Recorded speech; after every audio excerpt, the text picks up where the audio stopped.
My name is Jiang Ling, a transmigrator reborn with a divine-level undead system. When I opened my eyes, I found myself in a rented apartment, clutching the corpse of the original owner's low-tier kitten, which had been framed and killed. In this beast-taming dominated world, the original owner had died of depression after his contracted exotic beast was destroyed before the college entrance exams, shattering all his hopes in life. System binding successful. A light, ethereal voice sounded, as a tidal wave of memories flooded his mind. I awakened the divine grade undead system, automatically obtaining the divine talent Undead Revival and the passive skill Soul Fusion. Detected spectral beast remains detected. Proceed with spectral conversion now? Let's go. I didn't hesitate for a second. The beast successfully transformed into a specter. Successfully strengthened the mutant beast's bloodline. Your black profound cat has successfully evolved into a celestial rank low-tier exotic beast, the Rakshasa Tiger. The kitten's corpse vanished, revealing a holographic panel. Name, Jiang Ling level, Tier 1 Beastmaster Aberrant Beast, Rakshasa Tiger talent, Necromantic Revival, turns deceased aberrant beasts into undead and enhances their bloodline power, passive skill, Soul Fusion, can temporarily extract beast abilities, a majestic, translucent Rakshasa Tiger phantom wreathed in black flames materialized before my eyes.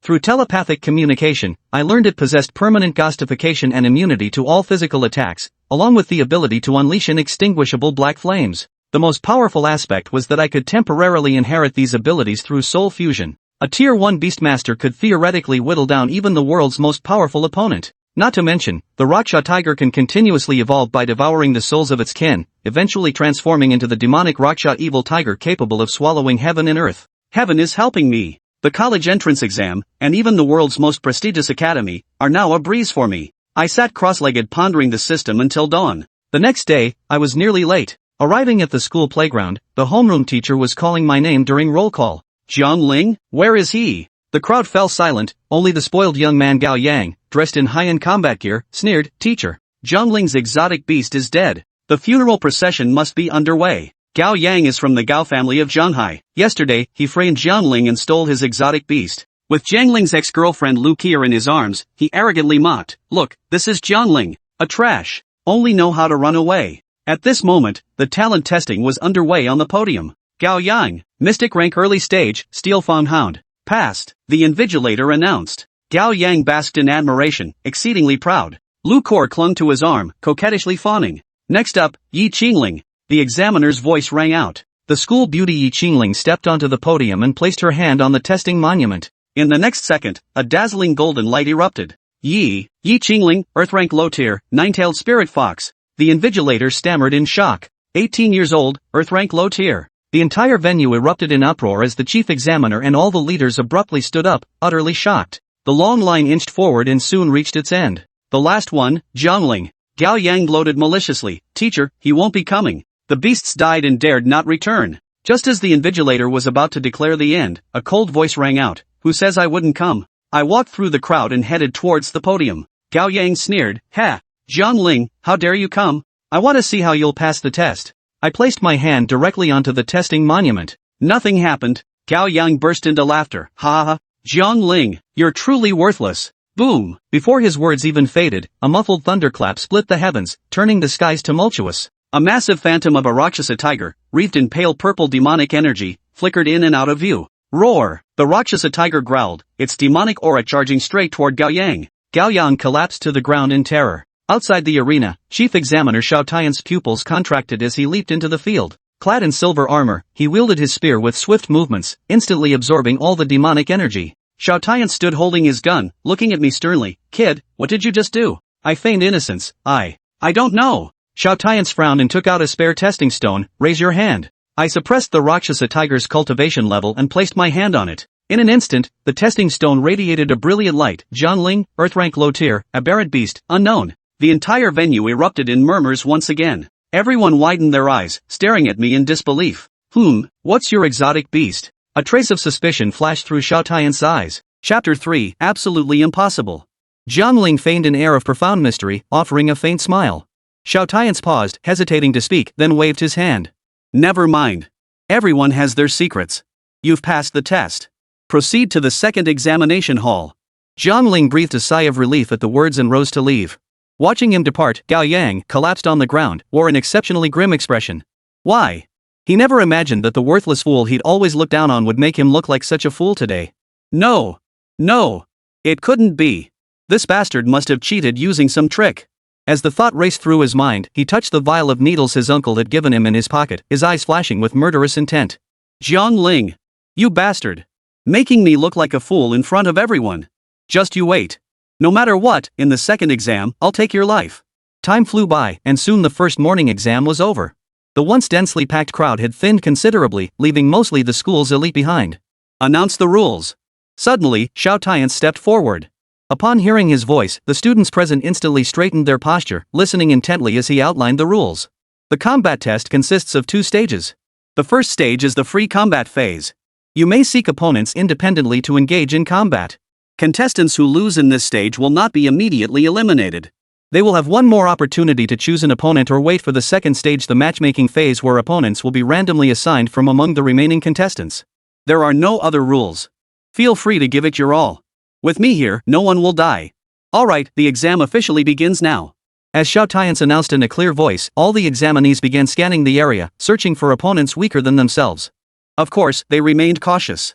After all, no one knew if someone had suppressed their beast's cultivation with secret techniques that morning, or if they harbored hidden trump cards.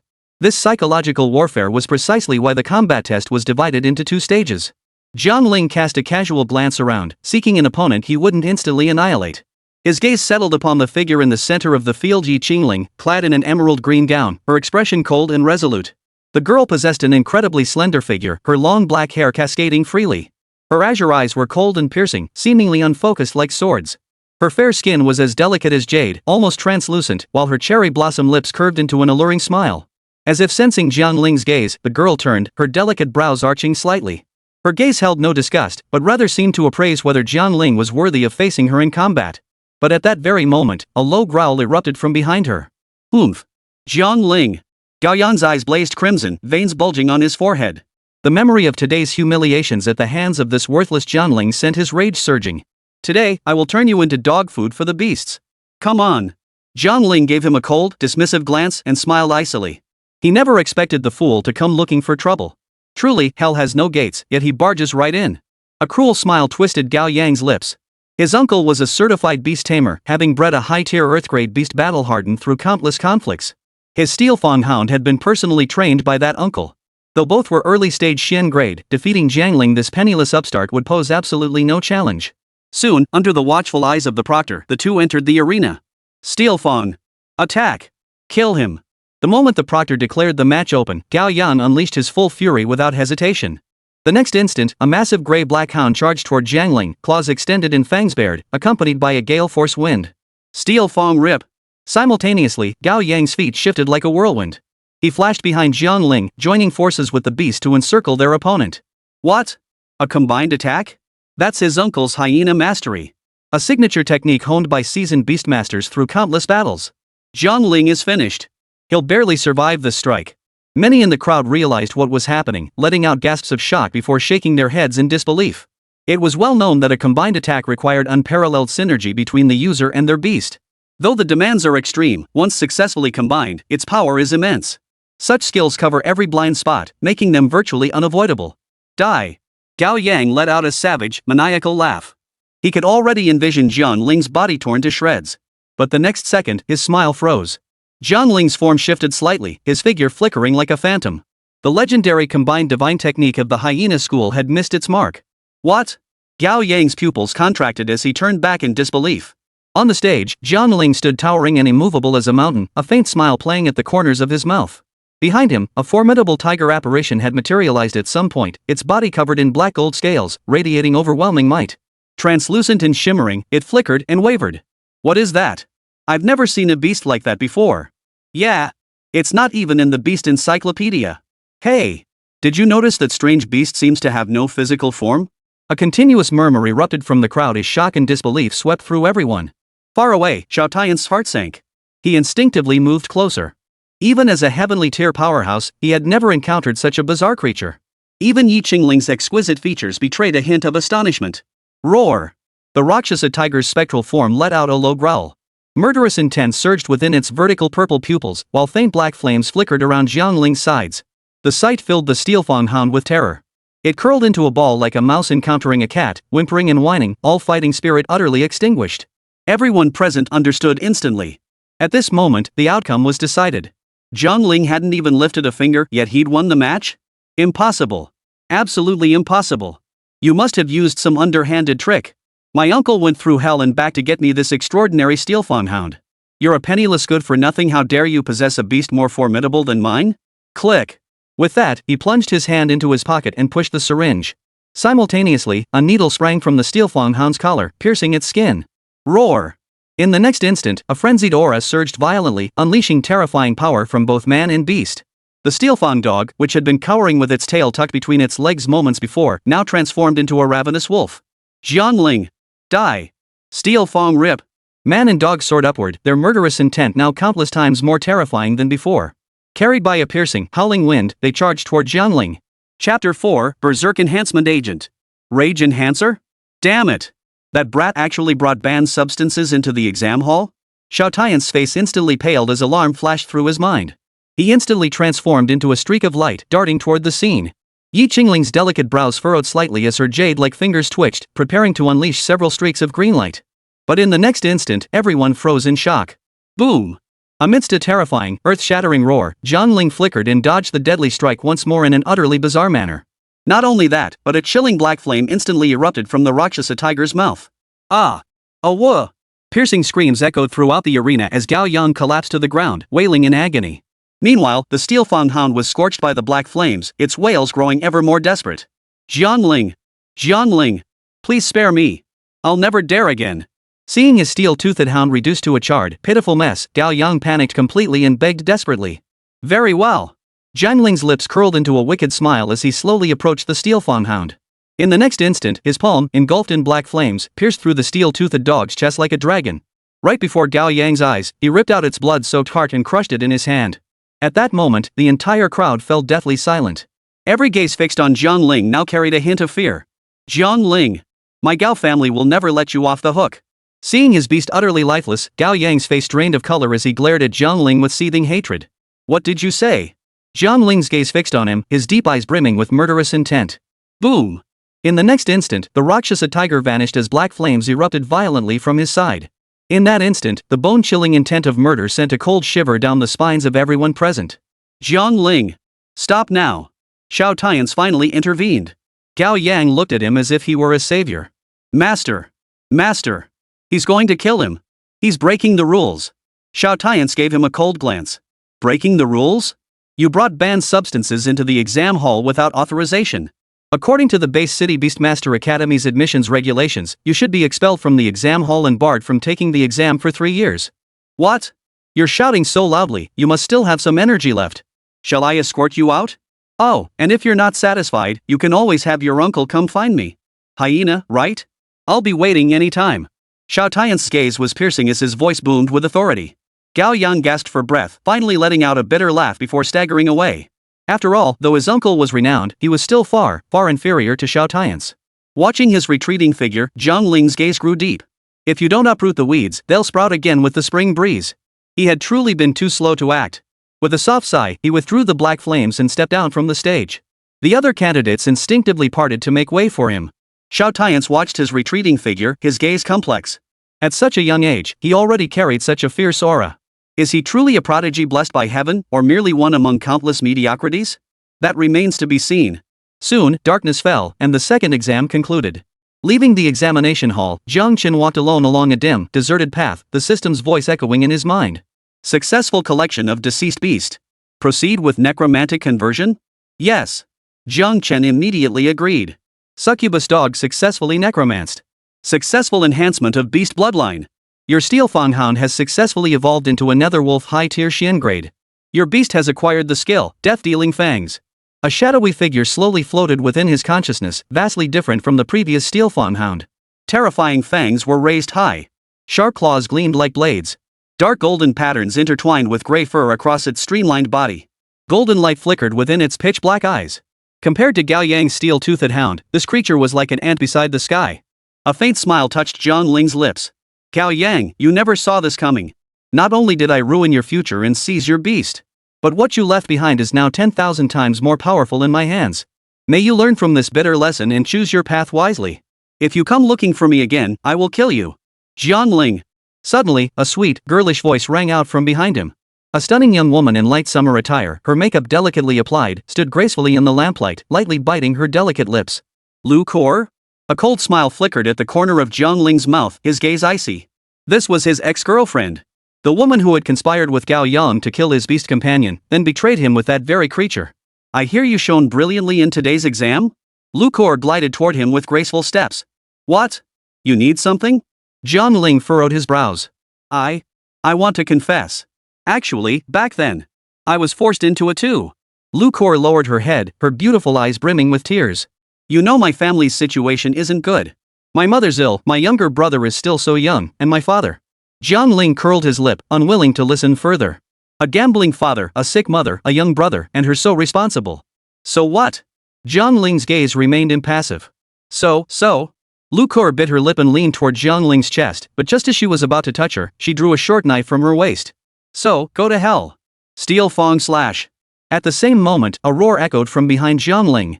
A terrifying force, carrying storm-like blades, swept toward her. Jiang Ling's heart jolted in alarm, and she immediately activated her ghost form. The next second, his form drifted away like a ghostly apparition. He dodged that? Brother! It's him! You have to help me kill him today. Shouts and screams erupted simultaneously beside him. Jiang Ling looked up to see a youth in a hoodie standing tall in the darkness. Beside him sat Gao Yang, confined to a wheelchair and wrapped head to toe in bandages. Don't worry. My beast is Earth grade, early stage. Killing him will be as easy as slicing through butter. The hooded youth waved his hand, and a massive hound slowly emerged from the shadows, its eyes glowing crimson. Oomph. Lu Kor, you're quite something. You're far more loyal than Gao Yang's Steelfang. Seems Gao Yang has you pretty wrapped around his finger, otherwise, why would you be wagging your tail like a beggar? Jiang Ling looked at Lu Kor with a hint of pity, his tone laced with sarcasm. And it's all because of you? With me, you're useless. Away from me, you turn my man into a useless piece of trash. Jiang Ling, I hate you. Why did you do this to me? Lu Kor's once delicate features were now twisted with hatred. In that moment, Jiang Ling felt pity for the original owner. How utterly ridiculous. The woman you abandoned your future and even your life to protect turns out she's nothing but trash. Today, I'll sever all ties for you once and for all. With that, black flames erupted around Jiang Ling, unleashing a terrifying aura. Oomph. All smoke and mirrors. Blazing windhounds. Attack. Tear him to shreds. Steel Fong Rip. Chapter 5, Family Secret Technique? Rubbish. The hooded youth's pupils contracted slightly, but he swiftly commanded his beast to charge forward. This is the Gao family's supreme art. To die by my hand is an honor you can claim. His face twisted into a savage grimace as he charged forward, the giant hound at his side whirling through a swirling blue gale. Beside him, Gao Yang was overcome with excitement, already envisioning Jiang Ling being torn to shreds by this terrifying force. But his smile froze, his pupils contracting. In that instant, Jiang Ling's body seemed to dissolve into nothingness, gradually turning transparent. Boom! With a thunderous roar, the youth's attacks all missed their mark. This can't be possible? The young man stared in disbelief, his eyes wide with shock. As he watched Jiang Ling's ethereal form, a chill ran down his spine. Jiang Ling let out a cold laugh. Oomph. Family transmitted secret technique? Rubbish. Today I'll show you what a true secret technique really is. Fatal Fong. Roar. With Jiang Ling's furious roar, the underworld wolf surged forth from his body, carrying a terrifying death aura like a raging storm, charging straight toward the hooded youth. Splatter! With a dull thud, the hooded youth didn't even have time to react before he and the beast were reduced to a pool of blood. Even in his dying moments, his eyes were filled with utter disbelief. You! Gao Yang watched Jiang Ling approach slowly, as if witnessing a demon lord emerging from the depths of hell. Paralyzed with terror, he slumped in his wheelchair, utterly speechless. Jiang Ling said nothing. With a gentle wave of his hand, the black flames at his side coalesced into a dark lotus of fire that instantly enveloped the wheelchair. Under a moonless sky, the night breeze whispered softly. A dark cloud drifted across the sky, and the black flames were consumed. Under the flickering streetlight, Lu Kor stared at the charred ashes scattered across the ground, and Jiang Ling, who stood like a demon god descended from the heavens. Her delicate frame trembled violently, her face drained of color. Please don't kill me. I'll do anything you ask. Kill you? Jiang Ling laughed, revealing teeth as white as bone. That would be too easy for you. Get yourself over to the Gao residence. Tell that so-called hyena that the killer is Jiang Ling. With that, Jiang Ling turned and left, leaving Lu Kor frozen in place. His actions served a dual purpose, to punish this venomous woman by having the Gao family torture her to death. Then lure out the Gao family and eradicate them completely. So what if she was a certified beastmaster? Kill her if she deserved it. After all, with a hidden thorn in his side, he couldn't rest easy. As the thought flickered through his mind, a system notification echoed in Jiang Ling's consciousness. Detected deceased beast. Detected that you already possess a beast of the same bloodline. Shall this beast be converted into fusion material to enhance your bloodline? Ha! Jiang Ling froze slightly, clearly not expecting the system to offer fusion as an option besides undead transformation for beasts. Fusion. The moment the words left his mouth, the two canine-type beasts were enveloped in white light and merged into one. Fusion successful. Ancient bloodline of the beast successfully awakened. Congratulations on obtaining the beast, Black Prison Flame Demon Wolf. Congratulations! Your beast has acquired the advanced skill, Sky Splitting Strike. Sky Splitting Strike launches an area of effect attack, followed by a paralysis effect that immobilizes enemies for a short duration. Jiang Ling was overjoyed. He never imagined that beasts with similar bloodlines could choose to fuse. Didn't this mean his beast could continuously fuse bloodlines and evolve? Ultimately becoming a super beast possessing peak bloodlines? With such a divine skill at his disposal, passing tomorrow's third exam was a certainty. The highest academy, Starry Sky Academy, I'm going.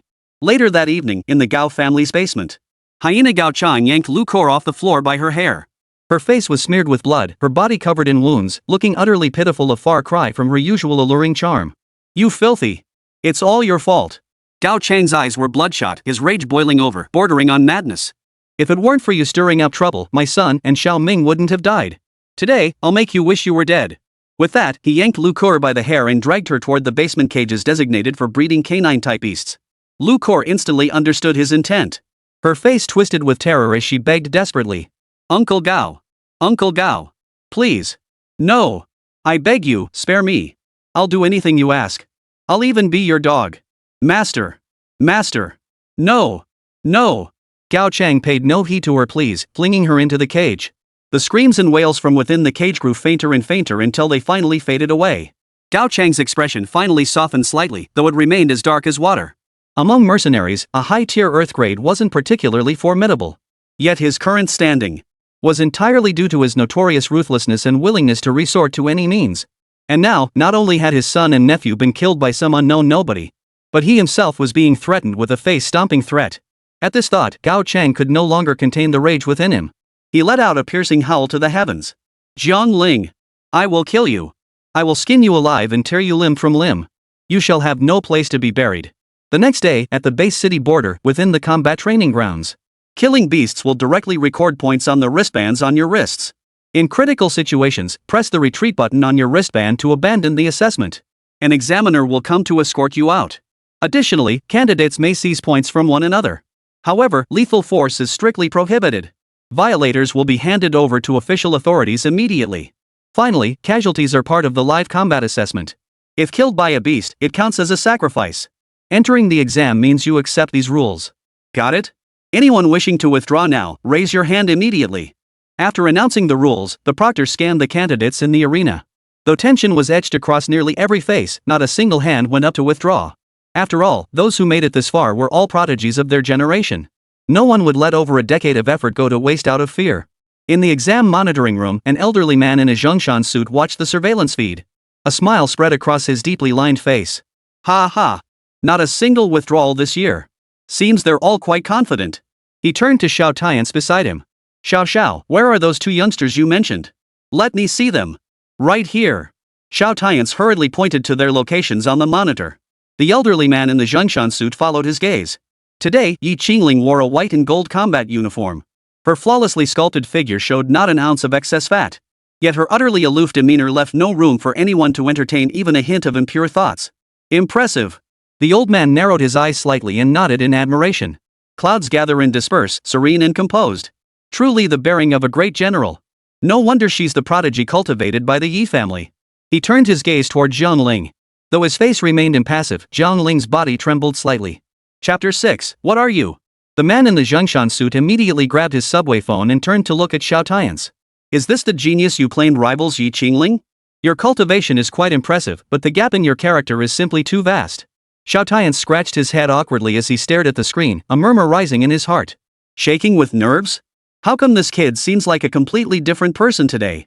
Indeed, Jiang Ling was trembling at that moment. But it wasn't from nervousness, it was sheer excitement. Though he'd managed to control his expression, his body's instincts had slipped. Under this utterly unrestricted hunting assessment, it was almost impossible to imagine how far the beasts might have evolved. With that thought, he took a deep breath and strolled into the testing grounds with a leisurely gait, his eyes burning brightly and his heart aflame. On a distant hilltop, Gao Yang, clad in black combat gear, held binoculars in one hand, scanning the distance while gripping a communicator in the other. Hey! Captain, don't worry, I won't do anything reckless. I'll follow your orders. I trust you'll avenge me. Alright, I'll hang up now. After hanging up, he watched the examinees gradually enter the testing hall, a cruel smile curling his lips. He turned and opened the iron cage. Dozens of canine-type beasts he had personally bred burst out, snarling and baring their teeth. Each one gaped with a blood-red maw, eyes blazing with savagery. These were hybrid hunting dogs he had bred by crossbreeding dozens of different beasts using his own beast's bloodline. Due to their excessively savage nature, they had been hidden away in the basement all this time. One of his secret weapons, finally seeing the light of day. The foul, blood-tinged stench wafting from their snouts filled the air. Gao Yang's face twisted into a savage grimace. He planned to use these hybrid hounds to distract the examiners. Then, amidst the chaos, sneak in and kill Jiang Ling to avenge his son. With a sweeping gesture, Gao Yang unleashed dozens of terrifying canine beasts that charged madly toward the exam grounds perimeter. Watching their retreating figures, Gao Yang emitted a chilling, sinister laugh. Go! Go! My son! Xiao Ming! Today, I will not only tear Jiang Ling to pieces to avenge you. I'll make the other examinees pay with their lives too. The school you couldn't get into? No one else will either. Exam hall waiting area. Proactive students awaiting the exam start use these final moments to form alliances and seek teammates. We're both from the same university. How about considering me? My beast companion is a blue-skin rhino super tanky. Anyone need a teammate? Looking to carry a girl? Any single ladies out there? I can carry you. The waiting area buzzed with activity, resembling a bustling marketplace. Jiang Ling stood at the very front, not engaging with anyone. Soon, shrill screams pierced the air from behind. A man in a black suit approached with a smile on his lips, moving with remarkable elegance. Whispers rippled through the crowd of examinees. Is that Shen, the campus heartthrob from the neighboring university? They say he's incredibly gentlemanly, and seeing him today, it's no exaggeration. He's so handsome. Truly the scion of the Shen family. Shen paid no heed to the surrounding screams, instead walking straight to Jiang Ling's side. He placed one hand over his heart and bowed slightly. Miss Yi, I sincerely invite you to team up with me. I believe together we will undoubtedly win the championship and become the strongest beast masters. These words sparked another wave of astonished gasps from the crowd. They're a perfect golden couple. A match made in heaven. Exactly. Young Master Shen's prowess is undeniable. Though he may not match Monsieur's skill, he remains a top-tier beast tamer among his peers. Shen heard the surrounding voices echoing his words and smiled faintly, as if victory were already assured. No need. Jiang Ling didn't hesitate for long before refusing. Shen froze. Why? Jiang Ling offered no explanation, instead turning her gaze to Jiang Ling beside her. Jiang Ling, let's team up. The moment those words left her lips, everyone present froze in shock. The aloof and proud prodigy of the Yi family was actually initiating a team invitation? And after rejecting Shen? What was this? A love triangle? Shen likes Jiang Ling, and Jiang Ling likes Jiang Ling? This is a bit much, let me process this. Jiang Ling furrowed his brow slightly, a flicker of confusion crossing his mind. He and Jiang Ling had never really crossed paths before. Why would she suddenly ask him to team up? Regardless, Jiang Ling had no intention of teaming up. Just as he was about to shake his head in refusal. But Shen beat him to it, shooting him a malicious look. Jiang Ling, do you think he's better than me? You're rejecting me and choosing him? Hey, I'm the young master of the Shen family. I'm warning you, don't team up with Jiang Ling. Or else, you'll regret it. Jiang Ling paused briefly before smiling at Jiang Ling. My apologies, Miss Yi. I'm accustomed to going solo. The moment the words left his mouth, a smug look flashed across Shen Yi's face. Good for you for knowing your place. As expected, being the young master of the Shen family, few dared to ignore his threats. The onlookers all shot disdainful glances at Jiang Ling. Though they would have yielded in his place, that didn't stop them from despising Jiang Ling now. Yet the next moment, Jiang Ling suddenly let out a cold laugh. His eyes flashed with contempt as he addressed Shen Yi. I rejected Jiang Ling because I never intended to form a team in the first place, not because of your pathetic threats. As for you, what the hell are you? The words sent shockwaves through the crowd. Everyone looked at Jiang Ling in bewilderment. What was this? Hadn't he just backed down? Why was he suddenly hurling insults again? Shen Yi froze upon hearing this, his expression darkening instantly. What did you say? Jiang Ling sneered. A useless good-for-nothing who leeches off his family's protection. Without the Shen clan, what are you? Do you even have the right to threaten me? Had Shen Yi not provoked him first, Jiang Ling wouldn't have bothered. But now that he was being threatened point blank, how could Jiang Ling tolerate it? The Shen family? They weren't even as threatening as the Gao family. He'd already crossed the Gao family, why would he fear the Shen family? Shen Yi was trembling with rage. To call him a failure? That wasn't entirely accurate. He had already cultivated a Xian grade beast, ranking among the top students in this cohort.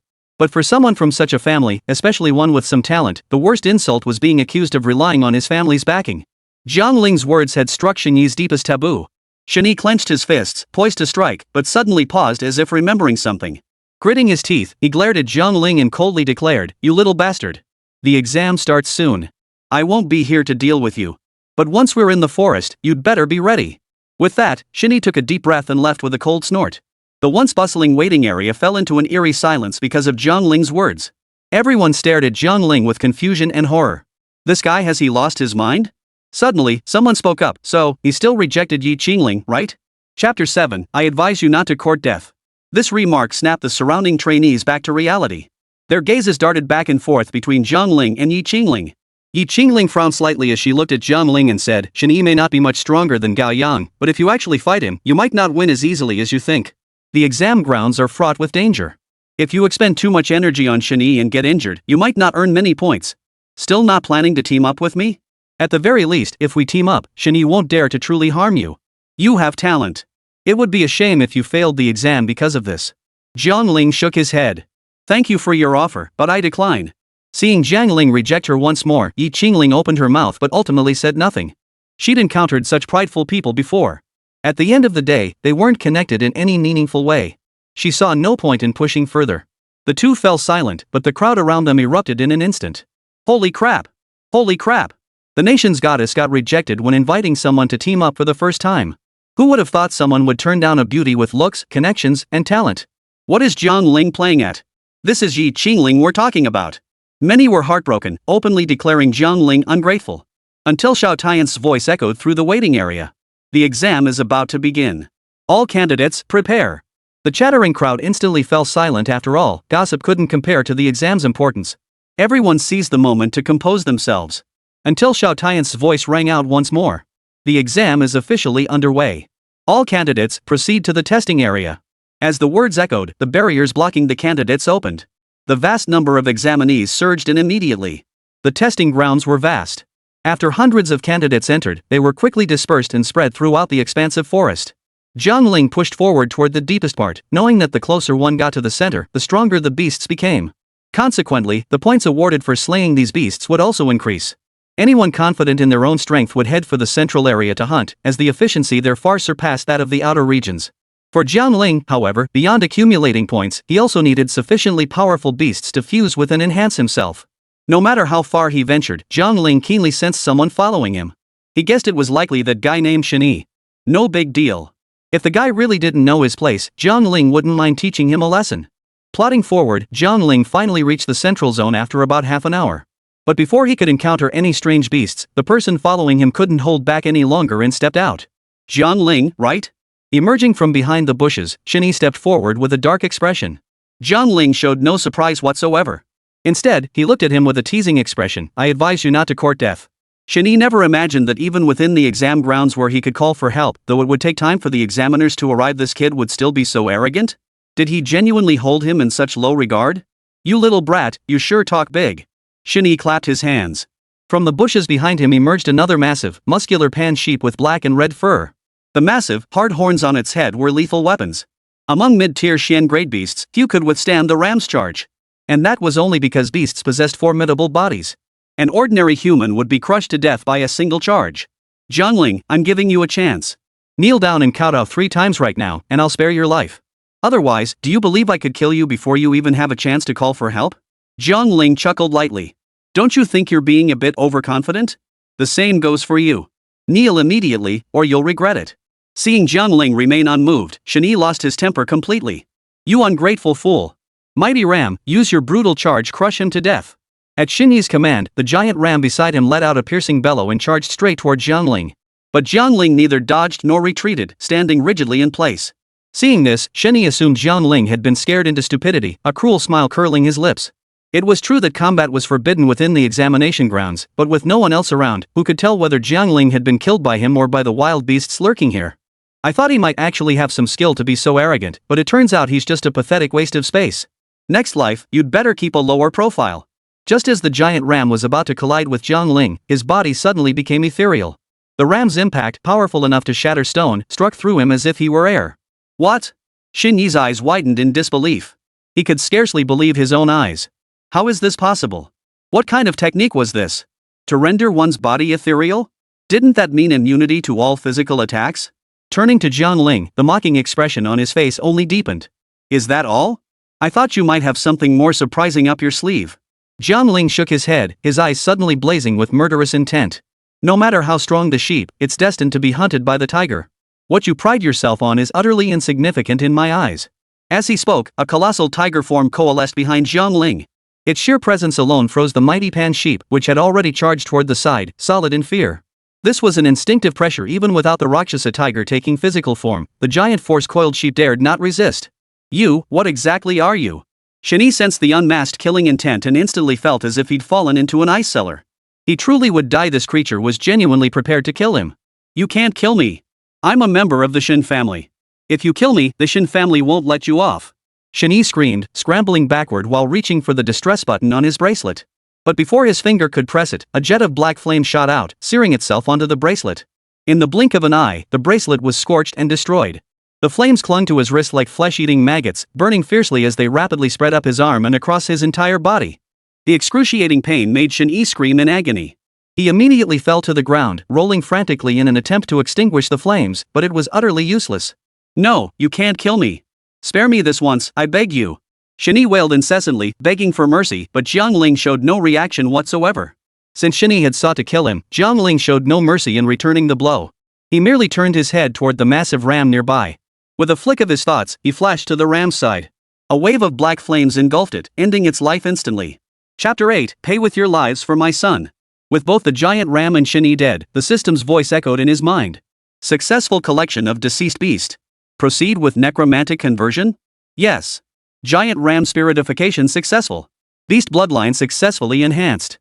Your giant ram has successfully evolved into a mountain-moving demon ram earthgrade, beginner level. Your beast has acquired the skill, mountain-moving strength.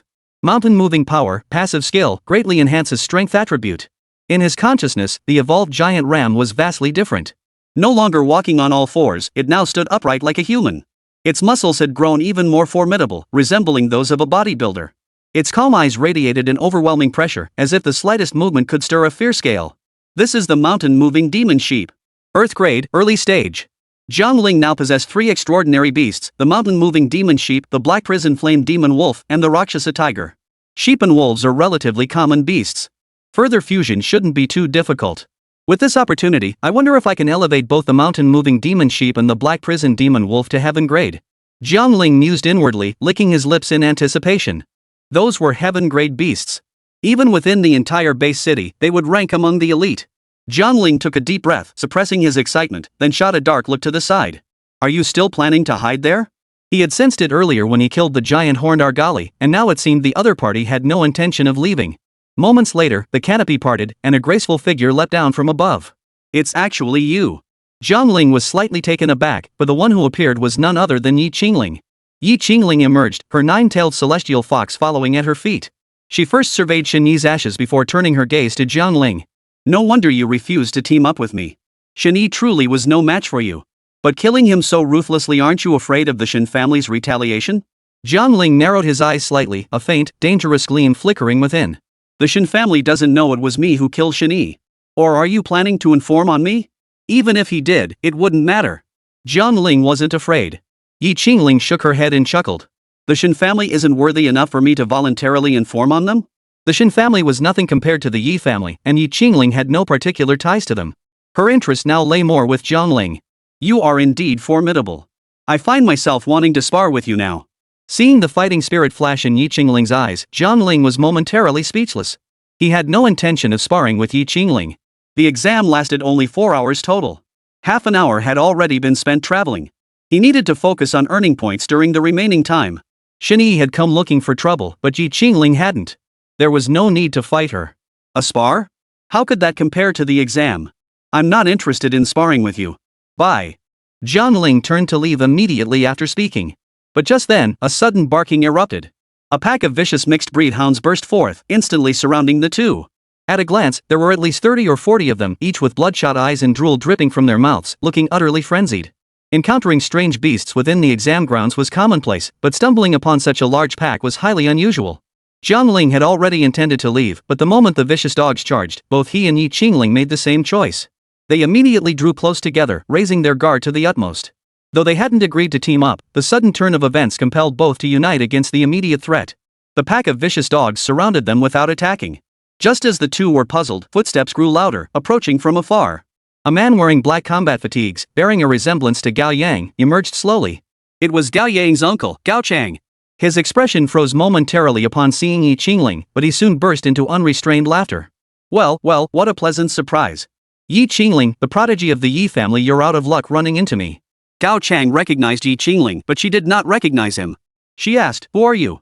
Gao Chang sneered coldly several times before suddenly pointing his finger at Jiang Ling. Want to know who I am? You should ask him. Jiang Ling, do you recognize me, Gao Chang? My son Gao Ming and my nephew Gao Yang both died by your hand. Today, you must pay with your life. Not just you, every single person taking this exam. If they can't get into their schools, neither can you. All of you die. As Gao Chang roared like a madman, the surrounding pack of dogs grew increasingly restless, as if ready to pounce at any moment and tear Jiang Ling and his companion to shreds. Though formidable, they were only two against this pack. How could they possibly withstand it? Yi Qingling gritted her teeth and declared coldly, Gao Chang, if you kill me, the Yi family will never let you off. Gao Chang burst into maniacal laughter. The Yi family is indeed a threat. But do you really think I care? The Gao family had only 2 male heirs in this generation, both killed by Jiang Ling. As for him and his younger brother Gao Yang's father, they had sustained injuries years ago that left them unable to have children. This effectively severed the Gao family's line. Now, his sole obsession was vengeance. What did it matter if the Gao family perished? Even if the Yi family didn't intervene, the Gao bloodline would only have this last generation left. Hearing that frenzied roar, Yi Qingling acted decisively, pressing the withdrawal button on her wristband. Pressing this button meant abandoning the exam. Though it meant no score, examiners would arrive immediately. Given the examiners' capabilities, they wouldn't take half an hour to arrive. They only needed to hold out a little longer. But unexpectedly, after pressing the button, there was no response whatsoever. Gao Chang, seeing this, wore a mocking expression as he pulled a black box the size of a remote control from his robe. Since I intended to deal with you candidates, do you think I'd come unprepared? The signals from your wristbands have been jammed. No one will come to your rescue. With that, Gao Chang tucked the signal jammer back into his coat and drew a long blade from his back. He stared at the two, licking his lips with a bloodthirsty glint.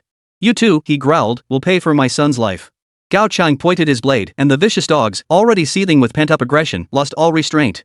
They charged toward the two, barking furiously. Their gleaming teeth seemed capable of tearing everything apart.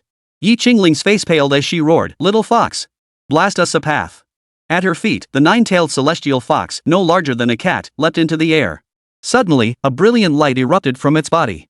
Several bursts of light erupted from its mouth, streaking toward the pack of dogs before exploding with a thunderous roar.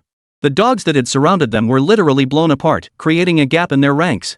Without a moment's hesitation, Yi Qingling grabbed Jiang Ling's arm. Go! Chapter 9, Outnumbered? I've got area control. The 9th-rank celestial fox truly lived up to its reputation as a supreme beast. Beyond its mid-earth grade level, its inherent potential was terrifyingly strong. Though it appeared still juvenile, it could unleash attacks of this caliber. However, Gao Chang's hybrid dogs weren't particularly sensitive to pain. Though 1 or 2 had perished, the rest merely sustained injuries. Rising to their feet, they immediately launched a frenzied pursuit after the pair. Yi Qingling clutched the 9-tailed celestial fox in one arm while dragging Jiang Ling with the other, dashing through the forest at breakneck speed. Though she hadn't yet reached the stage of enhancing her physique with beast power, Yi Qingling possessed remarkable physical prowess. But no matter how fast she ran, could she outpace 4 legs? They hadn't gone far before Gao Chang and the pack caught up again. Yi Qingling shielded Jiang Ling behind her. Clearly, while she acknowledged Jiang Ling's strength, she didn't believe he was stronger than her. She checked the 9-tailed celestial fox in her arms. After unleashing a skill, it entered a brief state of exhaustion. They would likely have to hold out for a while before the 9-tailed celestial fox could act again, fighting a path to escape for them. Gao Chang stood nearby, watching them like a cat toying with a mouse. Run! Why aren't you running? Yi Qingling gritted her teeth, her gaze fixed intently on Gao Chang, yet she whispered to Jiang Ling. You can hold out for 2 minutes, right? Before Jiang Ling could answer, he suddenly grabbed her shoulders and pulled her behind him. No need to hold on. I'll take care of him. Just focus on not getting hurt. Yi Qingling had thought of him while fleeing earlier. At least he wasn't Jiang Ling's enemy, and Jiang Ling was willing to offer a few words of concern.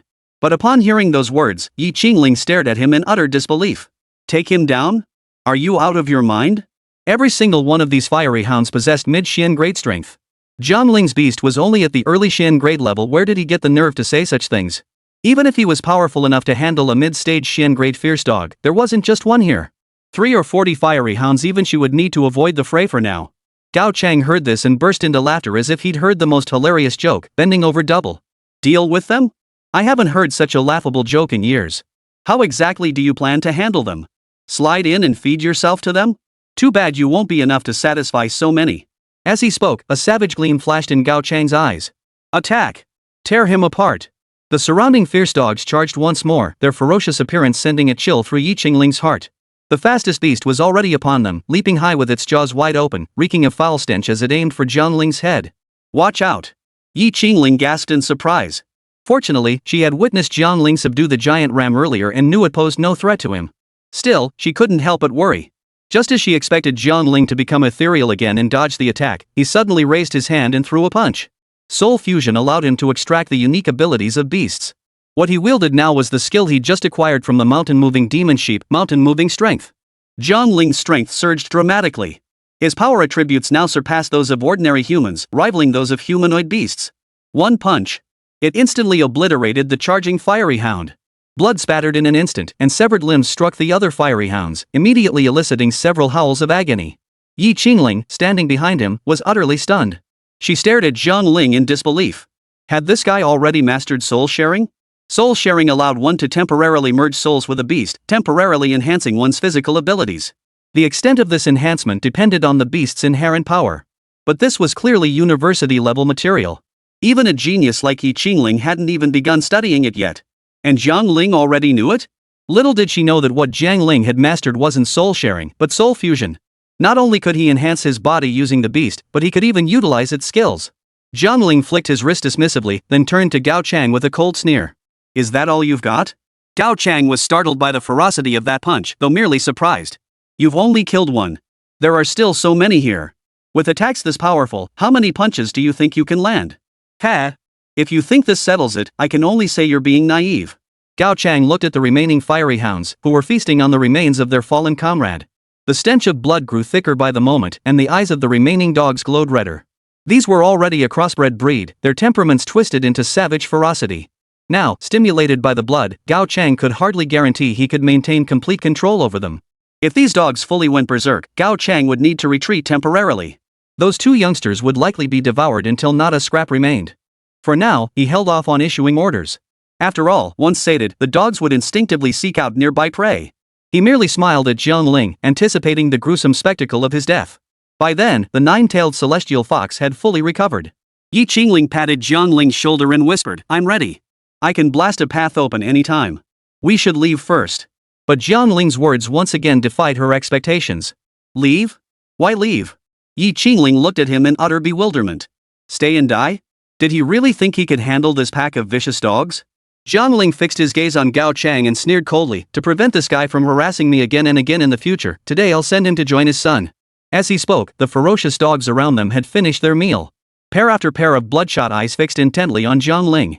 Even though Jiang Ling wasn't the primary target, she felt her scalp tingle with dread. Yet Jiang Ling showed no trace of panic. He merely took a deep breath. The phantom of the black prison flame demon wolf instantly materialized.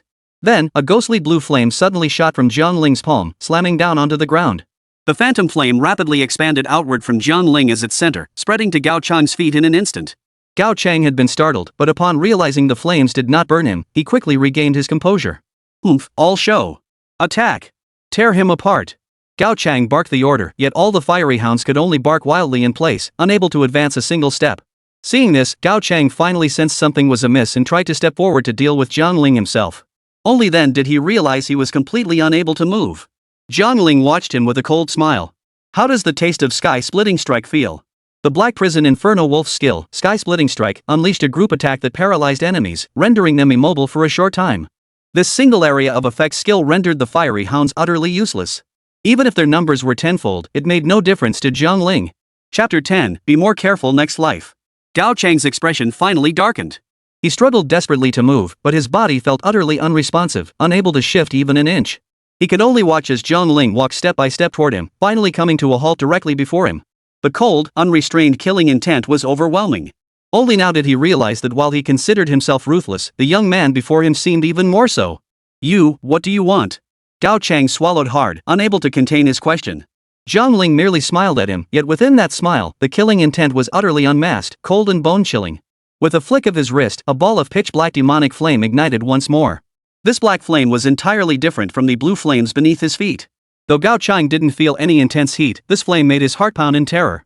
As a mercenary who had faced death countless times, he knew this feeling well. It was his body's primal warning of impending danger. You can't kill me. Gao Chang's face instantly drained of color. He desperately tried to communicate with the beast to complete the soul-sharing ritual, hoping to struggle and resist. But alas, the fiery hound here was already teetering on the edge of uncontrollability. He couldn't fully command it. How could he possibly achieve soul-sharing? Jiang Ling grinned, revealing teeth as white as bone. Next life, remember to stay far away from people you can't afford to provoke. With that, Jiang Ling slapped his hand onto Gao Chang's shoulder. Black flames instantly engulfed his entire body. His black combat suit offered no defense whatsoever, reduced to ashes in the blink of an eye. The black flames showed no sign of abating, continuing to consume his flesh and blood with a sizzling sound like roasting meat. No! You can't kill me! How many could endure the agony of being burned alive? Gao Chang started cursing furiously, but soon his pleas turned desperate. Unfortunately, this did nothing to sway Jiang Ling. In truth, Gao Chang possessed considerable power. Had he completed the soul-sharing ritual, Jiang Ling would have had to expend considerable effort to kill him. But this time, Gao Chang hadn't brought forth a beast he fully controlled. He died without ever gaining its power-enhancing boost. His death was utterly agonizing. Jiang Ling watched Gao Chang burn to ashes, his eyes devoid of pity. With a wave of his hand, the black flames instantly split into dozens of clusters, each landing upon one of the fiery hounds bound to the spot. Within 10 minutes, Gao Chang and nearly 40 ferocious hellhounds were reduced to nothing but a pile of ashes. When the flames finally dissipated, Yi Qingling, who had also been immobilized, finally regained control of her body. Yet the gaze she now directed at Jiang Ling held a certain complexity. As the prodigy the Yi family had poured their resources into, she had always enjoyed the finest resources and acquired beasts rivaling the highest grades, consistently leading her peers. Yet now she realized that Jiang Ling, standing before her, had left her far behind. Her long-held pride now gave way to a bitter taste of defeat, a feeling impossible to convey to outsiders. Moreover, she was startled by Jiang Ling's ruthlessness. This girl didn't seem like someone of her age at all. Her attacks were far too ruthless. Just as she pondered this, Jiang Ling turned his gaze toward her. Though she didn't believe Jiang Ling would attack her, Yi Qingling couldn't help but grow wary. What do you want? Jiang Ling didn't rush to answer, instead glancing at his wristband. Nearly an hour had passed, and he hadn't made a single move yet. This exam was wasting too much time on other things. But when he saw the points had already reached 300, he froze again. Could it be that these fierce dogs also counted toward points? This was an unexpected windfall. After all, the forest wasn't densely packed with beasts. To earn points by killing them, one had to encounter them first. This Gao Chang had actually been quite helpful. Chuckling softly, Jiang Ling finally turned to Yi Qingling and said, "The exam ends in just over 3 hours. We should hurry and earn more points. Keep today's events buried deep inside you, understand?" With that, Jiang Ling turned and walked away without looking back. Seeing Jiang Ling walk away so decisively, Yi Qingling froze in place, momentarily stunned. He just left like that? They had fought side by side all this time. Was he really not planning to team up? The beasts lurking in the forest's heart included many earth-grade creatures. Encountering them alone might be manageable. But if there were more than one, Yi Qingling would also need to avoid confrontation for the time being. Teaming up with someone else could significantly boost their efficiency in earning points. Yet, seeing the scattered ashes around her, she couldn't help but let out a bitter laugh. Given Jiang Ling's strength, did it even matter whether they teamed up or not? Then why bring along a liability like her? Yi Qingling had always been proud. She never imagined she'd one day be associated with the word burden. Yet here she was, facing this reality. For a moment, she couldn't even identify her own emotions. Watching Jiang Ling's figure gradually vanish into the dense forest, Yi Qingling quickly regained her composure. Regardless, the exam was the absolute priority now. She needed to seize every moment to earn points. Shortly after Jiang Ling departed, the system's voice sounded once more. "Detected deceased beast. Detected that you already possess a beast of the same bloodline. Shall this beast be converted into fusion material to enhance your bloodline?" Fusion. Jiang Ling was genuinely eager. After slaying nearly 40 vicious hounds, he wondered just how far the fusion would enhance the Black Prison Inferno Wolf. Fusion successful. Ancient bloodline of the exotic beast successfully awakened. Congratulations on obtaining the beast, Howling Moon Demon Wolf. Congratulations. Your beast has acquired advanced skills, Gluttonous Feast and Lunar Radiance. The pop-up message left Jiang Ling frozen in place.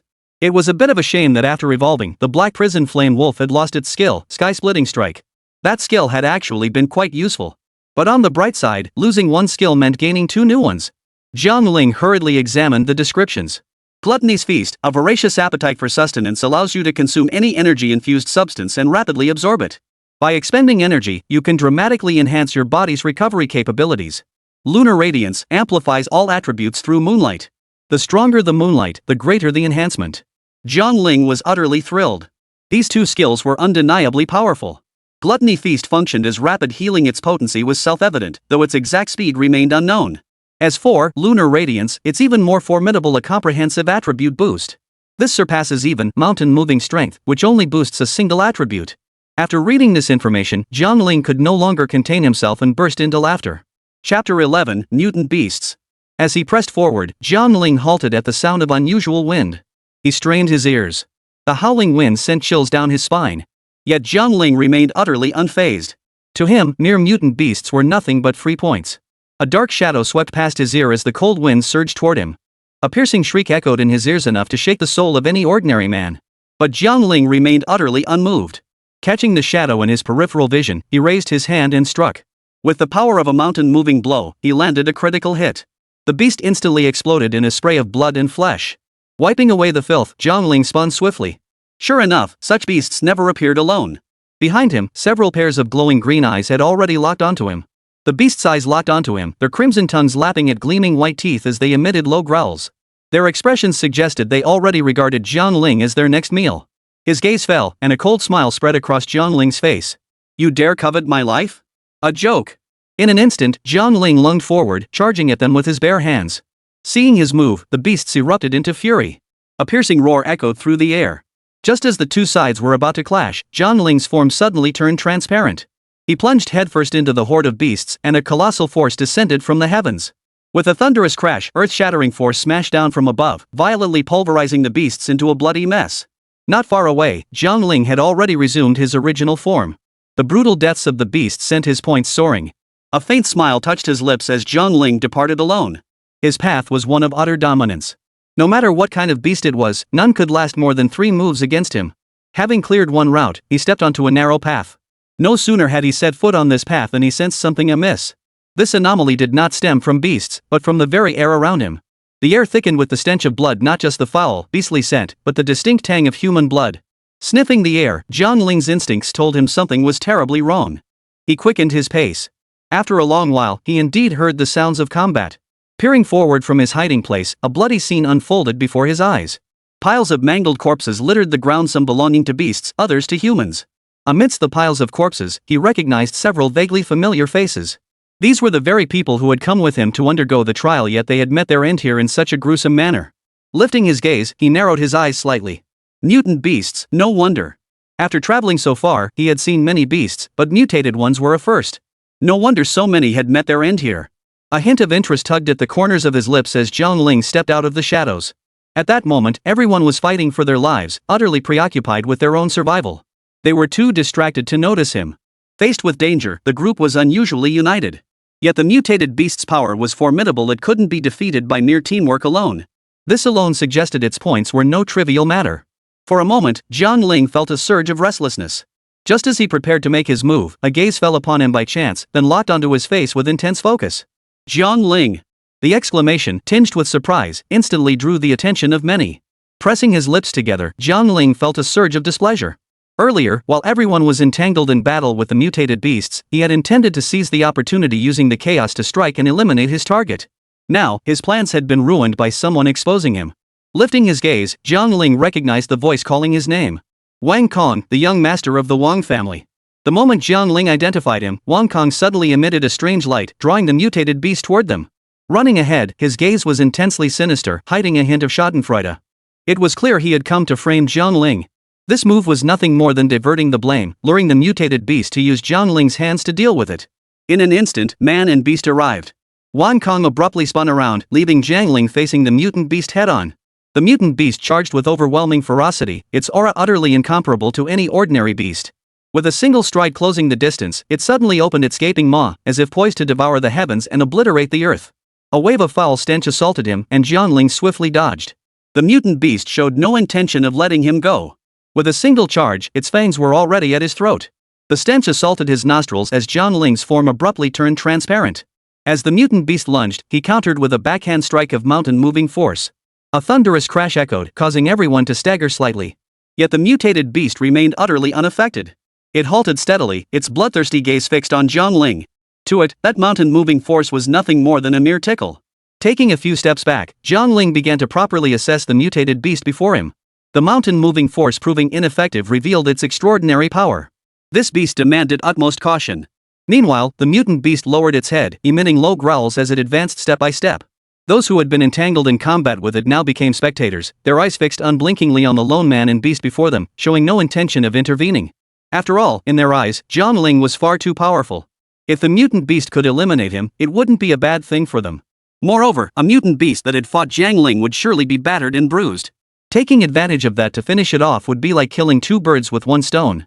At the front of the crowd, Wang Kong stood with his arms crossed, a broad smile on his face. Jiang Ling, aren't you so mighty?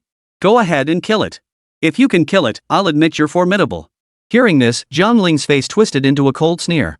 Whether I'm formidable or not is none of your concern, but if you dare scheme against me, don't expect to live. The moment the words left his mouth, Jiang Ling vanished. The mutated beast was already closing in. His sudden vanishing instantly triggered its wariness. In an instant, Jiang Ling flashed before Wang Kong. Taking him by surprise, he grabbed his arm. As the mutant beast lunged forward, he shielded Wang Kong with his own body. Seeing the gaping maw before him, Wang Kang's face paled instantly. As he raised his hand, he unleashed his signature move. Even so, he barely dodged the attack. Jiang Ling, you coward. Hearing this, Jiang Ling's eyes flashed with cold fury. When it comes to underhandedness, you're number one, no one dares claim second place. If not for your dirty tricks, how could the mutant beast have targeted me? Since you're determined to frame others, be prepared to face the consequences. At Jiang Ling's words, Wang Kang's expression abruptly darkened. Before either could speak again, the mutated beast charged forward once more. This time, its target was Jiang Ling. His eyes narrowed as Jiang Ling swiftly dodged, turning to strike back only to inflict barely a scratch on the mutant beast. Narrowing his eyes slightly, he struck again. Despite Jiang Ling's swift and powerful attack, the mutated beast seemed immune to all assaults. It sustained only superficial wounds, its overall condition barely affected. Chapter 12, Slaying It Alone. The relentless attack seemed to enrage the mutated beast. Its eyes suddenly blazed crimson, and its power surged. Its eyes locked onto Jiang Ling as it lunged forward with terrifying speed. In an instant, Jiang Ling felt immense force descend from above, overwhelming him. Even bystanders felt its impact, their chi and blood surging violently within. Those already injured coughed up blood. His eyes narrowed as Jiang Ling gritted his teeth and prepared to fight. In the blink of an eye, the mutant beast's claws slammed straight into his chest. Agonizing pain surged through him, and Jiang Ling's eyes widened in shock. With no time to counterattack, he swiftly dodged. The moment they separated, Jiang Ling coughed up a mouthful of blood. The metallic tang of blood filled his nostrils, his eyes blazing with murderous intent. Sensing danger, Wang Kong stealthily shifted his feet backward. The moment he shifted, Jiang Ling's gaze shot toward him like an arrow. Trying to escape? Dream on. In a flash, Jiang Ling appeared beside him. Grabbing his right arm, he shoved him forward to use him as a human shield. Seizing the moment, Jiang Ling raised his hand and unleashed the Devourer of Greed. Just then, the mutated beast attacked again.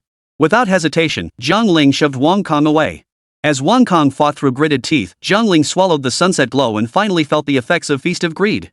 The excruciating pain vanished instantly, and his depleted stamina and energy rapidly began to recover. The skill's potency needed no explanation, but he hadn't anticipated the Greed's feast would restore him this swiftly. In mere moments, Jiang Ling's physical prowess reached its peak.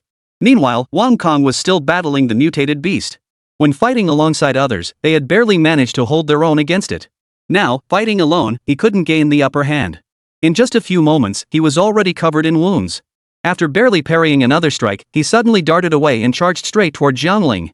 Clearly, he was resorting to his old trick, diverting the danger elsewhere. But this time, Jiang Ling was fully prepared. When he upgraded the Howling Heaven Demon Wolf, he gained two advanced skills, the Greed Feast he had just used and the Moonlight Spirit Resonance. Moonlight Spirit Resonance, however, required moonlight to amplify its attributes. He had arrived at dusk, with the sun still hanging low in the sky. It wasn't until the battle reached this point that the moon finally emerged. As the mutated beast closed in, Jiang Ling, having built up his power for a long time, unleashed a fierce strike. Moonlight Spirit Resonance. With Jiang Ling's thunderous roar, the very heavens and earth seemed to shift. A howling wind roared, first sweeping up pebbles and fallen leaves, then uprooting trees as thick as men's waists. With swift, deliberate motions, Jiang Ling channeled the moonlight like flowing water from the heavens, concentrating its radiance solely upon himself. Amidst the dazzling silver radiance, Jiang Ling's form spun like a whirlwind. The moonlight flowed through his hands like silk, ceaselessly shifting and shifting. The mutated beast was forced to halt, its claws clutching the boulder desperately to steady itself. In that instant, its eyes no longer held bloodlust and killing intent, but instead revealed a hint of terror. Within the moonlight, Jiang Ling suddenly opened his eyes, locking gazes with the beast. Silk-like moonlight shot from his hands like 1,000 sharp blades, hurtling straight toward the mutated beast. Overcome by terror, the mutant beast tried to flee, but its body was utterly beyond its control. Its claws seemed glued to the rock, unable to move an inch. The silver light surged forward, piercing through its body like 1,000 swords. Before it could utter a scream, it disintegrated into wisps of gray smoke under the strike. Witnessing this scene firsthand, the crowd was stunned into speechlessness. They knew Jiang Ling was strong, but never imagined him this powerful. He had single-handedly slain the mutated beast. Recalling their own dark thoughts moments before, they felt a chill run down their spines. While the others managed to compose themselves, Wang Kong was drenched in cold sweat. Even as it stung his eyes, he dared not blink, his gaze fixed intently on Jiang Ling, terrified that the moment he turned away, he would be the next to fall. Feeling the gaze, Jiang Ling turned his head. A faint, ambiguous smile played on his lips, while a sliver of the mutated beast's soul still clung to his fingertips. Seeing the soul on his fingertips, Wang Kong felt his legs go weak. "Spare." Before he could finish the word, Jiang Ling's finger shot toward his forehead. The mutated beast's soul shot out, hurtling straight toward his forehead. The mutated beast was powerful, but its soul was even more formidable. Jiang Ling had preserved this sliver of soul specifically to deal with Wang Kong. With his legs giving way, Wang Kong had no strength left to flee.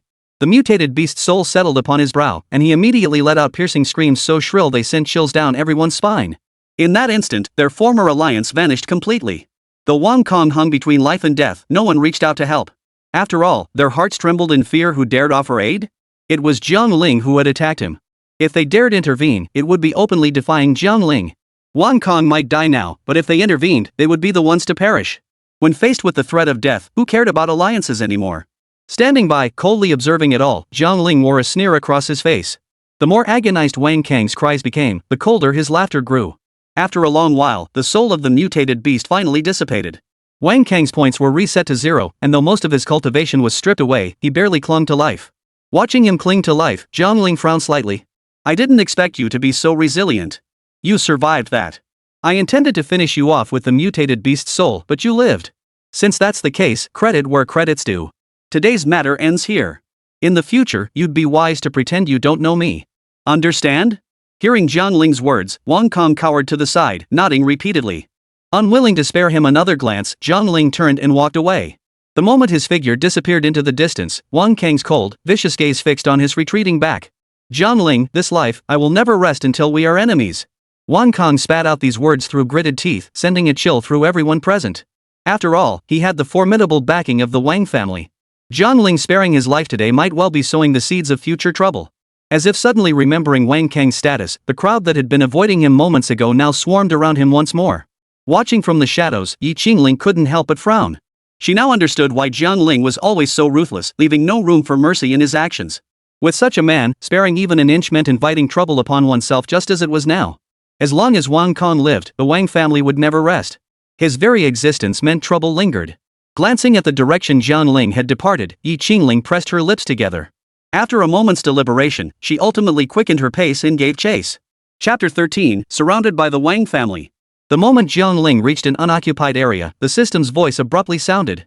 "Successful collection of deceased beast tamer. Proceed with necromantic conversion?" "Yes." Jiang Ling answered without hesitation. "Mountain-moving demon sheep spiritification successful. Beast bloodline successfully enhanced. Your mountain-moving demon sheep has successfully evolved into a demon-grade giant sheep earth tier intermediate. Your beast has acquired the skill, demon-grade berserk power. Demon-grade berserk power, active skill. Comprehensively enhances both mental and physical strength attributes." At that moment, within Jiang Ling's consciousness, the mountain-moving demon goat's form shifted. Massive muscles surged across its body, bulging as if ready to burst. Merely observing those muscles conveyed immense power, a strength now emanating not only from its flesh but also from its spirit. Gazing at the fully transformed demon-grade giant ram, Jiang Ling felt a surge of anticipation. He twisted his wrist, a surge of energy emanating from him. Before he could take the next step, a voice from the shadows interrupted his movement. Turning his head, Jiang Ling narrowed his eyes. Thief? Come out and show yourself. A single strike sent the waist-high weeds instantly reduced to ash. From behind the weeds, Jiang Ling revealed herself. Feeling the force of Jiang Ling's strike, she was left with a lingering sense of dread. She hadn't come with ill intent, she'd merely happened to be standing behind the weeds. She hadn't expected Jiang Ling to mistake her for a thief and attack outright. Jiang Ling? Why is it you? Jiang Ling's brow furrowed slightly, while Jiang Ling pressed her lips together. Jiang Ling, I mean you no harm. I came to warn you that Wang Kong has taken a grudge against you. So what? Hearing this indifferent response, Jiang Ling couldn't help but frown. Wang Kong has the Wang family backing him. By sparing his life, you've sealed a mortal enmity. Once you leave this place, the Wang family will pursue you relentlessly. This move you've made a mistake.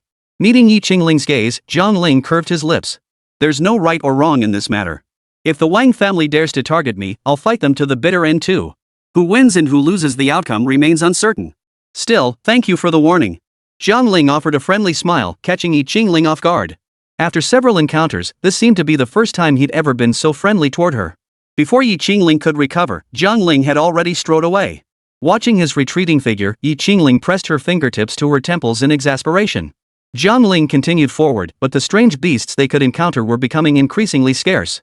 Clearly, most of the beasts had been converted into points by them, leaving only a handful remaining. Glancing at his own points, Jiang Ling felt relieved. With this string of numbers, it would be strange if he wasn't far ahead.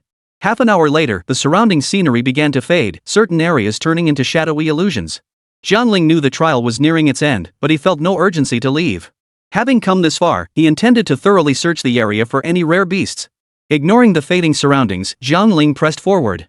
By now, the gate had opened, and many chose to end the trial to save their lives. After all, the shadow cast by the mutated beasts was too great, no one could guarantee there wouldn't be danger at the last moment. As the crowd thinned, Jiang Ling finally succeeded in taking down another beast, leaving with a satisfied smile. At the main gate, the Wang family had already surrounded the area completely.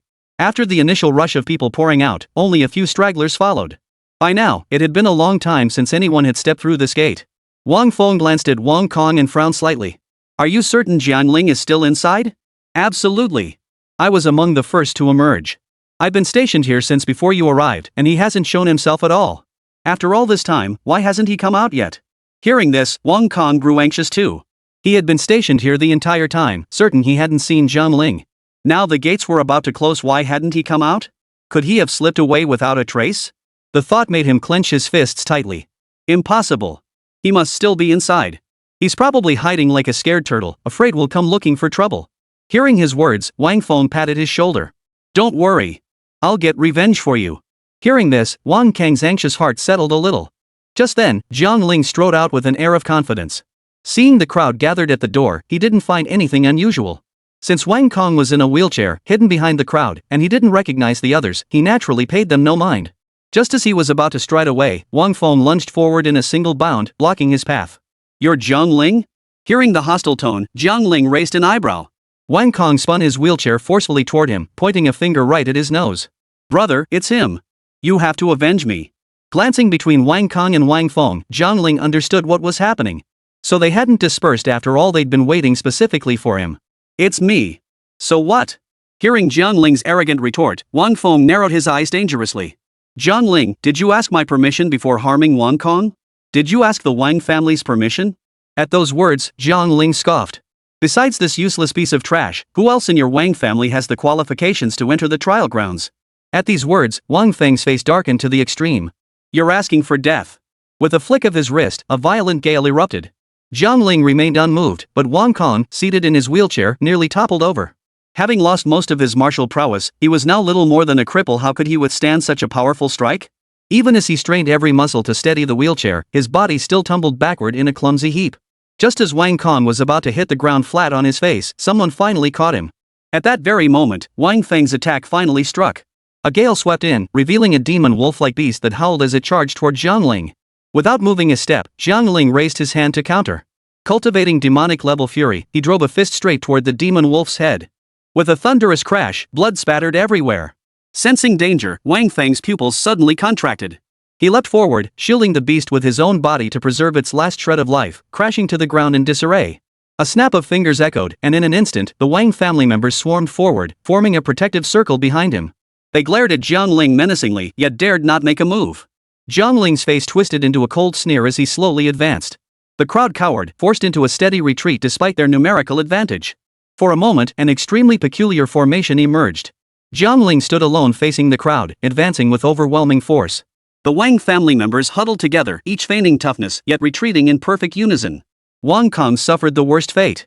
Seated in his wheelchair, he was shielded from view behind the retreating crowd. As they backed away, he frantically spun his wheels, unable to see the unfolding scene before him, and jostled violently from side to side. Watching them, the scorn on Jiang Ling's face was unmistakable. The Wang family members gritted their teeth, yet dared not meet his gaze, their eyes darting away instead. Chapter 14, demanding the cancellation of Jiang Ling's results. Wang Feng's eyes blazed crimson as he glared at Jiang Ling, clutching his beast tamer staff so tightly his hands trembled. Jiang Ling, I will never let you off the hook.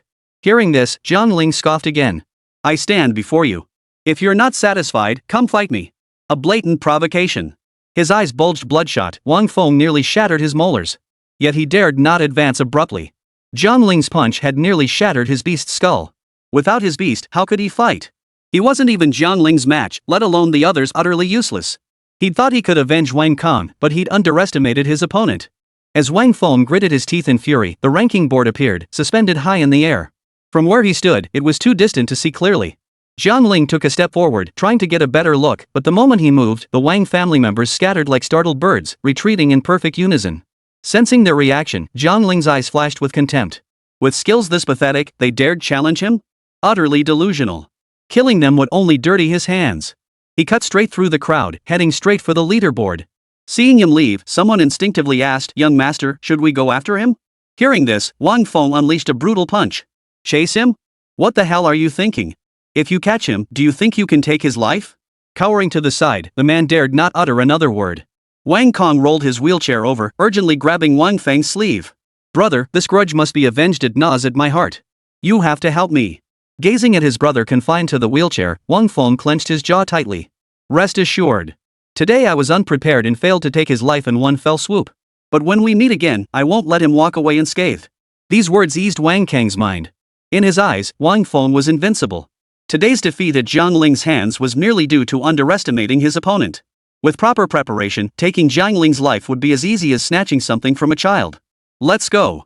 The Wang family had arrived in grand style, but now they slunk away with their tails between their legs. Beneath the ranking board, Jiang Ling's lips curved into a satisfied smile. With the high contribution points from dozens of exotic beasts, his score soared far ahead, even surpassing second-place Jiang Ling by several dozen points. Moments later, Xiao Tian's appeared to announce the rankings, casting a meaningful glance his way. Jiang Ling pressed his lips together lightly, his expression serene. Xiao Tian spoke briefly, and just as the crowd was about to disperse, a sudden gust of icy wind swept through. Sensing danger, Xiao Tian shielded everyone behind him. As the chill dissipated, Gao Chang's older brother, Gao Ping, and the mercenary team leader emerged, leading the Gao family members. The moment they appeared, their gazes fixed on Jiang Ling like venomous snakes. Jiang Ling knew why they had come, yet fear did not stir within her heart. Xiao Tian's frowned slightly and stepped forward alone. No one from the Gao family participated in the trial. What do you mean by this? Elder Xiao, we've come for Jiang Ling. We demand his trial results be annulled. The moment Gao Ping spoke, murmurs rippled through the crowd. Everyone knew Jiang Ling ranked first, yet no one knew how he achieved it. The Gao family's sudden appearance, could it be they'd uncovered cheating and come to expose it? At this thought, some faces lit up with excitement. With the current rankings so tightly contested, if Jiang Ling's results were annulled, their own positions would shift up one place. Though only one spot, it could alter the final outcome. The crowd's expressions varied wildly. What do you mean? Xiao Tian asked coldly. Gao Ping immediately pointed his finger at Jiang Ling's nose.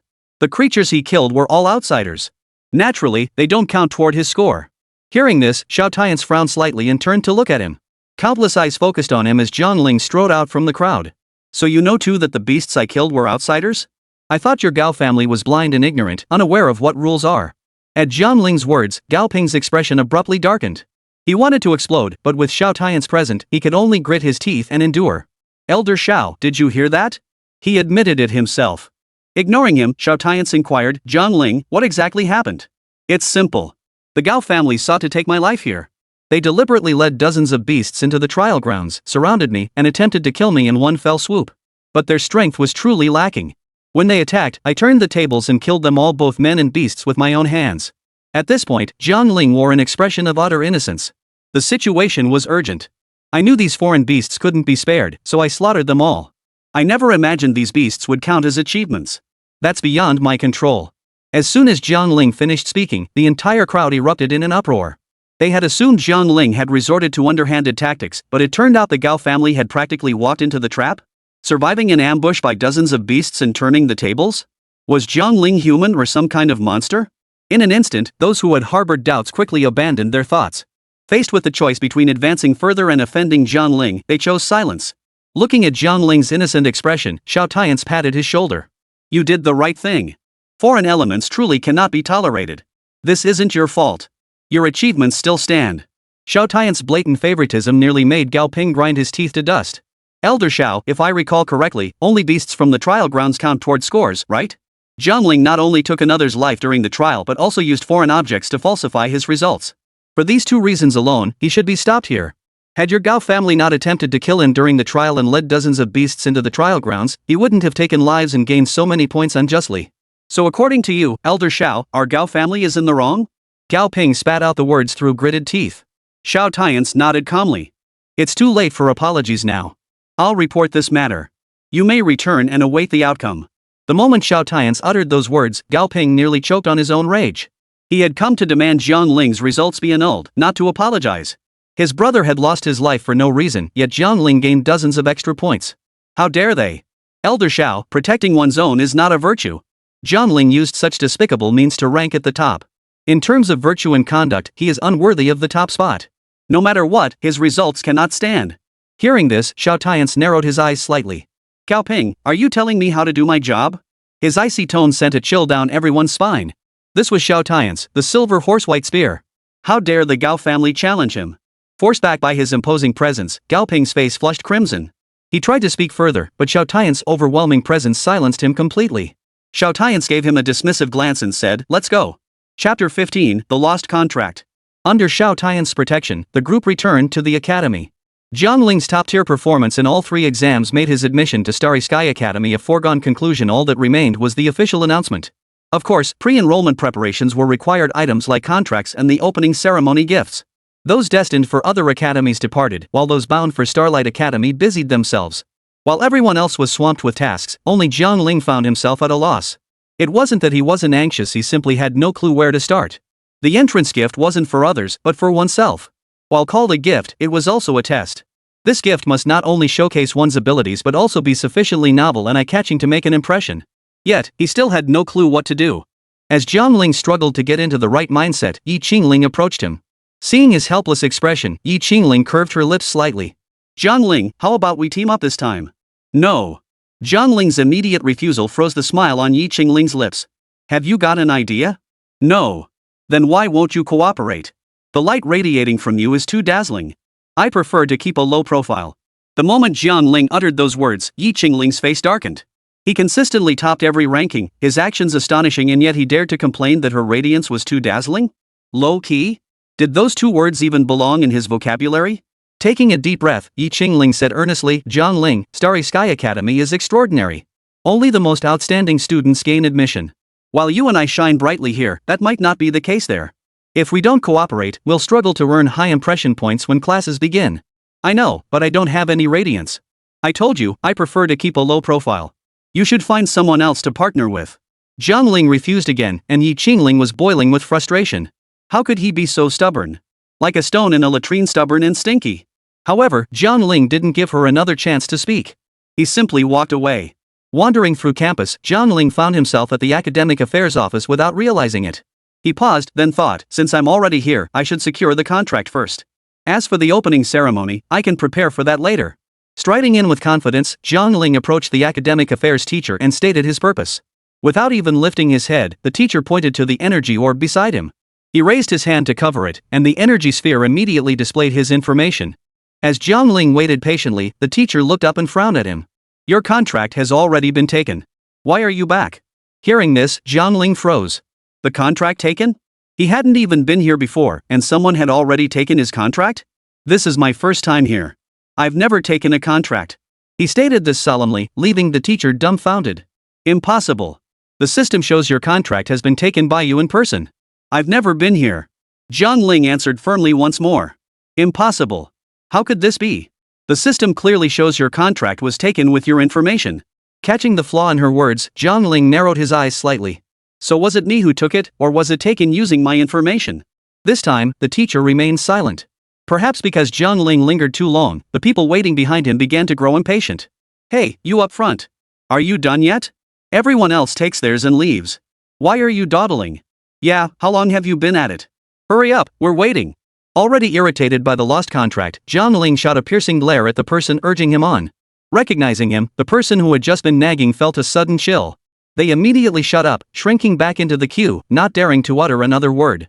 The teacher repeatedly confirmed the contract was truly gone, his face turning pale as he pressed the button beneath the energy sphere.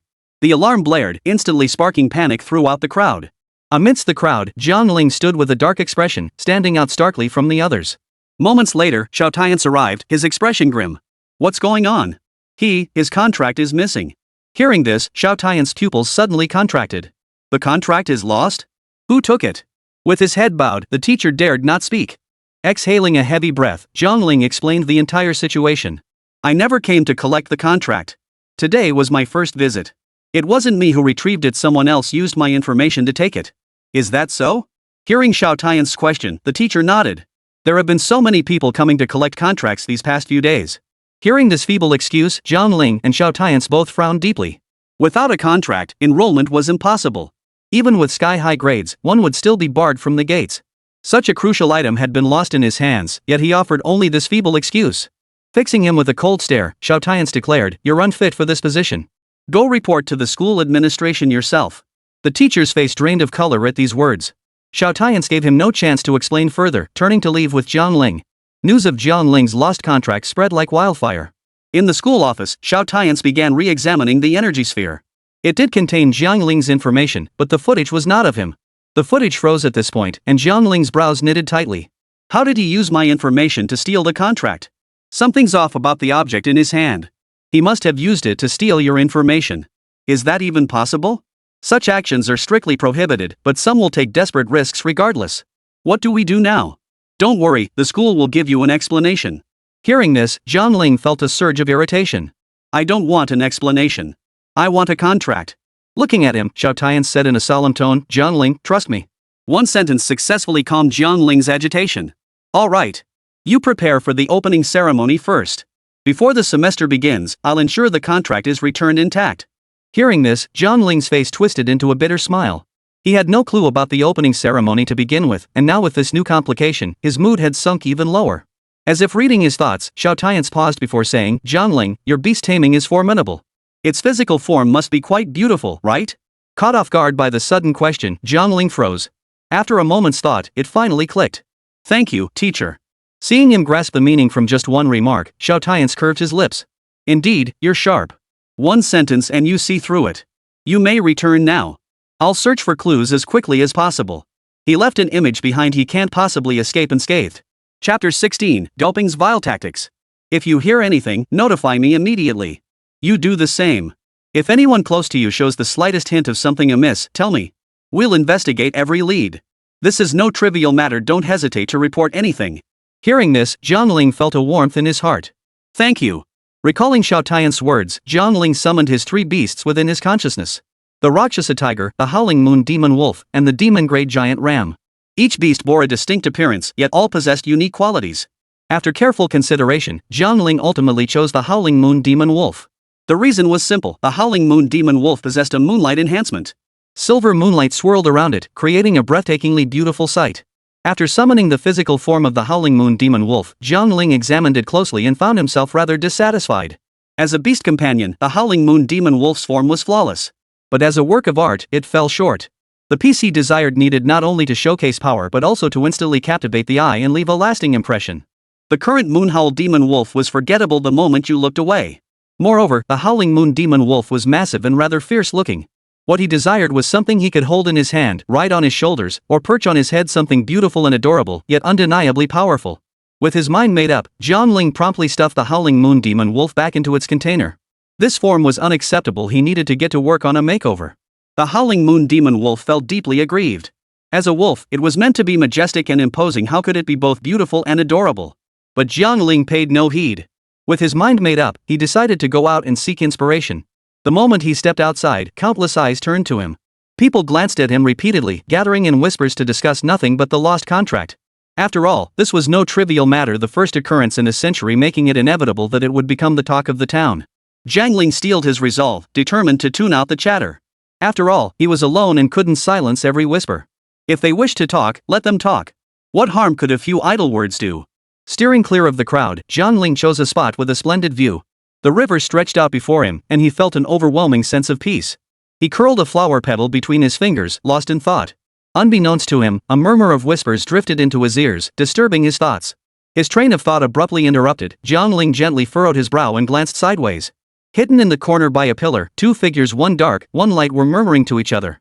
The pillar blocked Jiang Ling's silhouette, so they hadn't noticed him. Yet whatever they discussed seemed unsavory, prompting them to deliberately lower their voices. Curiosity piqued, Jiang Ling quietly edged closer. The voices grew clearer, and his name reached his ears. Without a contract, Jiang Ling is as good as dead this time. Yeah, what good are his grades?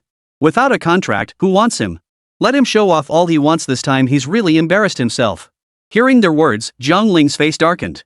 The whole school was talking about it, yet they had to find a secluded spot to discuss it? How boring.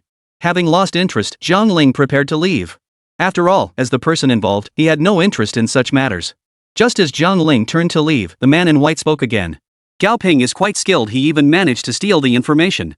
Fortunately, Jiang Ling didn't go to retrieve the contract in time, or else it would have been disastrous. That single sentence halted Jiang Ling in his tracks. Exactly. Thankfully he was lazy, and Gao Ping acted swiftly. Otherwise, he would have succeeded in entering Starry Sky Academy. Those dozens of beasts weren't even part of the trial grounds, how could they count toward his score? The black-clad man's words had barely faded when Jiang Ling's figure materialized before them like a ghost. As the two froze in shock, Jiang Ling seized their throats with iron grip. His aura erupted, unleashing the Rakshasa Tiger's terrifying presence. Cold sweat broke out on their bodies. Did Gao Ping take my contract? Jiang Ling's voice was as cold as ice shards, making their legs tremble. Choked, they couldn't even breathe, let alone speak. In desperation, they flailed their arms wildly. Staring into their eyes, Jiang Ling coldly declared, I'm giving you one chance. If you dare lie, neither of you will leave here alive. With that, he released his grip. Fresh air flooded their throats. Their faces flushed crimson as they gasped for breath in ragged heaves. Without granting them a moment to recover, Jiang Ling grabbed the white-clad man by the hair, forcing him to meet his gaze. Did Gao Ping take my contract? He repeated the question. The white-clad man's body jerked violently, not for any other reason than the murderous intent filling Jiang Ling's eyes. That ruthless glint filled him with utter dread. I only gave you one chance. The thought flashed through his mind, and the white-robed man's heart clenched. The words slipped out before he could stop him. Yes, your contract was taken by Gao Ping. Hearing the answer, Jiang Ling's pupils contracted sharply. Not the Gao family again. And resorting to such despicable tactics. Where is Gao Ping? He's in the dining hall. Shoving him aside, Jiang Ling turned and walked away. In the dining hall, Gao Ping was chatting and laughing with his companions. When the topic turned to Jiang Ling's contract, he smugly raised an eyebrow. I told you, anyone who dares offend the Gao family, I'll make them wish they were dead. The contract? That's just the first step. Young Master Gao, two members of the Gao family died at Jiang Ling's hands. Why not just take his life outright? Taking his life would be as easy as turning my hand, but merely letting him die would be too lenient. A man like him deserves to taste a fate worse than death. At the mention of Gao Yang and Gao Chang, Gao Ping's eyes darkened with malice. His right fist clenched tightly, then slammed down hard on the tabletop. At this sight, everyone fell silent. Just then, the door burst open with a kick. With a loud bang, wood splinters flew across the entire room. Caught off guard, several people were cut by the splinters, curses erupting from their mouths. Jiang Ling strode in, his gaze fixed directly on Gao Ping's face. Where's the contract? Hand it over. Hearing this, Gao Ping narrowed his eyes dangerously. He hadn't expected Jiang Ling to figure out so quickly that he'd taken the contract, much less that he'd dare come looking for it alone. Want the contract? Then chop off your right hand, kneel down, and call me Grandpa. If I'm in a good mood, I might just give it back to you. Hearing this, Jiang Ling's expression grew even colder. Gao Ping, you? You think you're worthy? As the words fell, Gao Ping's lips curled in scorn. Jiang Ling, don't forget your contract is still in my hands. With a flick of my finger, your life ends right here. With your abilities, you might be able to steal the contract, but you couldn't destroy it, could you? The contract contains a special chip, not just anyone can destroy it. Gao Ping, you're probably overestimating yourself. Hearing this, Gao Ping's face twisted with fury. Just because I can't destroy it doesn't mean others can't. As long as the contract is in my hands, I'll find a way to destroy it. Jiang Ling's face twisted into a cold sneer at his words. Very few possess the ability to destroy the contract. Before you find such a person, I will personally reclaim it and report your violation of the rules. Your Gao family can prepare to be buried alongside Gao Yang and Gao Chang. Chapter 17, Fighting Alone. After glaring at Jiang Ling with venomous eyes for a moment, Gao Ping suddenly burst into maniacal laughter, his entire being seeming to lose all reason. Jiang Ling, you want to report this?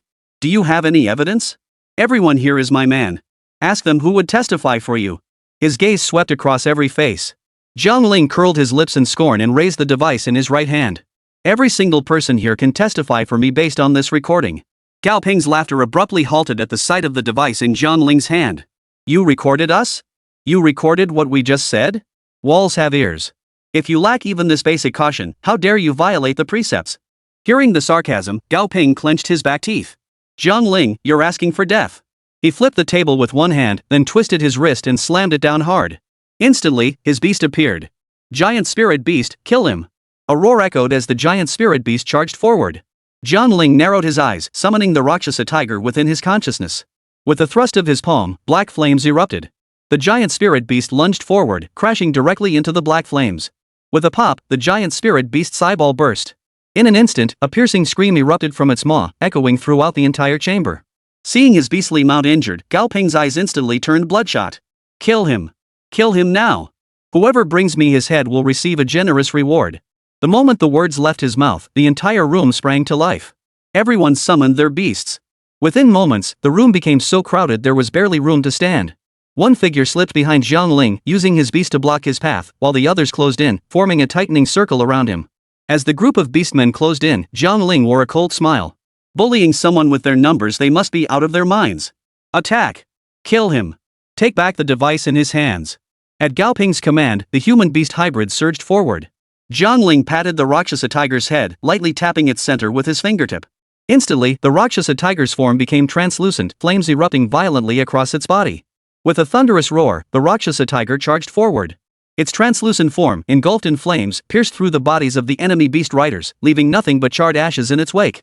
Within moments, several beast tamers fell one after another.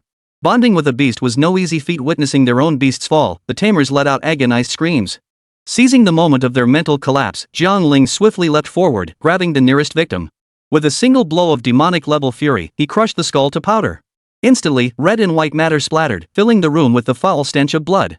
Eyes red with fury, Jiang Ling turned his gaze to another man. The moment their eyes met, the man spun and fled, completely oblivious to Gao Ping standing right behind him. He fled, leaving Gao Ping utterly exposed before Jiang Ling. Jiang Ling narrowed his eyes, watching him as he closed the distance step by step. Hand over my contract. Gao Ping retreated step by step, his hand instinctively reaching for his waist. You're dreaming. Seeing his move, Jiang Ling's face twisted into a cold sneer. Since you refuse to hand it over willingly, don't blame me for being ruthless. With that, he suddenly lunged forward. The distance between them was already close, and Jiang Ling's sudden acceleration sent Gao Ping's heart racing to his throat. Grabbing the person beside him, he shoved them violently out of the way. Jiang Ling struck with a backhand palm strike, instantly ending the man's life. Watching his friend fall without even landing a single blow against Jiang Ling, Gao Ping panicked.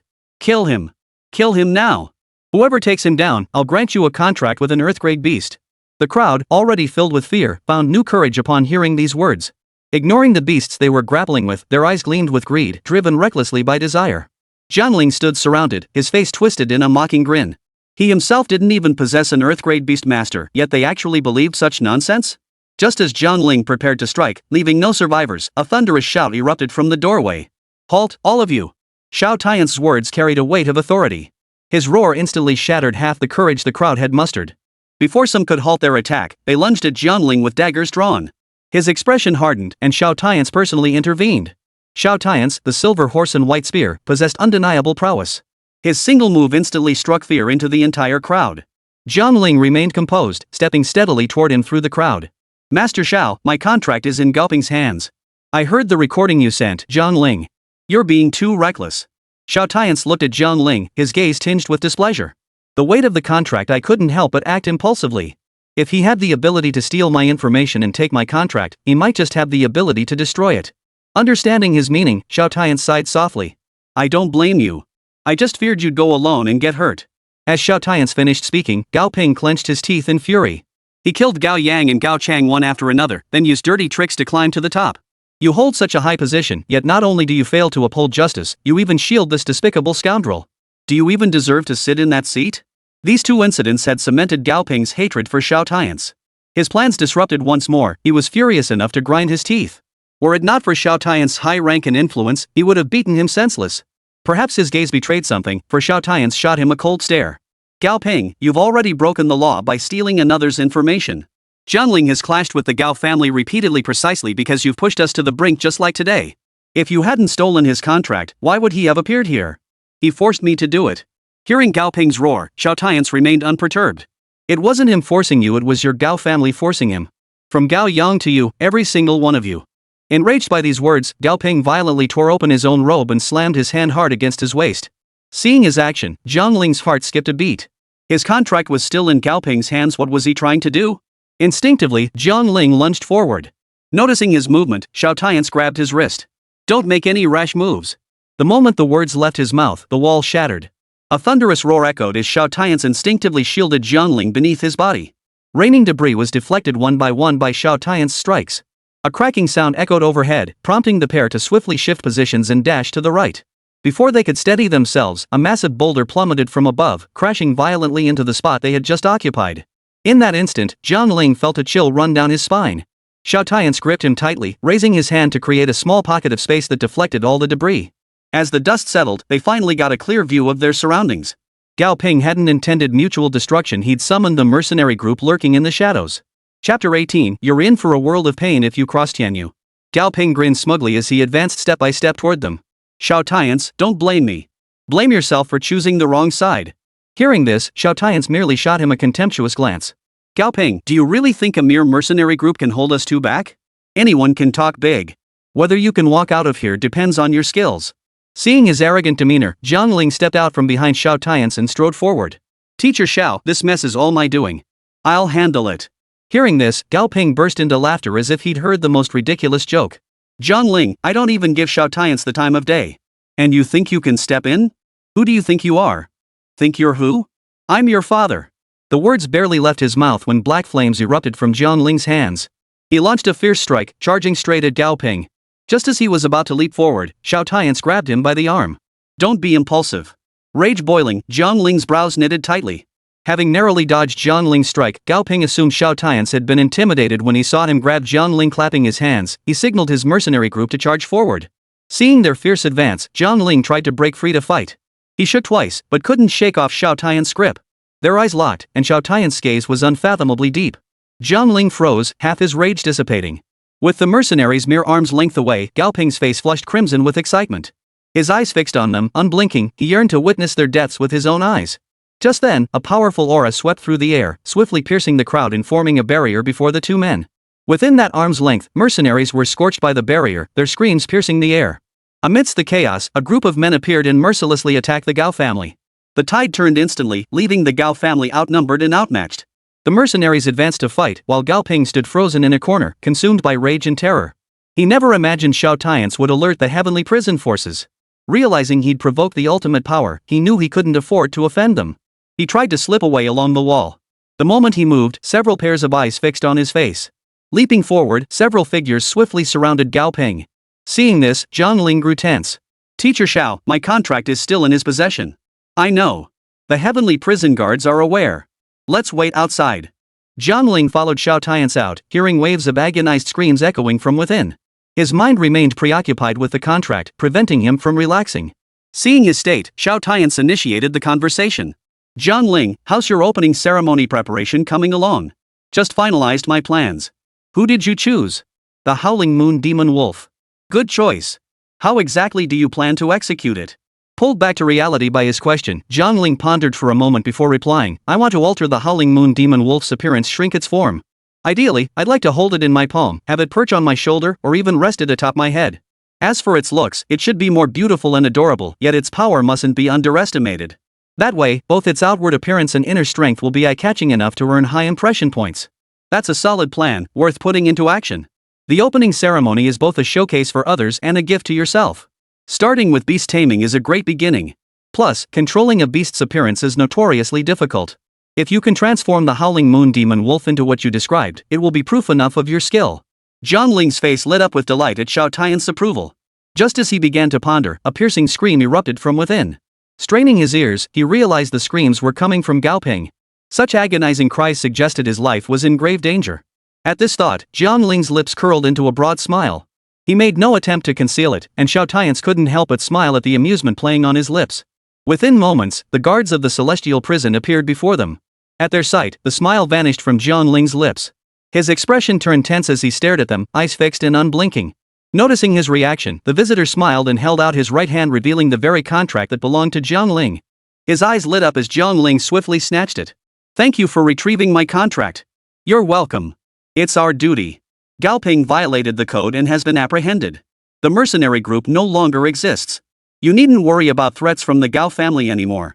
Upon hearing this, Jiang Ling expressed his gratitude repeatedly. Xiao Tian's patted his shoulder, signaling him to leave first. After putting away the contract, Jiang Ling's steps felt exceptionally light. On the way back, he even felt the wind itself was sweet. Back at school, he decided to search for inspiration once more. After wandering around a few times, just as ideas began to form in his mind, he bumped into Yi Qingling.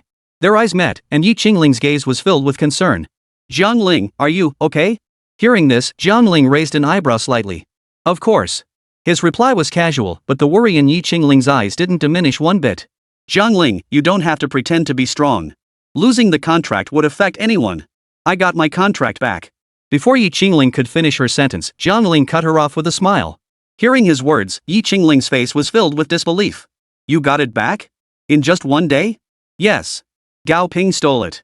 The Gao family again?" As she spoke, a hint of disgust flashed across Yi Qingling's face. Amused by her expression, Jiang Ling nodded. "That's right, another member of the Gao family. But don't worry, they've already received their just punishment." "Gao Ping is dead?" "Probably not. He was taken away by the heavenly prison." Learning that the matter had stirred the heavenly prison, Yi Qingling gaped in astonishment. Seeing her reaction, Jiang Ling's smile deepened. As they passed each other, he paused briefly. "Thanks for your concern. Wishing you success at the opening ceremony." With those words, he departed first. Earlier, he had noticed the pattern on Yi Qingling's skirt, sparking an idea in his mind. Now, he couldn't wait to begin modifying the Howling Moon Demon Wolf to see if his plan would work. Sensing his thoughts, the Howling Moon Demon Wolf in her mind's eye let out a piercing howl. It was a wolf. A majestic demon wolf. It refused to be reduced to some pink, fluffy thing. Aware of the Howling Moon Demon Wolf's thoughts, Jiang Ling paid no heed. Closing the door tightly, he summoned it forth. Seeing his sinister expression, the Howling Moon Demon Wolf backed away in terror. Jiang Ling advanced with a wicked grin, looking every bit the villain with sinister intentions. In the end, the Howling Moon Demon Wolf couldn't escape and obediently submitted to the transformation. After countless iterations of modification, satisfaction finally spread across Jiang Ling's face. Cradling the Howling Moon Demon Wolf in his palm, he nodded approvingly. "Excellent. This is precisely the form I desired." Hearing this, the Howling Moon Demon Wolf's eyes filled with tears. Its wolfish howl had been utterly disgraced. Chapter 19, Verification Ceremony. On the day the list was announced, Jiang Ling stood beneath the bulletin board.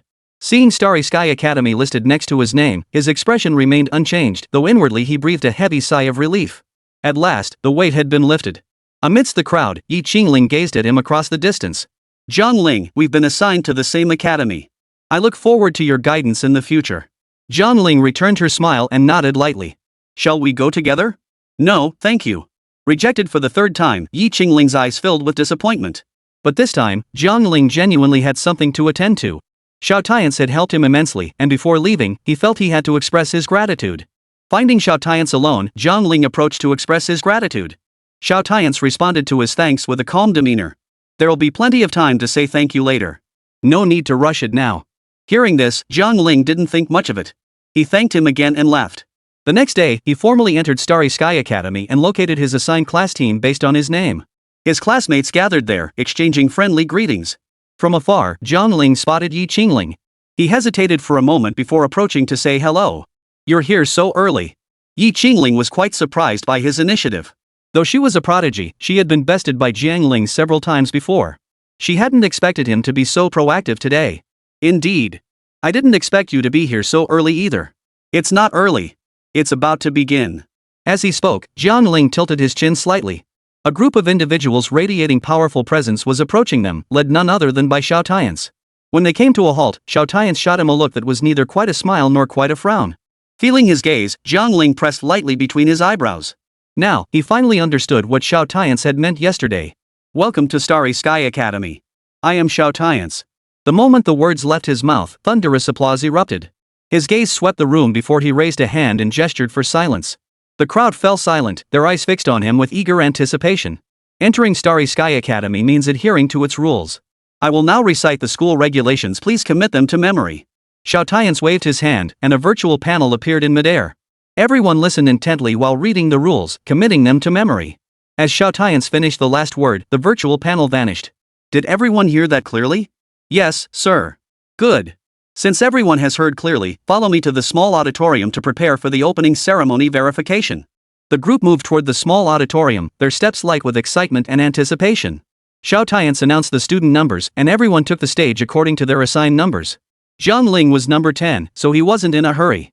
Number 1 took the lead, visibly nervous. Good afternoon, everyone. My name is Hu Tianxiu. My opening ceremony gift is the radiance of purple light energy. Thank you all. He finished nervously, bowed deeply, and thumped his head right onto the table. Instantly, the auditorium erupted in roaring laughter.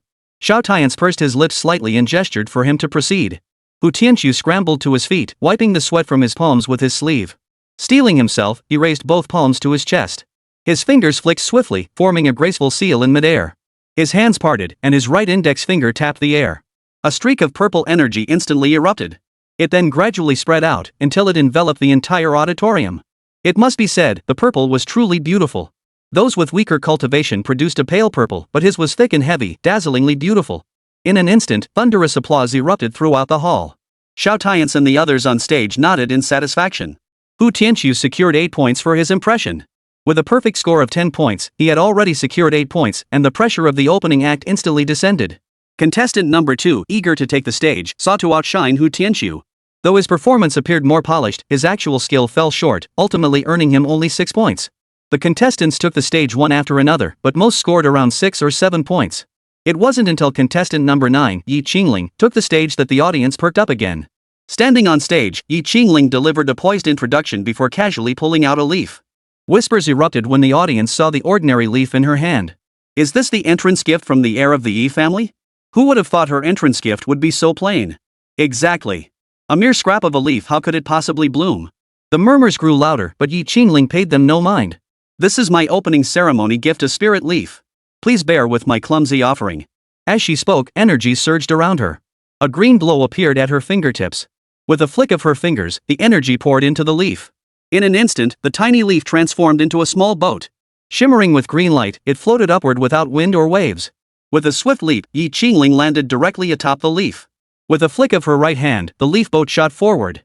The auditorium wasn't large, and the leaf returned to its original spot in mere moments. Leaping down, Jiang Ling lightly tapped the leaf stem. The leaf transformed back into an ordinary leaf, which she held in her hand, playing with it. Once more, thunderous applause erupted in the auditorium, lasting for an extended period. Jiang Ling, caught up in the moment, watched with admiration. It must be said, Jiang Ling truly lived up to the title of genius. The thought barely crossed his mind when Xiao Tian's and the others awarded her a 9 out of 10. The highest score in the entire venue so far. Just 1 point shy of perfection. Jiang Ling nodded her thanks and calmly stepped down from the stage.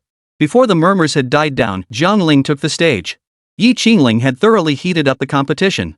Logically, following her performance, Jiang Ling held no advantage whatsoever. But what could he do? Their student ID numbers were consecutive. He could only calmly make his move. After a brief self-introduction, Jiang Ling curved his lips. My opening gift is the Moonhowl Phantom Wolf. Patting his shoulder, he commanded softly, Howling Moon Demon Wolf, appear. Everyone held their breath, expecting a majestic demon wolf to appear. But before everyone's eyes, only a pink, fluffy little thing landed in Jiang Ling's palm. For a moment, everyone was utterly dumbfounded. Is this a wolf? A demon wolf? You've got to be kidding me.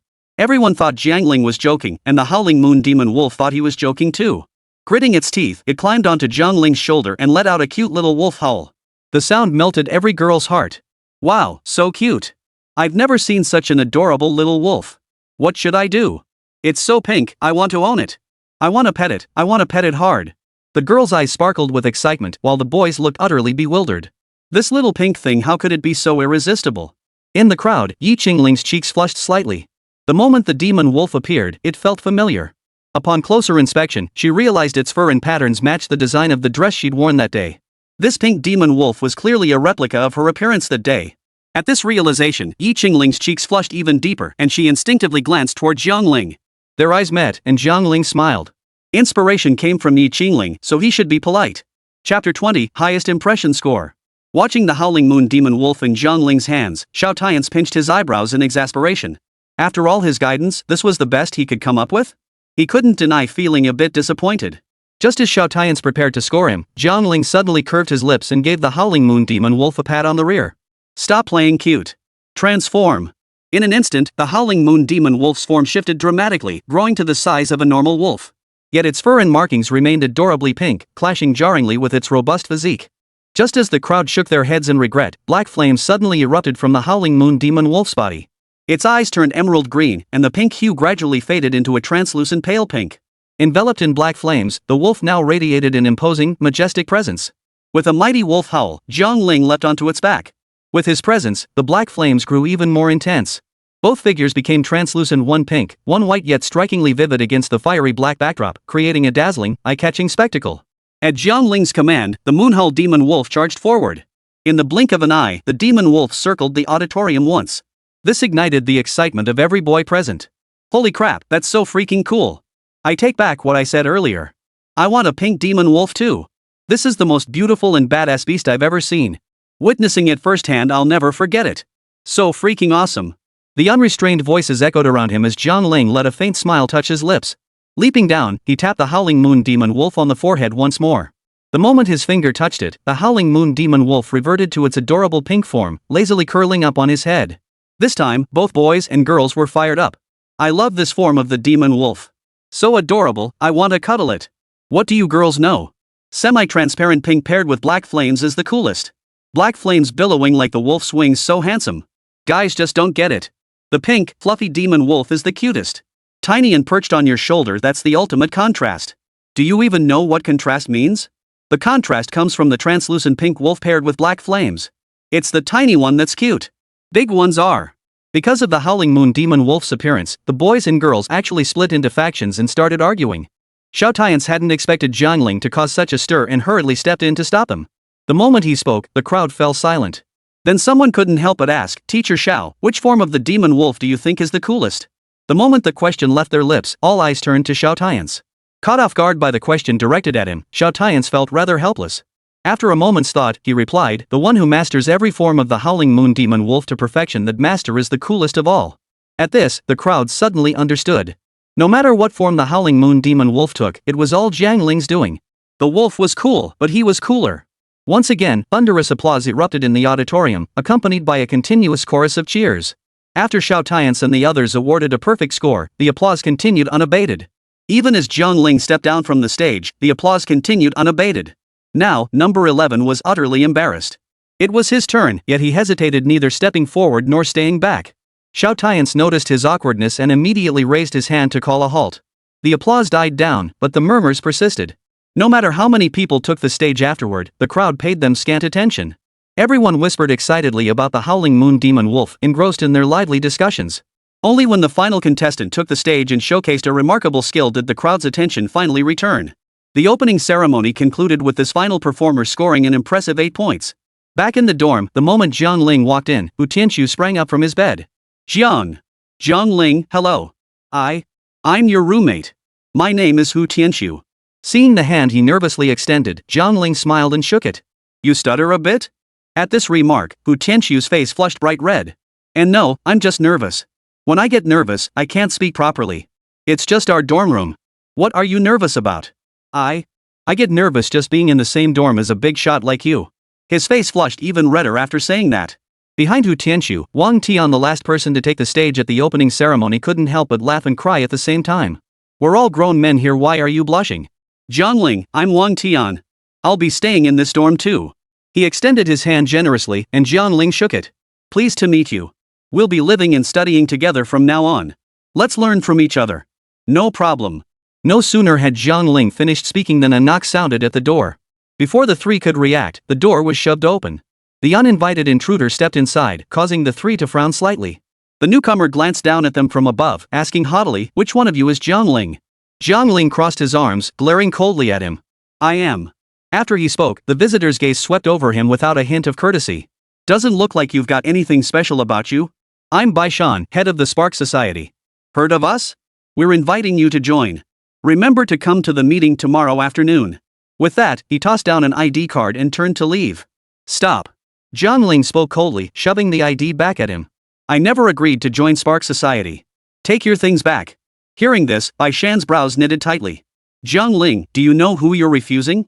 I don't care who you are. The remark infuriated Baishan. The Spark Society is the most prestigious club at Starry Sky Academy. Countless students would kill to join. Now I'm actively seeking you out, and you dare refuse? Jiang Ling, you're utterly ungrateful. You expect me to be grateful for something you're forcing on me? Why should I? This is the Spark Society. I don't care about any club. I have no interest and I don't want to join. Take your stuff and leave.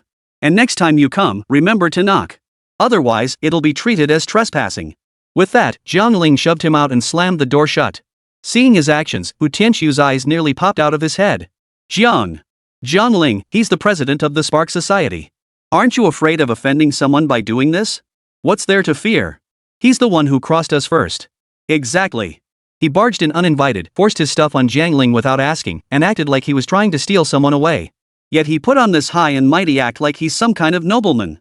What a phony. But his status is higher than ours. What if he comes after Jiang Ling if we offend him? Hearing this, Jiang Ling pressed his temples in exasperation. Here, no one's status is higher than anyone else's. We're all students except for the teachers. Everyone is equal. But he's the club president. If he can be president, so can anyone else. It's about capability, not status. Before capability, everyone's status is equal. Chapter 21, Public Confession.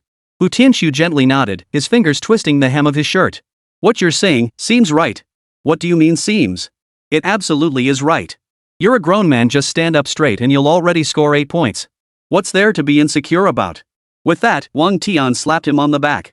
Hu Tianxiu jolted upright, his back instantly straightening. That's the spirit. Learn from Jiang Ling, more often be tougher. Glancing at Jiang Ling, Hu Tianxiu scratched his head awkwardly. The gap between us seems a bit too wide. What's so different? Shut up. No sooner had Wang Tiangang finished yelling than the door swung open again. Another uninvited guest had arrived, causing the three men's brows to furrow even deeper. Who are you looking for? Jiang Ling? Which one of you is Jiang Ling? I am. Jiang Ling stepped forward. Seems pretty ordinary. Nothing special about him. Hearing this, Jiang Ling raised an eyebrow slightly. Is that so? You look pretty ordinary too. Me? I'm the student council president. So what if you're the student council president? You look perfectly ordinary. Not only ordinary, but your manners are lacking. Didn't your teachers teach you to knock before entering? As soon as Jiang Ling spoke, Wang Tian struggled to suppress a laugh. The student council president's face flushed red, then drained pale. After a long moment, he finally said, "Me coming to see you is doing you a favor. Why should I knock? Here are the student council membership application forms. Fill them out and hand them to me personally. Once you're in the student council, you follow the student council's rules. Don't talk down to me like that." Jiang Ling didn't take the documents he handed over. Before you establish student council rules, learn the rules of being human first. I have no interest in the student council. Take your paperwork back where it came from. Jiang Ling, don't push it too far. Same goes for you. Good riddance. With that, Jiang Ling couldn't be bothered to glance at him again, busying himself with his own tasks. Wang Tian opened the door and gestured for him to enter.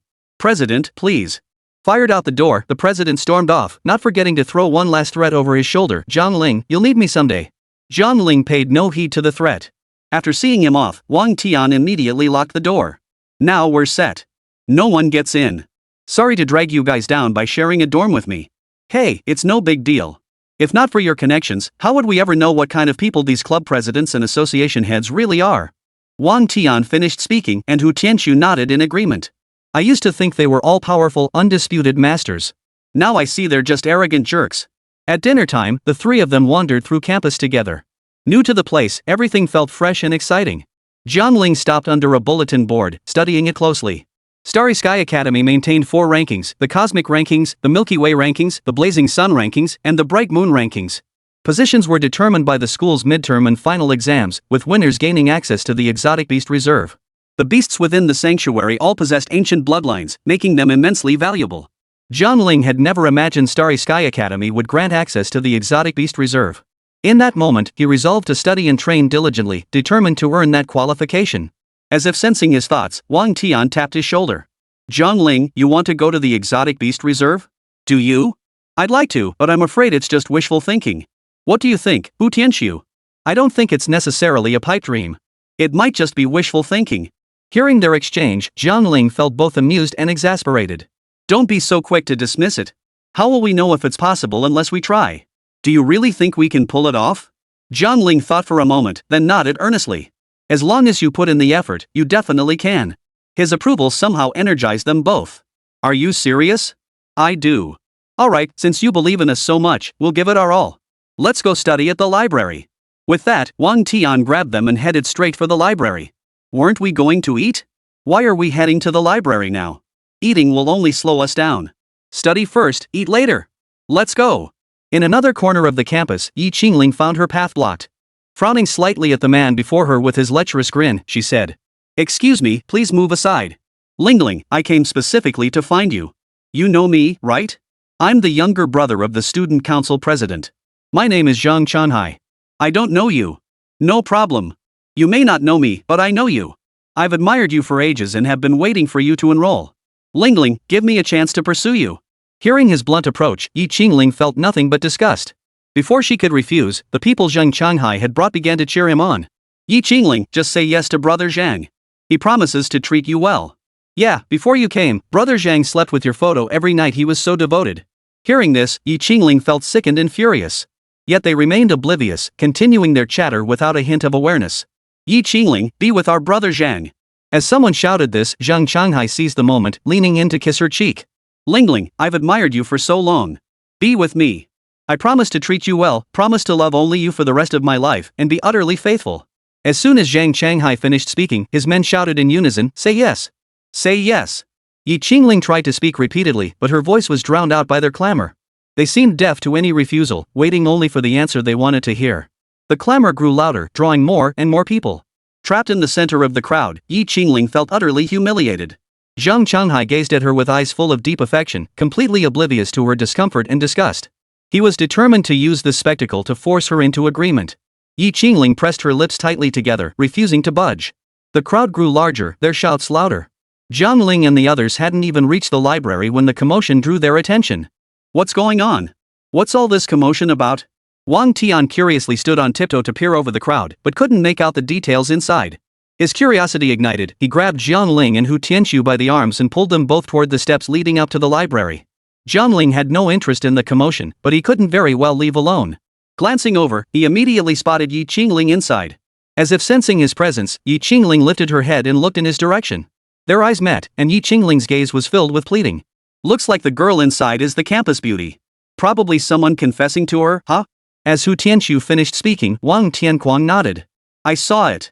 It's Zhang Chanhai, the student council president's younger brother. With his pig-like face, he actually dares to confess to the school beauty?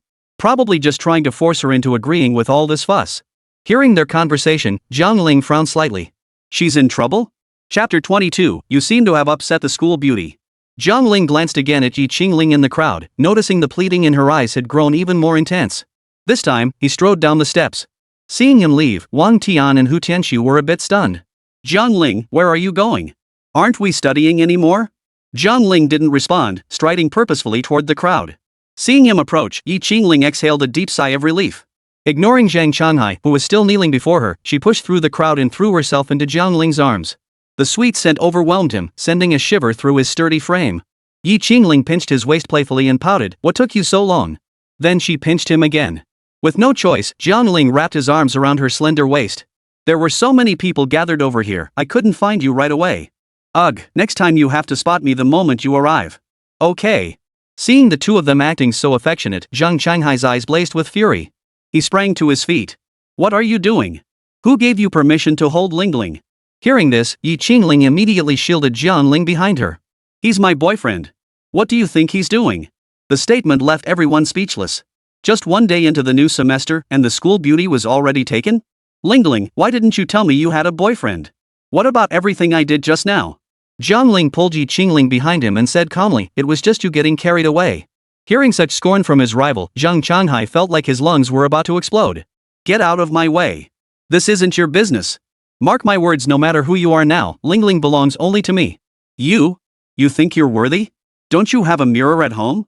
Go take a piss and take a good look at yourself. Jiang Ling's words sent the crowd into uproarious laughter. Jiang Changhai's face flushed crimson as he pointed a trembling finger at Jiang Ling's nose. Do you even know who I am? My brother is the student union president. Mess with me, and I'll make sure you regret it.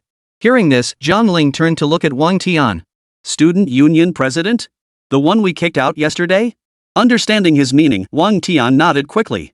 Yep, the one we kicked out yesterday. You hear that? I don't even give a damn about your brother. You think you can stir up trouble? If you don't have the balls, drink more water. With that, Jiang Ling grabbed Yi Qingling and started walking away. Seeing his move, Jiang Changhai immediately stepped forward to block them. You little punk, let go of Lingling. She's mine. Stop dreaming. The only thing that's yours is the sickness in your head. Nothing else belongs to you. Once again, the entire crowd erupted in laughter, growing more and more exaggerated. Wang Tian even laughed until tears streamed down his face. Enraged, Jiang Changhai swung a punch. Jiang Ling, you're asking for it. Seeing the fierce attack coming, Jiang Ling narrowed his eyes slightly. Without moving his feet, he seized Jiang Changhai's incoming fist. As their eyes locked, he tightened his grip. With a loud crack, Jiang Changhai's arm snapped clean off. In an instant, the agonized scream echoed across half the campus. Flinging him aside, Jiang Ling tossed him to the ground like discarded trash. I warn you, if you ever lay a finger on Yi Qingling again, I'll take your life. As he spoke, Jiang Ling unleashed a palpable aura of power, pinning everyone nearby in place, unable to move. With that, Jiang Ling led Yi Qingling away. Jiang Changhai glared at him with venomous eyes, his fingernails digging painfully into his flesh. Before the library, Jiang Ling released her hand. It's safe here now. You should go back. Yi Qingling looked at him, her eyes brimming with gratitude. Jiang Ling, thank you for today. No problem. Since we know each other, I couldn't just stand by and watch you struggle. When you get back, just have someone spread the word that you dumped me. Hearing this, Yi Qingling frowned deeply. Jiang Ling, are you in such a hurry to distance yourself from me? It's not about cutting ties. I just don't want to tarnish your reputation. After all, we never had a relationship to begin with. It's best to clear things up sooner rather than later. Yi Qingling pressed her lips together, feeling an inexplicable heaviness in her chest. I understand. With those words, Yi Qingling turned and walked away. Watching her retreating figure, Wang Tian nudged Jiang Ling's shoulder. Jiang Ling, why do I get the feeling you've upset the school beauty? I think so too. The school beauty doesn't seem too keen on distancing herself from you. Stop speculating. Let's get back to studying. Jiang Ling didn't want to discuss it further and pulled the two of them away. In the student council office, Jiang Changhai burst in wailing like a wolf. Bro, I got bullied. You gotta get me justice. Seeing his pitiful state, Jiang Changfeng couldn't help but frown. Who beat you up like this? Jiang Ling. That freshman. At that name, Jiang Changfeng immediately stood up. Who did you say? Jiang Ling. The one who pulled out that pink torn wolf at the opening ceremony. How did he break your arm? He just snapped it clean off. Bro, you gotta get me justice on this. Don't twist the facts. Tell me the whole story. Under Jiang Changfeng's intimidating glare, Jiang Changhai reluctantly spilled the details. Learning that his arm had been broken over stealing someone's girlfriend, Jiang Changfeng's expression turned icy. I've told you time and again not to use my student council president status for personal gain. You keep repeating the same mistakes. Do you think my words are just wind in your ears? I didn't. No? Jiang Changhai, I'm your older brother. I fought tooth and nail to get where I am today, and this is how you sabotage me? What, afraid I'm enjoying this position too much? Come on, go apologize. At the mention of an apology, Jiang Changhai immediately backed down. Jiang Ling was his romantic rival. He'd already lost to his rival. Why on earth should he apologize? Brother, my arm hurts. Fine, keep pretending. If you won't go, I'll go myself. Leaving him behind, Jiang Changfeng walked straight out the door. Jiang Ling and his two friends stayed in the library until evening before leaving. Passing by the cafeteria, Wu Tianqiu refused to move on. We agreed to eat after studying. You can't go back on your word. Seeing his stubbornness, the other two were both amused and exasperated. No one lied to you. Come on, it's my treat. The moment the trio stepped into the cafeteria, countless eyes turned to Jiang Ling, some filled with envy, others with jealousy, and still others simply out of pure curiosity. Feeling the stares, Jiang Ling frowned slightly. Wang Tian noticed and whispered, should we find another place? No need. No sooner had Jiang Ling sat down than people swarmed around him. Hey, idol. Can I ask how you managed to land the school beauty on the very first day of school? The moment the question left his lips, a crowd instantly gathered around. Seeing the gossipy stares, Jiang Ling's brows furrowed even deeper. He and Yi Qingling had been apart for several hours already. Hadn't she posted the news that she dumped him yet? Jiang Ling pressed his lips tightly together, his expression clearly displeased. Seeing his reaction, the questioner panicked and quickly said, "No problem, no problem. If you don't want to talk about it, don't. I'll just head off now." Chapter 23, Carefree and Unburdened, Living Without Weariness. By the end of the afternoon, news of Jiang Ling landing the school beauty on the very first day of classes had spread to every corner of campus. Yi Qingling hadn't clarified, so Jiang Ling naturally couldn't bring himself to speak up. Faced with the many strange looks, he could only choose to ignore them. On the way back, his mood was noticeably sour. Seeing his state, Wang Tian sighed helplessly. "Jiang Ling, she's the school beauty. The girl countless guys dream about. Now she's coming on to you, and you're still unhappy? Women only slow down my studies." Hearing this, Wang Tian and Hu Tianxiu were utterly dumbfounded. Jiang Ling must have studied himself into a stupor. The one throwing herself at him was Yi Qingling, the school beauty. Turning to face him, the two stared at him as if he were an idiot. Jiang Ling sighed in resignation and ignored them. Just as the three reached the dormitory entrance, a figure suddenly emerged from the shadows. Sensing danger, Jiang Ling struck with a backhand, black flames erupting instantly.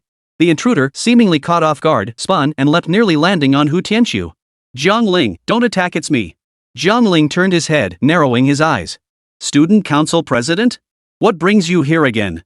Hearing the distinctly unwelcoming tone, Zhang Changfeng scratched his head. I'm here to apologize for my brother." "Your brother? Zhang Changhai?" "Yes, he was in the wrong today. Please don't hold it against him." Jiang Ling raised an eyebrow at his words. As the student council president, he hadn't expected Zhang Changfeng to proactively apologize on Zhang Changhai's behalf. "No need to apologize to me. If you have the time, you should apologize to Yi Qingling instead." "Don't worry, I'll go." Jiang Ling, the student council genuinely wants to invite you to join. Why don't you consider it?" Hearing him bring it up again, Jiang Ling frowned once more. "Sorry, I'm not interested. Jiang Ling, I admit my attitude was wrong before I underestimated you. This time, I'm extending a genuine invitation. Please give it some thought." Seeing his attitude shift so abruptly, Jiang Ling frowned as he studied him. "Did you take the wrong medicine or something?" Hearing this, Zhang Changfeng's face darkened. "I admit my attitude was poor before. But back then, I thought you were just the top-ranked freshman, nothing extraordinary, so I was arrogant. After looking into you more, I realized you truly are a prodigy. Jiang Ling, please reconsider." Faced with his earnest plea, Jiang Ling felt rather helpless. "Sorry, I have my own plans. The student council isn't part of them." Jiang Ling's repeated refusals made several people peering through the door crack gasp in shock. Rumor had it the student council president had a terrible temper. With Jiang Ling's repeated refusals, Zhang Changfeng would surely not let him off the hook. Sure enough, Zhang Changfeng exhaled a heavy breath, clenching his fists. "Jiang Ling, don't rush to refuse. Think it over carefully. I'll come find you another day." With that, he turned and walked away. Jiang Ling didn't take it to heart, but the others began to discuss it. To them, Zhang Changfeng's parting words were nothing short of a threat. But because of his position as president, he couldn't express himself as bluntly as others, so he resorted to a veiled warning. Offending the student council president right after enrollment? Jiang Ling's done for. Yeah, why pick a fight with anyone else? He had to go and offend the president. He's definitely in for a rough time now. Exactly. In my opinion, he just doesn't know when to back down. As the crowd whispered and closed the door, Jiang Ling once again became the center of gossip. Jiang Ling, ignore them. They don't know. Back in the dorm, Jiang Ling flopped onto his bed with a sigh of relief. By the time Wang Tian and Hu Tianxiu figured out how to console him, he had already fallen into a deep sleep. After calling out to him several times with no response, they realized he was asleep. Wang Tian sighed helplessly, he really is carefree. Living like that must be exhausting. Since he's asleep, let's sleep too. The three fell into a deep sleep, waking only at daybreak. As dawn broke, before the three had even risen, the dorm door began pounding loudly. The loud bangs echoed repeatedly, and each of their expressions darkened. Suppressing his morning grogginess, Jiang Ling yanked the door open. Zhang Changhai couldn't pull his hand back in time, nearly smacking Jiang Ling on the head. Jiang Ling narrowed his eyes and seized Zhang's wrist. What? You don't want this hand anymore? Feeling the grip's intensity, Zhang Changhai's face drained of color. Jiang Ling, let go of me. I'm here to test you new students on behalf of the upperclassmen. If you dare touch me, I'll report you. At this, Jiang Ling flung him away with utter disdain. Zhang Changhai stumbled backward, crashing into the wall with a thud. Had someone not caught him, he would have ended up flat on his ass. Before the gathered crowd, he scrambled to his feet, pulled out a piece of paper, and slammed it down in front of Jiang Ling. See this? Freshman initiation checklist. I'm the chief examiner. His tone dripped with smug satisfaction, but Jiang Ling remained unmoved. Starry Sky Academy had never prohibited such rules. Their primary purpose was to temper the arrogance of new students. After all, those admitted to Starry Sky Academy were all top talents, and many were accustomed to looking down on others. Hence, these rules existed. Jiang Ling wasn't surprised by this assessment. Ignoring Zhang Changhai, he proceeded to organize his belongings. Zhang Changhai gritted his teeth in anger, but he had no choice but to follow the rules. After all, the crowd was growing larger. If he broke protocol, word would inevitably spread. He had come prepared anyway, with plenty of ways to humiliate Jiang Ling. Why rush things? This thought lifted his spirits considerably. Moments later, Jiang Ling came to a halt before him. What's the test? A beast taming trial. Defeat my Azure Sky Wolf and you win. Hearing this, Jiang Ling raised an eyebrow slightly. Zhang Changhai looked like a complete fool. How strong could his beast mastery possibly be? Bring it on. Jiang Ling accepted the challenge, and Zhang Changhai eagerly released his beast. Seeing the Xian Great Azure Sky Wolf, Jiang Ling snorted derisively. Moonhowl Demon Wolf, entertain it for a bit. As soon as Jiang Ling finished speaking, the adorable pink Howling Moon Demon Wolf appeared, letting out a soft, high-pitched howl. Seeing the adorable pink Howling Moon Demon Wolf again, the onlookers' eyes lit up. They knew the Howling Moon Demon Wolf was no ordinary beast, but they'd never witnessed its true power. Now they were in for a treat. As anticipation reached its peak, Zhang Changhai burst into laughter. Jiang Ling, this is your beast? It barely qualifies as a wolf. It's not even as good as a dog. His laughter grew more exaggerated, tears streaming from his eyes. The Azure Sky Wolf stood beside him, its expression growing increasingly arrogant. Jiang Ling patted the Howling Moon Demon Wolf on the head. The pink, adorable beast immediately charged forward. Zhang Changhai suppressed his laughter and commanded the Azure Sky Wolf, attack. Kill it for me. The Azure Sky Wolf obeyed, charging head-on at the Howling Moon Demon Wolf. Though vastly different in size, both beasts chose to meet head-on. As the two beasts hurtled toward each other, many spectators held their breath in suspense for the Howling Moon Demon Wolf. Chapter 24, The Real Deal. Before the eyes of all, the Howling Moon Demon Wolf and the Azure Sky Wolf collided head-on. With a thunderous crash, the Azure Sky Wolf was instantly knocked flying. The pink, fluffy figure leapt up and landed directly on its head.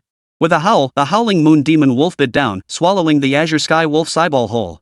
The sound of crunching and chewing sent shivers down everyone's spines. Jiang Ling curled his lips, waved his hand, and the Howling Moon Demon Wolf suddenly grew larger. Its pink fur turned translucent, and black flames instantly surged from its body. With a swift turn in midair, the Howling Moon Demon Wolf lunged backward, biting off more than half of the Azure Sky Wolf's head in one gulp. The Azure Sky Wolf, which had been screaming moments before, fell instantly silent, leaving only twitching limbs behind. The Howling Moon Demon Wolf spat out its skull, soaring upward as black flames instantly engulfed the Azure Sky Wolf's body. In the blink of an eye, the remains turned into a wisp of gray smoke. Jiang Ling beckoned, and the Howling Moon Demon Wolf transformed back into its cute, pink form, lying obediently in the palm of his hand. Turning to the stunned Zhang Changhai, Jiang Ling curved his lips into a faint smile.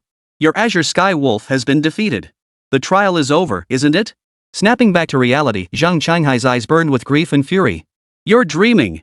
The next trial is a battle of energy, no beast summoning allowed. Without giving Jiang Ling time to prepare, he lunged forward. A pale green energy orb shot from his hand, hurtling straight toward Jiang Ling's chest. Recalling his Howling Moon Demon Wolf, Jiang Ling raised his hand and released a green energy orb of his own, one far more dazzling than Zhang Changhai's. The two collided, instantly shattering Zhang Changhai's orb. With a loud bang, Zhang Changhai suffered the force's backlash, staggering backward in a disheveled retreat. Seizing the opportunity, Jiang Ling strode forward. Zhang Changhai had practically handed himself over. Why hold back? His fingers spun rapidly, and green energy reappeared in his palm. Before Zhang Changhai could steady himself, the energy in Jiang Ling's hand shot straight toward his cheek. As Jiang Ling swung his arm, the crowd heard a sharp crack as the green energy struck Zhang Changhai's face like a resounding slap. Zhang Changhai's face twisted in fury, his lungs nearly bursting with rage. He never expected Jiang Ling to resort to such a humiliating tactic. Jiang Ling, don't push it too far. You wanted an assessment? Then let me show you my true strength. With that, Jiang Ling swung both hands again, and two green energy spheres simultaneously appeared in his palms. With a sinister grin, he hurled both spheres forward.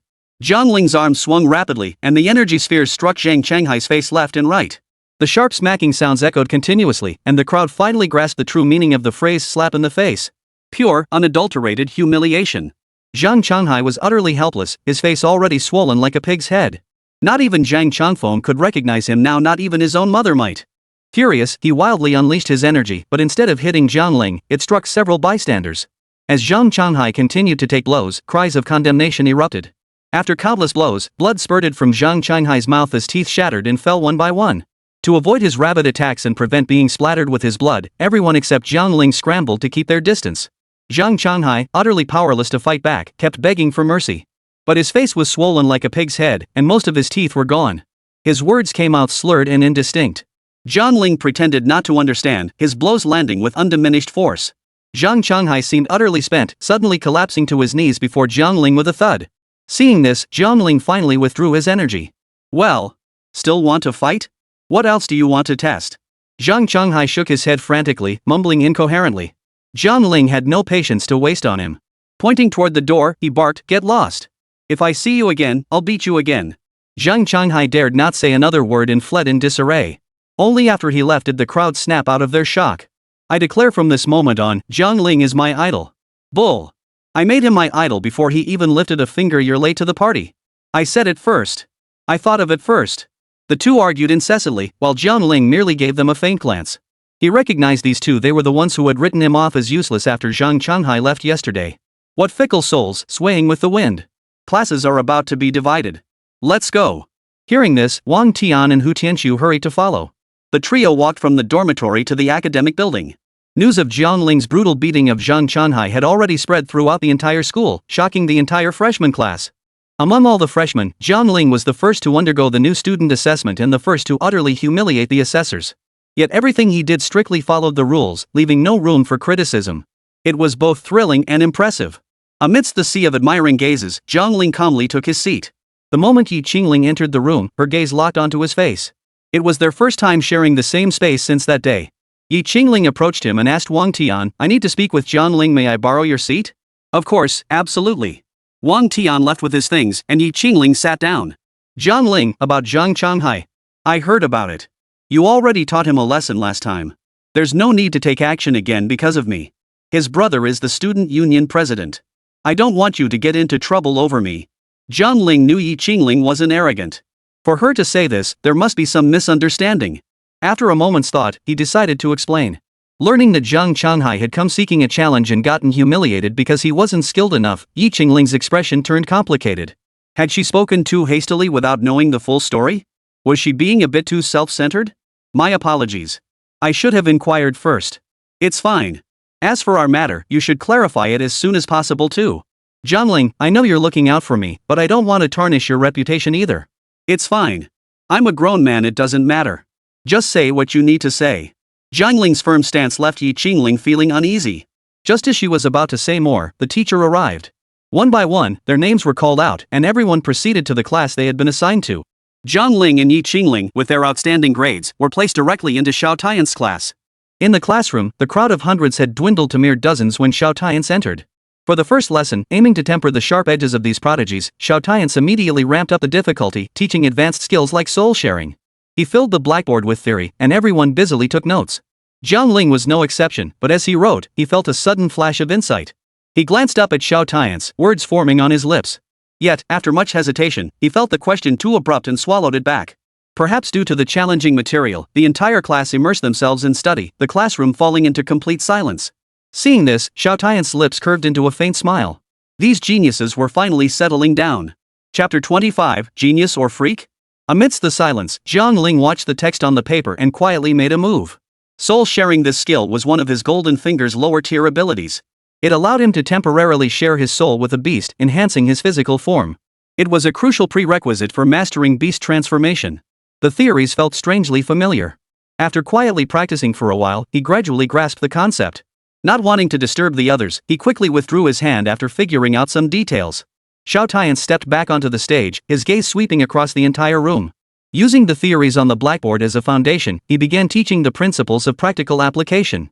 As energy danced constantly in his hands and occasional beasts appeared, the crowd became completely engrossed. Only when Xiao Tian's withdrew did they snap back to reality. Mastering the soul-sharing skill took me a month back then. Among the students I've taught, the strongest grasped it in just one day and night. The greatest talent in Galaxy Academy's history, now a phantom god-tier beast master, understood it in half a day. Whether you can surpass them depends entirely on yourselves. His words sent a collective gasp of astonishment through the group. Xiao Tian's took a month to master it, yet someone grasped it in just half a day? What kind of freak is that? Staring at the characters on their paper, the geniuses instantly found themselves in a quandary. They found the skill difficult, extremely difficult, incredibly difficult. Xiao Tian's clapped his hands and addressed the group. You have an hour and a half left before class ends. Keep working on your comprehension. I'll check your progress at the end of class. Learning they had only an hour and a half, the prodigies steeled themselves to face the challenge head-on. Finally able to release his aura and summon beasts, Jiang Ling began practicing repeatedly. With time pressing, everyone was focused solely on their own efforts, leaving no attention for others. Jiang Ling practiced over and over again, drawing no one's glance. An hour later, Xiao Tian's interrupted them. We'll assess your results in the remaining half hour. A chorus of groans erupted from the audience below the stage. One by one, they took the stage, but their skills were all a mess. Some grasped a little, while others understood nothing at all. Seeing these results, Xiao Tian's grew dissatisfied. It wasn't until Jiang Ling stepped forward that several bursts of energy were released, successfully sharing with the beast's soul. However, she couldn't sustain it for long. Her form shifted, and the skill failed. Even so, her successful connection stunned everyone. To grasp the bulk of it in just 1 hour, if she isn't a genius, who is? Seeing the outcome before him, Xiao Tian's pupils contracted sharply. It seemed the rumors were true. The Yi family had pooled their entire clan's resources to forge a monster, a genius monster. Excellent. Mastering the bulk of it in just 1 hour and successfully sharing it, that's truly remarkable. Hearing Xiao Tian's praise, the disappointment in Jiang Ling's eyes finally faded away. Those who came after her took the stage, but their results remained dismal. Soon, it was Jiang Ling's turn. Jiang Ling stepped onto the stage with composure, while Xiao Tian watched him with keen interest. With a few bursts of energy, Jiang Ling effortlessly summoned a beast. A light tap to its forehead sealed the soul-sharing bond. Jiang Ling's physique visibly transformed, muscles bulging as if inflated, his frame instantly doubling in size. With a wave of his hand, a burst of energy erupted from his palm, obliterating the table before him. Xiao Tian's hadn't expected him to master it so thoroughly in just an hour. By the time he tried to intervene, it was already too late. With a thunderous boom, the table shattered into dust. Fortunately, Jiang Ling made no further move. After confirming his success, he voluntarily severed the soul-sharing bond and returned to his original form. Dozens of eyes stared at him, each pair wide with astonishment, speechless from shock. They had thought Jiang Ling was already a prodigy, but never imagined Jiang Ling was a prodigy among prodigies. In just 1 hour, not only had he mastered soul-sharing, but he wielded it with terrifying precision. Xiao Tian's hadn't anticipated this outcome either, taking a long moment to recover. His gaze toward Jiang Ling held a complex mix of emotions. Not for any other reason, but because his comprehension was terrifyingly swift.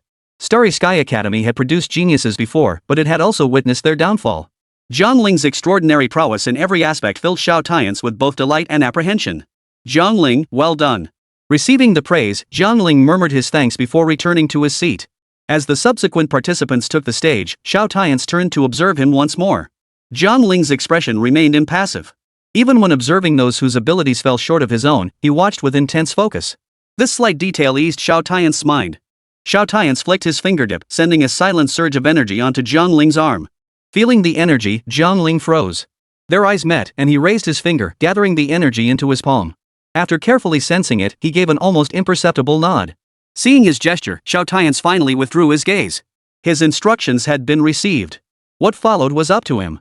Half an hour later, the bell rang, signaling the end of class. Everyone departed in an orderly fashion. The moment they stepped outside, Jiang Ling was pulled to a halt by Wang Tian and Hu Tianqiu, one on each side. Both arms landed on his shoulders simultaneously as they nearly jumped up in excitement. Holy crap, Jiang Ling, you're insane. You mastered soul sharing in just 1 hour? You're a freak. Yeah, even the strongest at Starry Sky Academy took half a day to grasp it. You nailed it in an hour? You're definitely not human. Hearing their words, Jiang Ling couldn't help but laugh bitterly. You guys are the ones who aren't human. Yeah, we're the idiots. Boss, teach us. How did you grasp it so fast? Any tricks? The moment Wang Tian asked, the front row slowed their pace while the back row sped up. Everyone instinctively perked up their ears, waiting for Jiang Ling's answer. Yet, all they received in response was, I just figured it out by accident. For a moment, everyone's faces darkened. Then, a sour voice piped up from the back.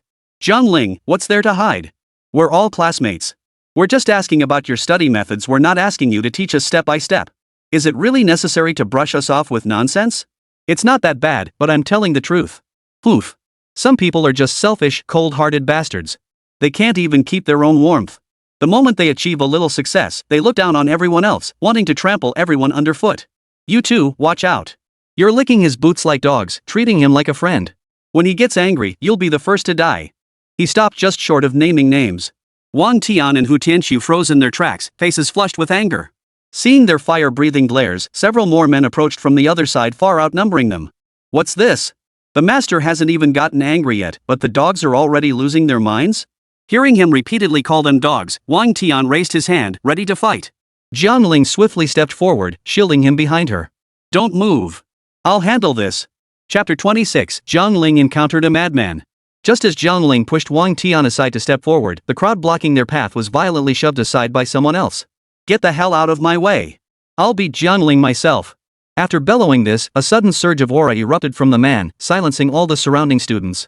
At that moment, Jiang Ling found his gaze involuntarily drawn to the figure. Unfortunately, he had no recollection of this person whatsoever. Noticing Jiang Ling's utterly unruffled gaze, the challenger clenched his jaw so hard it cracked audibly. His eyes widened with fury. Damn you, Jiang Ling. My name is Yang Shan. If it weren't for that old bastard Gao Chang rigging the test, you never would have beaten my ranking. Hearing the name Yang Shan, Jiang Ling suddenly recalled the name. In his memory, there was indeed someone with that name who had persistently followed behind him in Yi Qingling. But he'd never paid much attention to such things, so he hadn't really noticed him.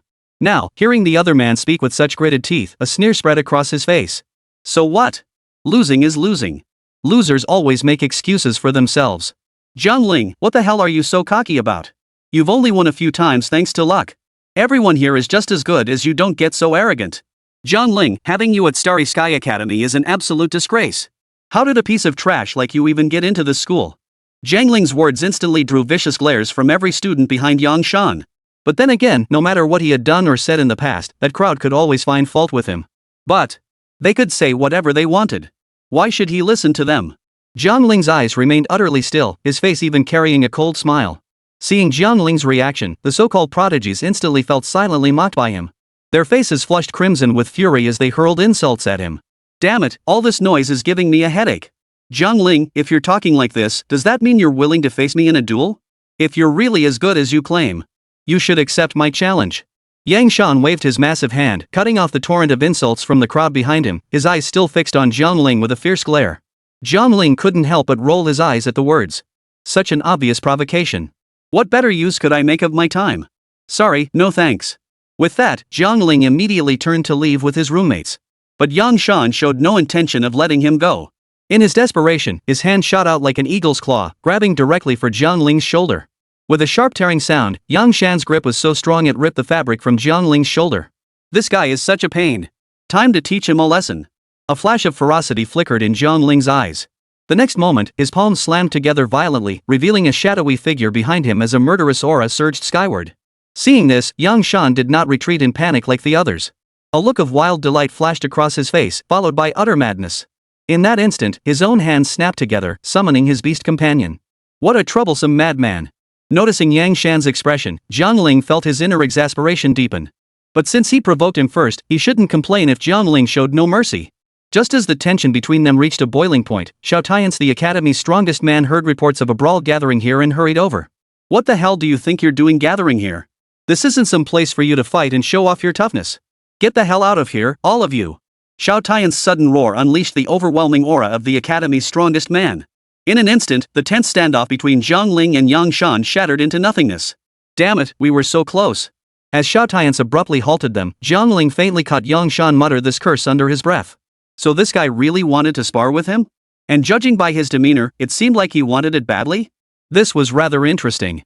Unlike those softies who only bragged with their mouths but cowardly fled when it came to actual combat, Yang Shan was different. Jiang Ling's impression of Yang Shan deepened slightly. But at that moment, Xiao Tian's face was dark and ominous. Two individuals stood before him. One was Jiang Ling, a prodigy among prodigies who had mastered the soul-sharing ability in just 1 hour. The other was Yang Shan, a top-performing student. By all accounts, Yang Shan was usually quiet and reserved. How on earth did he end up fighting with Jiang Ling? You too. How dare you engage in a brawl right here at the academy gates, and what's more, causing such a commotion? After scanning the crowd of onlookers, Xiao Tian's face darkened instantly. Jiang Ling made no attempt to explain. After all, he stood alone against a group of them. Even if he wanted to defend himself, a single voice couldn't stand against a chorus of accusations. Each of them could drown him with a single spit. But so what? He still wasn't afraid of them. As Jiang Ling stood there impassively, Xiao Tian's brow furrowed again. Based on his previous observations of Jiang Ling and Yang Shan, this incident was most likely provoked by Jiang Ling. After all, though the man possessed extraordinary talent, far too many within the academy refused to bow to him. And he wasn't the type to back down or take a loss. Faced with so many provocations, he absolutely couldn't resist striking back. Jiang Ling, you. Just as Xiao Tians weighed the pros and cons, preparing to give Jiang Ling a stern warning, Yang Shan, who had remained silent nearby, suddenly spoke up. "It's me, Teacher Xiao. I'm the one who wants to spar with Jiang Ling. I don't think I'm weaker than him, so I want to challenge him." When Yang Shan suddenly bellowed this amidst the silent crowd, even Xiao Tians was momentarily stunned. Meanwhile, Jiang Ling's roommates, Wang Tian and Hu Tianxiu, couldn't help but burst out laughing upon hearing this. "Seriously, Yang Shan, have you lost your mind? Why are you sticking up for Jiang Ling? He was the one who started this provocation, wasn't he? Did he threaten you with violence? If that's the case, just blink your eyes, we'll all back you up." No one had expected Yang Shan to pull this stunt, and they immediately began shouting anxiously in a flurry of voices. Yet Yang Shan never once glanced at Jiang Ling. He just wanted to get the duel over with. He was confident he could beat him this time. "Fine. I accept your challenge." Amidst the chaotic arguments, Jiang Ling uttered this line with a hint of amusement. Chapter 27, whose match is this anyway? While everyone was busy defending Yang Shan's words, Jiang Ling, who had remained aloof throughout, spoke up so proactively. After Jiang Ling's words fell, the scene fell silent for a moment before another clown jumped in to break the tension. "Damn it, Jiang Ling, what are you so cocky about? You're the one who provoked us, refused to teach us, and called us stupid. We're only here because you threatened us with force. Now that kind-hearted Yang Shan says this, you just take it? Don't you have any shame?" Hearing this, Jiang Ling said nothing, merely rolling his eyes silently. "Guys, you can fool your brothers, but don't fool yourselves." Listening to their wailing and howling, Jiang Ling could only sneer coldly. But right now, he couldn't be bothered with them. What intrigued him far more was Yang Shan standing before him. Why was he helping him? Logically speaking, they should be considered members of opposing factions. When Jiang Ling agreed to Yang Shan's challenge in front of everyone, Yang Shan couldn't contain his excitement. He took a sharp, deep breath, his eyes gleaming with intensity. "Excellent. Since you've accepted the challenge, we'll settle this on the arena." On the arena, it's no holds barred, but it's perfectly within the rules. No regard for life or death. Within the rules. Xiao Tian's face turned so crimson with rage it nearly lost all color. This year's bunch of brats, though generally gifted, were truly arrogant. From the argument just now until now, he wondered if anyone still respected the face of the Academy's strongest practitioner. As Xiao Tian's beard trembled with fury, Jiang Ling glanced at him and said, "Very well. In that case, might we request Teacher Xiao to preside over the competition? As the Academy's strongest, with unmatched prowess and unwavering integrity, he would surely ensure the contest's fairness, wouldn't he?" For some reason, upon hearing Jiang Ling's words, Xiao Tian's eyelid twitched involuntarily. This kid, while his words were all flattery on the surface. But in reality, he was subtly accusing him of nearly misunderstanding him earlier, wasn't he? Truly, he was the type to repay grudges immediately and with pinpoint precision. Xiao Tian's was suddenly stung by Jiang Ling's veiled criticism, and the anger on his face dissipated like thin mist. "Very well. Since you've made such a request, Jiang, I shall graciously accept it. Anyway, I almost misunderstood this kid earlier, so doing him a favor now isn't out of the question." As the strongest practitioner in the Academy, he'd always declined invitations to judge competitions and tournaments. But now, just because two freshman brats in the Academy are squabbling over a trivial matter, they've gone and roped him in as a judge. It was fair to say Yang Shan and Jiang Ling were reaching beyond their station. News of Yang Shan and Jiang Ling's upcoming duel quickly spread to every corner of the Academy. Not only because Jiang Ling had been highly controversial and talked about since his enrollment, but also because the match would be presided over by none other than the Academy's supreme master, Xiao Tian's. What kind of match could possibly warrant Xiao Tian's personally presiding over it? The news spread like wildfire, reaching every corner of the Academy within a mere half hour. In no time, the streets emptied as students from nearly every grade, social tier, and position within the Academy gathered around the arena, unable to contain their curiosity. The Starry Sky Academy, a premier Beastmaster institution, had arranged 50,000 seats around its arena. Such a vast seating capacity was entirely due to Starry Sky Academy's unrivaled dominance in the Beastmaster education sphere. Often, when major schools organized competitions, they were held at Starry Sky Academy. Thus, the arena's vast seating capacity was designed specifically for hosting large-scale inter-academy competitions. For Starry Sky Academy's own minor tournaments, filling just half of those 50,000 seats was considered a major event that generated immense excitement throughout the Academy. Yet now, a mere ordinary arena match between two freshmen has not only filled all 50,000 seats surrounding the arena but overflowed them. Even the spaces between seats were packed with all sorts of onlookers. With no more room to fit everyone, many now crowd in front of the first row of seats. Without seats, they can only stand and watch the match on the stage. Worse still, even the open space at the very front was too crowded to accommodate everyone. People were forced to line up all the way to the arena's entrance and exit points.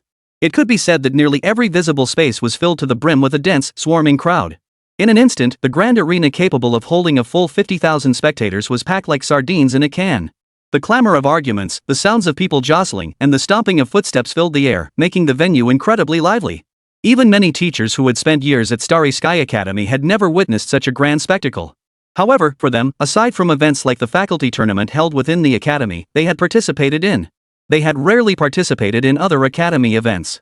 Not to mention, this current match was merely a duel between two obscure freshmen. Hey, old Chen, do you guys even know what this match is about? And who are these two students anyway?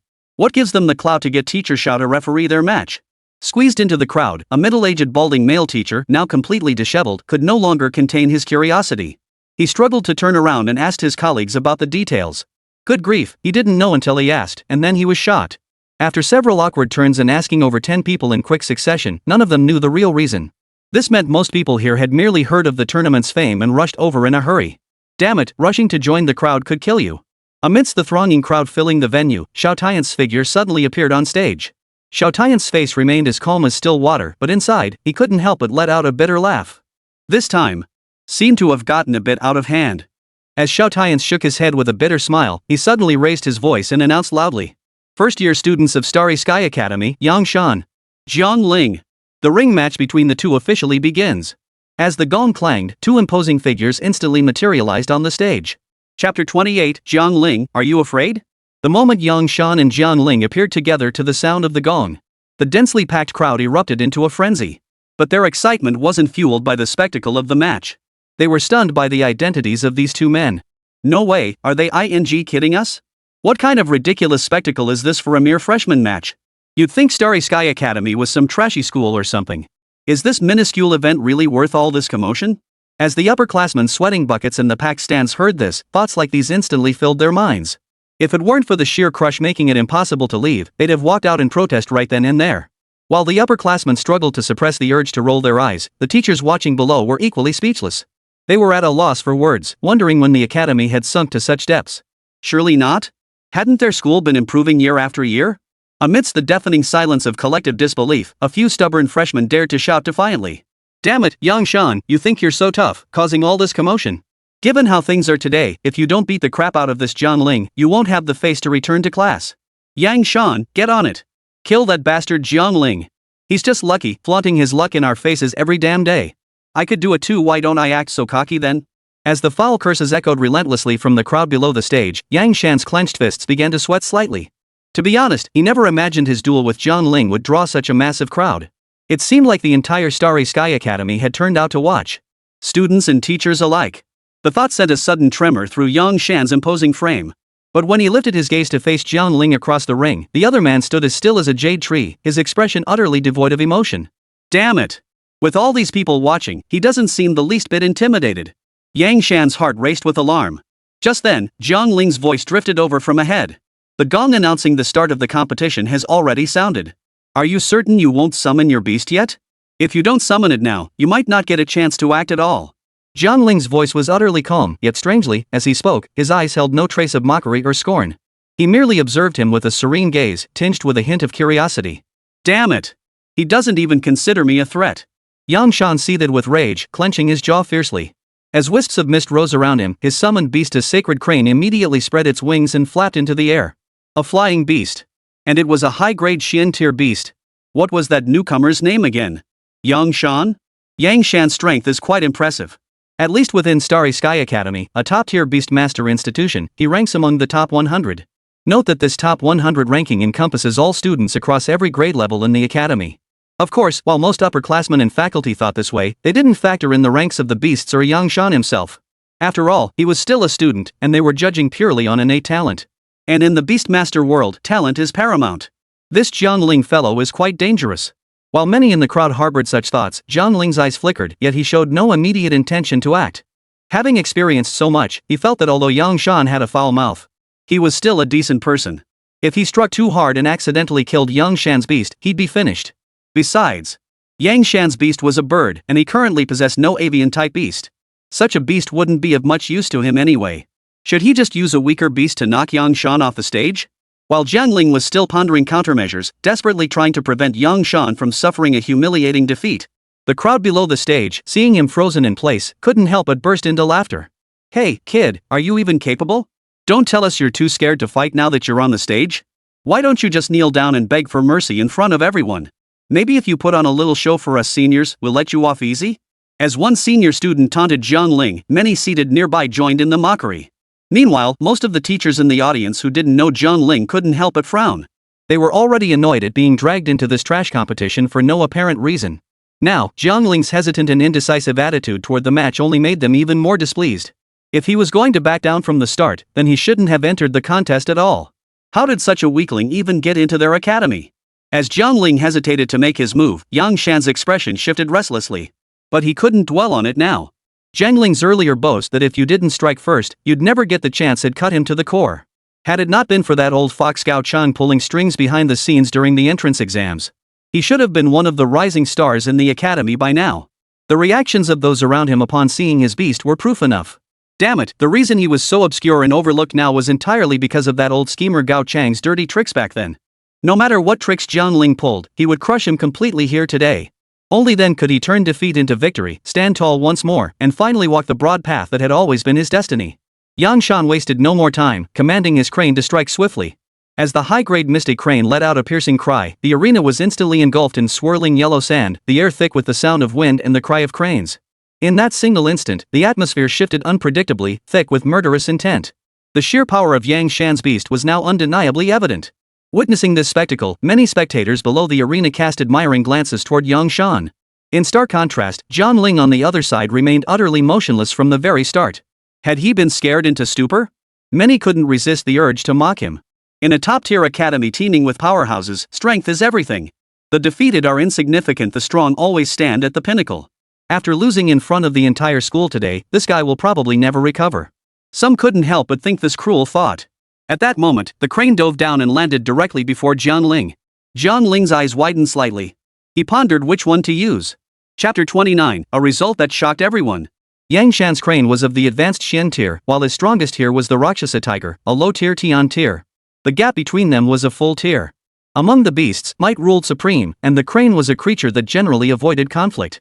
If he summoned his strongest Rakshasa Tiger to intimidate the opponent into submission, rendering it unable to fight, perhaps Yang Shan could be defeated without a scratch. As this thought crossed Jiang Ling's mind, a sharp gleam flashed in his eyes. The next instant, his intent stirred, and the outline of a beast materialized behind him. As Jiang Ling finally summoned his beast, and the beast's phantom form let out a low growl, the overwhelming aura of a heaven-grade beast surged from the stage straight into the heavens. A newcomer like him actually possessed a heaven-grade beast. Moreover, why was his beast invisible? The moment the crowd sensed the aura released by Jiang Ling's beast on the stage, their hearts skipped a beat. Meanwhile, Yang Shan's immortal crane finally swooped down before Jiang Ling, its cry piercing the air. After the heaven-grade aura surged from the Rakshasa Tiger, the crane abruptly halted its descent. Its wings flapped rapidly, making a puff-puff sound as it landed frantically above Jiang Ling's head. Seeing the situation unfold exactly as he had anticipated, Jiang Ling's lips curved into a playful smile. Yang Shan's expression turned grim. Could his beast be about to surrender without a fight? This absolutely could not be allowed. A warning bell instantly rang in Yang Shan's mind, and he began frantically urging the crane forward. Through his relentless effort, the crane's gaze shifted once more, and it resumed its swift charge toward Jiang Ling. Refusing the offered wine only invites the punishment wine? Seeing this, Jiang Ling's brow furrowed, but he had already prepared his backup plan in that instant. Rakshasa Tiger, activate your skill. Roar!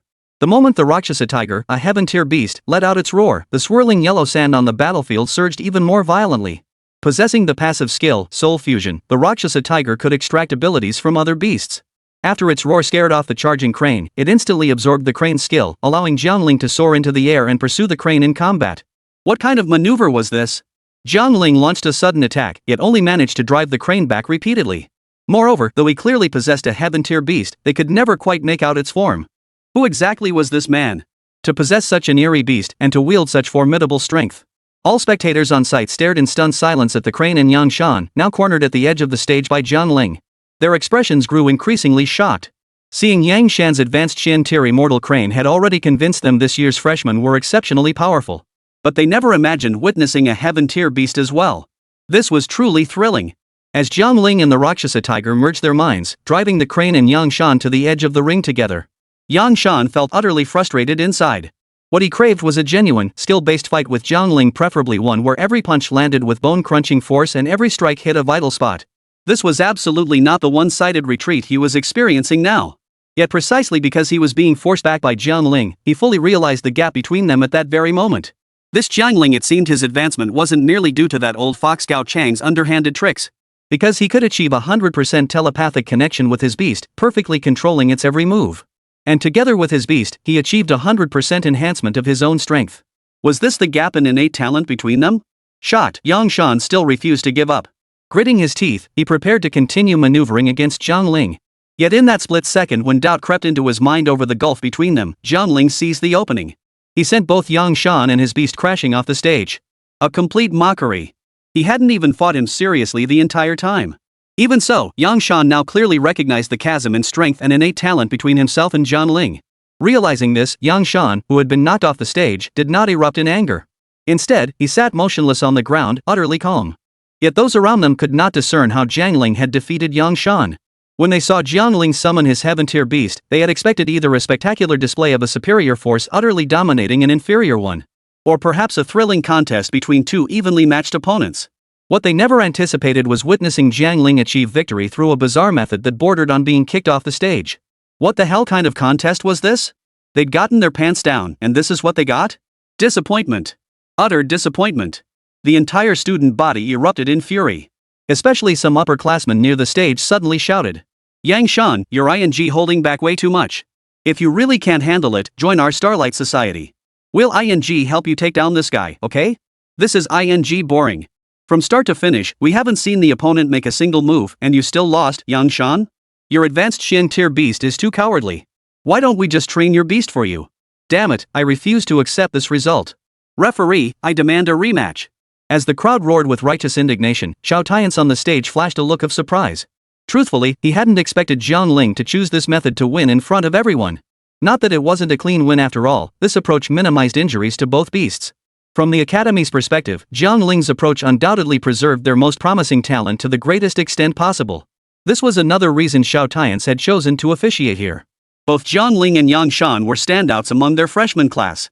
Given time to continue growing, their future achievements would soar far beyond their class year alone. They would make their mark not just within the academy, but across the entire Beastmaster realm. Therefore, Xiao Tian's truly did not wish to see the two of them tear each other apart. That would only be a waste of talent. But he simply couldn't resist Yang Shan's relentless persistence, so they had no choice but to proceed with the contest. Xiao Tian's had originally assumed they'd lose at least one prodigy. The current outcome, however, was truly a win-win for all. Chapter 30, Forced Sale. This outcome truly delighted them as teachers. Both were talents within the academy. In a world where strength reigned supreme, both were exceptional talents. Losing either would have been a significant loss. Now that neither has been lost, it means the academy has suffered no loss whatsoever. It must be said that Jiang Ling now appeared more composed and considerate of the bigger picture than before. Xiao Tian's impression of Jiang Ling had subtly shifted. Yet what he didn't realize was that Jiang Ling hadn't given it much thought at all. He hadn't considered whether the Starry Sky Academy might lose any talent afterward, or whether the Beastmaster realm would suffer any losses. He simply didn't want to harm Yang Shan after all. He thought the man was decent. Had he truly intervened, regardless of the opponent's beast, death would have been inevitable. So he chose the most advantageous approach, not intervening at all, letting the opponent be eliminated directly. But, judging by the current situation, this approach seemed to have drawn the displeasure of the seniors and his peers. After the match concluded, Jiang Ling withdrew his hand and showed no desire to prolong the fight. Amidst the angry shouts and taunts of provocation from everyone, Jiang Ling calmly and composedly left the stage, making his move to depart. "Jiang Ling, you bastard, don't you dare walk away. Got the guts to face me in a fight? Think you can just run off after one win? Do you think this stage is yours to come and go as you please?" The moment Jiang Ling started to move, several familiar angry shouts erupted from below the stage. He didn't look back. After all, Jiang Ling knew these voices belonged to his current classmates. As his classmates shouted angrily, Jiang Ling paid them no mind whatsoever. Feeling ignored, they grew even more furious. At the same time, his roommates Wang Tian and Hu Tianxiu approached with smiles, quickening their pace. Just as Wang Tian and the others prepared to congratulate Jiang Ling, a voice rang out from behind them. "Hold on, you can't leave. I still need to talk to you, Jiang Ling." Yang Shan had stowed away his beast at some point. Standing up, he addressed Jiang Ling with a serious expression. This kid, he'd clearly given him a pass, yet he still couldn't grasp the situation? Jiang Ling felt his kindness had been taken for granted, leaving him momentarily speechless. Still, he paused and turned to face the speaker. "I've lost fair and square. I want to become your subordinate. I hope you'll accept me." Yang Shan fixed his intense gaze on Jiang Ling. Taken aback by the unexpected plea, Jiang Ling froze in place. He'd seen opponents go berserk after losing, and others seething with resentment, craving revenge. But someone actively begging to become his underling? What the hell was that about? This is definitely a staged match. Yang Shan must be a plant. This is ridiculous. Acting in front of the entire school. This is the first time I've seen anything like this since I enrolled. Freshmen sure know how to play. 666, you're a master. Why didn't I think to find a classmate to stage a show like this and become famous across campus back in my day? This is seriously next level. Brother kid, isn't it outrageous for a mere freshman to act this cocky? As the upperclassmen below the stage erupted in mockery once more, Jiang Ling's palms grew clammy beneath the stage. This situation should be perfect for him, yet why did it feel so off? Jiang Ling tried to ignore them and walk away, but Yang Shan suddenly charged forward and dropped to his knees before him. Jiang Ling, take me as your disciple. I'll do anything for you. Yang Shan, what's your game? You've already lost. Can you just stop bothering Jiang Ling? Exactly. Yang Shan, get out of the way. Stop blocking our path. As his roommate Wang Tian shouted this, Hu Tianqiu beside him couldn't help but echo the sentiment. Hearing their voices, Yang Shan paid them no mind whatsoever, fixing his gaze directly on Jiang Ling. Why do you want to be my underling? When we were competing, you never mentioned anything about this being a condition. Jiang Ling knew Yang Shan wasn't the type to renege after losing. Seeing him persistently pursue the matter now surprised him, prompting this question. Because you're incredibly skilled. I want to follow you and become stronger. Yang Shan's words were simple and unadorned, yet they caused Jiang Ling's dorm mates to instantly widen their eyes in astonishment before exchanging glances. Who would have thought that after this match, Yang Shan, who had previously bragged in class about how he could easily beat Jiang Ling, would actually say something like this? Had he truly been defeated by Jiang Ling this time? But how exactly? Was it all in his imagination? In truth, although Wang Tian and Hu Tianqiu had always been Jiang Ling's supportive roommates, they hadn't fully grasped the true value of Jiang Ling's match either. That's why Yang Shan's words had caught them so off guard. Hearing this, Jiang Ling still wasn't inclined to accept Yang Shan. He had no plans to form any kind of gang or clique. Why would he need underlings? Jiang Ling, if you don't accept me as your disciple, I'll pester you every single day until you do. You're the most talented student in this academy. Following you is the only way my skills will skyrocket. And if the chance arises, I want to formally challenge you again. It's my lifelong dream. Yang Shan showed no sign of backing down. As he spoke these words aloud, he swiftly shifted his stance to stand directly before Jiang Ling, effectively blocking their path. Fine. Since you're so eager for a formal duel with me, I'll grant your request. Jiang Ling had witnessed Yang Shan's tenacity firsthand. Back then, the man had exhausted every means to secure this match, even going so far as to bring in Xiao Tiance, the academy's strongest practitioner, to personally oversee the contest. Not wanting to see that happen again, Jiang Ling agreed to his proposal immediately. Yet a nagging unease lingered in his mind. Why did it feel like he was being coerced? After all, he was the one who emerged victorious in the end, wasn't he? Finally, as Jiang Ling led his roommate and Yang Shan away, the four of them successfully exited the stage. Their exit was indeed graceful, but the classmates in Jiang Ling's class wore faces dark as ink. Certain upperclassmen were also deeply displeased. This freshman named Jiang Ling was simply too arrogant. They had to teach this guy a lesson. While some students harbored such thoughts, most teachers at Starry Sky Academy, student council members, and even members of the most prestigious club, the Starfire Society, had all taken notice of Jiang Ling. Chapter 31, Hell Lab? After the match ended, Yang Shan, acting as Jiang Ling's subordinate, promptly handed over all his living expenses to Jiang Ling. Seeing this, Jiang Ling was instantly filled with confusion. What are you doing? Paying my respects to my big brother. I don't need it. But the clothes you're wearing look like they could use it. It must be said that while Jiang Ling's strength was undeniably formidable among the freshman class, the so-called geniuses still eyed him with envy and resentment. Their displeasure stemmed from the stark mismatch between his humble background and his formidable power. To them, the fact that Jiang Ling, a guy from a poor background, was so incredibly strong was like slapping their prestigious families in the face. After all, how could someone who could only afford plain rice and soup at the cafeteria every meal possess such extraordinary talent and even defeat them? It was utterly preposterous. Jiang Ling's original motivation for entering Starry Sky Academy was to lift his family out of poverty. In terms of family background, he truly ranked at the very bottom of the entire Starry Sky Academy. To supplement his family's income, he sent every scholarship and stipend he received from the academy back home each month, keeping only a small portion for his daily expenses. His roommates Wang Tian and Hu Tianqiu occasionally helped him out, but constantly freeloading wasn't right, so most of the time, Jiang Ling ate plain rice with soup.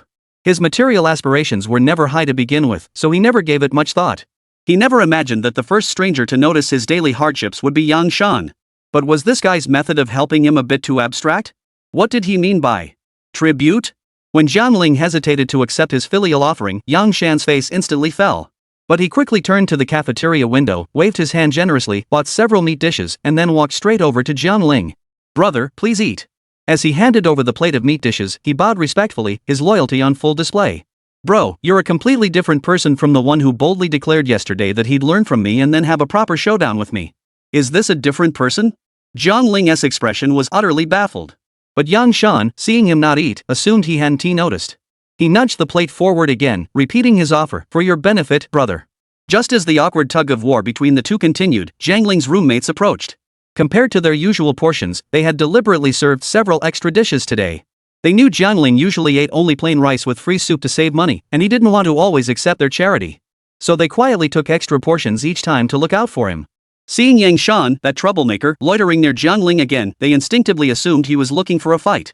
They rushed over immediately. "Yang Shan, you damn it, can't you let people eat in peace?"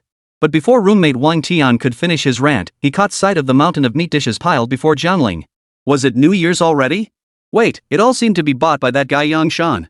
Well, since everyone's here, let's all eat together. Yang Shan brought this as a gift for everyone.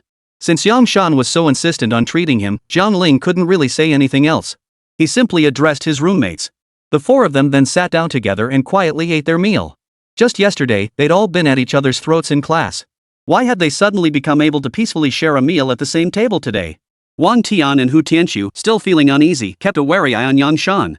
Jiang Ling, however, was unusually cheerful, eating heartily and feeling thoroughly satisfied. After everyone had eaten their fill, they began preparing for the afternoon's lab class. Today marked their first lab session, held in a separate academic building. Whenever they passed that building before, they could always detect a faint scent of blood and disinfectant wafting from within. Consequently, many had given the building another nickname: the Haunted Building. True to its name, many freshmen believed ghosts haunted its halls. Hearing they would be attending class in the haunted building today, many freshmen were filled with dread. At this moment, most of them no longer felt inclined to provoke Jiang Ling as they had before. Although Jiang Ling had defeated Yang Shan yesterday using dishonorable means, Yang Shan had now voluntarily chosen to become his subordinate. You have to watch the owner when you beat the dog, and now they couldn't afford to mess with Jiang Ling without considering Yang Shan's face. Yang Shan had been a notorious bully in Jiang Ling's class before, someone no one dared provoke lightly. Now that he'd aligned himself with Jiang Ling, it seemed they'd have to rely on the influence of senior students to confront Jiang Ling in the future. Thus, none of them were willing to provoke Jiang Ling any further. Jiang Ling was quite content with this ease, for the academy enforced strict rules. Among these rules, one explicitly forbids killing anyone within the academy grounds. If Jiang Ling wanted to seize their beast companions, he'd have to kill them and turn them into spirits. That would be no different from killing them with his own hands. Thus, Jiang Ling would never commit such a foolish act, actively violating academy rules and risking expulsion. Rarely did the crowd refrain from ganging up on Jiang Ling. Instead, they all swarmed toward the laboratory inside the ghost tower. When they reached the classroom, they found a stunningly attractive female instructor standing at the lectern. Her long, shapely legs were encased in black stockings, and she wore rimless glasses. As the teacher held a small leather whip, her hands resting on her slender waist, quietly observing the students entering, she suddenly curved her lips into a smile. Whether it was Jiang Ling's imagination or not, he couldn't shake the feeling that when her gaze swept across the entire class, it lingered on him for several seconds. Didn't he recognize her? As Jiang Ling pondered this, the black-stocking teacher began her introduction. "Hello, new students. I am Zhou Shui, and I will be your instructor for this experimental dissection course. Without further ado, please lift the black cloth covering the tray in front of you." Zhou Shui's voice was mature yet crisp and pleasant. As she spoke softly, most of the male students present couldn't help but feel their hearts race with anticipation, eagerly lifting the black cloth covering their trays.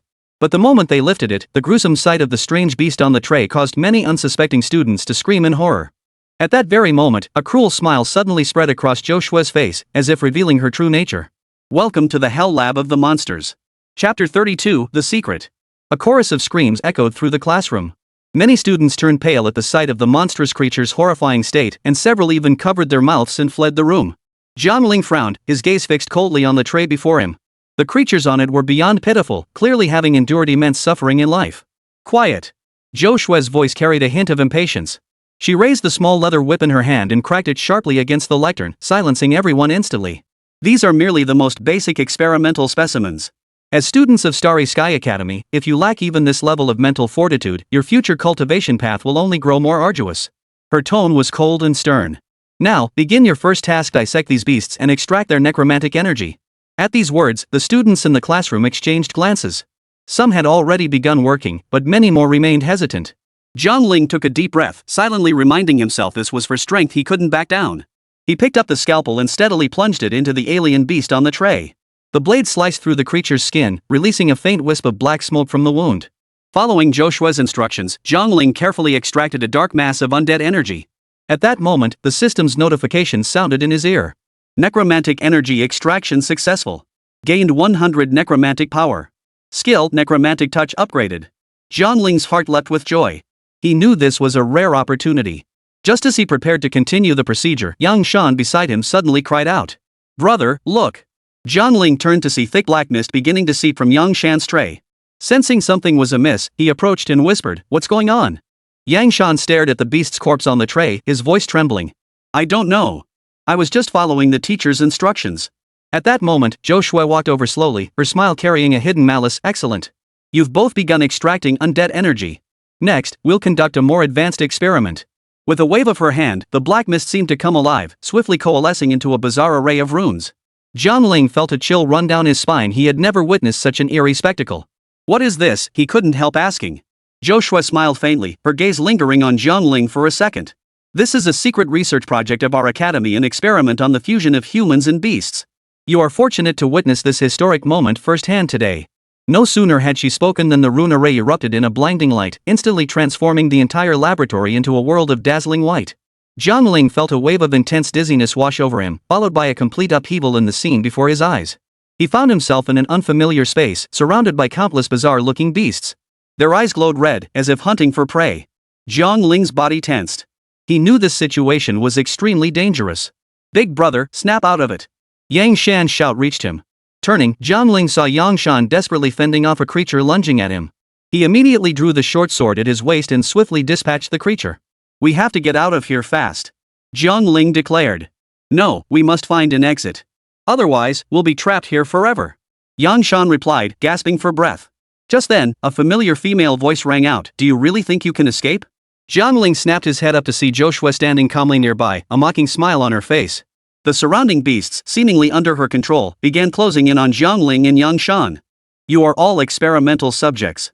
Only by passing my test will you be worthy of remaining at Starry Sky Academy." Zhou Shui's voice was cold and ruthless. Rage burned within Jiang Ling. He knew this battle was unavoidable. Clutching his short sword tightly, his gaze hardened. "Fine. Bring it on." With a thought, Jiang Ling summoned the Rakshasa Tiger. Minutes later, Jiang Ling and Yang Shan finally vanquished all the beasts. Their bodies were covered in wounds, yet their hearts felt a surge of relief. They had succeeded, proving their strength. Zhou Shui approached slowly, her face bearing an approving expression. "Very good. You've passed the first trial. But this is only the beginning." She waved her hand, and a transparent barrier materialized before them. Inside the barrier lay a thick dossier containing extensive records on experiments involving the fusion of beasts and humans. "What is this?" Jiang Ling looked at Zhou Shui in surprise. "This is your next assignment," Zhou Shui stated. "Study these documents and uncover their secrets." Jiang Ling's hands trembled as he took the files. The moment he flipped to the first page, he was immediately captivated. Behind these experiments lay a colossal conspiracy, one deeply intertwined with the Yi Qingling family. The Yi Qingling family's prodigy. Jiang Ling murmured. "Exactly," Zhou Shui nodded. "It all began with a genius from the Yi Qingling family. Though that genius has been missing for years, his research continues to shape the world." Jiang Ling's emotions were complex. He knew he had to become stronger to unravel these mysteries. Zhou Shui observed Jiang Ling's expression and gave a cold smile. "All right, now that you know the truth, continue with your practical dissection." Jiang Ling and Yang Shan both nodded silently. They understood this was only the beginning. Suddenly, Jiang Ling remembered something and turned to Zhou Shui. "Professor, do you know more about that genius?" Zhou Shui smiled faintly. "If you want to know more, prove your worth. When you achieve outstanding results in this course, I might consider sharing some details." "We'll see about that," Jiang Ling said firmly. "Very well. I hope to see stronger versions of you both next time we meet." Zhou Shui turned and left, leaving only Jiang Ling and Yang Shan in the lab. Yang Shan looked at Jiang Ling, his eyes brimming with anticipation. "Brother, what should we do next?" Jiang Ling pondered for a moment before lifting his head with resolve. "Keep getting stronger. We have a lot to do." Yang Shan nodded. "Then let's get started right away." Jiang Ling smiled. "All right. First, let's finish dissecting these beasts. Then we'll hunt for more clues. We will find the answers." Jiang Ling and Yang Shan returned to their respective lab benches, immersing themselves in dissecting the strange beasts. Their techniques grew increasingly skilled and their minds gradually settled into calm focus. Chapter 33, The Beast Forest. Though the oppressive presence Zhou Shui had left behind still lingered, Jiang Ling understood that strengthening their abilities was now paramount. Yang Shan, how are you feeling? Jiang Ling asked quietly. Much better than before. These beasts don't seem quite so terrifying now, Yang Shan replied with a smile, his tone carrying a hint of relief. Jiang Ling nodded. Exactly. Only by facing them repeatedly can we grow stronger. But we need to find a way to level up faster. Yang Shan frowned. But the school rules forbid us from killing anyone without authorization. We can't risk that. Jiang Ling pondered for a moment, then his eyes suddenly lit up. We can find other ways. For instance, we could seek out stronger beasts to challenge. Yang Shan paused, then his face lit up with excitement. Right. You're absolutely right, big brother. We can head to the monster forest outside the academy and challenge those fiercer beasts. Jiang Ling smiled without reply, continuing to dissect the beast in his hands. Necromantic energy gathered once more in his hands, a powerful force surging within him. As they finished dissecting the last beast, Zhou Shui reappeared at the classroom door. She scanned the room and nodded with satisfaction. It seems you've all completed your tasks. Today's lesson is concluded. The students collectively exhaled in relief, gathering their belongings to depart. Jiang Ling and Yang Shan also quickened their pace, determined to find more clues. By evening, Jiang Ling and Yang Shan arrived at the academy library. This was a vital hub for students to access knowledge and information, and they hoped to uncover details about the beast forest here. Dim light filled the library, enveloped in silence. Jiang Ling was flipping through a thick ancient text when he suddenly stopped. Yang Shan, take a look at this. Yang Shan leaned in and saw a dense forest depicted on the page, accompanied by detailed annotations. The beast forest, located southeast of Starry Sky Academy. Legend has it that many powerful beasts dwell within. Jiang Ling nodded. Looks like this is our destination. Yang Shan exclaimed excitedly, great news, brother. When do we set out? Jiang Ling closed the book, his gaze unwavering. First thing tomorrow morning. We're leaving. The next morning, as dawn broke, Jiang Ling and Yang Shan slipped quietly out of the academy gates. They traversed the campus grounds, heading southeast along the academy's perimeter, and soon entered a dense forest. We must be cautious. There could be many dangers here, Jiang Ling cautioned. Yang Shan nodded and followed closely behind him, both men maintaining their vigilance. Soon, they saw a mist-shrouded forest ahead, their destination, the beast forest. Jiang Ling, are we really going in? Yang Shan hesitated. Jiang Ling patted his shoulder reassuringly. Don't worry, I'm here. We'll go in together. Just remember not to get separated. Taking deep breaths, they stepped into the mysterious forest. The atmosphere instantly turned cold and oppressive. They could sense faint growls echoing from all around, as if countless eyes were watching them. They climbed and pressed forward, venturing deeper and deeper into the forest. Suddenly, a low, rumbling roar echoed from ahead, accompanied by a faint tremor beneath their feet. Something big is approaching, Jiang Ling whispered. Yang Shan gripped his weapon tightly, his expression grave. Prepare for battle. Before long, a massive beast burst from the undergrowth. Its body was covered in thick, heavy scales, and its eyes flashed with savage intent. Jiang Ling charged forward without hesitation, his short sword striking like lightning toward the beast's belly.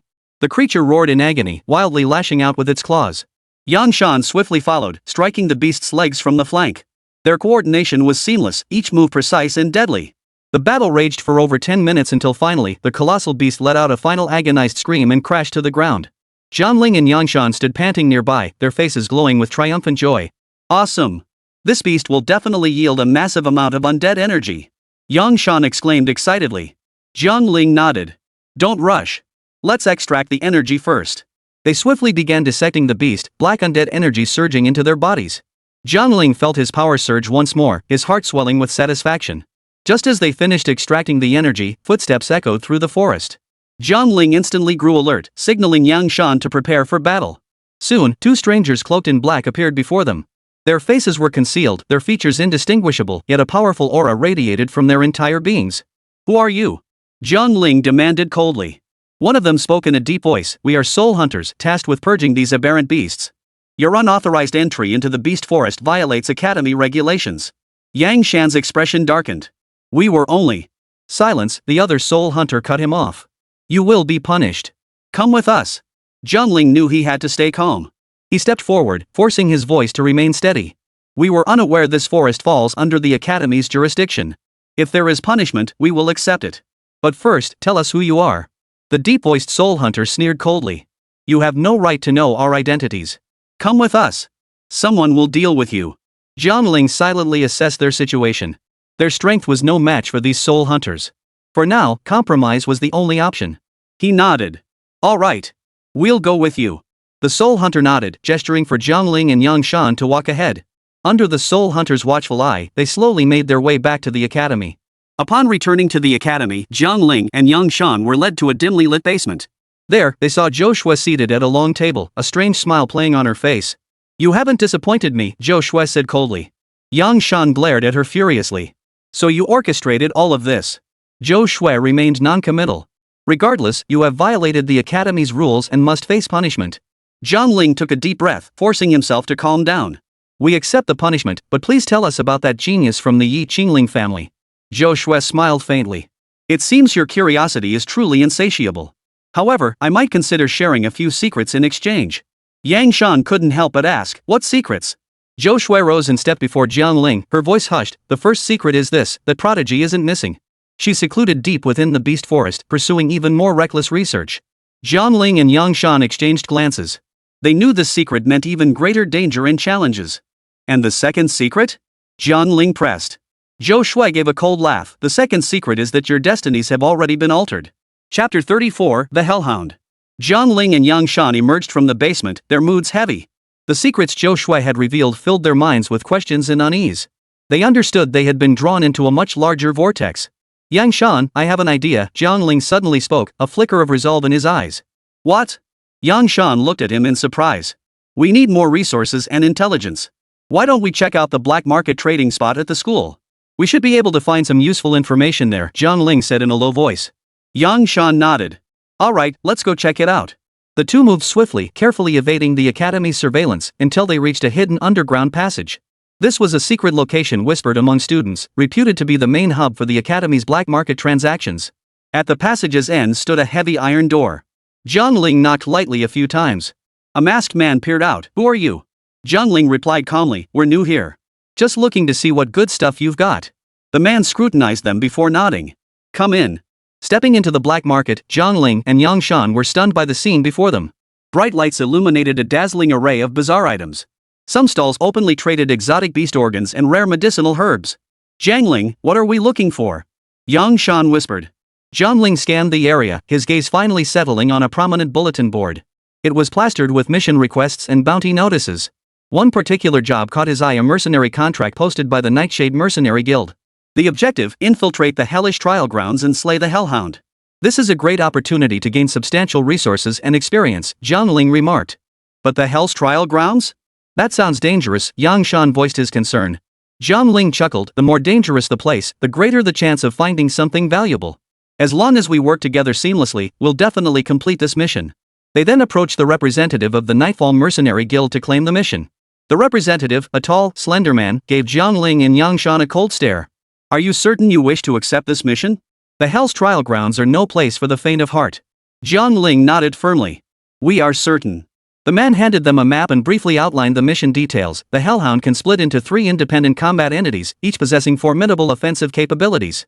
Your objective is to slay it and retrieve its core crystal. The reward is substantial. Jiang Ling took the map and studied it carefully, already forming a rough plan in his mind. They left the black market trading grounds and headed toward the Hell trial grounds, following the directions on the map. The Hell trial grounds lay in a desolate wasteland on the academy's outskirts, perpetually shrouded in thick fog, its atmosphere eerie and terrifying. Upon entering the area, the two felt the temperature drop sharply around them, as if they had stepped into another world. Jiang Ling, this place feels really eerie, Yang Shan whispered. Don't be afraid. Stay focused. We need to find the Hellhound, Jiang Ling encouraged him. They advanced cautiously, gradually penetrating deeper into the core of the trial grounds. Suddenly, a low, rumbling roar echoed from ahead, accompanied by faint tremors beneath their feet. It's coming. Yang Shan gripped his weapon tightly, preparing for battle. A colossal hellhound emerged from the thick fog, its 3 hideous heads bellowing deafeningly. Blood-red light flashed in its eyes, clearly marking Jiang Ling and Yang Shan as enemies. Prepare for battle. Jiang Ling roared, his short sword glowing silver. The hellhound launched a swift assault, its 3 heads attacking in rapid succession at a dizzying pace. Jiang Ling and Yang Shan struggled to defend themselves, overwhelmed by the creature's strength and speed, far exceeding their expectations. This won't work. We'll be worn down. Yang Shan shouted. We must find its weakness. Jiang Ling thought rapidly. He noticed a faint light flickering on the hellhound's belly and decided to take a gamble. Yang Shan, draw its attention. I'll strike its belly. Jiang Ling commanded. Yang Shan nodded and charged forward, thrusting his spear repeatedly to provoke the hellhound. The creature shifted its focus entirely onto Yang Shan. Seizing the moment, Jiang Ling swiftly circled around to the hellhound's flank. Leaping high, he thrust his short sword directly at the flickering light. The instant the blade pierced, the hellhound let out a piercing howl, its entire body convulsing violently. Before Jiang Ling could breathe a sigh of relief, however, the hellhound began to split apart, transforming into 3 distinct combat entities, each radiating an intense aura of murderous intent. "This is trouble," Yang Shan said with a bitter smile. "Don't panic. We still have a chance." Jiang Ling took a deep breath, forcing himself to stay calm. The 3 combat entities of the hellhound simultaneously lunged at Jiang Ling and Yang Shan, forcing them to fight with all their might. The battle was fierce and prolonged. Jiang Ling's stamina gradually depleted, yet he gritted his teeth and persevered. Just as they were on the verge of collapse, a powerful force suddenly surged within Jiang Ling. Undead energy began gathering spontaneously, as if answering his call. "What is this?" Jiang Ling felt an unprecedented surge of power. His consciousness sharpened to an extraordinary clarity, and everything around him seemed to slow down. He swiftly swung his short sword, striking each combat form's vital points with precision. The blade glowed with an eerie, dark light, and each strike drained a portion of the hellhound's life force.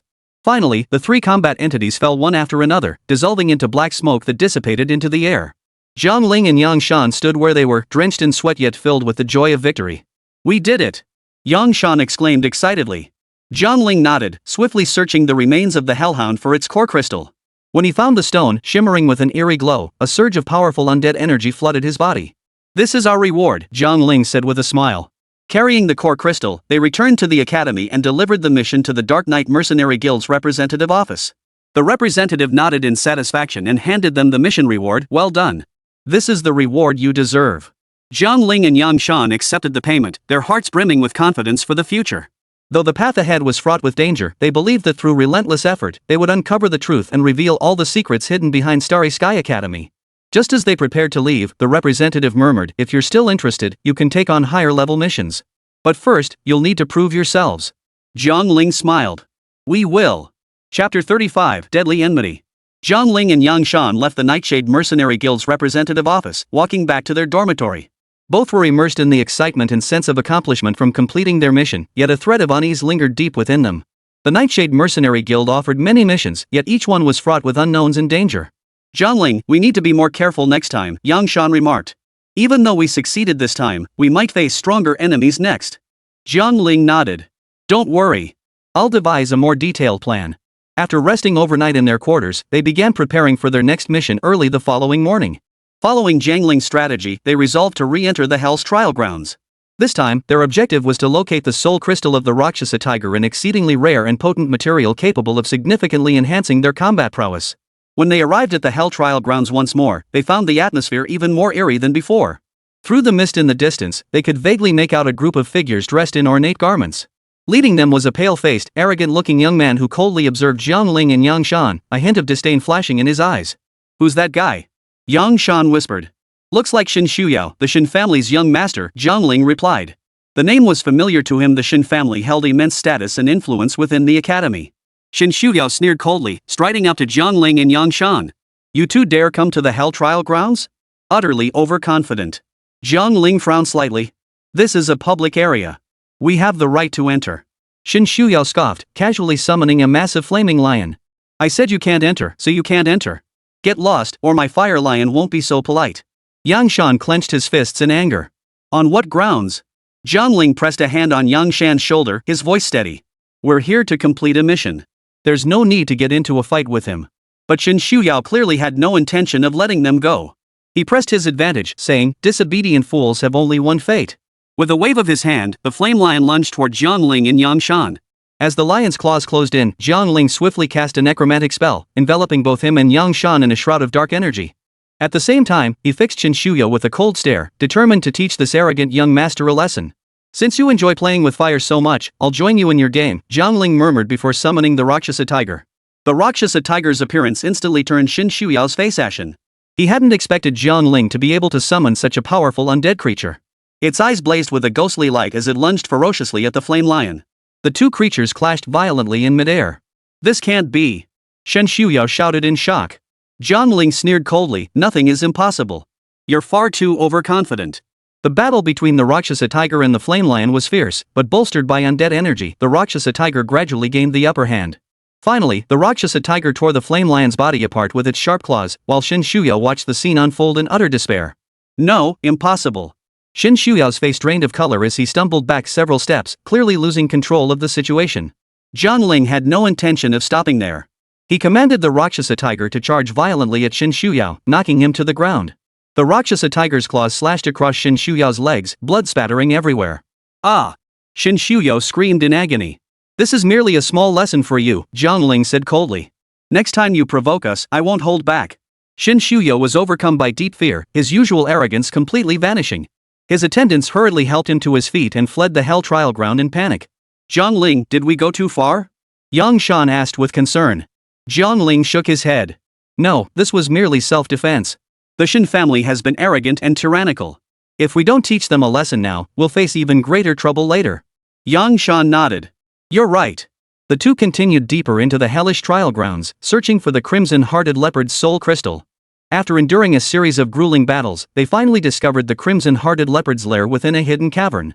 Jiang Ling scanned the surroundings with piercing eyes. Be careful. The crimson-hearted leopard is extremely intelligent. It won't let us approach its soul crystal easily.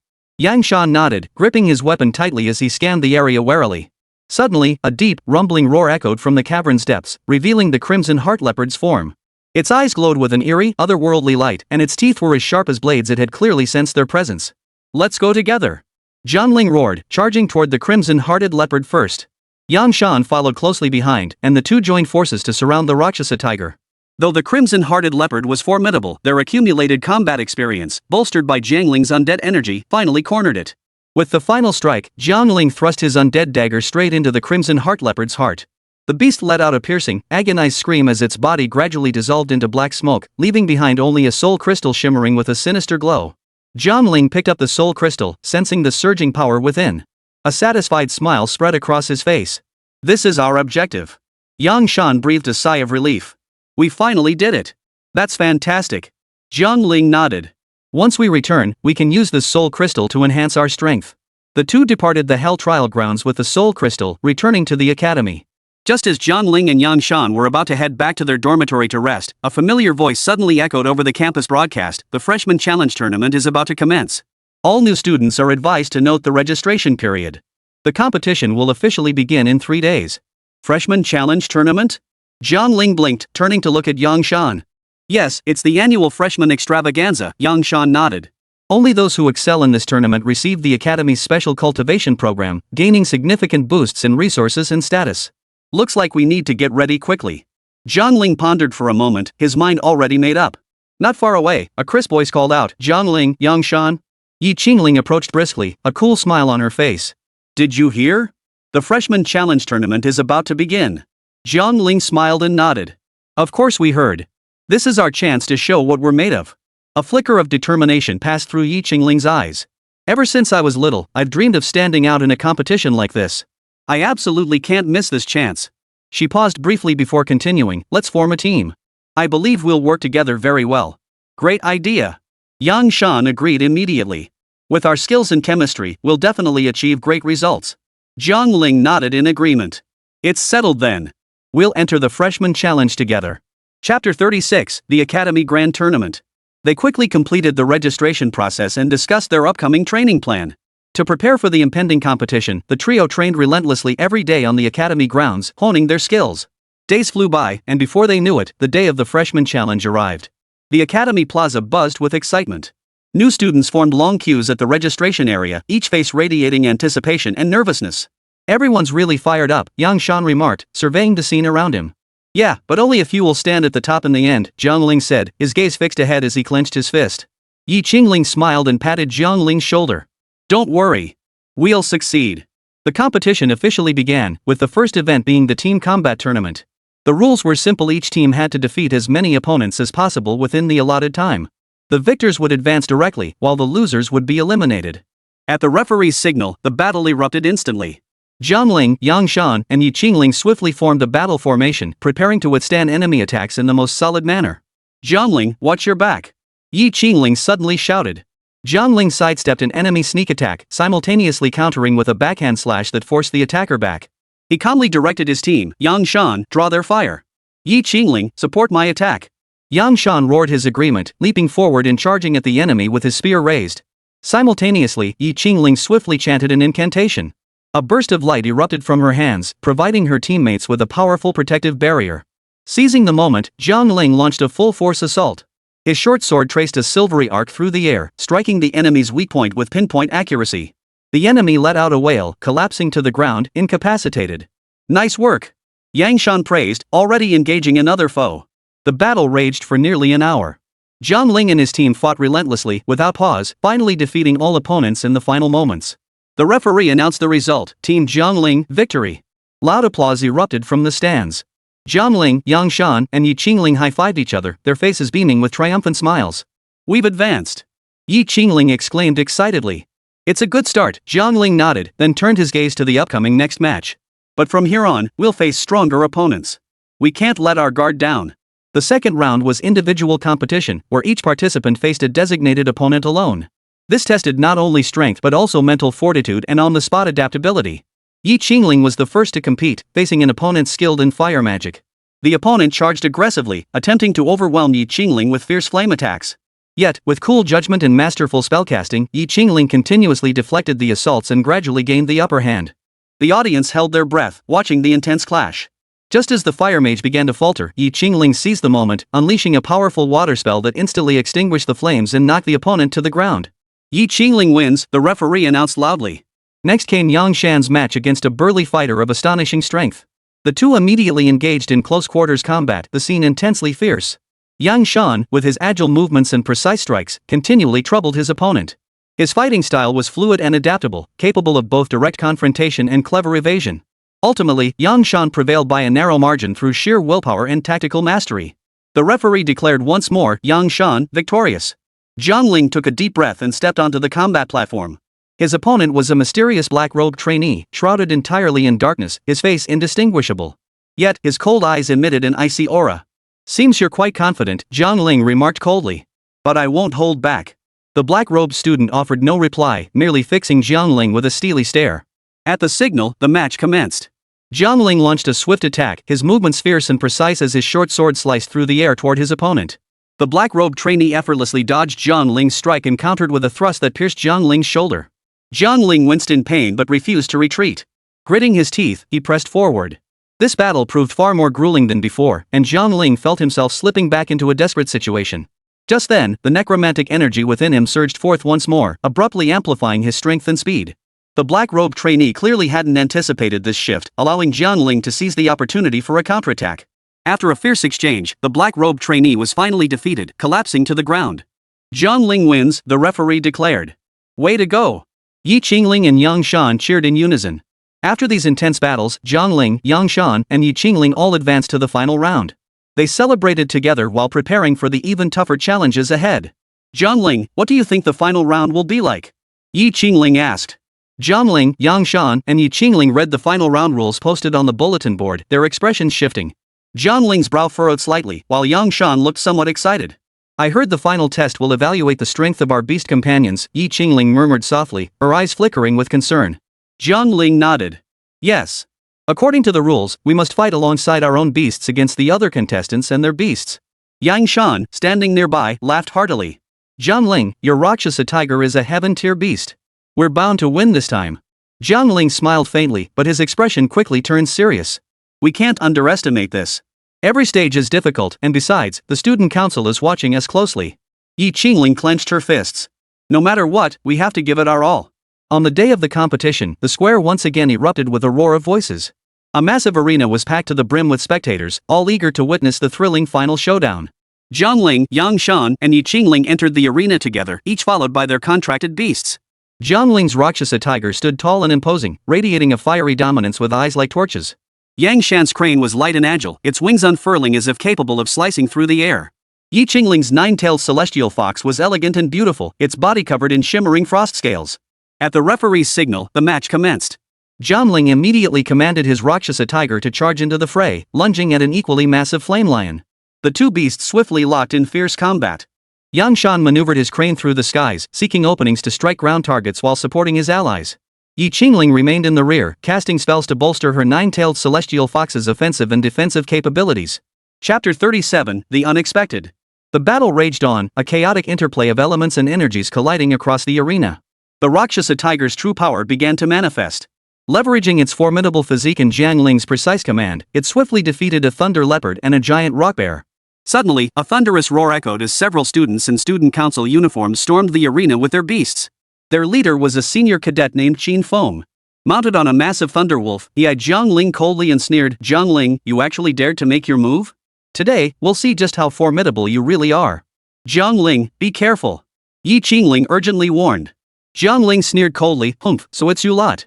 Fine, bring it on together. Rakshasa Tiger, attack." The Rakshasa Tiger let out a low growl and charged at Qin Feng and his thunderwolf like a mountain tiger descending. The two beasts instantly locked in combat, igniting a fierce battle. Qin Feng attempted to suppress the Rakshasa Tiger with thunder pressure, but the beast showed no fear, using its immense strength to force the thunder wolf back. Yang Shan and Yi Qingling joined the fray, each confronting a different student council member's beast. The crane launched repeated aerial assaults, while Yi Qingling's nine-tailed celestial fox used its agile body and ice magic to pin down enemies. Just as the battle intensified, Jiang Ling suddenly heard a piercing scream. He whipped his head around to see his roommate, Li Yang, ambushed by another student council member and thrown to the ground. Rage surged through Jiang Ling. "How dare you lay a hand on my friend," he roared. He swiftly commanded his Rakshasa Tiger to counterattack while charging toward the ambusher himself.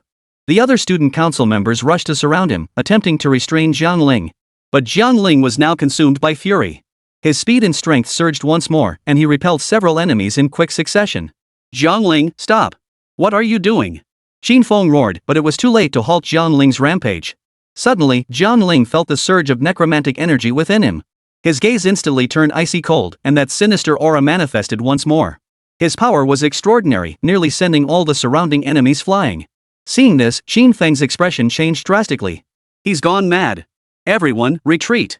Yet, at that very moment, a familiar voice cut through the chaos, "Stop."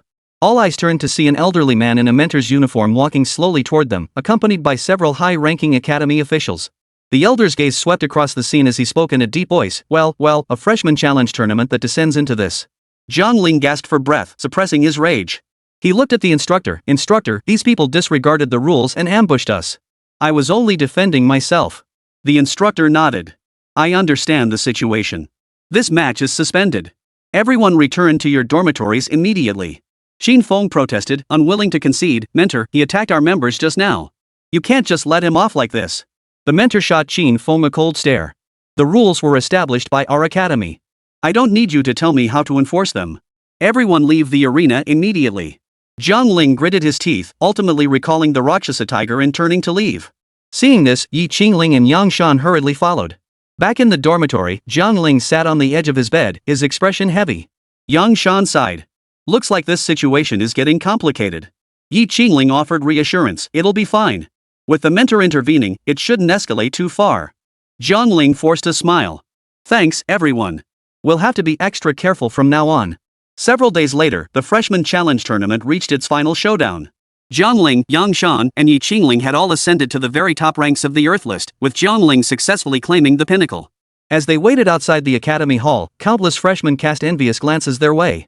"We've finally reached this point," Yi Qingling murmured softly, her eyes flickering with excitement and tension. "Jiang Ling, what do you think the reward will be this time?" Jiang Ling smiled faintly, his gaze deepening. "Whatever it is, as long as it helps us grow stronger, it's worth giving it our all." Yang Shan couldn't help but interject, the reward doesn't matter. What matters is that we won." Just then, an academy mentor approached, holding a scroll. "Congratulations to all three of you. The final results of the freshman challenge are in. Jiang Ling, you have successfully reached the top of the Earth rankings and earned a generous reward." The instructor's words were barely finished when the hall erupted in thunderous applause and cheers. Jiang Ling rose to his feet and accepted the scroll from the instructor. Unfolding it, he saw the detailed list of his rewards, a high-grade robes, a rare herb that could enhance spiritual power, and a book of advanced spells. "Thank you, mentor," Jiang Ling said earnestly. "Continue your diligent cultivation. I hope you will all perform outstandingly in future challenges." The mentor nodded slightly before turning and leaving. The crowd gathered around to congratulate Jiang Ling. Yang Shan slapped him heartily on the shoulder. "Boss, you're awesome. We've got to celebrate this properly." Yi Qingling smiled warmly as well. "Jiang Ling, this isn't just your glory, it's our pride too." Jiang Ling looked at his friends gathered around him, feeling a wave of warmth wash over him. "This success wouldn't have been possible without your support and help. I hope we can face more challenges together in the future and grow stronger as a team." After the celebration, Jiang Ling returned to his dorm and carefully stored away the awards. Sitting on his bed, he settled his thoughts to contemplate the next steps. Just then, Yang Shan entered, his expression serious. "Boss, I don't think the student union will let this go easily." Jiang Ling nodded. "I have that feeling too. They won't accept defeat easily. But no matter what, we can't let them intimidate us. As long as we stand united, they won't be able to touch us." That night, lying in bed, sleep hadn't fully overtaken Jiang Ling. He sensed something was off, though he couldn't quite put his finger on it. Just then, the system notification sounded. Ding! New mission released, proceed to Blackrock Canyon to investigate its secrets. Caution, potential dangers may be encountered along the way. Exercise extreme caution. Jiang Ling furrowed his brow. Blackrock Canyon? He knew this place well, a treacherous, eerie environment where strange creatures often roamed. It seemed he'd have to head to the academy to find a quest for Blackrock Canyon. He immediately messaged Yang Shan and Yi Qingling, informing them of his new assignment. They replied almost instantly, deciding to accompany Jiang Ling on the journey. Early the next morning, the trio set out for Blackstone Canyon. They advanced cautiously along the way, daring not to let their guard down for a moment. Soon, they arrived at the canyon entrance. "Everyone, be careful. There could be traps here," Jiang Ling whispered as a warning. Yang Shan patted his chest. "Don't worry. If anyone dares touch you, I won't hold back." Yi Qingling was even more alert, gripping her staff tightly with both hands, ready to respond to any sudden danger. Chapter 38, Ambush. Jiang Ling and his companions cautiously entered Blackstone Canyon, where the surroundings felt eerie and sinister. Towering rock walls blocked most sunlight, and a grim, murderous atmosphere hung over the valley. "Something feels off here," Yi Qingling said tensely, her eyes darting warily around. Yang Shan frowned as well. "I keep feeling like someone's watching us." Just then, a sudden gust of cold wind swept through, carrying a thick, pungent smell of blood. Jiang Ling halted immediately, his eyes blazing. "Everyone, be careful. Something's wrong." Sure enough, several dark figures materialized before them, led by none other than Shen Shuyao, the man Jiang Ling had crippled earlier. Shen Shuyao's face was dark and sullen, his eyes flashing with a venomous glint. "Jiang Ling, you really are lucky to be alive this long." Jiang Ling gave a cold laugh. "Shen Shuyao, it seems you still haven't learned your lesson. What are you up to this time?" "Ha! This time I'm fully prepared. I won't give you another chance." Shen Shuyao sneered savagely as his henchmen emerged from behind him, closing in to surround Jiang Ling and his two companions. Yang Shan clenched his fists, fury etched across his face. "Bring it on! Who's afraid of who?" Yi Qingling stood nervously beside Jiang Ling, whispering, "Jiang Ling, how should we handle this?" Jiang Ling calmly scanned the surroundings, assessing the enemy's numbers and positions. "Don't worry. We still have a chance." Shen Shuyao waved his hand, and a black-clad man stepped forward. His voice was cold. "Jiang Ling, I've heard your name for a long time. Today, I finally get to see what you're made of. But I advise you to surrender peacefully. Otherwise, your friends won't fare well." A cold gleam flashed in Jiang Ling's eyes. "Poof. It's not certain who will win or lose." Before the words faded, Jiang Ling struck swiftly, unleashing a powerful surge of undead energy toward the black-clad man. The man barely dodged, but the blow still struck his shoulder, causing him to suck in a sharp breath of pain. "Looks like you're quite skilled, but this time you're all going down." Shen Shuyao roared, commanding his men to attack. Enemies swarmed in. Jiang Ling, Yang Shan, and Yi Qingling instantly entered combat mode, each confronting the incoming foes. Jiang Ling swung his short sword, thrusting viciously at vital points while summoning his Rakshasa Tiger to help clear a path through the bloodshed. Yang Shan relied on his agile movements, weaving between enemies and unleashing powerful attacks. Yi Qingling, meanwhile, used her ice magic to swiftly cast defensive barriers before the foes. The fierce clash erupted, sparks flying everywhere as the air thickened with the stench of blood and the roar of explosions. Jiang Ling fought with every ounce of strength, gradually feeling his stamina drain, yet the enemies seemed to pour forth endlessly. "Jiang Ling, we can't keep this up." Yang Shan shouted, sweat rolling down his forehead. "There are too many of them." Yi Qingling gasped for breath, her face pale. "Is there any way out?" A resolute glint flashed in Jiang Ling's eyes. "There's no other way. We have to fight to the end." Just then, Shen Shuyao roared, swinging his staff to unleash a searing flame that shot toward Jiang Ling. Jiang Ling barely dodged, but the flame still grazed him, the pain making him gasp sharply. "Jiang Ling, let's see how long you can hold out." Shen Shuyao sneered, launching another attack. Gritting his teeth, Jiang Ling steadied himself and replied coldly, "How long I can hold out? You'll see." Yi Qingling noticed the look in Jiang Ling's eyes. His slightly furrowed brow betrayed his self-reproach over this mission. She gently clasped his hand and declared firmly, "Jiang Ling, this is all my choice. We're a team. Whatever hardships we face, we'll face them together." Warmth filled Jiang Ling's heart. He nodded, his eyes filled with gratitude for Yi Qingling. But now was no time for sentimentality. He had to make a decision. Taking a deep breath, he resolved to channel all his necromantic energy into the Rakshasa Tiger. It was a gamble, but he had no other choice. Rakshasa Tiger, prepare to receive my power. Jiang Ling murmured, his hands swiftly forming seals as he channeled the undead energy from his body into the beast. Instantly, the Rakshasa Tiger erupted with a powerful aura, its entire form radiating a black glow. Seeing this, Jiang refused to be outdone. A resolute gleam flashed in her eyes. If that's the case, I can't fall behind either. Her body abruptly turned translucent as 9 radiant fox tails extended from her back, her entire being radiating astonishing power. Just as both powers reached their zenith, an unexpected event unfolded. The Rakshasa Tiger's black energy and the 9-tailed celestial fox's radiance fused violently, erupting into a blinding light. Immediately after, a deafening explosion reverberated throughout the entire canyon. Boom! The surrounding rock walls trembled, dust swirled, and thick smoke filled the air. Jiang Ling and Jiang Ling were swept away by the violent blast wave, instantly losing consciousness as they both collapsed to the ground. Yang Shan's pupils contracted sharply as he watched Jiang Ling and Jiang Ling lying motionless on the ground, his heart tightening. He knew that if he didn't act immediately, the two of them might be trapped here forever. Making a swift decision, Yang Shan summoned his sacred crane, a massive white spirit bird. Immortal crane! Take them away from here! Yang Shan commanded loudly.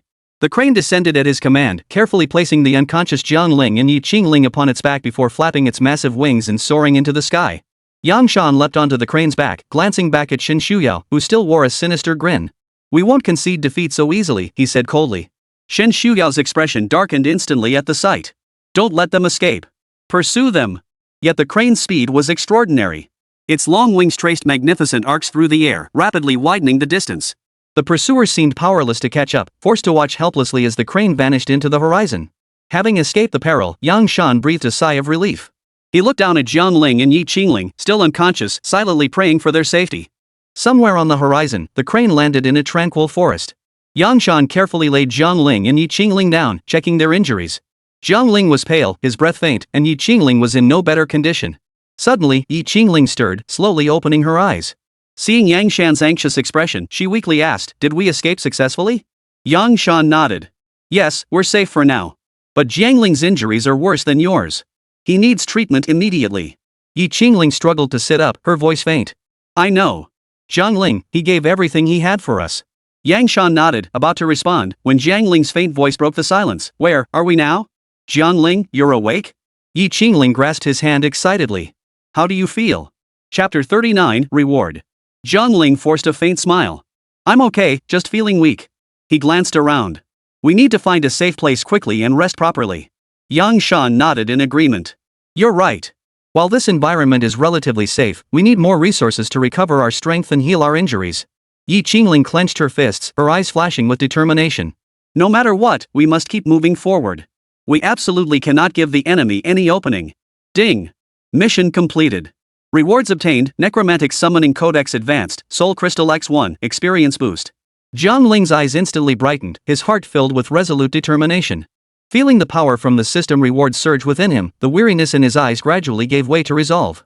He slowly sat up from the ground, wiped the blood from the corner of his mouth, and looked at Jiang Ling and Yang Shan. "We can't keep fighting alone like this. I realize we need more allies and resources. Otherwise, we won't stand a chance against enemies like young Master Shen," Jiang Ling declared firmly, his gaze sharp and focused. Yang Shan nodded in agreement. "You're right, Jiang Ling. While we possess some strength, we're undeniably too weak to stand against major factions." Feeling Yang Shan's support, Jiang Ling's resolve strengthened. Rising to his feet, he addressed them. "All right, let's rest and recover our strength first.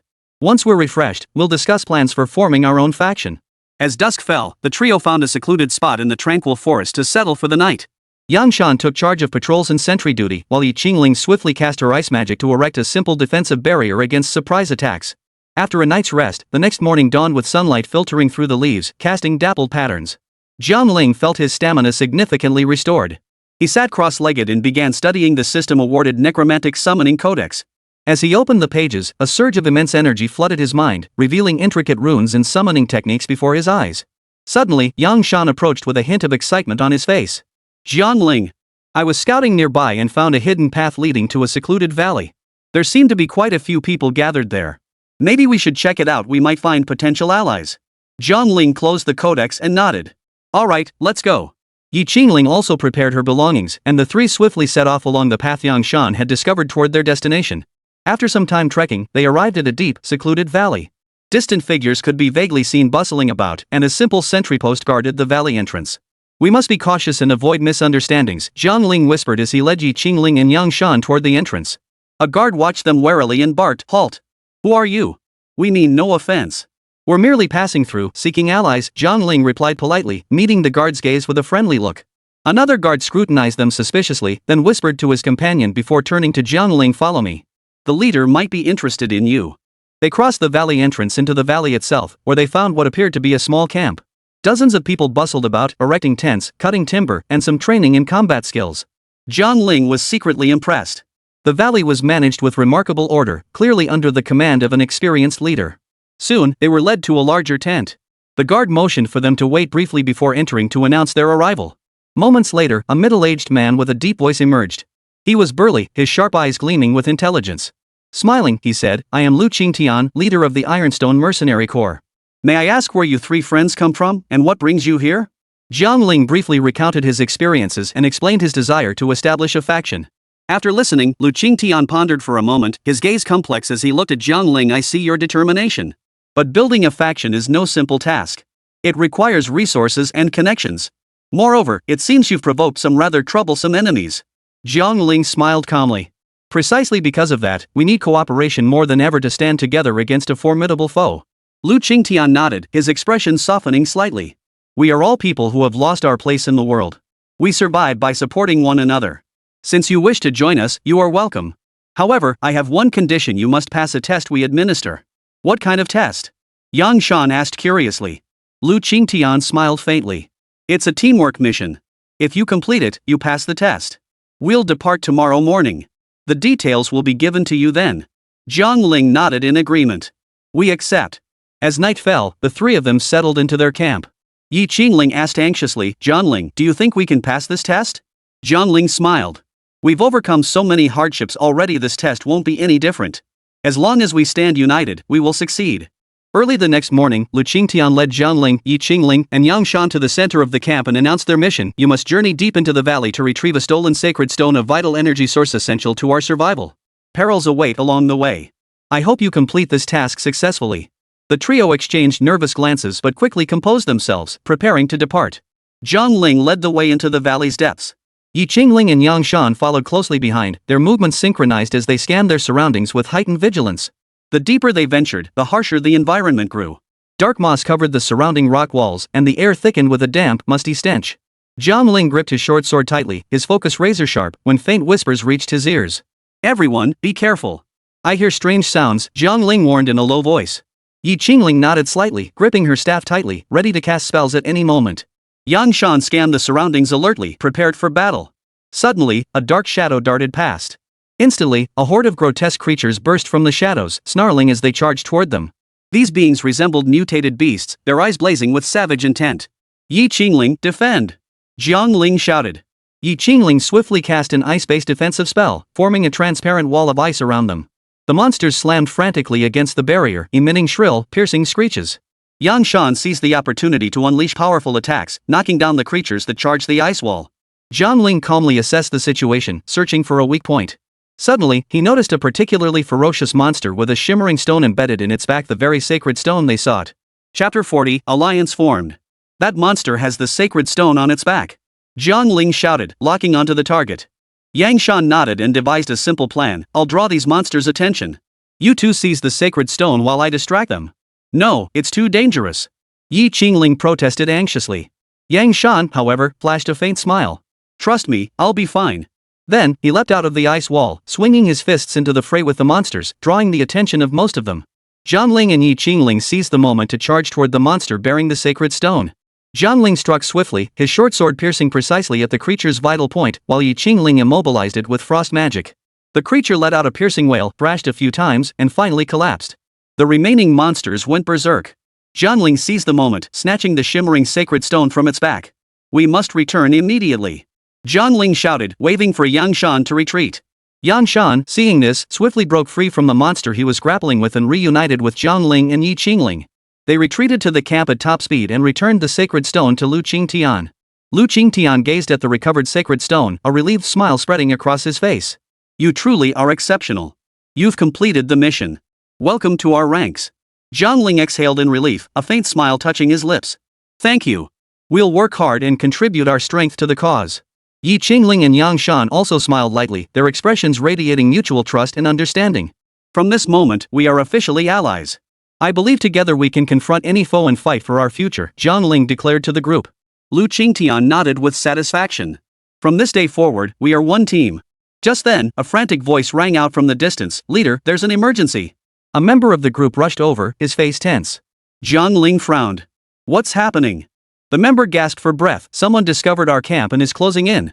Lu Qingtian's expression hardened as he made a swift decision. "Everyone prepare for battle immediately. We absolutely cannot let them destroy our home." Jiang Ling clenched the sacred stone in his hand, his gaze fixed firmly on Yi Qingling and Yang Shan. "It seems our challenge has only just begun." Yang Shan sneered coldly. "They couldn't have come at a better time. Let's see just how strong our new alliance truly is." Yi Qingling sighed softly, yet her expression hardened with resolve. "No matter what, we won't retreat a single step. Everyone, stay alert. Maintain formation, no panic." Lu Qingtian stood at the front lines, calmly directing the group. Jiang Ling gripped his short sword, his gaze piercing as he scanned the horizon. "They're coming. Prepare to fight." Sure enough, shortly after, a well-equipped force appeared in their field of vision. Leading them was a youth clad in ornate armor, Shen Shuyo himself. The smile on his face betrayed a mix of disdain and confidence. "Ha ha ha, Jiang Ling, I never imagined you'd have the audacity to gather this rabble." Shen Shuyo looked at Jiang Ling with mockery. Jiang Ling gripped his dagger tightly, his voice cold. "I am no longer the Jiang Ling of the past. Now I have the strength to protect my friends and my homeland." Young Master Shen dismissed this with a wave, signaling his men to attack. "Enough talk. Let me see just how much weight your so-called ability carries." Battle erupted instantly as Shen Shuyao's forces launched a swift assault. Those in the valley fought back with all their might, the clash erupting into a fierce melee. Yi Qingling cast ice element spells from the rear, providing defense and support for her comrades. Yang Shan, relying on his formidable close combat prowess, charged like a tiger descending a mountain, engaging enemies in brutal hand-to-hand combat. Jiang Ling, meanwhile, scanned the chaos for an opening. He knew that to truly drive back young Master Shen, he had to defeat him completely. Coolly analyzing the battle, he slowly closed in on Shen's position. Suddenly, Jiang Ling spotted an opening. He sprang forward, leaping toward Shin Gongzi. Shin Gongzi, already prepared, drew his long sword to meet the attack, and the two instantly became locked in combat. "Jiang Ling, you're still too green." Shen Shuyo sneered coldly, his swordplay sharp and relentless. "Not necessarily." Jiang Ling showed no weakness, countering with exceptional sharpness. With the system's assistance, his sword technique and strength had greatly improved, gradually matching Shen Shuyo blow for blow. As the battle progressed, both combatants began to show signs of exhaustion. Seizing the moment, Jiang Ling unleashed a lightning-fast gale slash. Caught off guard, Shen Shuyo instinctively sidestepped, yet his arm still bore the blow. Blood spattered, and the pain made Shen Shuyo's face twist in agony. He roared furiously, "How dare you wound me?" Jiang Ling's gaze turned icy. This is only the beginning. Without hesitation, he launched another attack. This time, he channeled the Necromancer's summoning power granted by the system reward. Dark runes flickered in the air as several undead warriors materialized from the void, charging toward young Master Shen. Young Master Shen's eyes widened in shock, clearly unprepared for Jiang Ling's capabilities. Overwhelmed by the undead warrior's onslaught, he gradually lost ground. Seizing the moment, Jiang Ling delivered a full-force strike, driving his dagger deep into Shen Shuyao's chest. Shen's eyes widened in disbelief as he stared at the blade piercing his chest, blood foam trickling from the corners of his mouth. You dare." Jiang Ling's reply was cold and measured. "This is the price you pay for underestimating us." Shen Shuyao's body swayed, then collapsed lifelessly as his breath slowly faded. The battle in the valley descended into chaos following Shen Shuyao's fall. His men, seeing this, panicked and began retreating. Lu Qingtian, seeing this, bellowed his command, "Take advantage of their confusion. Concentrate our forces and drive back the enemy." Hearing this, the valley's defenders rallied with renewed vigor, charging forward to slay the foe. Jiang Ling, Yi Qingling, and Yang Shan joined the assault, exploiting the momentum to swiftly crush the remnants of Shen Shuyao's forces. With the final clang of battle, a temporary calm descended upon the valley. Jiang Ling exhaled deeply, glancing at his comrades of the Ironstone Mercenary Corps with a satisfied smile. Lu Qingtian stepped forward, patting Jiang Ling on the shoulder. "Well done, Jiang Ling. From this day forward, you are not only our ally but our hero." Jiang Ling shook his head modestly. "This victory is the result of everyone's combined efforts. We cannot let our guard down, yet the threat from the Shen family has not been completely eliminated." Yang Shan walked over with a hearty laugh, slapping Jiang Ling's back firmly. "Jiang Ling, we're with you. No matter how many challenges lie ahead, we'll face them head-on." After the battle in the valley, Jiang Ling and his companions had no choice but to return to the academy. Along the way, everyone seemed deep in thought. After all, though they had defeated young Master Shen, a greater threat still loomed ahead. The academy's sunset bathed the campus in an unusually warm and tranquil glow, yet today, this serenity seemed to conceal an underlying unease. As soon as they reached the academy gates, Jiang Ling's gaze sharpened, detecting several pairs of cold, indifferent eyes. Chapter 41, Heavenly Rankings 30. Jiang Ling, long time no see, a voice tinged with innate arrogance rang out. Turning his head, Jiang Ling recognized the speaker as Li Haotian, a notorious upperclassman renowned throughout the academy. Li stood imposing, his gaze unusually sharp, flanked by several henchmen whose faces were etched with hostility. Senior Li, what brings you here? Jiang Ling responded calmly, knowing the visitor meant no good. Li Haotian sneered coldly. You must be aware of young Master Shun's disappearance, right? We all know you've had some friction with him recently. Jiang Ling clenched his fists, a sense of foreboding settling in his chest. He understood that the Shin family's influence wouldn't let him off easily, and Li Haotian, as a member of that family, seeking him out now was no coincidence. Senior, there's no need to discuss this here. Why don't you make way for us? I have other matters to attend to, Jiang Ling said indifferently. No rush. We'll have a nice, long chat. Li Haotian waved his hand, and his henchman immediately stepped forward, blocking the path. Seeing this, Yi Qingling softly interceded, Seniorly, we're all classmates. Can't we discuss this calmly? Li Haotian shot Yi Qingling a dismissive glance. Little sister, you'd do best to stay out of this. It's none of your business. Before his words had fully faded, Li Haotian lashed out with a sudden, forceful swing of his arm, sending a powerful gust of wind hurtling toward Jiang Ling. Jiang Ling, already prepared, sidestepped the attack and swiftly drew his weapon, fixing Li Haotian with a cold stare. If that's the case, then there's no need to hold back. The speed of their clash left onlookers gaping in astonishment. Amidst the flashing blades and whirling blades, the air itself seemed to thicken with the weight of their confrontation. Yi Qingling and Yang Shan drew their weapons as well, keeping a wary eye on the others. They knew this battle was inevitable. Li Haotian's strength proved formidable indeed. After several exchanges, Jiang Ling began to struggle slightly, yet he did not retreat. Instead, he fought with increasing ferocity. He thought to himself that if he could defeat Li Haotian this time, the Shin family would think twice before crossing him. So you're one of the Shin family, Jiang Ling remarked between attacks. You certainly go all out for your kin. You've got that wrong, Li Haotian countered, forcing Jiang Ling back with a strike. I only hate those who break the school rules. Ridiculous.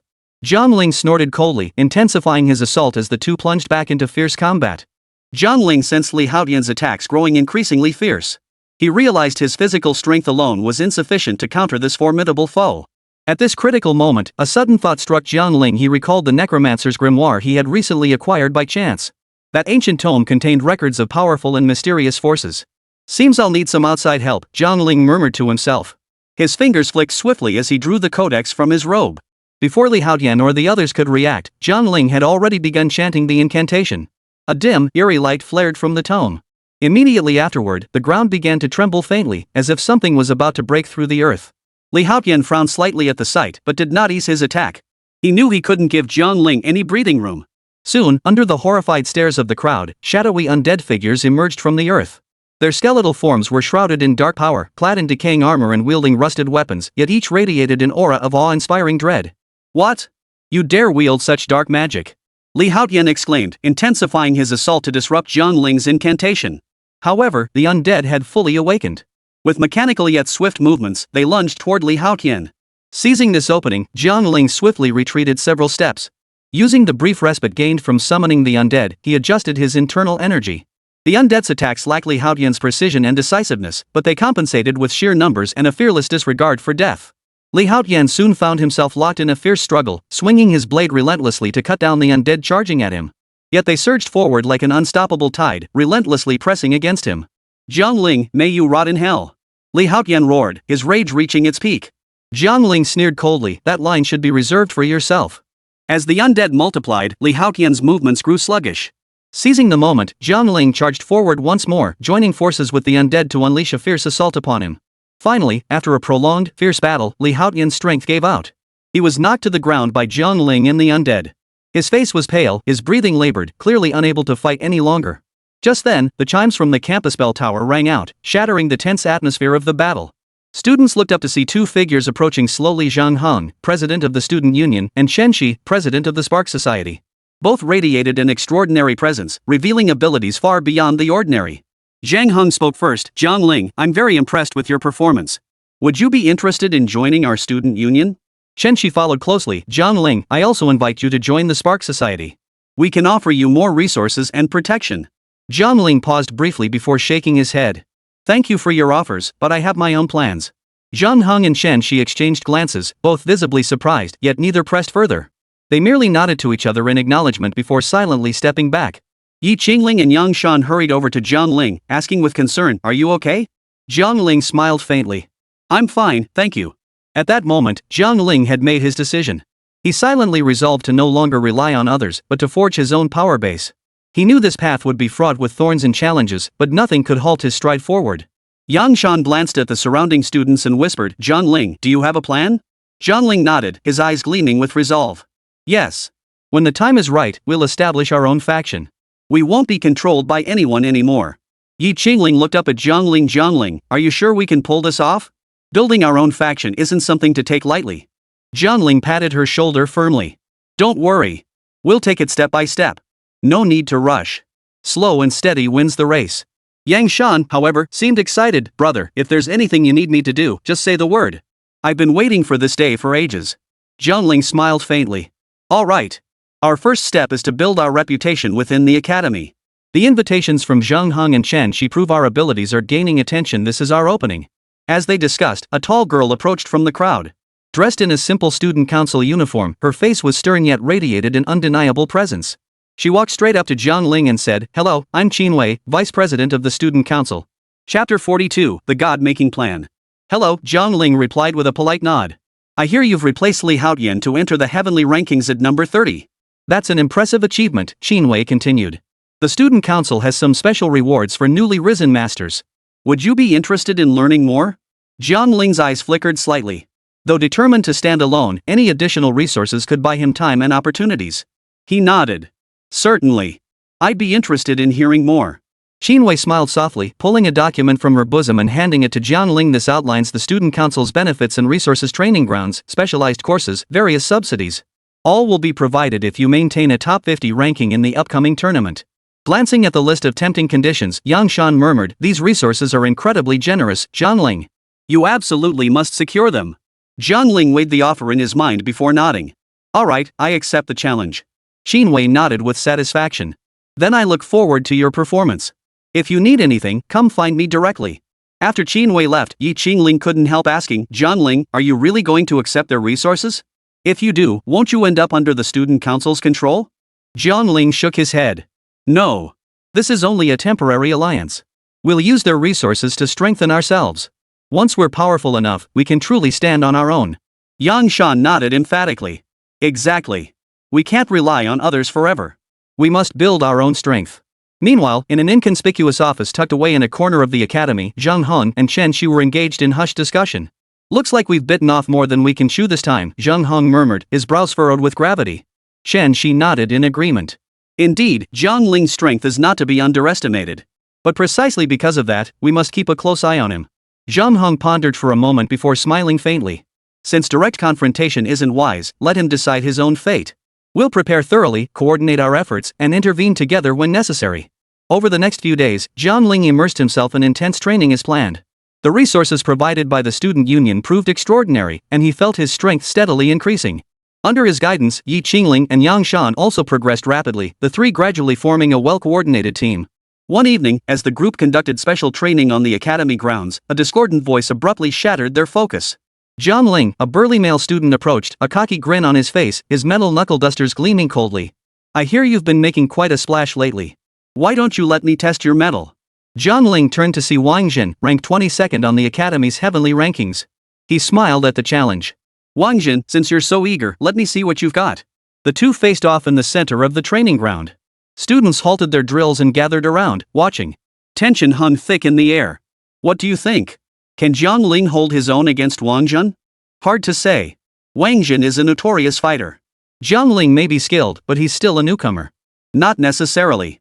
Look at his composure, he might actually have some skills up his sleeve."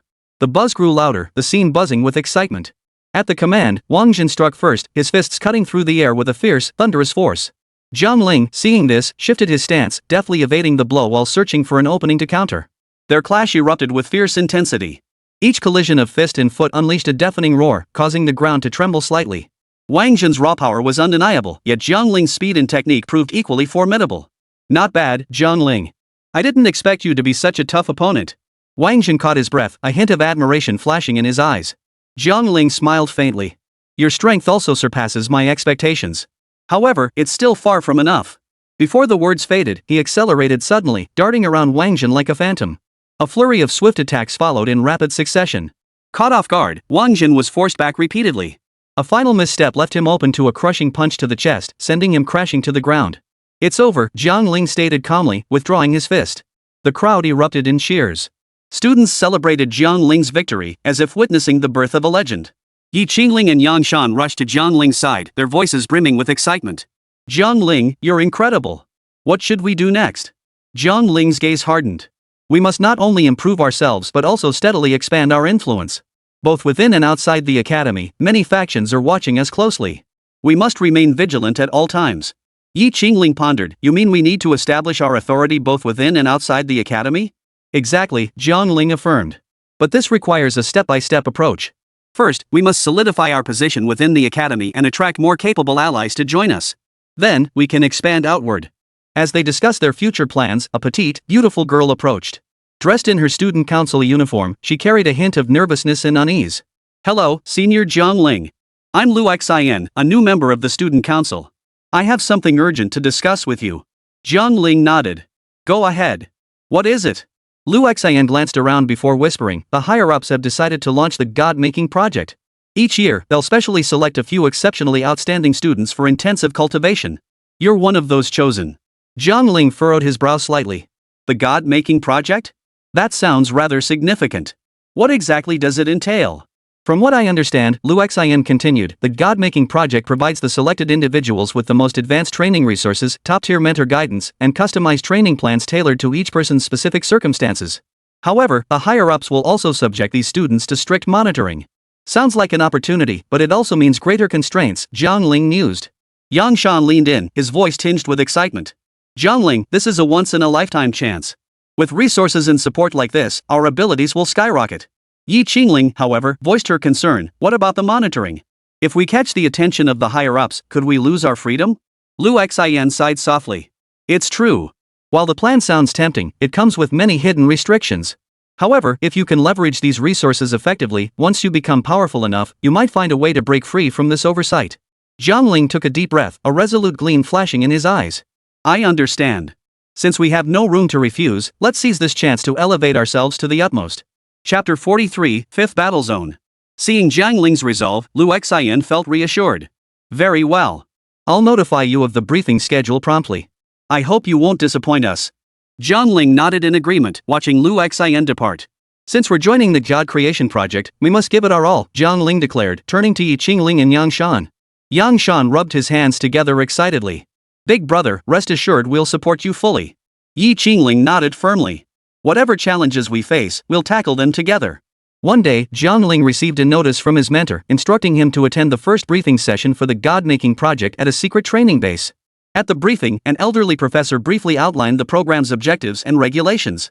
Participants included elite masters from the heavenly rankings, each wearing solemn expressions. The professor stated, the God-making project aims not only to cultivate elite combat masters but also to secure an unshakable advantage in future competitions. You will undergo the most grueling training, but the rewards will be of the highest caliber. Jiang Ling silently committed every detail to memory, knowing this would be a protracted battle. After the briefing, a familiar figure intercepted Jiang Ling looking up. He recognized none other than Li Yu, ranked second. Li Yu appeared exceptionally friendly, greeting him with a smile. Jiang Ling, it's a pleasure to see you. Jiang Ling nodded politely in response. Senior Li Yu, are you also participating in this program? Li Yu chuckled. Of course. The God-making project is an opportunity none of us pursuing the pinnacle can afford to miss. But I should warn you, the competition here will be far more brutal than you imagine. Jiang Ling felt a stir within, yet his expression remained composed. Thank you for the warning. I'll be prepared. Li Yu nodded with satisfaction. Good. I hope we can spar and learn from each other during future training sessions. At this remark, Chen Shi ranked fourth sneered coldly from the side. Exchange insights? You'd better watch out that Jiang Ling doesn't surpass you, Li Yu. Li Yu's expression flickered, but he quickly regained his composure, replying with a smile, competition is the very fuel that drives progress. I welcome it. Observing this exchange, Jiang Ling sensed that this God-making project was fraught with unforeseen challenges, yet it only strengthened his resolve. Upon returning to the training ground, Jiang Ling immediately summoned Yi Qingling and Yang Shan, detailing the contents of the God Creation project to them. After hearing the plan, they both expressed their support and understanding. Yi Qingling said earnestly, Jiang Ling, no matter what happens, we'll always be by your side. Yang Shan pounded his chest with bravado, brother, with us here, go all out. Jiang Ling looked at them gratefully and said, thank you. With your support, I will achieve the best results possible. Just as they were encouraging each other, Qinwei sought out Jiang Ling once more. This time, she appeared unusually serious. Jiang Ling, Qinwei began, I heard you're joining the god-making project. Be careful, this project isn't as straightforward as it seems. Jiang Ling was slightly taken aback. Vice President Qinwei, what do you know? Qinwei hesitated briefly before whispering, as Vice President of the Student Union, I have insider information I must share. This program is actually a competition orchestrated by higher-ups to gauge your potential. Behind the resources you receive lie chains. Jiang Ling met her gaze with steady eyes and replied slowly, thank you for the warning. Regardless, I will give it my all. Qinwei nodded, a complex emotion flickering in her eyes. I hope you can persevere to the end and live up to everyone's expectations. Jiang Ling answered firmly, I will. Just then, hurried footsteps echoed from afar. A student council member rushed over, pale-faced and flustered, bad news. The higher-ups suddenly demanded to accelerate the God creation project. All participants must immediately assemble at the designated location. Do you have a new plan? Yang Shan asked curiously. Jiang Ling and Yi Qingling quickly gathered their belongings and rushed to the student union's designated assembly point. Many students had already gathered there, each face bearing varying degrees of tension and anticipation. A middle-aged instructor stood atop a raised platform, his stern gaze sweeping over the crowd as he announced, welcome to the God-making project selection. This selection will be divided into 5 battle zones, each corresponding to different tiers of beast activity areas. Your mission is to accumulate points by defeating beasts and completing assigned tasks. Upon reaching a certain point threshold, you may advance to higher-tier battle zones. The instructor paused before continuing, due to the urgent nature of this selection, all participants have been randomly assigned to battle zones. Now, please proceed to the corresponding teleportation array based on the number on your hand. Jiang Ling glanced at his number, 5th battle zone. He exhaled in relief, though unease lingered. After all, competition between zones would be fierce. Yi Qingling approached Jiang Ling and whispered, I'm in combat zone 5-2. Let's do our best together. Jiang Ling and Yi Qingling exchanged a glance before stepping into the teleportation array for the 5th combat zone together. A blinding flash of white light enveloped them, depositing them in a desolate valley. The air thick with the pungent stench of blood, intermittent beastly roars echoed from the distance, sending shivers down their spines. Jiang Ling scanned the surroundings warily before whispering to Yi Qingling, the situation here is far more complex than we anticipated. We must proceed with caution. Yi Qingling nodded, tightening her grip on the long sword in her hand. I'll stay alert at all times. The pair advanced side by side and soon encountered a herd of low-level beasts foraging for food. Jiang Ling frowned slightly and whispered, these beasts aren't particularly powerful, but their sheer numbers make direct confrontation unwise. Yi Qingling flickered her fingers, unleashing a palm wind that silently diverted several beasts. Jiang Ling seized the moment to guide her around them. However, before long, a massive beast suddenly burst from the nearby bushes, claws extended, lunging toward them. Jiang Ling reacted swiftly, sidestepping the attack while simultaneously drawing his sword to meet it. Qingling, watch out! Jiang Ling warned as he attacked. Yi Qingling swiftly adjusted her stance, joining Jiang Ling in a pincer movement. Their seamless coordination swiftly felled the beast. But just as they breathed a sigh of relief, a greater peril approached silently. A deafening roar echoed from the distance as several even more ferocious beasts charged toward them. Jiang Ling and Yi Qingling locked eyes, their gazes filled with resolve. Looks like we'll have to give it everything we've got, Jiang Ling said calmly. Chapter 44, Reinforcements arrive. No matter what, we must get out of here alive, Yi Qingling responded firmly. The pair swiftly shifted into combat mode, bracing for this more ferocious wave of attack. Just as their battle with the beasts reached its peak, a familiar voice suddenly rang out from the distance, Jiang Ling. Yi Qingling. Jiang Ling looked up to see Lin Hao, a member of another squad. He had rushed over with his team and joined the fray. Wielding his spear, Lin Hao shouted, we got word that the beasts were unusually active around here, so we came to help. Jiang Ling nodded gratefully and continued fighting fiercely. With Lin Hao's squad joining the fray, they quickly repelled this wave of ferocious beasts. After the fierce battle, everyone sat panting on the ground to catch their breath. Lin Hao wiped the sweat from his forehead and looked at Jiang Ling, are you all okay? Jiang Ling nodded and turned to Yi Qingling. Thank goodness you arrived. Otherwise, we might not have held out. Yi Qingling nodded in agreement. We owe it all to your timely reinforcement. Lin Hao smiled. No need to thank us. We're companions, helping each other is only right. But this place is truly dangerous. With Lin Hao's squad joining the fight, the tide turned instantly. Seizing the opportunity, Jiang Ling swiftly took down the last beast lunging at him. The ground was littered with traces of battle, the air thick with the scent of blood. Then, a dense chorus of footsteps echoed from the distance as more team members arrived. They carried equipment and supplies, urgently treating the wounded while beginning to tally the spoils of war. Standing on high ground, Jiang Ling watched this familiar, bustling scene unfold, feeling a flicker of reassurance wash over him. Ling silently approached his side and whispered, "Jiang Ling, we've made a good haul this time."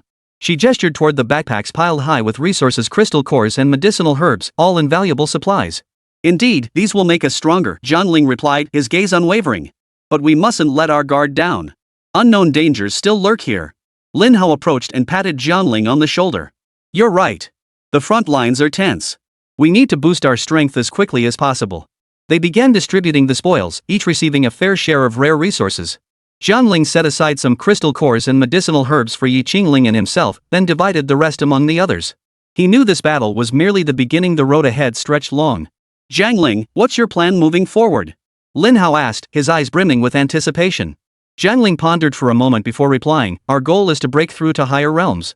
Now that we have the resources, the next step is cultivation and gaining more combat experience." Ling nodded in agreement. "I concur. Only by constantly tempering ourselves can we survive on this perilous land. Watch out." A shrill cry suddenly shattered the silence. Lin Hao swiftly drew his spear and rolled out of the way. A massive beast burst from the thicket, its eyes gleaming with savagery, clearly far more powerful than any they'd encountered before. Jiang Ling and Ling instantly entered combat mode. Lin Hao, refusing to be outdone, shouted, "Everyone, be careful. This is a high-level beast." A fierce battle erupted once more, a dazzling display of clashing skills and weapons. Jiang Ling wielded his newly acquired power, his sword blazing with brilliant light as each strike carried immense force. He and Ling moved in perfect coordination, one attacking, one defending, driving the beast into a corner. "Its defenses are too strong." Ling gasped, her long sword leaving only shallow gashes on the beast's hide. "Patience. It's nearly at its limit," Jiang Ling observed, noting the creature's movements had visibly slowed their opening. Lin Hao launched a fierce flanking attack, thrusting his spear deep into the beast's neck, successfully crippling its mobility. The creature let out a furious roar, but lacked the strength to retaliate. Jiang Ling swiftly severed its head with a single sword strike. The battle finally ended, and everyone breathed a sigh of relief. "That was close," Lin Hao rubbed his aching shoulder. "If we hadn't worked together so seamlessly, none of us might have made it." Jiang Ling smiled. "This is part of our growth. Every battle makes us stronger." As dusk approached, the group set up camp on a clearing to rest. A bonfire blazed, casting flickering light across their faces. Jiang Ling stared into the flames, his mind already mapping out their next move. "Tomorrow we must press deeper into this region," he said. "There may be more resources and challenges ahead." Ling chimed in immediately, "We must remain vigilant to ensure we complete our mission successfully." Lin Hao gazed up at the starry sky and asked softly, "Jiang Ling, if one day we truly stand at the pinnacle, what would you do?" Jiang Ling paused briefly before answering with conviction, "Protect everything I hold dear and ensure no one gets hurt." At that moment, Ling suddenly interjected, "What about you, Lin Hao? Do you have any dreams?" Lin Hao smiled faintly, a hint of tenderness in his eyes, but said nothing. As night deepened, the warmth of the campfire dispelled the chill but also invited deep reflection. Lin Hao watched the flickering flames, a hint of hesitation flickering in his eyes. Finally, he resolved to speak. "Jiang Ling, I have a request. Will you hear me out?" Lin Hao said earnestly. Jiang Ling lifted her head to meet his gaze. "What is it?" "I want to team up with you to continue exploring," Lin Hao stated plainly. Jiang Ling looked slightly surprised, but his expression quickly returned to calm. He replied slowly, "I understand how you feel, but I can't agree to that." Lin Hao froze, clearly not expecting such a direct refusal. "Why? We've always worked well together, and we're friends." Jiang Ling sighed deeply. "Lin Hao, it's not that I don't trust you. It's just that the situation is more complicated than you realize. I've offended too many people, some of whom wield immense power. They will definitely come after me for revenge." Ling broke the silence. "It's true. We're in the eye of the storm right now. The Shin family has people in the 5th war zone, which is a huge threat to us." Lin Hao frowned deeply. "But precisely because of that, we need to stand united and face this danger together." Jiang Ling shook his head. "Our enemies aren't just the Shin family. There are also those spoiled brats I've crossed before they've already started targeting me. I don't want to drag you into this." Lin Hao fell silent for a moment before speaking with resolve. "Jiang Ling, you know I'm not one to shy away from trouble. As friends, we should face difficulties together. Besides, every battle, every challenge, is part of our growth." Chapter 45, Joining. Jiang Ling regarded Lin Hao thoughtfully, his inner conflict growing palpable. He turned to look at Ling, seemingly seeking her counsel. Ling nodded slowly. "Lin Hao has a point. But Jiang Ling, ultimately, this is your decision." Jiang Ling took a deep breath, closed his eyes for a moment to think, then opened them again, his gaze now unwavering. "All right, Lin Hao. But be prepared after this, we might face even tougher trials. Lin Hao smiled with relief. Don't worry. I'm ready. Early the next morning, the trio packed their belongings and pressed deeper into the unknown territory. Before long, they encountered a group of unfamiliar cultivators. These individuals appeared unfriendly, and a young man clad in ornate robes stepped forward, a hint of mockery on his face. Jiang Ling, long time no see, the young man said in a sarcastic tone. Jiang Ling instantly recognized him as Zhang Tianyu, the spoiled young master he had humiliated before. He responded coldly, Zhang Tianyu, what brings you here? Naturally to collect a little interest, Zhang Tianyu waved his hand, and several cultivators behind him immediately stepped forward. The powerful aura they emitted sent a chill down one's spine. Yi Qingling frowned. Looks like they came prepared. We need to be careful. Lin Hao gripped his spear tightly, his gaze sharp. Don't worry. We can handle these guys. Battle was imminent, the air thick with a murderous tension. Jiang Ling, Yi Qingling, and Lin Hao moved with seamless coordination, unleashing powerful skills as they clashed with their opponents. Zhang Tianyu sneered coldly, Jiang Ling, do you really think you can escape this time? Don't even dream about it. Jiang Ling's eyes narrowed, and his sword emitted a blinding light. The fierce battle raged on for a long time, with both sides sustaining numerous injuries. However, Zhang Tianyu seemed unable to contain himself any longer. He suddenly summoned a colossal beast, aiming to deliver a fatal blow. Oh no! Yi Qingling cried out, her muscles instantly tensing. A flicker of terror crossed her eyes before being replaced by resolve. Swiftly swinging her long sword, its blade gleaming coldly in the moonlight, she met the beast's claws head-on, sparks flying from the impact. On the other side, Lin Hao let out a furious roar, as if channeling all his fear and rage into that single shout. His arms bulged with veins as he gripped his spear tightly. Concentrating all his strength into the spearhead, he thrust forward violently, attempting to repel the enemy lunging at him. Each strike carried the force of thunder, the very air around him seeming to tremble with the impact. Meanwhile, Jiang Ling glanced around at the unfolding battle, his gaze growing increasingly calm and resolute. He drew a deep breath, a stubborn conviction igniting within him like a raging fire burning in his chest. We must turn this around. Jiang Ling thought to himself, his mind racing as he swiftly analyzed the current situation. Jiang Ling keenly identified several strategic vantage points in the terrain and the advantages of his teammates' coordination. He barked out commands, Qingling, squeeze their space. Lin Hao, tie up the biggest one. He calmly and decisively adjusted their strategy, skillfully using the surrounding terrain and their seamless teamwork to gradually corner the beasts into peril.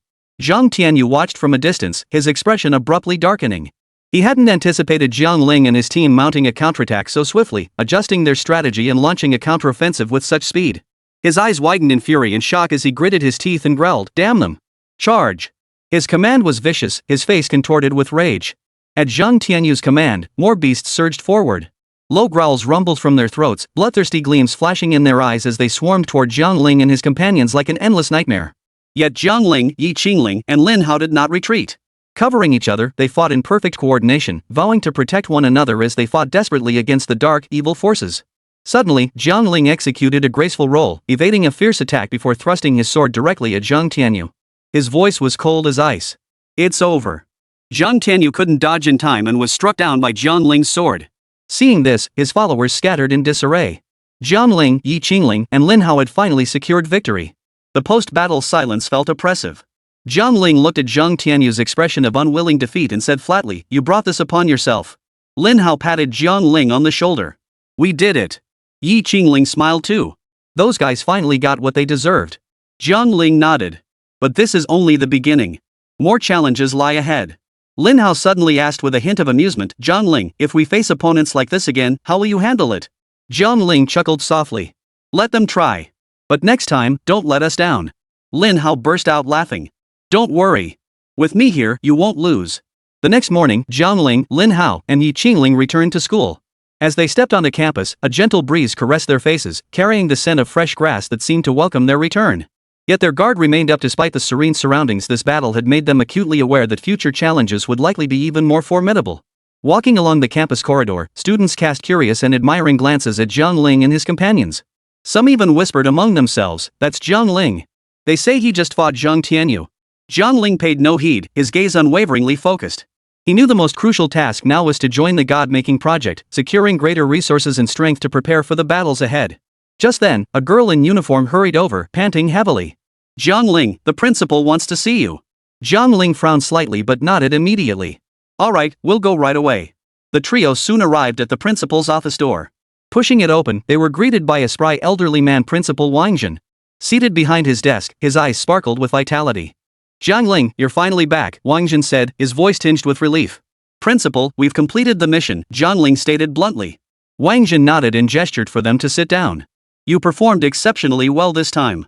The courage and wisdom you displayed in your confrontation with Zhang Tianyu were truly admirable." Jiang Ling responded modestly, "Thank you for your praise, Principal. It was our duty." Wang Jin nodded with satisfaction. "I have more good news to share. After deliberation by the school's senior leadership, it has been decided that the three of you will be formally added to the candidate list for the God Creation Project." Lin Hao asked in surprise, "Really? We actually have a chance to become part of the God-making project?" Chapter 46, Shin Family Shinkong. Wang Jin smiled and nodded. "Indeed. This recognition not only acknowledges your strength but also affirms your character. However, remember that the God-making project is merely the beginning. You must continuously strive to improve yourselves to remain invincible in future battles." Jiang Ling responded gratefully, "We will not disappoint the school's expectations." Yi Qingling echoed firmly, "Yes, we will give it our all." Wang Jin nodded approvingly. "Excellent. Starting today, you will enter a special training phase, undergoing stricter and more intense drills. I hope you pass these trials and grow into elite warriors as soon as possible." After leaving the principal's office, the trio couldn't help but feel filled with anticipation for the future. Especially Lin Hao, his eyes sparkled with excitement. "Jiang Ling, Yi Qingling, we've finally joined the God-making project. This is a once-in-a-lifetime opportunity." Jiang Ling smiled faintly. "Yes, but this is only the first step. We still have many more challenges ahead." Yi Qingling nodded gently. "Exactly. We must constantly improve ourselves to handle the dangers ahead." As the trio discussed their future, a petite female student suddenly appeared before them, her expression anxious. Breathless, she exclaimed, "Jiang Ling, Lin Hao, Yi Qingling, you must go see. It's the Shin family, they're here." Jiang Ling's expression darkened as he demanded, "Where are they now?"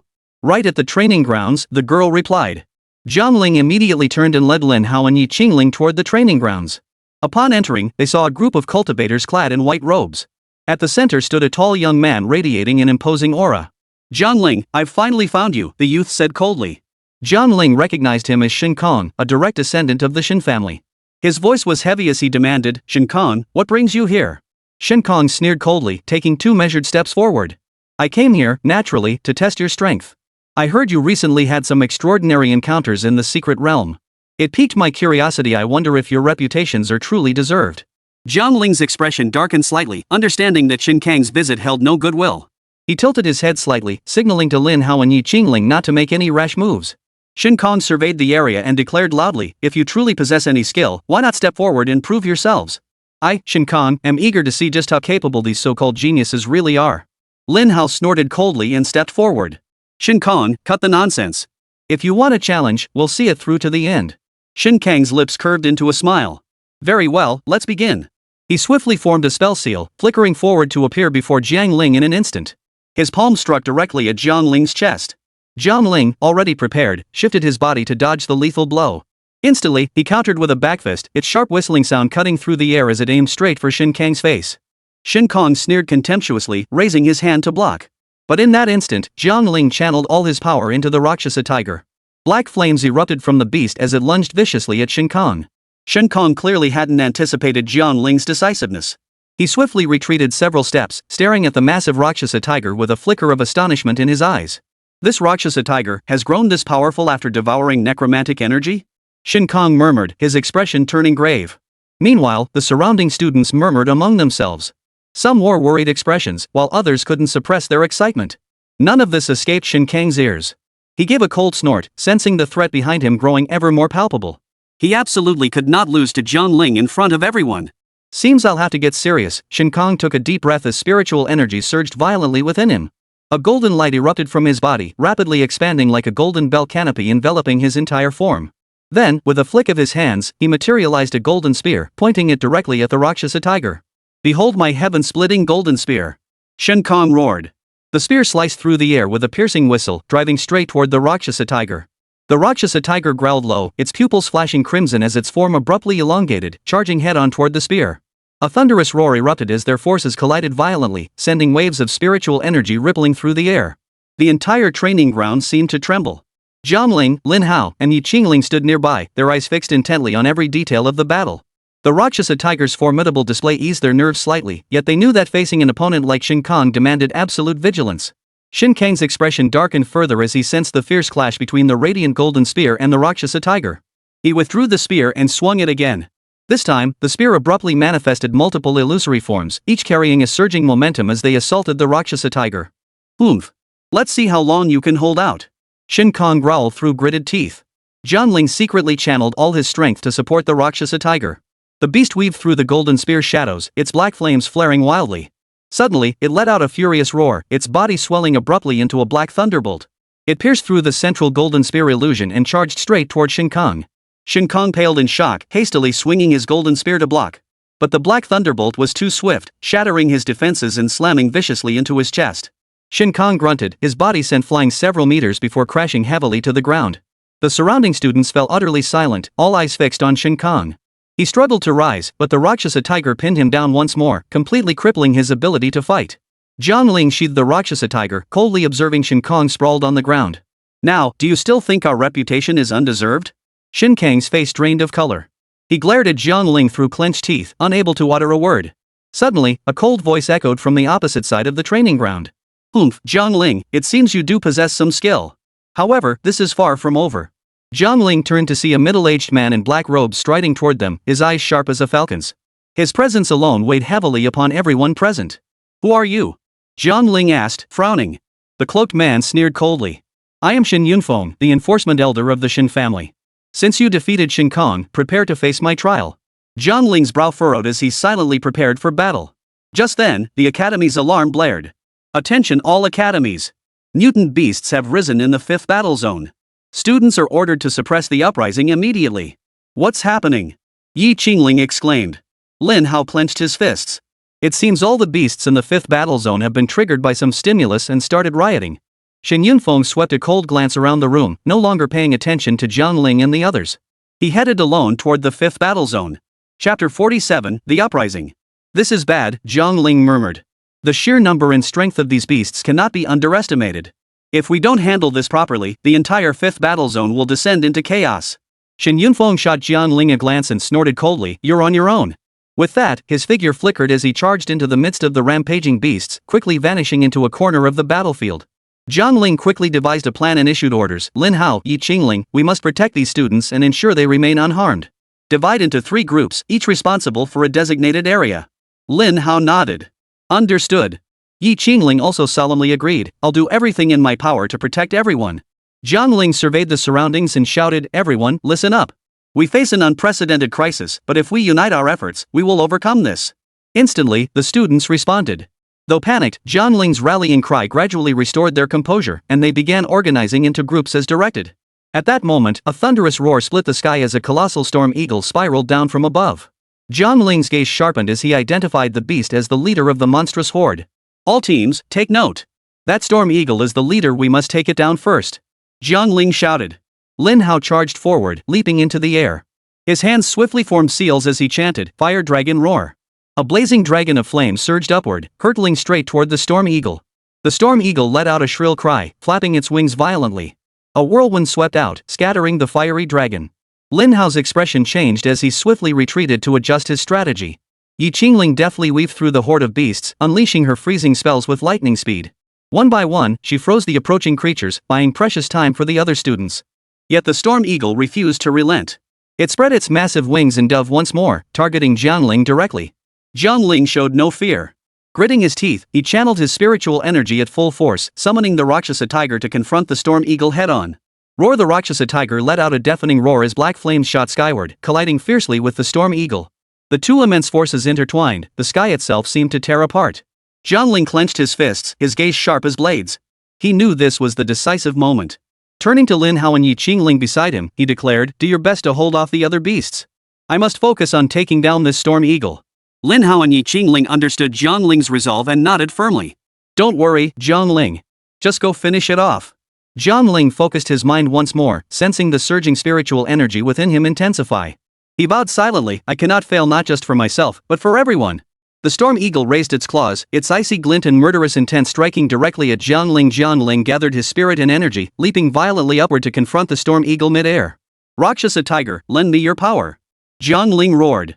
Instantly, the tiger's black flames enveloped his body, forming a solid shield. His claws clashed with the storm eagle's, erupting in a piercing metallic screech.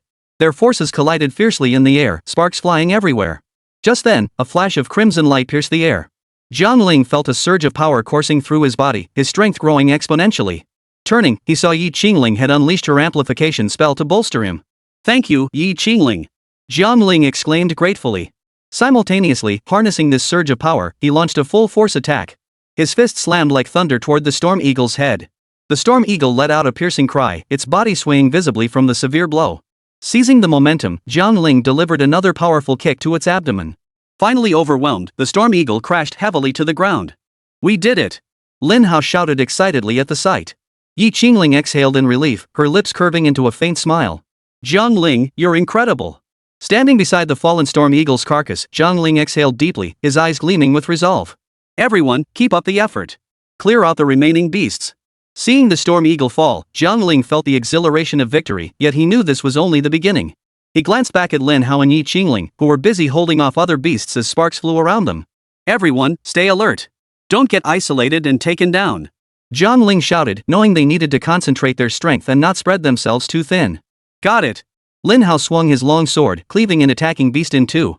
Yi Qingling raised a light shield, blocking the assaults of several others. Jiang Ling, what's the next move? Yi Qingling asked breathlessly, beads of sweat forming on her forehead, yet her gaze remained unwavering. We must find their leader.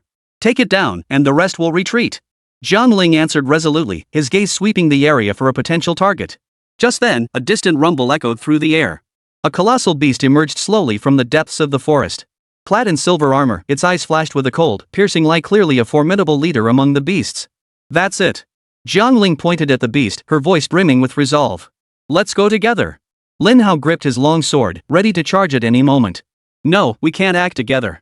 Jiang Ling shook his head. I'll distract it. You two keep clearing the other beasts. Don't let them interfere with me. Lin Hao and Yi Qingling exchanged glances, seeing hesitation and concern in each other's eyes. Yet they knew Jiang Ling's words made sense. Nodding in agreement, they each returned to their respective battles. Jiang Ling took a deep breath and strode toward the beast leader. Hey, big guy, look this way. Jiang Ling shouted, drawing the beast's attention. A flash of silver light erupted as the beast roared and charged toward him. With only dozens of meters between them, Jiang Ling immediately felt the oppressive force. This beast's power far surpassed any previous opponent. Yet he didn't retreat. Instead, he met the challenge head-on, unleashing all his spiritual energy. Rakshasa Tiger, lend me your power once more. Jiang Ling summoned the beast again. Black flames gathered around his fist, forming a dense vortex of fire. He leapt high into the air, driving his fist down with brutal force toward the silver-armored beast.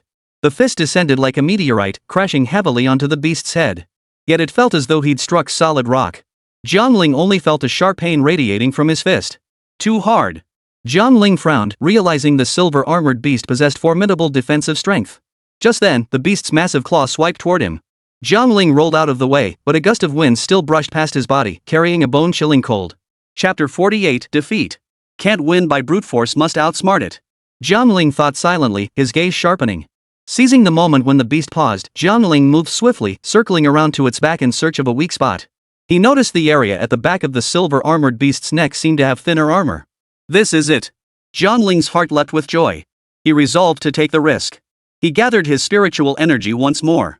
This time, he not only harnessed the power of the Rakshasa Tiger but also pushed the amplifying spell Yi Qingling had bestowed upon him to its absolute limit. Flames roared anew around his fist as he charged toward the beast's back, aiming directly for that vulnerable patch of armor. The silver-armored beast seemed to sense the danger. It spun violently, attempting to strike Jiang Ling with its tail, but he deftly dodged the blow. Seizing the moment, Jiang Ling delivered a full-force strike, his fist crashing heavily against the vulnerable armor plate. The armor finally cracked, and the silver-armored beast let out a pained roar. Success! Jiang Ling rejoiced, preparing to continue his assault when a sudden, intense sense of danger washed over him. He whipped his head around to see another beast silently closing in on Yi Qingling. Yi Qingling, watch out! Jiang Ling shouted, simultaneously unleashing a burst of flame with his remaining strength, forcing the beast back. Yi Qingling turned to see her savior and smiled faintly. Thanks, Jiang Ling. You two be careful. I'll handle it. Jiang Ling declared, his eyes blazing with battle intent. Though wounded, the silver-armored beast grew even more ferocious, swinging its massive claws relentlessly, attempting to crush Jiang Ling into pulp. Jiang Ling moved nimbly around it, seeking openings. Lin Hao, do me a favor. Jiang Ling shouted. Lin Hao understood Jiang Ling's intent and rushed over. Jiang Ling, what should I do? Use your sword chi to slice through its armor. Jiang Ling commanded. Got it. Lin Hao nodded, gathering all his spiritual energy. A dazzling sword chi shot toward the silver-armored beast in an instant. The sword energy sliced through the air, piercing the beast's armor. It let out another agonized roar. Seizing the moment, Jiang Ling leapt onto its back and slammed his fist with all his might into the crack in the armor. Break! Jiang Ling roared, his fist colliding violently. The armor finally shattered, revealing the fragile muscles and blood vessels beneath. This is my chance. Jiang Ling's heart leapt with joy. He raised his fist, preparing to deliver the final blow. Just then, the silver-armored beast violently flung its body, sending Jiang Ling flying through the air. He crashed heavily to the ground. Agony seared through his entire body, yet his gaze remained sharp. He knew he couldn't give up. Jiang Ling, let me help you. Yi Qingling rushed to his side, placing both hands on his shoulders. A surge of warm energy instantly flowed into Jiang Ling's body, healing his wounds. Thank you, Yi Qingling. Jiang Ling looked at her gratefully. You're welcome. Finish it off quickly. Yi Qingling smiled. Jiang Ling nodded, rising to his feet once more. His gaze locked onto the wounded silver-armored beast. He drew a deep breath, gathering his spiritual energy once more. Flames blazed fiercely around his fists. Final strike. Jiang Ling murmured. At that moment, sensing imminent danger, the silver-armored beast lunged madly toward Jiang Ling unflinching. Jiang Ling charged straight at it. In the split second before their collision, Jiang Ling leapt upward, driving his fist into the creature's wound. Flames and spiritual energy erupted instantly. The beast let out a final agonized scream before its massive body crashed to the ground. Panting heavily, Jiang Ling stood beside the fallen beast, finally letting out a sigh of relief. He turned to see Lin Hao and Yi Qingling both wearing relieved smiles. We did it! Jiang Ling smiled faintly. But just then, hurried footsteps echoed from the distance, followed by a familiar voice. Jiang Ling, something's wrong. Jiang Ling turned to see the academy's messenger rushing toward them. Panting, the messenger reached Jiang Ling and handed him an urgent letter. Jiang Ling took the letter, read it quickly, and frowned deeply. The academy has assigned us to investigate the recent monster uprising, he said in a low voice. What a rare opportunity. Lin Hao clenched his fist excitedly, his eyes sparkling with anticipation. This is our chance to prove our strength. But we need more manpower now, Jiang Ling sighed. It'll be tough to complete the mission with just the three of us. We can't delay this, Yi Qingling declared with unwavering resolve. We must act swiftly to recruit capable individuals. Jiang Ling nodded, turning to Lin Hao and Yi Qingling beside him. We must begin recruiting. Our goal is to assemble a formidable team in the shortest time possible. Returning to the academy, Jiang Ling stood atop the lecture platform, surveying the gathered students below. Clearing his throat, he announced loudly, "Fellow students. We face an unprecedented beast uprising. The academy has assigned us to investigate this matter. I call upon those willing to stand shoulder to shoulder with me through this crisis to step forward." The moment his words fell, the crowd erupted into a frenzy. Seconds later, a towering figure stepped forward. Gao Yang, the warrior renowned throughout the academy for his formidable strength. Jiang Ling, I'm joining your team. Gao Yang declared with unwavering confidence, his eyes blazing with fighting spirit. And me, Wang Ye. A woman clad in a form-fitting mage's robe stepped forward from the crowd, her gaze sharp and resolute. Excellent. Welcome aboard. Jiang Ling responded with delight. Who else is willing to join us? Following Zhao Yan and Wang Ye's lead, several more students stepped forward. Each possessed unique strengths. Some were formidable warriors, others priests skilled in healing magic. Once everyone gathered, Jiang Ling quickly assessed each member and assigned roles. The team coalesced swiftly, its members eager and ready to face the challenge. The next morning, Jiang Ling led the team onto the path toward the beast rampage zone. They moved through the quiet forest, each person cautious and highly alert. Everyone, be on guard. There may be traces of beasts ahead, Jiang Ling warned softly. Suddenly, a low growl erupted from the dense underbrush as several green-eyed beasts lunged out. Their swift strides closed the distance to the group in an instant. Prepare for battle. Jiang Ling shouted, raising his fist to meet the beasts. Zhao Yan swung his massive battle axe, delivering a fierce blow to one creature. Wang Ye stood nearby, silently chanting a spell to form a protective barrier enveloping her teammates. Right on time. Lin Hao leapt forward, his long sword flashing coldly as it pierced precisely into the vital spot of one beast. After a fierce battle, the team finally defeated this wave of ambushing beasts. Taking a brief respite, they set off once more. Chapter 49, The Sacrifice. After several days of travel, they finally reached the epicenter of the monstrous beast uprising. A devastated village came into view, surrounded by destroyed houses and fallen trees. This looks pretty bad, Yi Qingling remarked, frowning. Jiang Ling nodded solemnly. We must split up and investigate the cause of this uprising as quickly as possible. Thus, they decided to split into two groups. Jiang Ling led Zhao Yan, Wang Ye, and several warriors deep into the forest, while Lin Hao remained in the village with Yi Qingling and several priests to provide protection. Jiang Ling and his companions were exploring deep within the forest when they suddenly sensed a thick, pungent smell of blood permeating the air. Ahead lay an area littered with skeletal remains. Jiang Ling immediately signaled for everyone to halt. He carefully scanned the surroundings and noticed peculiar rune markings etched into the ground. These runes resemble some ancient sacrificial ritual, Wang Yi murmured. Could this chaos be deliberately orchestrated? Zhao Yan asked in astonishment. Jiang Ling frowned and thought. It's possible. Only by finding the source of these rituals can we resolve this chaos. Suddenly, a sinister laugh echoed from the shadows. Well done, you found me. A man cloaked in black robes emerged slowly. Jiang Ling stared at the cloaked figure warily. Who are you? Why are you causing these riots? The cloaked figure sneered coldly. I am a member of the ancient god cult. Our goal is to release the sealed ancient demon god. These beast uprisings are merely the prelude. You won't succeed. Jiang Ling roared, charging at the cloaked figure with a fist raised. But the man swiftly cast an incantation, unleashing a powerful magical blast that sent Jiang Ling reeling. Poof! A mere mortal dares oppose me, the cloaked figure sneered, then waved his hand to summon more beasts to attack Jiang Ling and his companions. Everyone, be careful! Jiang Ling reacted swiftly, fighting side by side with his teammates. They fought desperately to withstand the beasts' attacks, but the overwhelming numbers of enemies made the situation increasingly dire.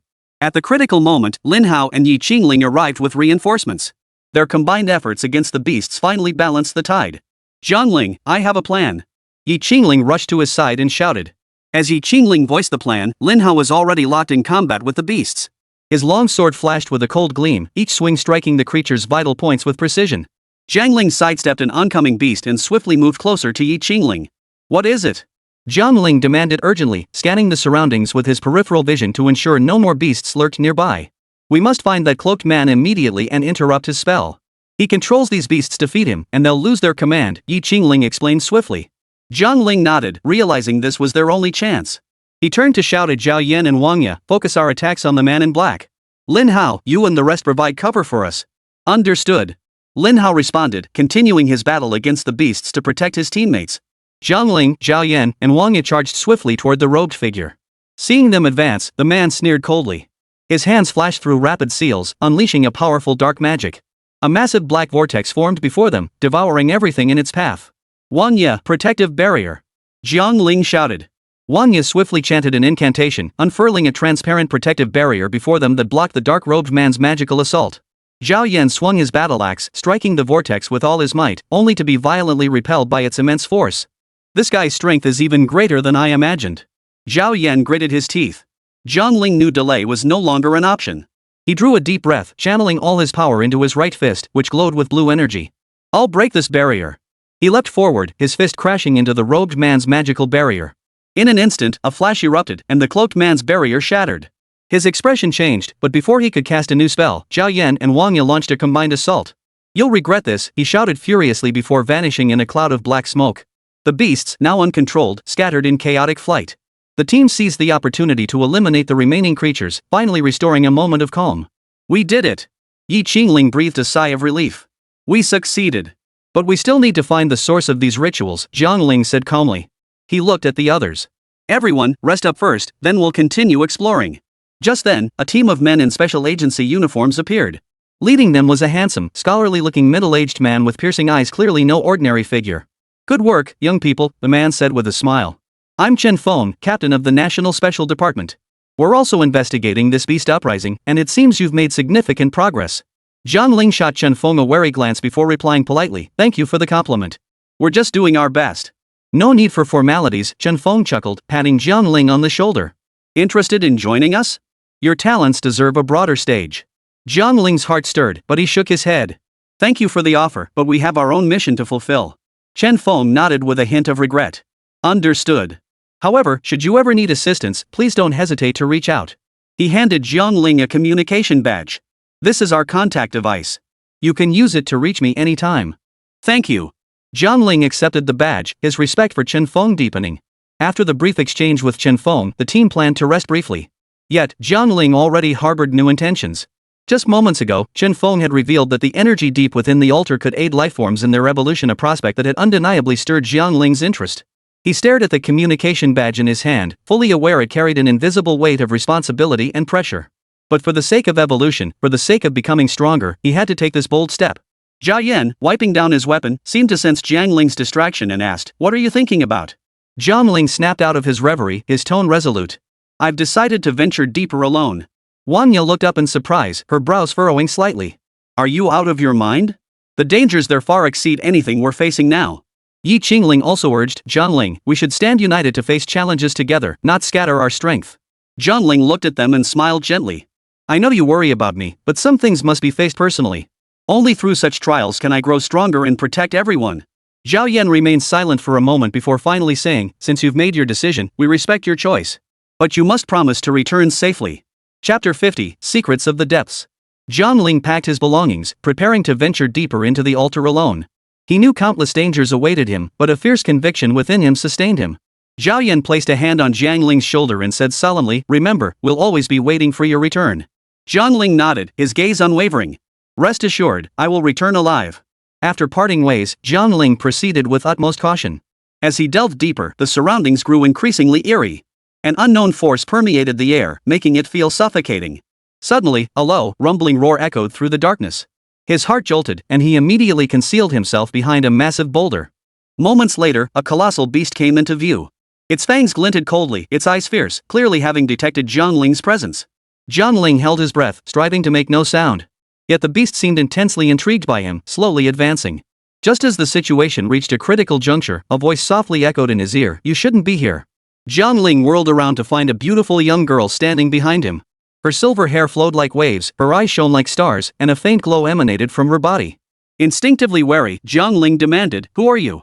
The girl smiled. "I am the guardian of this place. You may call me Lear."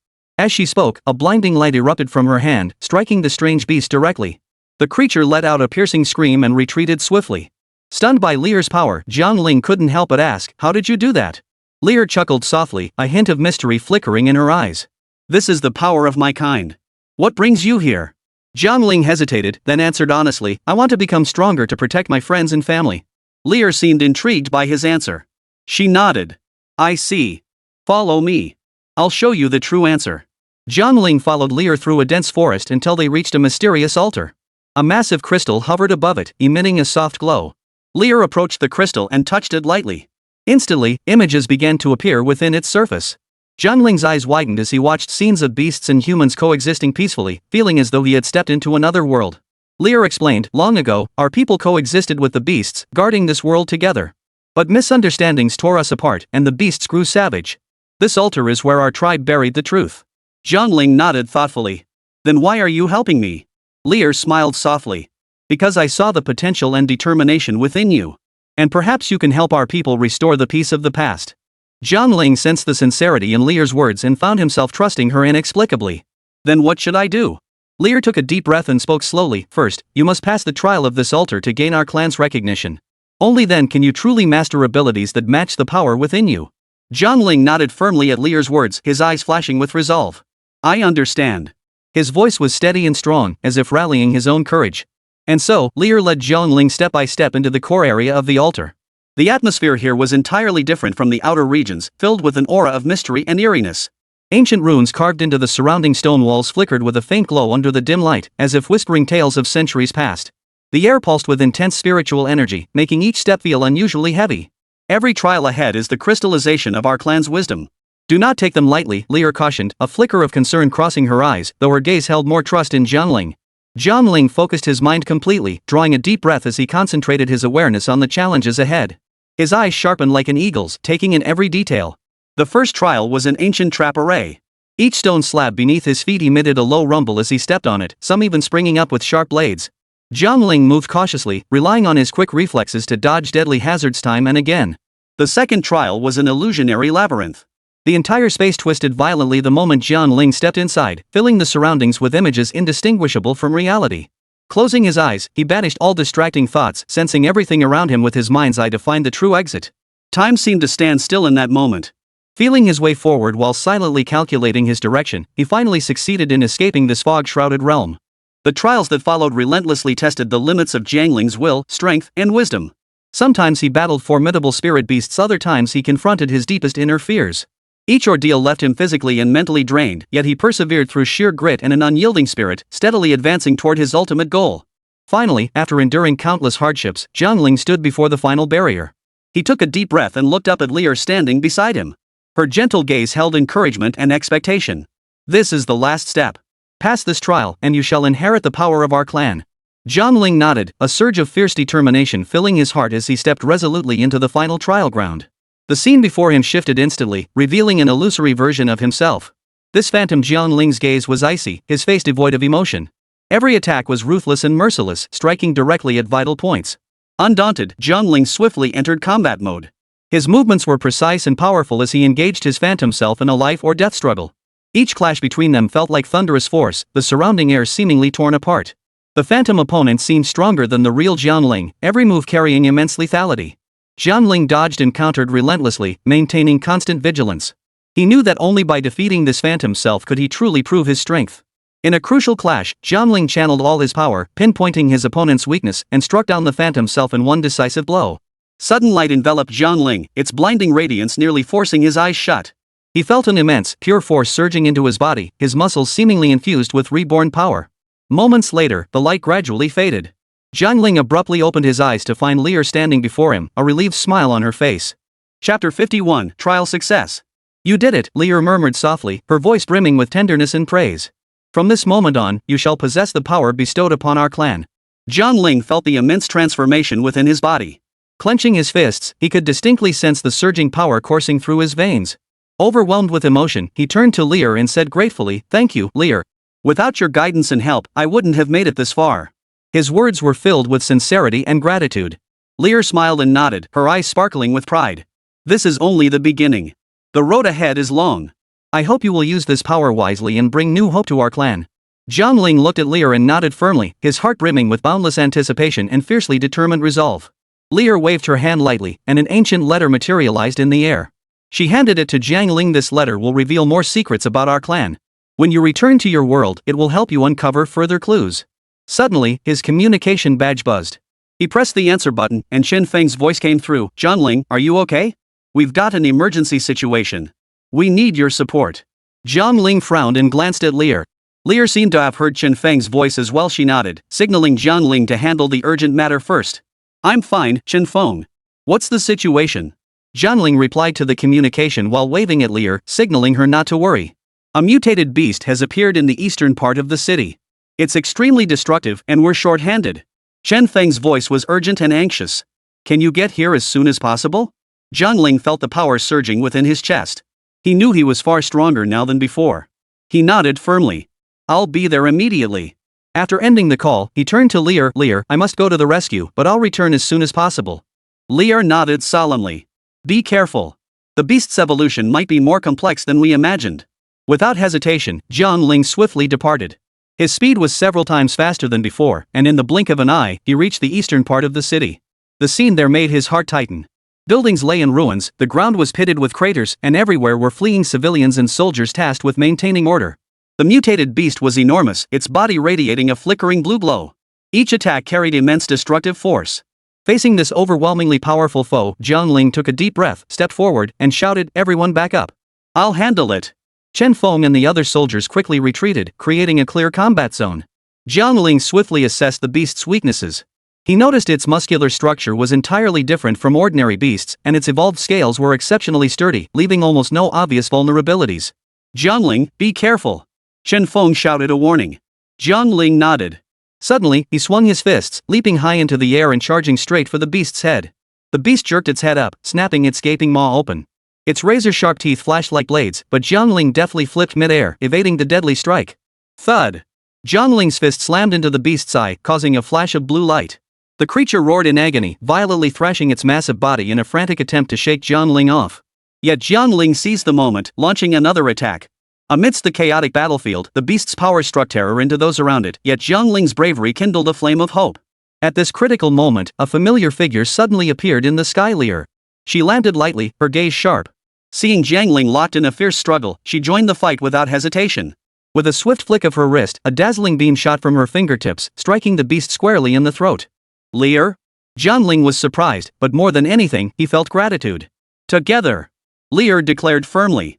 Their combined efforts undeniably strengthened their advantage. Every one of Lear's movements was precise and deadly, and her seamless coordination with Jiang Ling accelerated the pace of the battle. Though the beast had evolved new abilities, it gradually found itself at a disadvantage against two such extraordinary opponents. Finally, Jiang Ling and Lear spotted a tiny opening. Jiang Ling swiftly moved behind the beast, unleashing the newly acquired power he had just mastered. With lightning speed, he pierced through its spine. Seizing the moment, Lear immobilized the creature's movements and delivered a fatal blow from the front. The beast instantly lost the strength to struggle, collapsing to the ground with a final, mournful cry. Cheers erupted from the surrounding warriors and civilians. Their heroes had saved the city once more. Jiang Ling and Lear exchanged a knowing smile, their mutual understanding and trust reaching its peak in that moment. "Thank you, Lear. Without you, this victory wouldn't have come so smoothly," Jiang Ling said gratefully. Lear smiled softly and replied gently, "We're partners, aren't we? Facing future challenges together is what makes it meaningful." Just then, Chen Feng approached, his face etched with concern and confusion. "Jiang Ling, this beast's evolution was highly unusual. Did you notice any clues?"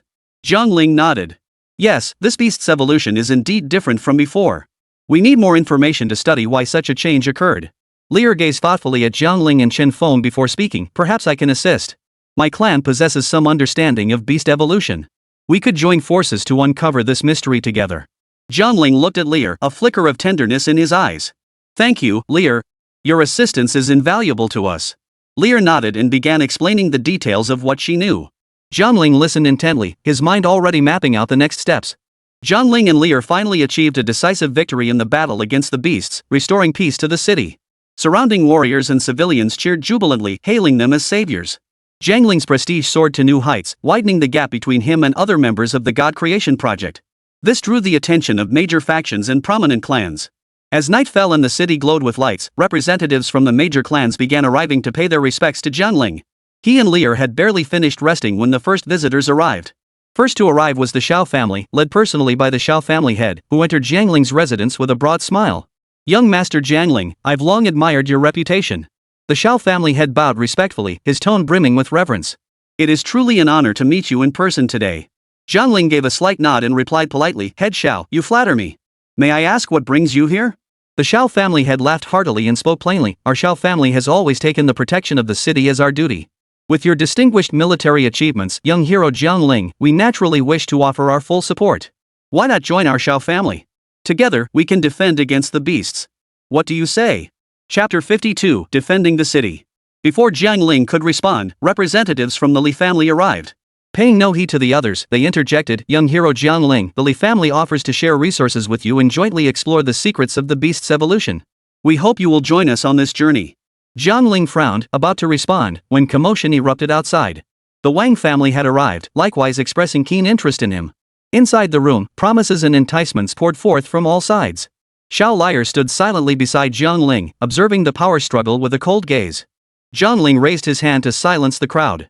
He spoke calmly, "I appreciate your goodwill, but our greatest threat right now is the evolution of the strange beasts. If we can unite to fight this enemy together, I will certainly give it my all." The head of the Shao family, the representative of the Li family, and the others all wore complex expressions upon hearing this, but quickly signaled their understanding. "Young Master Jiang Ling speaks wisely. With such a formidable foe before us, we must prioritize the greater good," conceded the Shao family head. "However, should you require any support, the Shao family stands ready to offer it." The others nodded in agreement, though reluctance lingered. Still, they offered their sincerity. As the crowd gradually dispersed, Jiang Ling and Lear finally found a moment of quiet. "Jiang Ling, you remained remarkably composed just now," Lear praised. Jiang Ling gave a wry smile. "These people are cunning and difficult to deal with. Thankfully, you were there to support me." Lear gently patted Jiang Ling's shoulder and smiled softly. "We're partners, aren't we? No matter what difficulties we face, I'll be with you." Jiang Ling and Liar briefly savored this rare tranquility. Yet their momentary peace was shattered as the sky outside suddenly darkened and the wind grew fiercer. Suddenly, hurried footsteps echoed outside the door. A youth clad in tattered clothes burst in, panic etched on his face. "Young Master Jiang, it's terrible. Hordes of beasts have appeared outside and are charging this way." Jiang Ling frowned and immediately stood up. "Lear, let's go. We need to check the situation." The two swiftly exited the house. In the distant valley, a herd of beasts charged toward them at astonishing speed. Each creature radiated a savage aura, seemingly hunting for prey. The head of the Shao family and the representative of the Li family had already gathered at the valley entrance, their expressions grave. Spotting Jiang Ling, the head of the Shao family waved urgently. "Young Master Jiang Ling, the situation is dire. These beasts have clearly undergone some form of evolution, making them significantly stronger than before. Jiang Ling nodded, his gaze cold and sharp. Everyone, be cautious. If these beasts have evolved to this extent, it means our time is running out. Just then, another stir rippled through the crowd as the Shin family arrived. They carried superior weapons, clearly well prepared. Yet their purpose ran deeper, their eyes burned with palpable hostility. The Shin family head stood at the front, sneering coldly, "Jiang Ling, you won't escape today.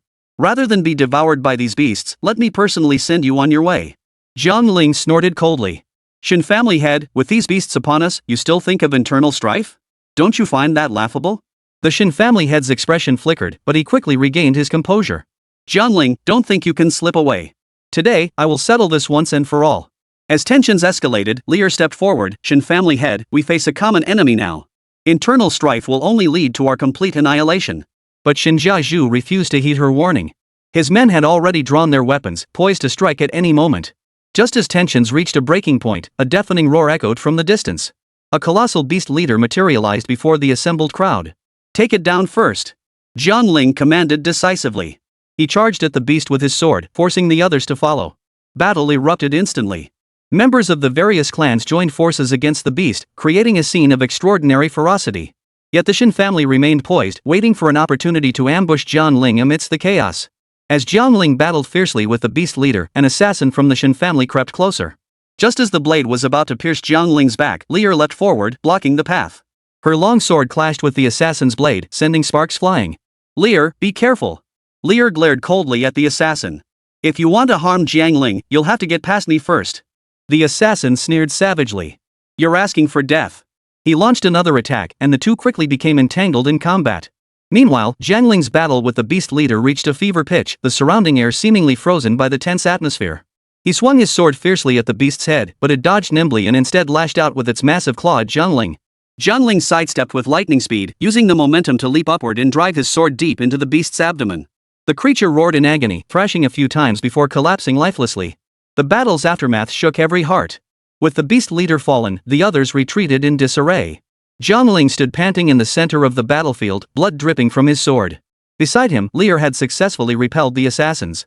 Seeing the tide had turned against him, Shin, the family head, reluctantly ordered his men to retreat. But before leaving, he shot Jiang Ling a fierce glare. "Jiang Ling, our business is far from settled." Jiang Ling returned the stare coldly. "I'll be waiting." When the fighting finally subsided, everyone breathed a sigh of relief as the sky gradually cleared. Standing at the valley entrance, Jiang Ling and Lear watched the beast's receding figures, knowing deep down this was only the beginning. Just as they prepared to return to camp, the Li family representative approached. "Young Master Jiang Ling, it was thanks to your bravery that we survived. How should we proceed now? Should the major families cooperate more closely?" Jiang Ling pondered for a moment before nodding. "Yes. With the threat of the beast's evolution growing ever greater, we must set aside our differences and stand united against them. Only by joining forces do we stand a chance." Lear agreed. "Exactly. Our enemy is formidable. Only through greater unity can we protect ourselves and our homelands." The head of the Shao family stepped forward solemnly. "Young Master Jiang Ling, your words are wise. I will mobilize all of Shao family's resources to fully support your efforts." The Li family representative also voiced support. "Our Li family shares the same stance. We hope we can uncover the secret of the beast's evolution and resolve this catastrophe as soon as possible." Jiang Ling nodded solemnly. "Thank you for your support. I will do my utmost to lead us all in finding a solution." Lear asked softly, "Jiang Ling, what should we do next?" Jiang Ling gazed into the distance, his eyes flashing with determination. "First, we must gather more intelligence to understand the beast's movements and the cause of their evolution.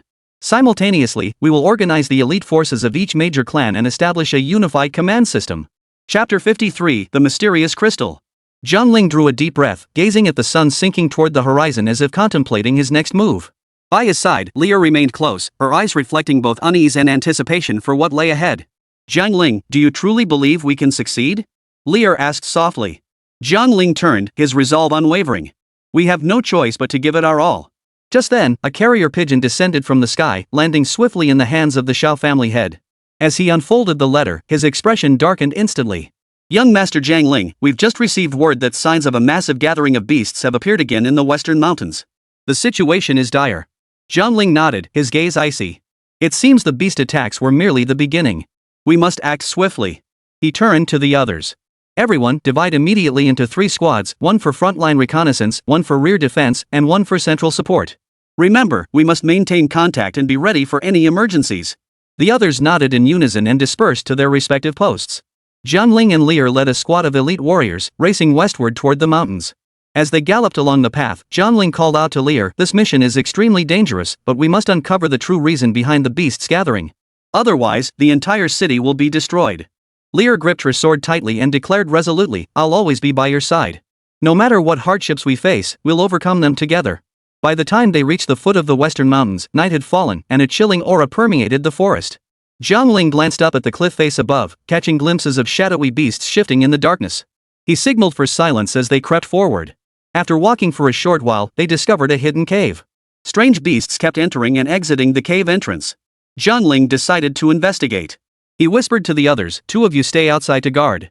The rest of you come with me inside." The cave interior was dark and damp, the air thick with a putrid stench. As they ventured deeper, a low, rumbling roar suddenly echoed through the darkness. Jiang Ling and Lear exchanged a glance before continuing toward the source of the sound. Just then, the cave opened abruptly into a spacious chamber. At its center stood a massive stone platform bearing a crystal that emitted a faint blue glow. Various beasts surrounded the platform, seemingly engaged in some ritual. This is the secret to their evolution. A flash of excitement flickered in Jiang Ling's eyes, but he quickly realized the stone platform was guarded by powerful beasts. Retrieving the crystal would not be easy. Lear watched the creatures nervously and whispered, "Jiang Ling, what should we do now?" Jiang Ling replied in a low voice, "We must obtain that crystal. It might hold the key to unlocking the mystery of the beast's evolution." Just as they prepared to act, a familiar voice echoed from behind them, "Jiang Ling, I never imagined you'd find this place so quickly." Jiang Ling whipped around to see Shin, the head of the Shin family, approaching slowly with a group of subordinates.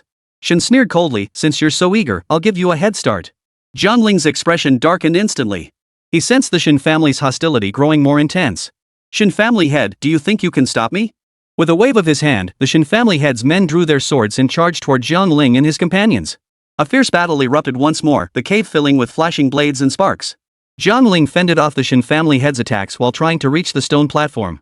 Lear wasn't idle either. She swung her long sword, clashing fiercely with the charging beasts and Shin family henchmen. Suddenly, a massive beast lunged at her. Lear swiftly sidestepped the attack, only to find herself surrounded by several Shin family assassins. Quick-witted in the crisis, Lear deliberately feigned a weakness. The assassins fell for the ruse, and she seized the moment to thrust her blade through one's chest before leaping away to join Jiang Ling. Jiang Ling gripped his sword hilt tightly, glaring at the Shin family head. "Today, I won't give you another chance." The Shin family head sneered coldly, "Then let's see." The two clashed once more. Amidst the overlapping sword shadows, the air within the cave seemed torn apart by the sword chi. Finally, Jiang Ling seized an opening, thrusting his blade into the Shin family head's shoulder and forcing him to stumble backward. At that very moment, Lear seized the chance to dash onto the stone platform and grab the blue crystal. Yet the instant her fingers touched it, a powerful force recoiled, hurling her backward. "Lear!" Jiang Ling cried out, rushing to her side and helping her up. "Are you all right?" Lear gasped for breath and shook her head. "I'm fine, but this crystal seems problematic." Jiang Ling examined the crystal in his hand, his brow furrowing. "Its power is too intense.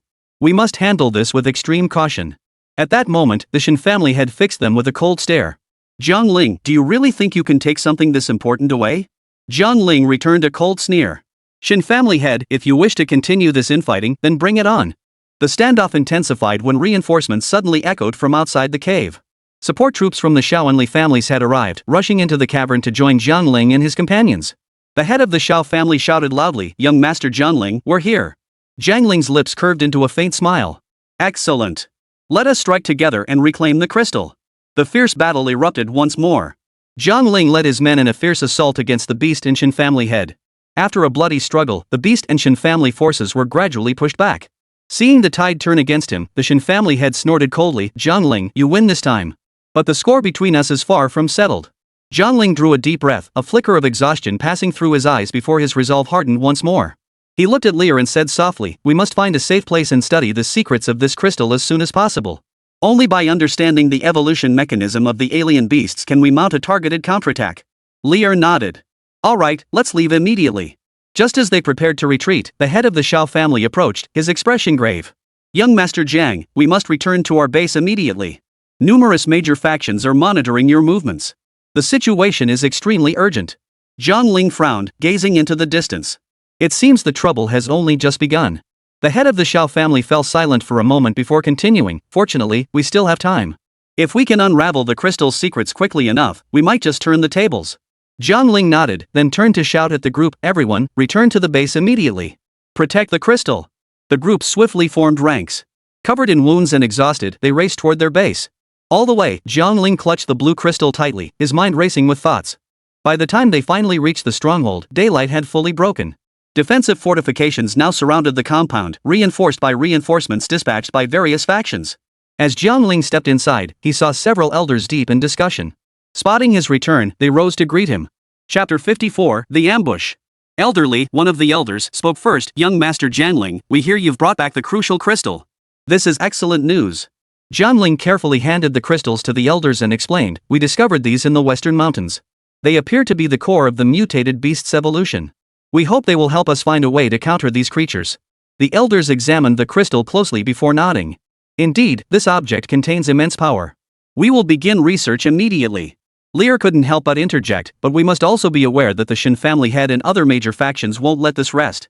We must strengthen our defenses to ensure the crystal isn't stolen." The elders' expressions grew solemn as they nodded in agreement. Miss Lear is correct. During this period, we must devote all our efforts both to studying the crystal and to countering external threats. Jiang Ling turned to his companions beside him and declared firmly, "Everyone, stay at your posts and heighten vigilance. Report any suspicious activity immediately. We absolutely cannot let the crystal fall into enemy hands." Just then, a young disciple rushed in, panic etched on his face. "Bad news. Large numbers of suspicious figures have been spotted outside the outpost. They seem to be monitoring us." Jiang Ling's eyes turned cold. "It seems the enemy has begun their move. Everyone, enter combat readiness immediately." Meanwhile, by a distant campfire, several women dressed in provocative attire were chatting idly. One of them abruptly stopped what she was doing, lifting her head with a strange gleam in her eyes. "Looks like there's something valuable inside that outpost." Another woman beside her chuckled, "Of course. That kid Jiang Ling actually survived the beast lair. He must have brought back something important. Should we?" As she spoke, a third woman produced a peculiar talisman, her eyes gleaming with a dangerous light. "Of course we should," the first woman sneered coldly. "But now isn't the time. Let's wait and see how they move." Inside the stronghold, Jiang Ling gathered several trusted confidants and whispered, "It seems we're surrounded. Lear, take a small squad to reinforce the outer defenses. Report any movement immediately. Also, Senior Xiao, please mobilize some men to set traps within the stronghold." Lear and the Xiao family had nodded in unison, each departing to carry out their tasks. Jiang Ling, however, entered the secret chamber alone. He must personally guard the crystal, just in case. Inside the chamber, Jiang Ling placed the crystal upon the central stone platform and closed his eyes to meditate, hoping to perceive its secrets. As time passed, his consciousness gradually entered a peculiar state, as if some force were summoning him. Suddenly, Jiang Ling snapped his eyes open, feeling a powerful surge of energy flood into his body. He formed hand seals, silently channeling the energy into his beast space. Gradually, his necromantic power seemed to be quietly strengthening. Just then, hurried footsteps echoed from outside the chamber. Jiang Ling knew something had changed. He swiftly withdrew his energy, stepped out of the chamber, and saw Lear rush in, her face etched with anxiety. "Jiang Ling, it's bad. The outer perimeter is under attack.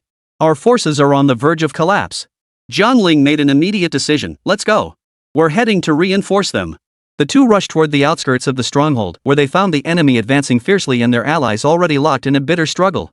Jiang Ling shouted, "Everyone, hold on. We will prevail." Battle erupted once more. Jiang Ling swung his long sword, clashing fiercely with the surging enemy. Lear showed no weakness either. Her swordplay was as agile as a dragon or snake, each strike precise beyond measure.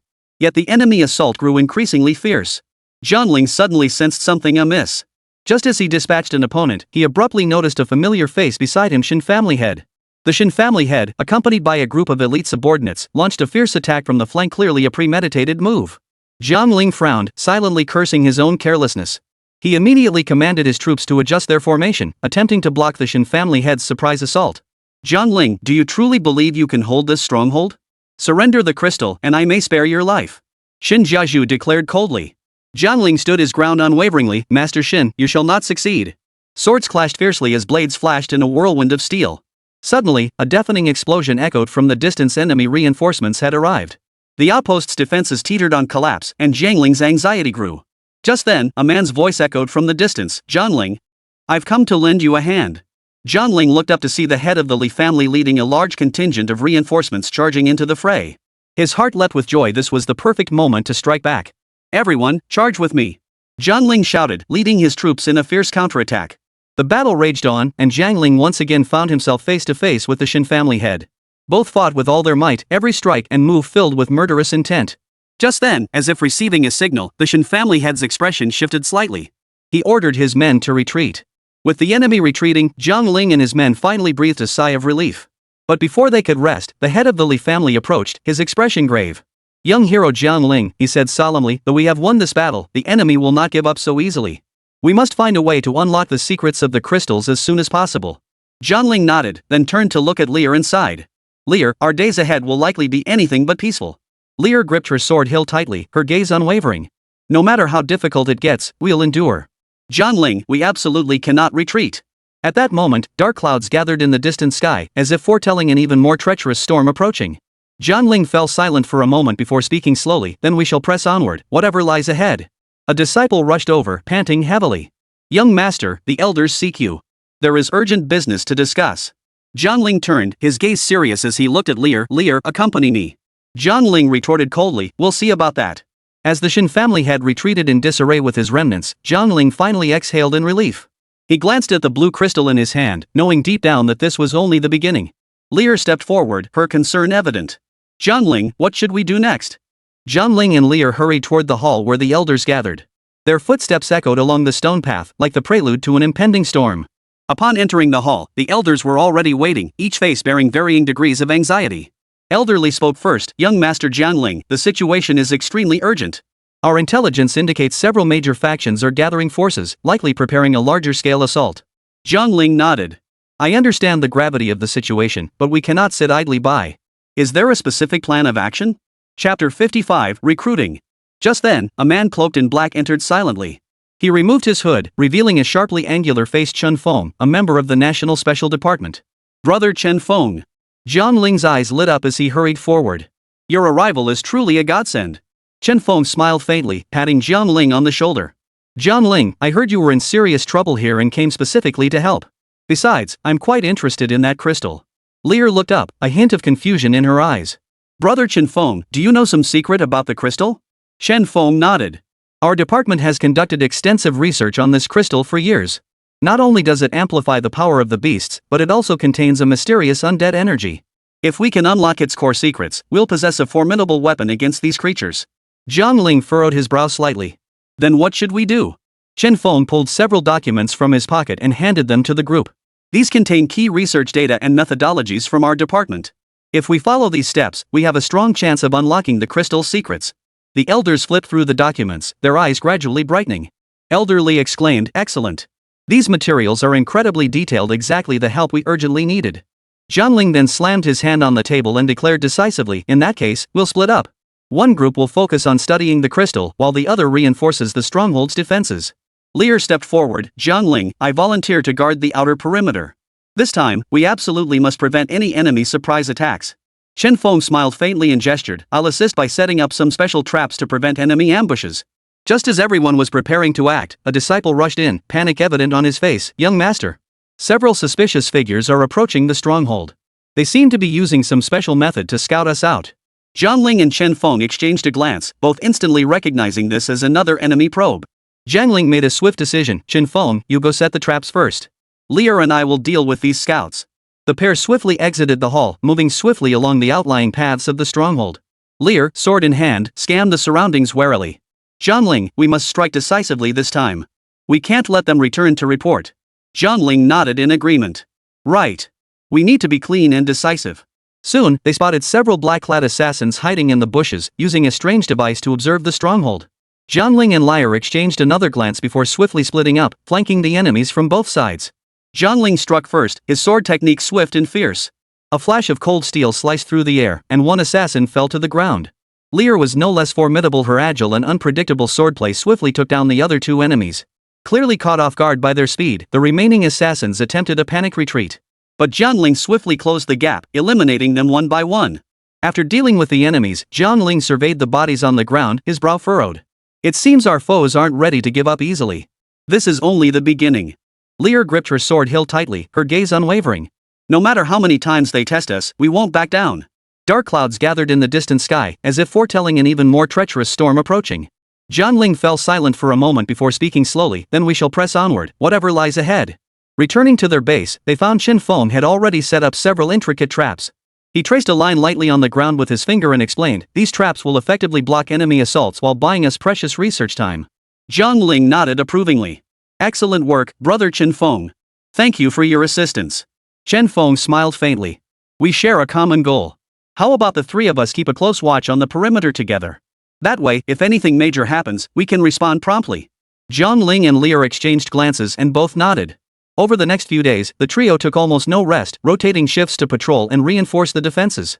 Meanwhile, the elders within the stronghold worked feverishly to unravel the crystal's secrets. But the calm didn't last long. One evening, just as the trio finished their patrol and prepared to rest, a low, ominous rumble suddenly echoed from the distance. Lear sprang to her feet, her voice tense. "The sound seems to be coming from the southeast." Jiang Ling frowned. "We must investigate immediately." The trio rushed southeastward. Thick smoke billowed, and a powerful, malevolent energy spread from nearby. Soon, they spotted an enemy squad composed of elite troops attempting to breach their defenses with some potent magical artifact. Chen Feng's eyes turned cold. "Looks like the enemy isn't holding back this time." Jiang Ling drew his long sword. "If that's the case, we won't back down either. Lear, Chen Feng, prepare for battle." The trio charged toward the enemy, blades flashing in a whirl of steel. Jiang Ling's swordplay was fierce, each strike carrying immense force that instantly felled multiple foes.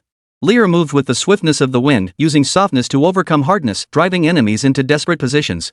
Chen Feng, drawing on his vast combat experience, employed cunning traps and clever tactics to disrupt the enemy's offensive rhythm. Yet the enemy's numbers and combat prowess clearly exceeded their expectations. Jiang Ling parried blows, feeling immense pressure, but his gaze remained unwavering, no retreat. "If we hold firm, victory is ours."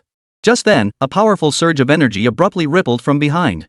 On a nearby cliff, a figure materialized, a man with a stern expression, clutching a magical artifact that emitted an eerie crimson glow.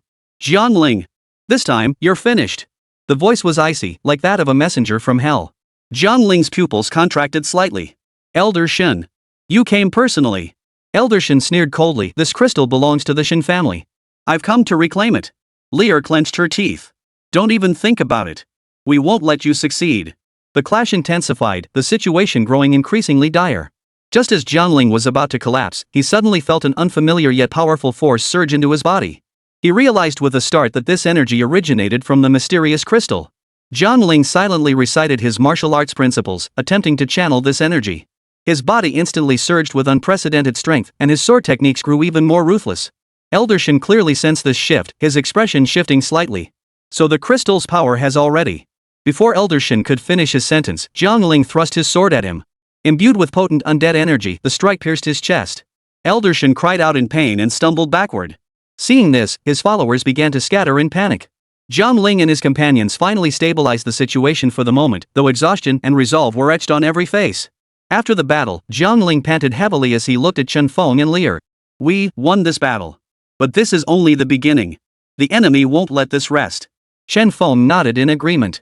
"Exactly. We need to redouble our efforts and unlock the crystal's secrets as soon as possible." Lear gazed at the distant sky, her eyes filled with resolve. "No matter what, we will get through this." Just then, a young disciple ran up, panting heavily. "Young master. The elders seek you. There is urgent business to discuss." Jiang Ling turned to Lear, his expression serious. "Lear, accompany me." Chapter 56, Unraveling the Mystery. Lear nodded in agreement, and the three quickly made their way toward the stronghold. Along the way, they passed numerous disciples, each wearing an unusually grave expression. A young man in his early 20s spotted Jiang Ling and couldn't help but approach him. "Young Master Jiang Ling, the enemy is truly advancing with overwhelming force this time. Can we hold out?" Jiang Ling patted his shoulder and gave him a resolute look. "Rest assured. With us here, we will definitely hold back the enemy's attack." The young man nodded in admiration. "You truly are our pillar of strength, young hero." Just then, a lean yet sharp-eyed middle-aged man passed by and remarked coldly, "Humph. This is merely a minor skirmish. The real storm is yet to come." Chen Feng turned to Li Rue, commander of the outpost's elite forces. He teased, "Commander Li, such pessimism about the situation isn't like you at all." Li Rue frowned and exhaled heavily. "I'm merely stating the facts. According to our intelligence, Elder Shen isn't the only threat. They have even more powerful reinforcements." Upon hearing this, Lear's brows furrowed slightly. "Then we must strengthen our defenses and decipher the crystal's secrets as quickly as possible." The trio soon arrived at the Elders' Council chamber, where several guards stood at the entrance. Upon seeing them, the guards immediately bowed respectfully. As soon as they entered the hall, several elders were already waiting. A white-haired elder raised his head, his expression kind yet carrying a hint of authority. Jiang Ling, Lear, Jinfeng, you've worked hard. The stronghold now relies on your steadfast defense, but the current predicament leaves us no room for complacency. Jiang Ling clasped his fists in salute. Elder, we will spare no effort to protect the stronghold. The white-haired elder nodded. We have uncovered part of the crystal's secrets. It is not only a treasure possessing immense power, but also the key to activating an ancient formation. Elder Ling Lang continued, we require more time to decipher the crystal's full capabilities. Your mission is to ensure the stronghold remains impenetrable. At that moment, commotion erupted outside. A disciple rushed in, Elder. Several strangers have arrived, claiming they've come to assist us. The elders exchanged glances. One of them responded, bring them in. Soon, several men and women dressed in splendid attire were led into the council chamber. At their head stood a young woman radiating heroic spirit. She surveyed the room, her gaze finally settling on Jiang Ling. With a smile, she introduced herself, I am Ling Shuang of the Purple Cloud Academy. We received your distress signal and have come to offer our aid. Jiang Ling gave a slight nod. We are grateful for Ziyun Academy's generous support. The situation is urgent now, we must unite our efforts. Another man from Ziyun Academy interjected, I've heard rumors of a crystal here capable of triggering celestial phenomena. Might we have the privilege of seeing it? Lear, standing nearby, immediately responded with sensitivity, the crystal is of great importance. It's not something we can show to just anyone. Ling Shuang shot her companion a glare. Meng Hao, cut it out. We're here to cooperate, trust is essential. However, Jiang Ling keenly picked up the implication in Meng Hao's words. He replied calmly, cooperation certainly requires mutual trust, but the crystal must remain for internal research for now. Suddenly, a deafening explosion erupted outside the council chamber. Startled, the group exchanged glances before rushing out into the courtyard. Outside, the sky glowed crimson with smoke and flames as the enemy launched another surprise assault. This time, they wielded more advanced siege weapons, battering the stronghold's defenses. Everyone, prepare to engage the enemy. Qin Feng shouted, swiftly deploying defensive strategies. Ling Shuang of the Purple Cloud Academy drew her long sword and commanded, Purple Cloud disciples, follow me. Nearby disciples rushed into battle, blades flashing in a whirl of steel. Jiang Ling gripped his sword tightly, feeling the power of the crystal within him surge, making his attacks even more fierce and relentless.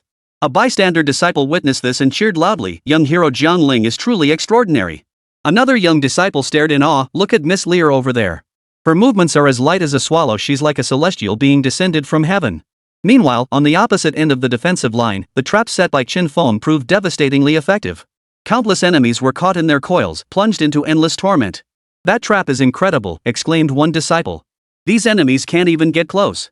However, the enemy seemed prepared, carrying array-breaking tools as they began systematically dismantling the defenses. Seeing this, Jiang Ling knew the situation was critical and shouted, everyone, hold your positions. Just then, a yellow talisman shot through the air, slamming into the ground and forming a protective barrier. The enemy was instantly blocked, their advance halted for the moment. What is this? Jiang Ling turned in surprise, seeing a middle-aged man in Taoist robes suspended midair. The man smiled faintly. I am Yun Xian, here to aid you all. An excited disciple exclaimed, it's the revered Yun Xian. With you here, our chances of victory are greatly increased. Yun Xian nodded in acknowledgement before joining Jiang Ling in battle. The two fought side by side, launching coordinated attacks that forced the enemy back.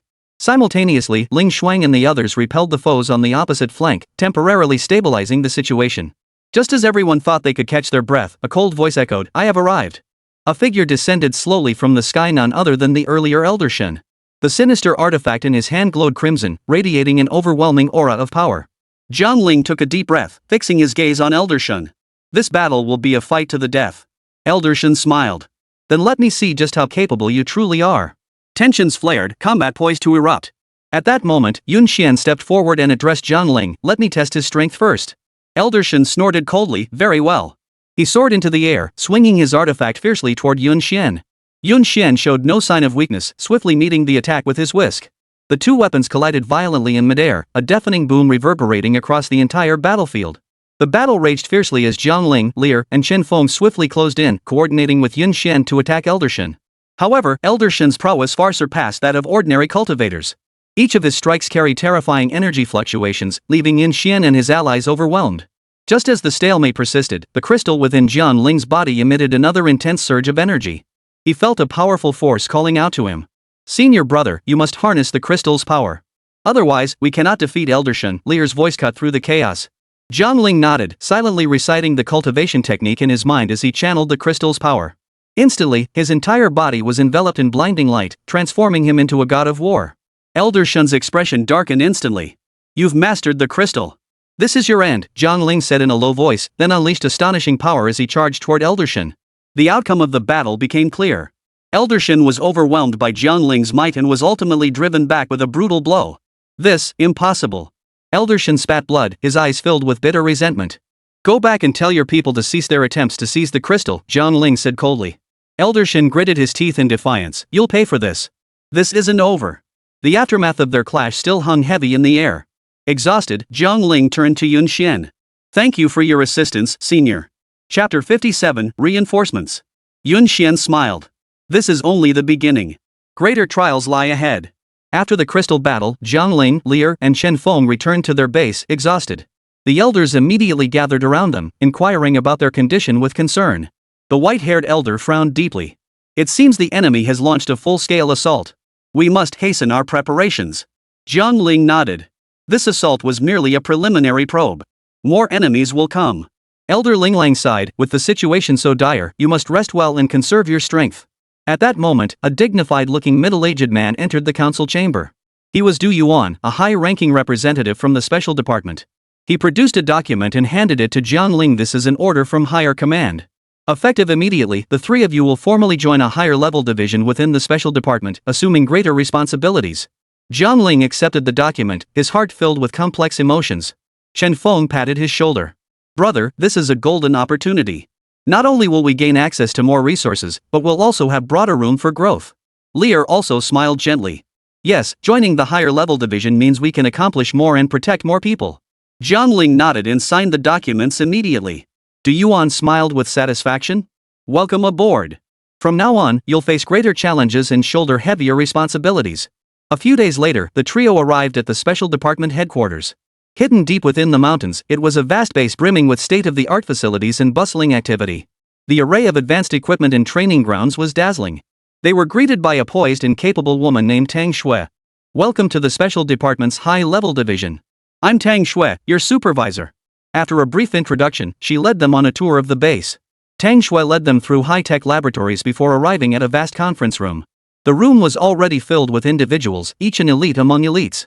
After everyone took their seats, Tang Shui began outlining the current situation. Recently, we've received reliable intelligence indicating that numerous major clans and powerful factions are stirring. They've shown significant interest in the crystals. Should they unite, the pressure on us will intensify considerably. Jiang Ling frowned deeply. What countermeasures do we have? Tang Shui handed Jiang Ling a dossier. First, we need to understand the backgrounds and motivations of these families and factions. Second, we must formulate corresponding strategies to forge alliances with some of them whenever possible, thereby dividing their strength. Lear flipped through the documents, recognizing several familiar names. She couldn't help but sneer coldly. These families are truly insatiable. They want everything.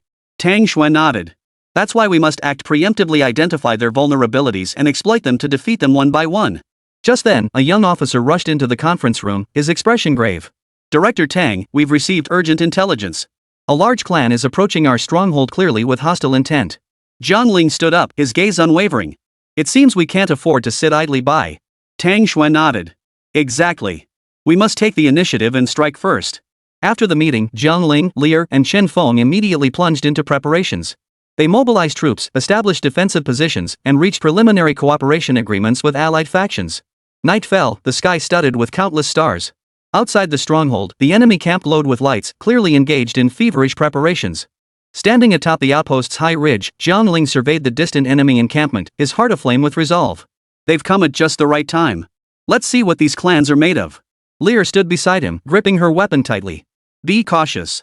Their strength must not be underestimated. Shen Feng inspected the traps and defenses he had set up nearby, nodding with satisfaction. We're prepared this time. We won't let the enemy break through easily.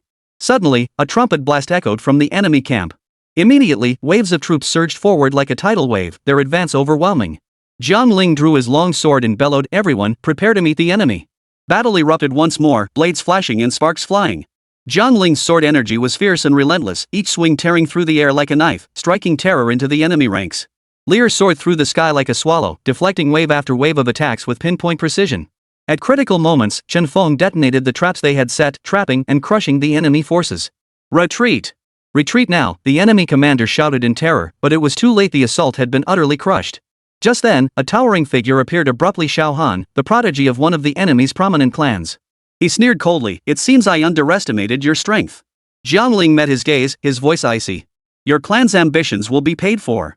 Xiao Han drew a peculiar weapon radiating icy coldness. "Then let me see just how capable you truly are." The battle between Jiang Ling and Xiao Han raged fiercely. The two were evenly matched, neither gaining the upper hand. Yet, as time wore on, Jiang Ling gradually gained the advantage. His power channeled the crystal's energy, making each strike unstoppable. Xiao Han was forced back step by step until, finally, he gritted his teeth in refusal. "Today you've gotten lucky, but we won't let this rest." Jiang Ling issued a solemn warning, "Tell your clan, if they dare to attack again, they will be utterly annihilated." Xiao Han snorted coldly and turned to leave. The enemy forces retreated in disarray. On the battlefield, only the cheers of victory remained. Jiang Ling sheathed his sword and looked at Lear and Chen Feng, their faces breaking into relieved smiles. Tang Shui approached them, her voice filled with satisfaction. "Well done. But the road ahead is tougher. This is just the beginning. We still have much work to do." Chen Feng patted Jiang Ling on the shoulder, then teased, "But Jiang Ling, you haven't treated us to a meal yet today. The brothers are all waiting for you." Jiang Ling laughed. "Don't worry, there'll be plenty of chances to treat you later. For now, everyone should rest up. Tomorrow brings an even tougher mission." Tang Shui watched them thoughtfully and said, "Speaking of tasks, tomorrow a new member will join your squad. He's our department's top fighter and also an experienced commander." Jiang Ling furrowed his brow, puzzled. "We're already used to our current team dynamics. Won't adding a new member disrupt our efficiency?" Tang Shui smiled faintly. "Rest assured. Not only is he an exceptional fighter, but he also shares a deep connection with you all." She paused, her gaze turning mysterious as she looked at them. Lear asked curiously, "Who is it?" Tang Shui gave a mysterious smile. "You'll find out tomorrow. Alright, everyone worked hard today. Get some rest." The next morning, Jiang Ling, Lear, and Chen Feng arrived early at the training ground. A cool breeze brought a hint of chill as they waited quietly for the new member's arrival. Chapter 58, Yi Kai. Soon after, a tall man entered the training ground. He wore a neat uniform, his stride firm, his eyes radiating determination and confidence. Tang Shui followed behind him and introduced, "This is our new member, Yi Qingling's older brother, Yi Kai." Hearing that name, Jiang Ling's heart skipped a beat. He knew Yi Qingling came from a prominent family, but he never imagined her older brother was a top-tier warrior from the special department. Yi Kai swept the room with a cold glance before fixing his eyes on Jiang Ling. "You're Jiang Ling?" Jiang Ling nodded and extended his hand politely. "Yes, I'm Jiang Ling, pleased to meet you." However, Yi Kai showed no intention of shaking hands. Instead, he said coldly, "I've heard you're quite formidable. I'll personally assess your abilities." The atmosphere instantly grew tense. Lear clenched her fists, a flash of displeasure crossing her eyes. "We don't need anyone to test us." Yi Kai scoffed coldly, "If you can't even pass my test, how can you claim to protect more people?" Jiang Ling took a deep breath, maintaining his composure. "Since it's an assessment, we won't back down. Please instruct us." Yi Kai nodded. "Very well. We'll use combat as the standard. I'll design a simulated mission. All three of you must complete it. Failure means expulsion from this squad." Tang Shui explained from the side, "This is to ensure team cohesion and combat effectiveness, as well as your safety." Jiang Ling said nothing more. He knew this was a challenge he had to face. Hours later, the combat assessment commenced. Yi Kai designed a complex mission, infiltrate a heavily guarded base and seize critical intelligence. This tested not only their combat skills but also their coordination and adaptability. Jiang Ling calmly analyzed the enemy positions, Lear swiftly executed reconnaissance, and Chen Feng focused on disrupting the defense systems. Their coordination was seamless, with no delays whatsoever. As time ticked by, they successfully breached the enemy's core area and seized the intelligence. When they completed their withdrawal back to the starting point, Yi Kai offered a rare, satisfied smile. "Not bad," Yi Kai nodded. "You've got some real skills." Jiang Ling exhaled softly and smiled. "Hope this changes your opinion of us." Yi Kai didn't respond directly, only stating, "You've passed the assessment, but the real challenge lies ahead." With that, he turned and walked away. At dinner, the group gathered for a meal, the atmosphere slightly more relaxed. Chen Feng raised his cup and laughed, "Looks like we've passed this test." Lear smiled lightly, "Still, we must remain cautious. His trials may only just be beginning." Jiang Ling nodded. "Regardless, we'll give it our all." Several days later, a new mission was assigned. Tang Shui convened a meeting and detailed the task. "Recently, we discovered a crystal vein, but it's guarded by formidable enemies nearby. Your mission is to seize this vein and ensure its safe transport." Yi Kai stood nearby, calmly adding, "This mission is extremely dangerous. I will participate throughout and command your actions." Jiang Ling nodded. "Understood. We will complete the mission." The night before the mission, Jiang Ling sought Yi Kai out privately. Looking at him earnestly, he said, though there have been misunderstandings between us, I hope we can work together smoothly. Ye Kai regarded Jiang Ling, remaining silent for a long moment before replying, I have some understanding of your capabilities, but what matters more to me is your resolve and loyalty. Jiang Ling answered firmly, to protect more people, we won't hesitate. Ye Kai nodded, offering a faint smile. I hope so. Early the next morning, the squad set out for their mission location. Along the way, Ye Kai continuously explained the battle strategy and the enemy's weaknesses, while Jiang Ling and the others listened intently. Finally, they arrived at the target area. As expected, the enemy forces were fully prepared, their defenses tightly secured. Jiang Ling nodded slowly, his face flashing with determination. He swiftly waved his hand, signaling the team to move swiftly. They moved like a dark shadow through the night, silently closing in on the enemy camp. They skillfully used the terrain and environment, cleverly evading patrolling enemies as they crept closer. The plan worked perfectly, successfully drawing away the bulk of the enemy forces and creating an opening for Ye Kai and the other members. The enemy's attention was completely diverted. A flood of enemy soldiers surged toward Jiang Ling's position, while Ye Kai and his team launched a surprise attack from the other side, swiftly infiltrating the enemy lines. The battle instantly erupted into a white-hot frenzy. Swords flashed and clashed in a tangled web of steel, sparks flying everywhere as the air thickened with the stench of blood and the acrid smell of gunpowder. Jiang Ling wielded his long sword with devastating precision, each strike tearing through the air like lightning, accompanied by deafening whistles. Enemies attempting to close in were instantly cowed by the sword's aura, their steps faltering before he swiftly cut them down from their horses. Lear soared through the air, her form light and agile, darting through the enemy ranks like a nimble swallow. Her twin blades danced with blinding speed, each strike precise and utterly waste-free. Enemy attacks were deflected before they could close, countered with deadly efficiency. Several foes fell beneath her swift, decisive movements. On another flank, Chen Feng employed his trap-laying skills to ensnare foes one by one. Regulating his breath, his hands flew across the ground, setting traps with extreme stealth. Once triggered, escape proved nearly impossible. He calmly surveyed the battlefield, occasionally luring enemies into his traps before striking swiftly to eliminate them individually. At the far end of the battlefield, Ye Kai stood elevated, his gaze as sharp as a falcon's, fixed intently on the shifting dynamics. His expression remained composed as he coolly analyzed the enemies and their own positions, making swift decisions. His command was unwavering, directing his team's actions with precision. Each order struck at the heart of the matter, enabling the squad to maximize their combat effectiveness. The team members held Ye Kai's command abilities in genuine admiration. They trusted him implicitly, following his directives with seamless coordination and unity, no matter how perilous the situation. This cohesion allowed the team to maintain the upper hand throughout the fierce battle. Their flawless teamwork and balanced offense and defense gradually cornered the enemy. This battle unfolded like a silent symphony, each member playing a vital melody within the composition. Their roles complemented one another, weaving together a magnificent battle hymn. Through their relentless efforts, the enemy forces retreated step by step until they finally collapsed. Ultimately, they secured the mineral vein and safely transported the crystals back to base. Tang Shui greeted them with a relieved smile. Well done, everyone. You've worked hard. Jiang Ling looked at Ye Kai and smiled. This success is largely thanks to your command. Ye Kai nodded, finally showing a hint of approval. You all performed exceptionally well. As I said before, the real challenge lies ahead. Lear teased playfully, so do you approve of us now? Ye Kai chuckled. I suppose so. But there's still much to learn. We must remain vigilant at all times. Chen Feng couldn't resist teasing, looks like we'll need to seek more guidance from Captain Yi in the future. Ye Kai's expression softened, shedding its usual sternness. Whenever you're willing to learn, I'm always ready to teach. Jiang Ling clenched his fist and declared firmly, no matter what the future holds, we'll give it our all. Just then, Tang Shui received an urgent communication. Frowning, she said, critical intelligence has come in. We must handle it immediately. Ye Kai turned to Jiang Ling and said solemnly, looks like we have a new mission. Chapter 59, The God-Making Project. After a brief respite, Jiang Ling and his team embarked on a new journey. This time, their target was the Special Department's covert God-Making Project. Tang Shui outlined the plan succinctly. The God-Making Project aims to cultivate elite warriors through extreme training and the fusion of crystal energy. You will undergo the most brutal training, pushing yourselves beyond your limits. Ye Kai stood nearby, calmly adding, this isn't just a physical test, it's a severe trial of your mental fortitude and willpower. I hope you can persevere. Jiang Ling nodded without hesitation. We'll give it our all. Lear smiled. We're more than ready. Bring it on. Chen Feng quipped, looks like we're in for some hellish training.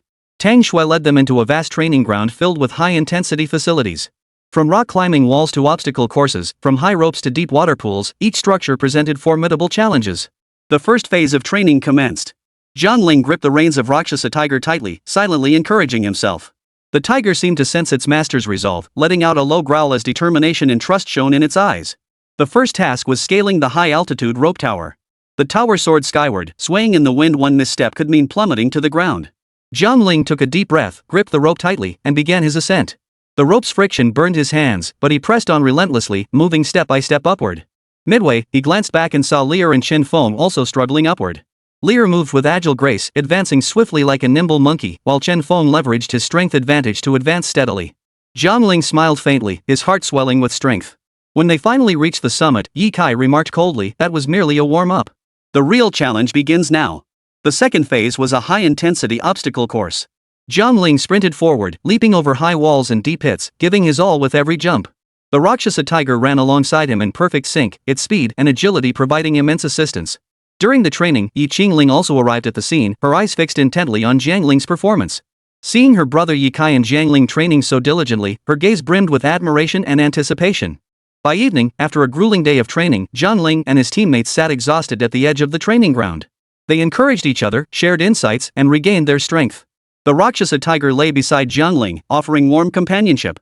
Ye Kai approached, his tone softening slightly. "Everyone did well today, but tomorrow's training will be even tougher. Be prepared." Jiang Ling nodded. "We won't back down, no matter how difficult it gets." Lear smiled brightly, "As long as we persevere, we'll break through eventually."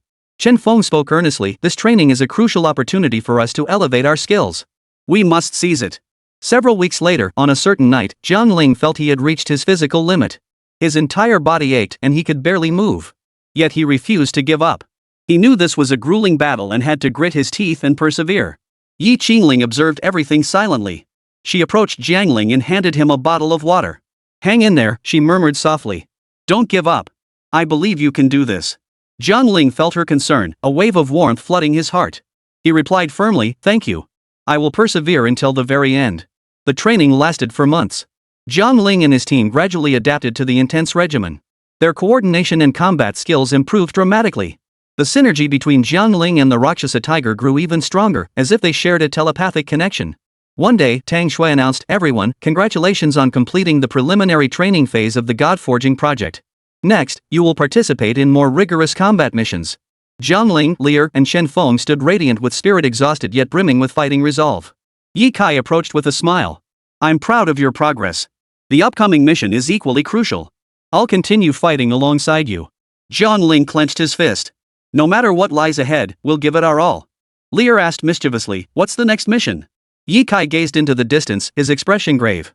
"Intelligence indicates a powerful enemy force is secretly assembling, planning an assault on our stronghold. We must strike first and crush their plans." Tang Shui nodded. "This mission is extremely dangerous, but it's also your chance to prove your strength. I hope you return victorious." Jiang Ling declared with unwavering resolve, "Rest assured, we will accomplish this mission." At dawn on the day of the mission, the team was fully prepared and set out silently. Ye Kai explained the battle plan in detail, and Jiang Ling and the others listened intently. They infiltrated the enemy camp. After careful reconnaissance, they discovered the enemy forces were numerous and their defenses were tight. Jiang Ling nodded slowly, exchanging a resolute glance with his teammates. They sprang into action, using the cover of night to gradually close in on their target. Battle erupted once more. Jiang Ling swung his long sword, the Rakshasa Tiger roaring at his side as they sliced through enemy lines like a bolt of lightning. Lear darted swiftly, her twin blades tracing cold arcs across the night sky. Chen Feng calmly set traps, systematically dismantling the enemy formation. Ye Kai commanded the operation from a high vantage point, his every order precise and unmistakable, maximizing the team's combat effectiveness. The enemy forces retreated step by step until they were utterly crushed. As the last enemy fell, Jiang Ling panted heavily, exhausted yet filled with accomplishment. He looked at Ye Kai and said, "Another victory for this mission." Chen Feng slapped Jiang Ling on the shoulder and chuckled, "Jiang Ling, it's your turn to treat us tonight." Jiang Ling laughed heartily. "All right, let's celebrate properly tonight." Yi Qingling approached with a smile. "Congratulations to you both." Tang Shui suddenly approached with a serious expression. "There's a new urgent mission." She paused, looking at everyone. "This mission is critical. We need to depart immediately." Ye Kai turned to Jiang Ling, his expression grave. "Are you ready?" Jiang Ling nodded, his eyes resolute. "We're ready to go anytime." The team quickly assembled their gear, left their temporary camp, and headed for the fourth battle zone. The atmosphere along the way was exceptionally tense. For the most part, everyone remained silent, broken only by the sound of footsteps on the ground. Tang Shui walked ahead, occasionally glancing back at the team members. "Be careful, everyone. The environment here is extremely complex. The beasts aren't just powerful, they're cunning and unpredictable. Yi Qingling stayed close beside her brother Yi Kai, vigilant at all times. She murmured, I can't shake the feeling this mission is unusual. We need to be extra cautious.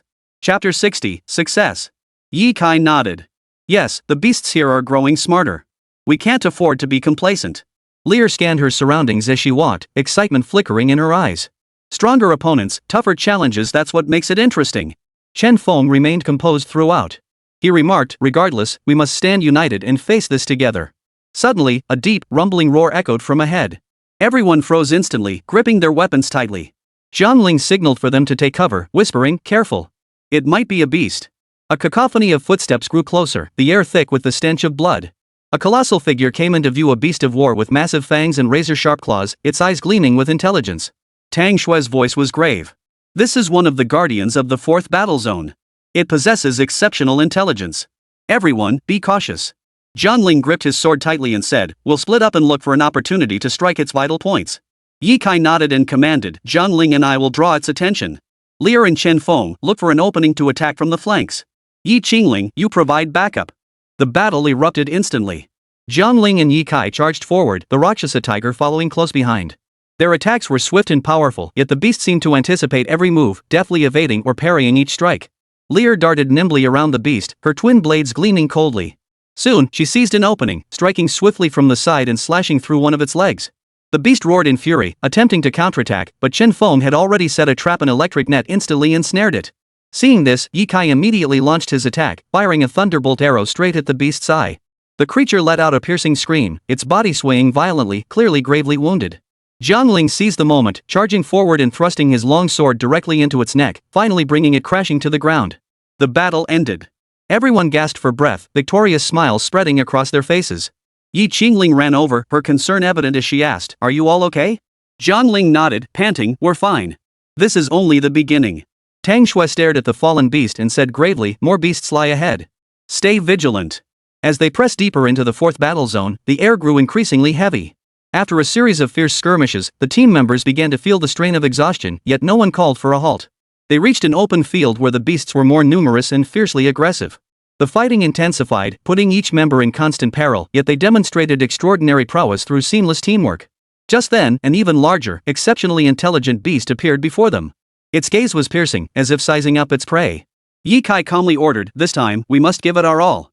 We absolutely must defeat it. Everyone swiftly devised a strategy and prepared for battle. Jiang Ling and the Rakshasa Tiger charged forward first, attempting to draw the beast's attention, while the others launched attacks from different directions. The battle raged fiercely, each strike from the beast carrying devastating force. It possessed not only immense strength but also astonishing speed and cunning. Despite this, the team gradually chipped away at its defenses through seamless coordination and tenacious perseverance. Just as the final showdown approached, the beast suddenly erupted with a powerful energy surge, abruptly altering the surrounding environment. Yi Qingling sensed the anomaly and shouted a warning, watch out. It's about to unleash its ultimate attack. Jiang Ling shouted, everyone, focus your attacks on its core. Don't give it a chance. All concentrated their firepower, unleashing everything they had at the beast's vital center. Luocha Tiger fought side by side with Jiang Ling, pouring every ounce of strength into their most ferocious assault. The beast reeled back repeatedly, finally crushed by their combined might, collapsing with a thunderous crash. The battle ended. Exhausted yet exhilarated, the group had not only defeated a formidable foe but also proven their strength. Yi Kai smiled and said, well done, everyone. You're all heroes. Tang Xue approached, her face radiating satisfaction.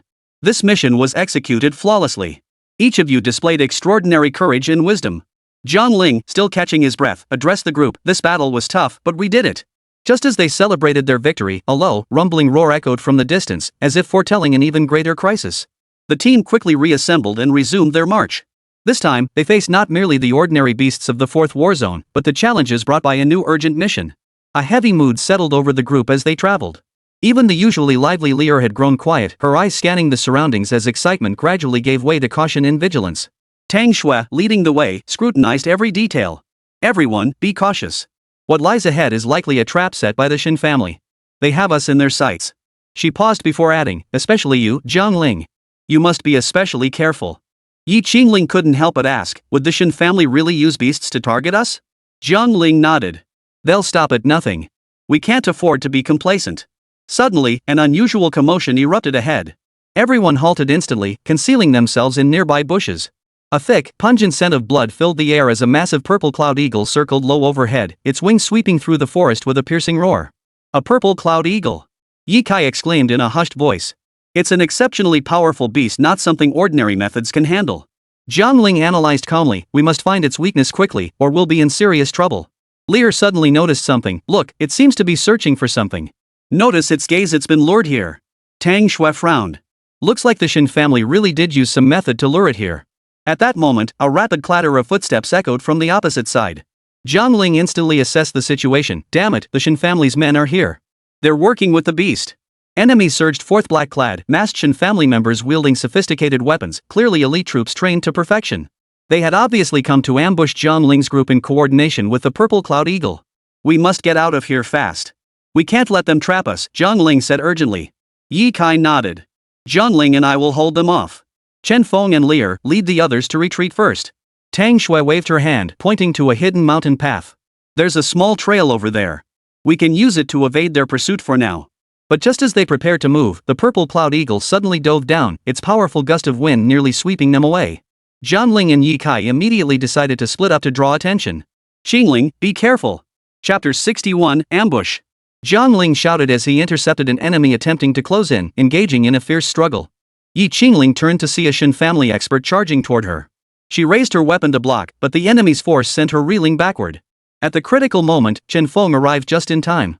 His electric net instantly wrapped around the attacker, subduing him. Thanks. Yi Qingling gasped, addressing Chen Feng. Chen Feng smiled. No need to thank me. Working together is what matters. Lear moved like a shadow, swiftly maneuvering outside the purple cloud eagle's attack range while her twin blades constantly sought openings. She aimed for the beast's wing and lunged, but the creature deftly dodged the strike. Tang Shui continuously directed everyone to spread out. Ye Kai and Jiang Ling used their speed and strength to hold off most of the enemies. However, the Shin family masters were exceptionally skilled. They were clearly well prepared, each of their movements precise and deadly. Suddenly, the purple cloud eagle let out a piercing cry, its wings beating violently to unleash a gale. Everyone was forced back several steps by the sudden gust. Jiang Ling's eyes narrowed sharply. Trouble. It's about to unleash its ultimate attack. Keep your distance. Look for an opening to counterattack. Tang Shui shouted commands. A torrent of scorching flames erupted from the purple cloud eagle's beak. Ye Kai swiftly countered with a thunderbolt arrow, successfully blocking the initial assault. Seizing the opening, Jiang Ling leapt forward, thrusting his sword directly at the eagle's exposed neck. But the creature caught the movement in a flash, swiftly turning its head and blocking the strike with its hardened wingbone. Jiang Ling, watch out! Yi Qingling shouted, spotting a new threat, another group of strange beasts rapidly approaching nearby. Everyone regroup. We can't spread out anymore. Jiang Ling made a decisive call. Work together to take down the purple cloud eagle, then retreat immediately. The group regrouped. Tang Shui swiftly devised a new strategy. Chen Feng and Lear keep harassing it to wear down its stamina. Ye Kai, you and Jiang Ling look for an opening to deliver the fatal blow. Yi Qingling, hold the outer perimeter to guard against other beasts or enemy ambushes. The battle reached a fever pitch once more. Chen Feng's attacks grew increasingly fierce, his electric nets repeatedly trapping the purple cloud eagle's movements, while Lear's dual blades found more openings to strike. Ye Kai and Jiang Ling seized every fleeting vulnerability to deliver heavy blows. As time wore on, the purple cloud eagle began showing signs of exhaustion, yet it remained tenacious and resilient. Suddenly, Yi Qingling spotted a faint glimmer of light on its chest, clearly its weak point. There! Attack its chest! Yi Qingling shouted the warning. Jiang Ling and Ye Kai immediately concentrated their fire. Ye Kai loosed an arrow at the light, an electric arc slicing through the air with pinpoint accuracy. Jiang Ling followed swiftly, his sword flashing coldly as it stabbed directly at the point. The purple cloud eagle let out a piercing cry of agony. Its wings drooped limply, and its massive body began to plummet. Seeing this, the Shin family's elite fighters swiftly retreated, daring not to engage further. We did it! Lear jumped up excitedly. Chen Feng breathed a sigh of relief. We need to get out of here fast. The Shin family won't let this go. Ready! Jiang Ling replied decisively, gripping his sword tightly. Just then, an icy blue light flashed across his chest. He felt power erupt within him as the system's notification sounded. Congratulations, host. Your undead talent has reached its peak. The new skill Resurrection is unlocked, allowing you to revive targets who died within the last hour and possess strength inferior to your own. Jiang Ling smiled faintly, feeling a newfound confidence. Yet the challenge ahead remained daunting. He quickly gathered his thoughts and addressed the group. We can't afford to underestimate them now. This new enemy might be even stronger. Jiang Ling, how are you feeling? Yi Qingling asked with concern, noticing the unusual glow emanating from him. I'm fine. I feel better than ever, Jiang Ling replied firmly. Everyone stay alert. Prepare for the next wave of enemies. Sure enough, from the nearby jungle came the sound of increasingly rapid footsteps. This time, a group of Shin family warriors clad in black armor emerged, wielding superior weapons, their eyes burning with boundless killing intent. Tang Shui analyzed calmly, these are clearly the Shin family's elite forces. They're well-equipped and highly trained, definitely not easy to deal with. Lear snorted coldly. So what if they're the elite? We're no pushovers either. The battle erupted once more, both sides clashing swiftly. Jiang Ling faced the foremost Shin family warrior head-on, each swing of his sword carrying immense power and precision, forcing the enemy back step by step. Meanwhile, Ye Kai used his thunder arrows to constantly harass the foe, sowing chaos. Chen Feng, watch out! Tang Shui commanded while surveying the battlefield. She spotted an enemy lurking in the shadows, attempting to ambush Chen Feng. Chen Feng reacted swiftly, spinning around to entangle the foe in his electric net. The enemy writhed in agony before collapsing, defeated. Thanks, team leader Tang. Chen Feng said gratefully. Don't let your guard down. There are still many enemies, Tang Shui reminded him. Lear's twin blades danced like a storm, weaving nimbly through the fray as she sought openings to strike at the enemy's weak points. Each strike carried a fierce intent to kill. Just then, a towering Shin family warrior lunged at Jiang Ling, his massive axe swinging straight toward him. Jiang Ling swiftly sidestepped the blow and countered with a backhand thrust to the opponent's waist. Though prepared, the warrior was startled by Jiang Ling's speed and couldn't fully dodge, sustaining a wound. You Shin family lackeys. Not one of you will escape today. Ye Kai roared, his voice thick with fury and resolve. Don't think you can get away with this, retorted the lead Shin family warrior coldly, swinging his axe once more toward Jiang Ling. Jiang Ling sneered coldly, you truly overestimate yourselves. Their clash erupted with lightning speed, Jiang Ling's blade gradually gaining the upper hand. In one decisive exchange, he seized his moment, thrusting his sword through his opponent's chest and sending him crashing to the ground. Meanwhile, the other Shin family warriors were locked in fierce battles. Lear and Tang Shui fought in perfect coordination, relentlessly suppressing the enemy's advances, while Yi Qingling moved along the edges of the battlefield, constantly alert to new threats. Things are getting bad. More beasts are closing in, Yi Qingling warned loudly, her ears picking up the increasingly near roars. Jiang Ling fought while pondering, suddenly considering a possibility. Could these beasts also be guided to attack us? It's possible. Tang Shui nodded, making a swift decision. We must eliminate these Shin family warriors as quickly as possible, then find a safe retreat route. As time passed, the Shin family warriors' formation gradually collapsed. Jiang Ling took down several stronger opponents first, buying the group precious breathing room. Hold on, everyone. Victory is within reach. Jiang Ling encouraged them. Through their united efforts, the Shin family warriors were finally driven back. Tang Shui rallied the group, we must evacuate immediately to evade those beasts' pursuit. Just as they turned to leave, a deafening roar erupted from the air. Jiang Ling caught sight of a massive pterosaur appearing in the distant sky. It flapped its enormous wings, its eyes fixed on them with savage intent. Looks like we're in even deeper trouble now, Chen Feng said with a bitter smile. Chapter 62, Pterosaur. Don't panic. Focus our strength to fight. Jiang Ling steadied everyone's nerves, his gaze unwavering. The pterosaur dove toward them with overwhelming ferocity, forcing the group back into battle. Jiang Ling took a deep breath, focusing entirely on confronting this new formidable foe. Jiang Ling, can we do this? Yi Qingling couldn't help asking. Of course we can, Jiang Ling answered confidently, his gaze unwavering. Together, we'll take it down. At this critical moment, Lear suddenly whispered, Jiang Ling, what's your plan? The plan is simple, attack its eyes with everything we've got. Then I'll find an opening to deliver the fatal blow with my newly learned skill, Jiang Ling stated concisely. Understood. We'll support you, Tang Shui agreed. The battle reached another climax. Each attack from the pterosaur carried devastating force, forcing the group to fight with everything they had. Ye Kai's thunder arrows successfully drew the creature's attention, while Lear's dual blades waited for an opening, searching for a weakness. Jiang Ling held his breath, waiting for that perfect moment. Finally, in a critical turn, the wyvern's left eye was exposed before them. Tang Shui shouted, now. Jiang Ling leapt to his feet, his long sword flashing brilliantly as it pierced the wyvern's left eye. Simultaneously, he unleashed the newly awakened power of his rebirth skill, filling the wyvern's body with the essence of death. An icy blue glow radiated from its entire form. The wyvern let out an agonized scream, its form beginning to sway. Seizing the opportunity, the group unleashed their most powerful strikes simultaneously. The wyvern finally collapsed, powerless. An air of triumph filled the atmosphere. We did it! Ye Kai exclaimed joyfully. No time to celebrate, we must leave immediately. Jiang Ling warned, knowing the danger was not yet fully averted. There are signs of other beasts nearby. We must retreat swiftly, Tang Shui warned vigilantly. Thus, Jiang Ling and his companions swiftly gathered their gear and set off in a new direction. Yi Qingling cast one last glance at the fallen pterosaur before closing ranks with the group. Jiang Ling will face many more battles ahead, she murmured softly. Jiang Ling nodded. Yes, but we will prevail. Suddenly, an unfamiliar voice echoed from ahead. Who's there? Tang Shui halted abruptly, her voice tense. The sound of their footsteps echoed distinctly through the empty valley. Tang Shui raised her weapon warily, ready to meet any potential attack. Who's there? She demanded nervously. From the shadows ahead, a mysterious figure slowly emerged, clad in a black robe and wearing a faint smile.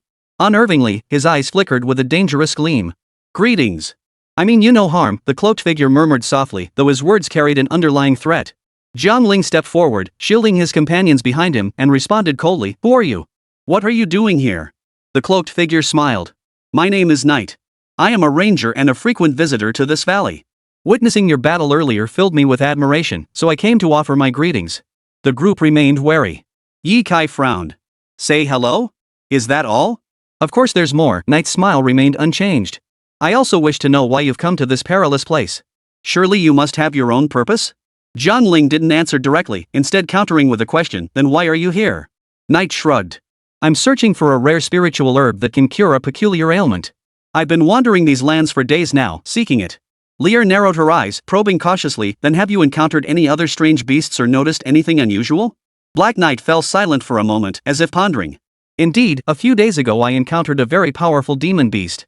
But its movements were highly unusual, as if it were searching for something. Jiang Ling exchanged a glance with the others. He suddenly realized this might connect to their own mission. Deciding on candor, he said, we're pursuing a vital artifact, one that holds the security of the entire continent in its hands. A flicker of surprise crossed Black Knight's eyes, but he quickly regained his composure. In that case, perhaps we can cooperate. I know this valley fairly well and could offer some assistance. Yi Qingling glanced at Jiang Ling and whispered, Can we really trust him? Jiang Ling nodded. We have no better option for now. Thus, Black Knight joined their group. He guided them through several treacherous slopes and provided valuable intelligence along the way. As dusk fell, the party finally halted in an open clearing. We'll rest tonight and continue tomorrow, Jiang Ling announced, aware everyone was utterly exhausted. A campfire was lit, and everyone sat down to rest. Jiang Ling, will the road ahead be even more dangerous? Yi Qingling leaned beside him, her voice tinged with worry. Jiang Ling smiled and took her hand. Yes, but we will overcome it. Look, we've already been through so much together, haven't we? A faint blush spread across Yi Qingling's cheeks as she nodded softly. I believe in you. Meanwhile, Tang Shui and Ye Kai discussed tomorrow's plans, while Lear focused on maintaining her double-edged blade. Suddenly, a deep, rumbling roar echoed through the air. Everyone immediately grew alert. Rakshasa Tiger? Jiang Ling murmured to himself, a flicker of anticipation rising within him. Sure enough, his beast, the Rakshasa Tiger, emerged from the darkness. Its wounds had healed, and it radiated an even stronger aura. At the same time, Yi Qingling's nine-tailed celestial fox slowly appeared from the other side, its tail shimmering with a mysterious glow. It seems they've both been enhanced, Tang Shui remarked. Ye Kai exclaimed excitedly, this means our combat strength has risen to a whole new level. Witnessing this, Nightfall remarked thoughtfully, your strength grows ever greater. Our plan seems all the more promising now. Jiang Ling stood up and gave the order, everyone, get some rest early. Tomorrow we'll need all our strength to face new challenges. The next day, at the crack of dawn, the group was fully prepared and set off once more into the depths of the valley. Along the way, they cautiously avoided several large beasts and gathered a number of useful plants and minerals. By noon, they finally reached an ancient ruin. At its center stood a massive stone stele, engraved with mysterious runes. This is the place we've been searching for, Jiang Ling declared, his gaze fixed on the stele, his voice filled with resolve. Haiyan stepped forward, studying the runes closely. These runes contain the code to unlock the ancient ruins, but deciphering them will take some time. Tang Shui asked anxiously, how long? Haiyai didn't answer immediately, continuing his examination of the stele. Suddenly, his eyes lit up. Got it. These runes require a special power to activate. Chapter 63, Runes. Jiang Ling immediately summoned the Rakshasa Tiger, while Yi Qingling called forth the nine-tailed celestial fox. The two mighty beasts stood flanking the stone tablet, beginning to unleash their power. As energy poured in, the runes on the stele gradually glowed, as if coming to life. The ground around the ruins began to tremble, and a massive opening appeared behind the stele. It worked! Ye Kai exclaimed excitedly. Jiang Ling calmly commanded, everyone, stay alert and ready for battle at any moment. The group cautiously entered the opening, descending deep underground. They navigated the winding passageways until they finally reached a spacious subterranean hall.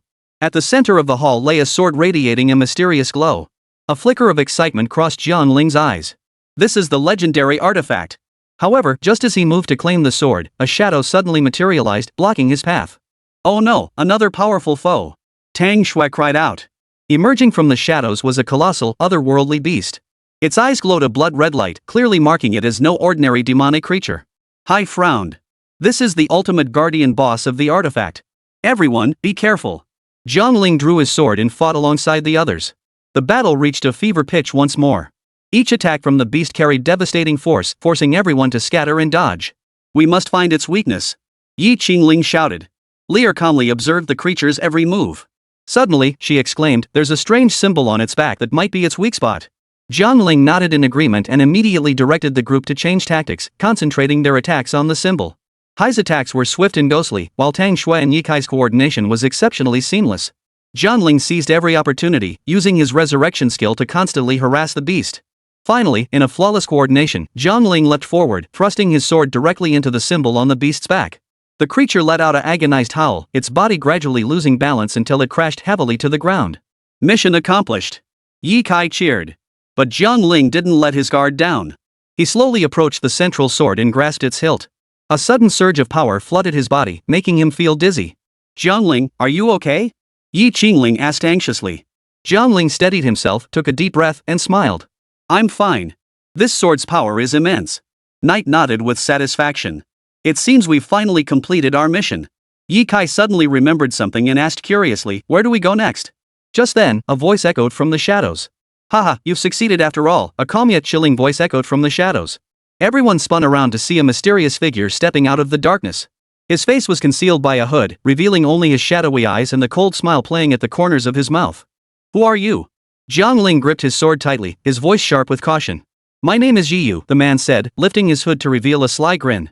I am the guardian tasked with watching over this place. Tang Shui drew her weapon in fury. Watch over? Then why didn't you intervene earlier? Yiyu replied slowly, I was merely observing whether you possess the strength to claim this divine artifact. After all, this is no ordinary power, only the truly formidable can wield it. Ling asked coldly, so what do you intend to do now? Ling asked coldly, what do you intend to do now? While the others were still searching for Yiyu, a cold gleam flashed behind Jiang Ling. He spun swiftly, blocking Yiyu's surprise attack. Their weapons clashed violently, sparks flying everywhere. Not bad.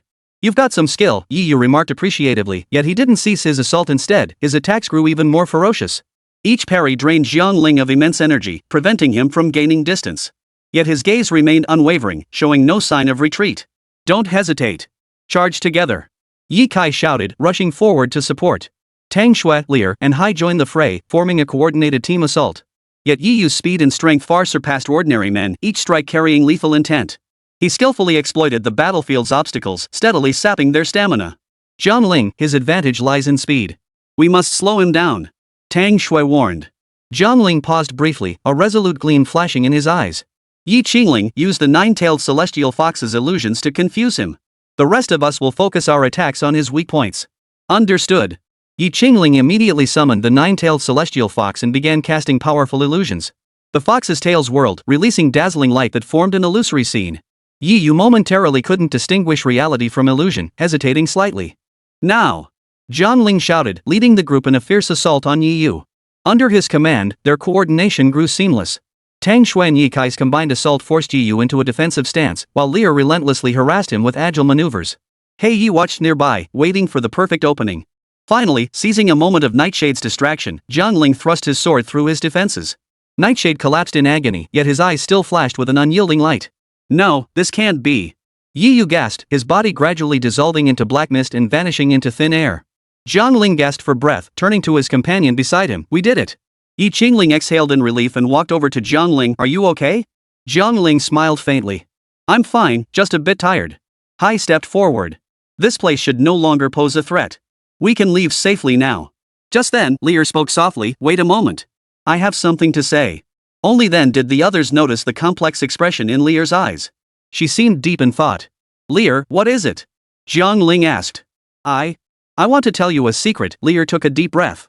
Actually, my true identity is the princess of the Beast King's royal family. This revelation stunned everyone. They exchanged bewildered glances, momentarily at a loss for words.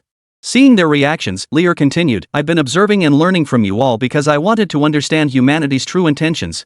I've come to realize that we don't need to be enemies. Many problems can be solved through cooperation. Jiang Ling nodded. True. We've faced many battles along the way, but we've also discovered numerous opportunities for cooperation. Lear's eyes brimmed with sincerity. Therefore, I hope we can discover more ways to coexist peacefully in the future.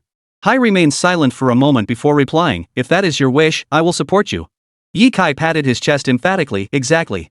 As long as we unite our efforts, we will surely find a solution. Chapter 64, The Secret. Tang Shui lowered her weapon and smiled. It seems we've not only completed our mission but also gained new friends. Jiang Ling grasped Lear's hand solemnly. Thank you for revealing these truths to us. We will strive for peace. Jiang Ling clasped Lear's hand tighter, feeling the warmth and sincere strength in her palm. He took a deep breath and smiled. Lear, we both need time to understand each other. Would you be willing to help us learn about the world of the Beast King's clan? Lear nodded. Of course. This has always been my wish. Actually, I've heard some secrets about the beast's arrival here, but I don't fully understand them. If we can uncover the truth behind this mystery, perhaps we can better resolve the conflicts between humans and the beasts. Just then, Tang Shui suddenly frowned and said, however, this matter seems far from simple. The enemies we encountered earlier must be part of a larger conspiracy. We must proceed with caution. Ye Kai nodded thoughtfully. You're right. Only by uncovering the truth can we truly achieve peace. And with Liar willing to help us, our chances of success are much greater. Hai's voice was solemn. It seems our mission isn't over yet. Everyone must remain vigilant and not let any opportunity slip away. Jiang Ling felt their decision was sound. He looked at everyone and declared firmly, you're right. We can't stop now. From here on, we'll split into two groups. Lear and I will investigate the secrets of the strange beasts, while the rest of you will protect our safety and continue gathering intelligence on the enemy. Yi Qingling nodded lightly. That's a good plan. We'll do everything we can to support you and ensure everything goes smoothly. Thus, the team began dividing their tasks. Jiang Ling and Liar set off on their journey to uncover the secrets of the strange beasts, while Tang Shui, Ye Kai, Hai, and Yi Qingling remained behind to safeguard their safety. In the night forest, Jiang Ling and Lear stood before a massive ancient tree. Lear murmured, I recall this place once served as a hidden stronghold for the Beast King's clan. Perhaps we can find clues here. Jiang Ling nodded. Then let's search thoroughly. After circling the ancient tree, they suddenly discovered an entrance covered in vines. Jiang Ling gently parted the vines with his sword, revealing a dark passageway. Looks like this is the entrance, Jiang Ling murmured. Let's go inside. Lear nodded, and the two cautiously entered the opening. The cave was dim and damp, its stone walls thickly coated with moss. They followed the winding passage deeper, encountering many forks along the way, but Lear gradually found their way using her memory. Finally, they emerged into a spacious chamber. At its center stood an ancient stone platform, engraved with intricate runes and patterns. Lear stepped forward, scrutinizing the symbols on the platform. These runes chronicle a chapter in the history of the Beastkin royalty. Legend holds that the beasts were created by the celestial deities to protect this world. Yet some beasts, driven by greed and lust for power, defied the will of the creator gods and sought to invade human territories. Jiang Ling frowned. So this is the root cause of the conflict between beasts and humans? Lear sighed. Perhaps it's one reason. There are other accounts as well. We need more information to confirm. Just then, Tang Shui and the others outside suddenly sensed an unusual presence. Ye Kai alerted them, enemies are approaching.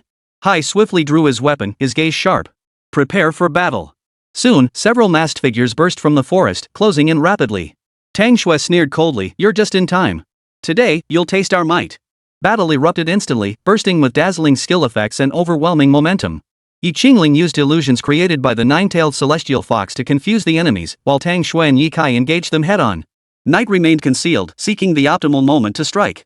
Inside the cave, Jiang Ling and Lear were still studying the runes on the stone platform when the sounds of battle suddenly reached them. Jiang Ling exclaimed anxiously, it seems the team has been ambushed. We must hurry out and help them. A resolute gleam flashed in Lear's eyes. No. We must first uncover the secrets of these runes. Only then can we gain the strength to confront our enemies. Jiang Ling hesitated, then nodded in agreement. All right, let's move fast. He began assisting Lear in deciphering the runes. After considerable effort, they finally discovered a hidden mechanism. Lear pressed the trigger, and the stone platform slowly shifted, revealing the entrance to a secret chamber. Exchanging a knowing glance, they swiftly entered the chamber. Inside lay numerous ancient scrolls and treasures. Lear flipped through some scrolls and exclaimed in surprise, these contain spells and histories of the beast realm. This knowledge will help us better understand the beast's behaviors and motivations. Jiang Ling sighed, this information is crucial. We must take it back for everyone to see. However, just as they prepared to leave the chamber, they suddenly sensed a powerful surge of energy. Jiang Ling alerted, trouble. Someone's coming. Sure enough, a mysterious figure clad in black robes appeared at the chamber's entrance, speaking coldly, I never imagined anyone could find this place. But your journey ends here. Jiang Ling gripped his sword tightly and demanded in a deep voice, "Who are you? Why are you stopping us?" The mysterious figure gave a sinister chuckle. "I am an emissary of the Dark Organization. Your existence threatens our plans. Now, die." Lear remained calm. "Jiang Ling, be careful. This man's strength is not to be underestimated." Jiang Ling nodded. The two fought side by side, engaging the mysterious figure in a fierce battle. Outside the cave, Tang Shui and the others were also struggling desperately to hold back the enemy's assault, the situation growing increasingly dire. Suddenly, with a thunderous crash, cracks appeared in the chamber's walls. Dust swirled as the entire cave began violently shaking. Lear cried out in alarm, "This place is collapsing. We must leave immediately." Jiang Ling fended off the mysterious figure's attacks while shielding Lear as they retreated swiftly. They struggled back to the cave entrance only to find the exit blocked by fallen rocks. Gritting his teeth, Jiang Ling declared, "Looks like we'll have to find another way out." Lear gasped for breath when suddenly, she heard Tang Shui and the others shouting from outside, "Jiang Ling! Lear! Where are you? We're here to rescue you." Jiang Ling shouted back, "We're trapped here. Watch out for enemies." In the darkness, Lear clasped Jiang Ling's hand tightly and whispered, "We must hold on. If we all work together, we'll escape this." Just then, the cave shook again. Amidst swirling dust, the mysterious figure's voice echoed once more, "You won't escape." Jiang Ling snapped his head up, his eyes blazing with resolve. "Then we'll fight to the bitter end." Chapter 65, Lin Haotian's arrival. The mysterious figure's attack drew nearer, and Jiang Ling's gaze grew sharper. "Lear, we must fight with everything we have. We can't just stand here and wait for death." Lear nodded, her hands swiftly forming seals. A powerful surge of spiritual energy rippled through the air. Simultaneously, Jiang Ling drew his long sword, his fighting spirit soaring. The mysterious figure sneered coldly, "Nothing but a death throw. Today, you will die without a doubt." Immediately, he unleashed a surge of dark energy, charging straight toward the two. Jiang Ling swung his sword violently, its blade slicing through the air. The blade collided with the dark energy, causing a violent explosion. Lear seized the opportunity to attack from the side, a blinding light shooting straight toward the mysterious figure. The mysterious figure deftly sidestepped Lear's strike and countered by hurling several hidden weapons. Jiang Ling swiftly shielded Lear, deflecting the projectiles with his sword. "Damn it! This bastard is too cunning," he gritted his teeth. Outside the cave, Tang Shui, Yi Kai, and the others were also locked in fierce combat. Suddenly, a youth clad in luxurious golden armor descended from the sky, wielding a coldly gleaming spear that plunged directly into the fray. His gaze was icy as he surveyed the scene, sneering, "Who dares block the path of a descendant of the Lin family?" Tang Shui frowned deeply. "And who are you?" The youth declared arrogantly, "Lin Haotian of the Lin family." Yi Qingling murmured in astonishment, "Lin Haotian? Could it be the renowned young master of the Lin family? I've heard his strength is terrifying." Lin Haotian sneered coldly, sweeping his spear to instantly knock two enemies flying. "You'd do well to surrender quickly. Otherwise, you'll only court your own destruction." Tang Shui refused to yield, steeled herself to fight, but soon felt the overwhelming power of her opponent. Just as she was about to collapse, Yi suddenly lunged from behind, slashing his blade toward Lin Haotian. Lin Haotian sensed the attack with razor-sharp reflexes, spinning to block the strike with his spear. "Poof! A petty sneak attack? You think that could harm me?" The battle intensified as Yi Kai, Yi Qingling, and the other team members joined the fray. Yet Lin Haotian's prowess was too formidable they could scarcely withstand him. Meanwhile, the tremors within the cave grew increasingly violent. Lear cried out anxiously, "Jiang Ling, if this keeps up, none of us will make it out alive." Jiang Ling gasped for breath. "You're right. We need a plan." Just then, the cave's ceiling caved in. A massive boulder hurtled toward them. Jiang Ling swiftly shielded Lear with his body, narrowly avoiding the falling rock. The mysterious assailant seized the moment to deliver a fatal strike, dark energy coalescing into a blade that stabbed straight toward Jiang Ling. At the critical moment, a golden light shot in from the cave entrance, shattering the dark blade. Jiang Ling and Lear looked up to see Lin Haotian striding in, his spear still gleaming coldly. "Leave this to me. You two, get out of here." Jiang Ling shot Lin Haotian a complex look. "Why are you helping us?" Lin Haotian sneered coldly. "I'm not helping you.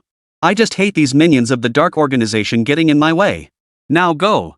Lear grabbed Jiang Ling's arm. "Let's get out first and talk later." Without hesitation, the two sprinted toward the cave exit, the sounds of Lin Haotian's fierce battle with the mysterious figure echoing behind them. As soon as they burst out, they saw Tang Shui and the others trapped in dire peril. Jiang Ling shouted, "Hold on, everyone! We're here!" Yi Kai exclaimed excitedly, "Jiang Ling, you're finally out. Hurry and help Tang Shui, she can't hold on much longer." Jiang Ling charged forward without hesitation, joining Lin Haotian in confronting the Dark Organization's enemies. Meanwhile, Lear cast healing spells on the wounded teammates. Lin Haotian snorted coldly, "Stay out of this. I can handle these trashes alone." With that, he swung his spear, unleashing a barrage of icy wind blades that knocked several enemies to the ground. Suddenly, a leader among the enemies appeared, roaring, "Arrogant brat! Today I'll avenge my brother." He gathered immense dark energy in both hands and charged straight at Lin Haotian. Lin Haotian showed no fear, responding coldly, "You're not worthy." He thrust his spear forward, meeting the leader's attack head-on. A fierce battle erupted before the crowd, the air thick with tension. Lin Haotian's formidable strength was astonishing. Each of his strikes carried devastating force. Yet the Dark Chieftain refused to be outdone, and the two fought fiercely, locked in an intense stalemate. Jiang Ling watched their confrontation, a strange feeling welling up inside him. This Lin Haotian is truly extraordinary. His strength surpasses even my wildest expectations. Lear gripped Jiang Ling's hand anxiously. "We must proceed with caution. We can't afford to be careless." Just as Lin Haotian and the Dark Leader were locked in fierce combat, a piercing hornblast suddenly echoed from the distance. The Dark Organization members immediately tensed. "Reinforcements are here." Panic began to spread among them. Seizing the moment, Jiang Ling shouted to Tang Shui and the others, "Now! Retreat!" Everyone quickly gathered to prepare their retreat. Yet Lin Haotian remained locked in a deadly struggle with the Dark Leader, showing no sign of yielding. Jiang Ling hesitated, then resolved to stay and aid him. "Lin Haotian, we can't keep fighting. We must retreat immediately." Jiang Ling shouted. Lin Haotian snorted coldly. "You think I'll lose to him? Ridiculous." He suddenly unleashed an even more powerful aura. His spear, like a dragon, pierced straight through the Dark Leader's chest. The Dark Lord's eyes widened in refusal as he collapsed, his agonized wail fading into the night. Witnessing this, the other members of the Dark Organization immediately fled in disarray. Lin Haotian withdrew his spear and swept the area with a cold gaze. "Anyone else dare defy me?" Jiang Ling couldn't help but praise, "Lin Haotian, you're truly formidable." Lin Haotian replied indifferently, "Nothing special. This was merely a minor setback. The real enemy lies ahead. You must prepare yourselves." Jiang Ling and Tang Shui exchanged glances, silently understanding that though they had won this battle, the road ahead remained fraught with challenges. In this world full of unknowns, they must grow even stronger. "Lin Haotian, what are your plans now?" Tang Shui asked. Lin Haotian paused briefly before replying coldly, "I'm returning to the Lin family. There, I have a more crucial mission awaiting me." Just then, Lin Haotian turned his head, his gaze fixed intently on Jiang Ling. "But before I leave, there's something I need to say to you. Do you truly believe you can shoulder this responsibility?" Jiang Ling's expression grew somber as he studied Lin Haotian intently. "What do you mean by that?" Lin Haotian gave a cold laugh. "I'm just curious, can you so-called champions of justice truly do better than us villains?" His words dripped with provocation. Jiang Ling's grip on his long sword tightened slightly. He took a deep breath and replied in a solemn voice, "Regardless of what you think, I know I must protect my friends and family. For them, I'm willing to sacrifice everything." Chapter 66, Evil Intentions. Lin Haotian's gaze flickered slightly before he turned and walked away. "I hope you stay true to your convictions. But don't assume today's victory means smooth sailing ahead. The real test lies yet to come." Complex emotions stirred within Jiang Ling as he watched Lin Haotian's retreating figure, lost in thought. Tang Shui approached, her concern evident. "Jiang Ling, are you alright?" Jiang Ling snapped back to reality, forcing a smile. "I'm fine. It's just that the road ahead is long, and we must strive even harder." Yi Kai approached and patted Jiang Ling's shoulder. "No matter what, we'll always be by your side. We'll face the challenges together." Lear nodded. "Right. We won't back down." Just as the group prepared to continue their retreat, Lear suddenly sensed a powerful surge of spiritual energy approaching from the distance. "Jiang Ling, be careful. Something is getting closer." Before she finished speaking, the sky darkened abruptly as a thick black mist rapidly spread across the landscape. Within the fog, a figure gradually materialized, a man clad in black robes, his eyes cold and menacing. "Seems you truly don't know when to quit," the man said coldly, eyeing Jiang Ling and the others. Jiang Ling immediately drew his sword in readiness. "Who are you? And what do you want?" The man sneered coldly. "I am Ming Yi, a high-ranking member of the Dark Organization. Today, none of you will escape." No sooner had Ming Yi finished speaking than the surrounding darkness coalesced into several shadowy weapons, hurtling toward Jiang Ling and his companions. Jiang Ling fought back fiercely, but the enemy's assault was exceptionally fierce. His form swayed dangerously, peril looming at every turn. Meanwhile, Tang Shui, Yi Kai, Lear, and the others each confronted the shadowy figures emerging from the black mist, plunging the battlefield into instant chaos. Dark energy coiled around Ming Yi's hand, transforming into a massive black scythe that swung toward Jiang Ling. Jiang Ling fought back with all his might, their clash intensifying with each collision, producing a piercing metallic screech. "Jiang Ling, hold on!" Lear cried anxiously, casting another spell to stabilize his situation. However, Ming Yi's power was clearly beyond imagination. He swiftly repelled Lear's spell and sneered coldly, "Little girl, don't make trouble for yourself. Just as Jiang Ling was about to be cornered, a dazzling golden light suddenly pierced the black mist, shooting straight toward Ming Yi. Ming Yi instantly retracted his attack and scrambled to dodge. Jiang Ling seized the moment to steady his breath and looked up. There stood Lin Haotian once more before them, his long spear gleaming like frost, radiating a piercing cold light. Lin Haotian! Tang Shui exclaimed, her joy evident. Lin Haotian shot Ming Yi a cold glance. Seems you dark organization scum are truly persistent ghosts. Ming Yi snorted coldly. Young Master Lin, I never expected you to still be here. But even if you join forces with this bunch of useless fools, it won't change the outcome of this battle. Lin Haotian sneered coldly. Then let's see. With that, he thrust his spear directly at Ming Yi and launched a fierce attack. The fierce battle erupted once more. This time, Lin Haotian and Jiang Ling fought in perfect coordination, gradually shifting the tide of battle in favor of the righteous side. Ming Yi felt immense pressure, gritting his teeth. Damn you, Lin Haotian. Don't think you can keep blocking me forever. His black scythe swung wildly, but signs of exhaustion began to show. Jiang Ling seized the opening, slashing his sword at Ming Yi's side while shouting, Lin Haotian, now. Lin Haotian understood instantly, thrusting his spear like lightning, piercing through Ming Yi's chest. Ming Yi's eyes widened violently as blood spilled from his mouth, yet he still growled defiantly, you won't succeed. As Ming Yi collapsed, the black mist dissipated, restoring a fleeting calm to the battlefield. Jiang Ling, Lin Haotian, and the others gasped for breath, utterly exhausted. Tang Shui wiped the sweat from her forehead, her eyes filled with gratitude as she looked at Lin Haotian. Thank you for saving us again.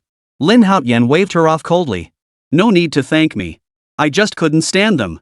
His gaze remained icy, yet his tone held a barely perceptible softening. Jiang Ling stepped forward, looking at Lin Haotian. Lin Haotian, though our stances differ, I owe you a debt today. Whatever your future plans may be, I hope to see you again. Lin Haotian scoffed coldly. A favor? Jiang Ling, you do well to remember today's battle, for our war has only just begun. Jiang Ling frowned slightly but nodded firmly. I will remember.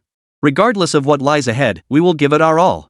Lin Haotian said nothing more, merely turning and disappearing into the thick night. Jiang Ling and his squad stood watching his receding figure until it vanished from sight. Jiang Ling, Tang Shui suddenly spoke up, do you think Lin Haotian will become our enemy in the future? Jiang Ling fell silent for a moment before replying softly, I don't know. But whether he's friend or foe, we must be prepared. Lier nodded. Yes, we can't afford any complacency. Ye Kai patted Jiang Ling's shoulder and smiled. Let future battles prove everything. For now, we need rest to recharge and prepare for more challenges. Jiang Ling nodded and turned to the others. Let's go. We should find a safe place to rest first. Just as they were leaving the battlefield, the night sky was once again pierced by the shrill sound of a horn, tearing through the silent night. Jiang Ling stopped in his tracks, frowning as he asked, who is it now? A strange voice echoed from the darkness, tinged with an eerie chuckle. It seems you won't be able to rest peacefully tonight. Jiang Ling's expression hardened. He swiftly shielded Tang Shui behind him, scanning the surroundings with heightened vigilance. Lin Haotian's retreating figure abruptly halted. His body seemed to stiffen for a moment before slowly turning his head. Jiang Ling noticed the change in his eyes, a cold, sinister glint that was no longer the calm Lin Haotian of before. He whispered, Lin Haotian, what's wrong? A strange smile curled the corners of Lin Haotian's mouth. His voice grew hoarse and unfamiliar. Jiang Ling, you think this is over? You're wrong. Ye Kai also sensed something was amiss. Gripping his weapon tightly, he whispered, be careful. He doesn't seem like the Lin Haotian we knew. Lier's expression also darkened. What's going on? Why did he suddenly change like this? Lin Haotian's second personality, no, his dark desires had now fully overtaken his body. He grinned sinisterly, his gaze settling on Tang Shui. This young lady looks quite promising. Jiang Ling sensed danger immediately. He knew this Lin Haotian was no longer the occasionally cold but still somewhat human comrade in arms. Tang Shui, back off. Jiang Ling shouted, drawing his sword to block Lin Haotian. Ha ha ha ha. Jiang Ling, do you really think you can stop me? Lin Haotian's dark essence roared with unrestrained laughter as a powerful, dark force erupted from within him. At that moment, Jiang Ling roared in fury, summoning his Rakshasa Tiger. The colossal beast materialized with a thunderous roar, radiating a ferocious aura as its piercing eyes locked onto Lin Haotian. Rakshasa Tiger, protect Tang Shui. Jiang Ling commanded. The beast instantly positioned itself before Tang Shui, its massive frame forming an impenetrable barrier. Seeing this, Yi Qingling responded without hesitation, summoning her nine-tailed celestial fox. The fox leapt forward gracefully, its 9 tails unfurling behind her like dazzling fireworks, each tail crackling with potent magical energy. Chapter 67, Death. Lin Haotian's malevolent intent twisted into a savage grin. Very well. It seems we'll have to get serious. Dark power coalesced in his hands, growing more potent as a fierce killing intent radiated outward. Jiang Ling and Yi Qingling exchanged a glance, launching their attack in perfect unison. The Rakshasa Tiger and the nine-tailed celestial fox simultaneously unleashed fierce assaults, instantly trapping Lin Haotian within the encircling attack of the two great spirit beasts. Lin Haotian's malevolent intent swung his dark spear fiercely against the two spirit beasts. Though formidable, he gradually showed signs of exhaustion under the Rakshasa Tiger's relentless bites and the nine-tailed celestial fox's relentless spell barrage. Jiang Ling and Jiang Ling joined the fray, their coordination growing ever more seamless as their assault intensified. Lin Haotian, you're controlled by the evil intent. Snap out of it.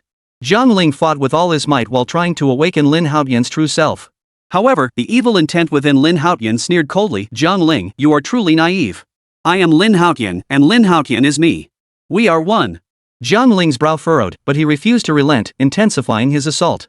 The nine-tailed celestial fox unleashed a potent illusion, trapping Lin Haotian within an ethereal mist. Simultaneously, the Rakshasa Tiger roared as it lunged at Lin Haotian, its massive claws aiming for his vital points. Lin Haotian's malevolent essence was forced into defense, its movements growing increasingly sluggish. Seeing this, Lear swiftly formed seals, unleashing a powerful binding technique that pinned Lin Haotian firmly in place. Now! Jiang Ling roared. The Rakshasa Tiger and the nine-tailed celestial fox launched their final strikes simultaneously. The tiger's claws and the fox's tail slammed into Lin Haotian's body, unleashing a violent surge of spiritual energy. Lin Haotian's malevolent intent let out a piercing scream as the dark power gradually dissipated. His body collapsed lifelessly. Jiang Ling rushed forward to check on him, finding Lin Haotian unconscious, though his expression had visibly regained its calm. Tang Shui rushed forward, asking with concern, Jiang Ling, how is Lin Haotian? Jiang Ling examined him, then shook his head grimly. Jiang Ling sighed and said slowly, Lin Haotian is dead. His evil intent has consumed his soul. There's no coming back. Tang Shui's eyes reddened slightly. Though she hadn't known Lin Haotian well, he had been part of their journey all along. Ye Kai and Lear also wore heavy expressions, and the atmosphere sank into an indescribable sorrow. We must leave this place immediately. We cannot linger here. Jiang Ling regained his composure and directed everyone to continue moving forward. After days of arduous trekking, they finally left the fourth war zone behind and reached a relatively safe town. They found a secluded inn in the town to settle down, preparing to rest and recover for the time being. As night fell, Jiang Ling sat in his room, pondering Lin Haotian's identity and background. Suddenly, urgent knocking sounded at the door. Come in. Jiang Ling commanded in a deep voice. Ye Kai pushed the door open, clearly bearing new intelligence. Jiang Ling, there are things you must know. What is it? Jiang Ling looked up, his expression grave. Ye Kai sat across from him and whispered, I just received reliable intelligence. Lin Haotian's background is extraordinary. He's actually a member of the Knights Templar and one of their high-ranking officials. Jiang Ling froze, then sprang to his feet. What? The Knights Templar? That's right, Ye Kai nodded. Not only is his status high, but he also holds significant intelligence. It's said he had connections with the Dark Organization. His death this time will cause major ripples. Jiang Ling's brow furrowed, unease settling in his heart. If Lin Haotian truly belonged to the Knights Templar, their current mission might already be compromised. We must proceed with extreme caution. We cannot risk exposing our identities. Just then, Tang Shui burst through the door, her expression grave. Jiang Ling, I overheard rumors on the street. The Knights Templar are hunting for a traitor and searching for someone called Black Feather. Black Feather? Jiang Ling frowned. I've never heard that name before, but clearly, this person must be connected to our mission. Perhaps we can start with this Black Feather to uncover more clues, Lear suggested. But we need more intelligence. Jiang Ling nodded. You're right. Our top priority now is to uncover Lin Haotian's true motives and discover who this Black Feather really is. The next day, Jiang Ling and his group split up to gather information around town. Jiang Ling and Jiang Ling headed to a tavern, the hub for local gossip. Landlord, bring us a jug of your best wine, Jiang Ling said casually as he sat down, striking up a conversation with the owner. Anything new around here lately? The owner chuckled, making small talk before shifting gears and whispering, heard the news? The Knights Templar are looking for someone. Jiang Ling seized the opportunity. Oh? Who are they looking for? The owner glanced around cautiously before murmuring, seems to be someone called Black Feather. Rumor has it this person holds a high position within the Dark Organization. Jiang Ling nodded. Thanks, boss. Meanwhile, in another corner, Ye Kai spotted an acquaintance, an underground information broker. Old friend, any big news lately? The dealer widened his eyes and whispered, Ye Kai, you're here to ask about Black Feather, aren't you? Let me tell you, this guy is dangerous. Even the Knights Templar are having trouble with him. Ye Kai narrowed his eyes. What kind of person is he, exactly? The dealer shook his head. No one knows his true identity. All we know is he's an extremely cunning operator, moving between battle zones, secretly plotting something. That evening, Jiang Ling and Ye Kai returned to the inn and relayed all the information they'd gathered to the others. It seems this Black Feather is no ordinary figure. We must remain vigilant, Jiang Ling said solemnly. What's our next move? Lear asked. We need to find him, or at least track him down, Jiang Ling declared firmly. Only then can we uncover Lin Haotian's true intentions. Just then, the Rakshasa Tiger let out a low growl. Tang Shui, alert to the sound, whispered, someone's coming. Sure enough, footsteps echoed outside the door, followed by an unfamiliar voice. May I speak with Mr. Jiang Ling? Jiang Ling frowned. Come in. A man clad in black robes slowly entered the room. He removed his hood, revealing a handsome yet icy face. Jiang Ling, I am Alan, a special envoy of the Knights Templar. What brings you here, Mr. Alan? Jiang Ling asked calmly. Alan surveyed the figures in the room and spoke deliberately. I come to inform you that news of Lin Haotian's death has spread throughout the Fourth War Zone. The Knights Templar are conducting a thorough investigation. However, I believe that in the struggle against Black Feather, you could become our allies. Jiang Ling raised an eyebrow. Allies? On what basis do you think we would help you? Alan smiled faintly. Because we share a common enemy. Moreover, Black Feather's target isn't just the Knights Templar, it's you as well. Chapter 68, The Lin Family's Might. As Jiang Ling prepared to respond, hurried footsteps echoed outside the door. Moments later, the inn's waiter burst through the entrance, panting and pale-faced. Master! Someone's here to see Mr. Jiang Ling and his companions. Jiang Ling's heart sank. He asked warily, who is it? It's someone from the Lin family. They insist on seeing you both, the attendant replied, looking somewhat troubled. Jiang Ling and Ye Kai exchanged a serious glance. Ye Kai nodded, signaling to Jiang Ling that he would handle the matter. Jiang Ling smiled at Alan and said, it seems our conversation must be interrupted for a moment. Please wait here. Alan didn't press the matter. He gestured understandingly and stepped aside. Jiang Ling rose and instructed the waiter, please escort them to the main hall. I'll be right there. Minutes later, the main hall had filled with people, a heavy silence hanging over the space. The Lin family had sent a middle-aged man with a stern face and eyes that radiated defiance. Behind him followed 4 or 5 well-built attendants, each with weapons strapped to their waists. Jiang Ling descended the stairs slowly, his composure unwavering as he met the man's gaze with calm eyes. The middle-aged man spoke first. You are Jiang Ling? Jiang Ling nodded. That is I. What brings you here? The man snorted coldly. I am Lin Gue, steward of the Lin family. Our master is deeply displeased with you. Killing Lin Haotian is an unforgivable crime. Jiang Ling's brow furrowed slightly. Lin Haotian provoked me. His death was entirely his own doing. I advise you not to get involved in this mess. Otherwise, you'll bear the consequences. Lin Gue's eyes widened with fury, his voice booming like a bell. Stop twisting the truth. You must give us an explanation today, or you won't leave this place alive. Just then, Ye Kai approached and placed a light hand on Jiang Ling's shoulder. Leave this to me. He turned to Lin Gue with a cold smile. Lin Haotian died in self-defense. We have ample evidence. If your Lin family truly wishes to pursue this, take it to the National Special Investigation Department. Let's see what they have to say. Lin Gue glared furiously at Ye Kai, yet seemed hesitant. He knew Ye Kai's background and capabilities. Confronting him head-on was clearly unwise. Gritting his teeth, he spat, you'll see. This isn't over. With that, Lin Gue stormed out of the inn with his entourage. The moment they departed, Alan emerged from the shadows, clapping his hands. A splendid standoff. But your troubles are only going to multiply from here on out. Jiang Ling sighed. We don't fear trouble. We just want to resolve the Black Feather issue as quickly as possible. Alan nodded. We can offer assistance, intelligence, and resources. But you must prove your worth. Ye Kai raised an eyebrow. How exactly? Alan smiled meaningfully. In the coming days, we'll arrange a trial. We hope you'll pass it. At that moment, Lear asked curiously, what kind of trial? A hint of mystery flashed in Alan's eyes. You'll find out soon enough. With that, Alan turned and walked away. Tang Shui watched his retreating figure and frowned. This man is no ordinary figure. We must be cautious. Jiang Ling nodded. Regardless, the trial is an inevitable path. We must prepare thoroughly. Several days later, Jiang Ling and his companions were led to a desolate ruin. Once a thriving city, it now lay in crumbling ruins. Alan stood amidst the rubble, his voice cold. Welcome to the trial grounds. Dust swirled in the wind, the air thick with a grim, foreboding atmosphere. Alan pointed toward a crumbling structure ahead. An important item is hidden here. You must find it and bring it back. Remember, you have only 3 hours. Jiang Ling glanced up at the sky and nodded. Understood. Alan smiled faintly. Good luck. Then he vanished swiftly into the ruins, as if he had never been there at all.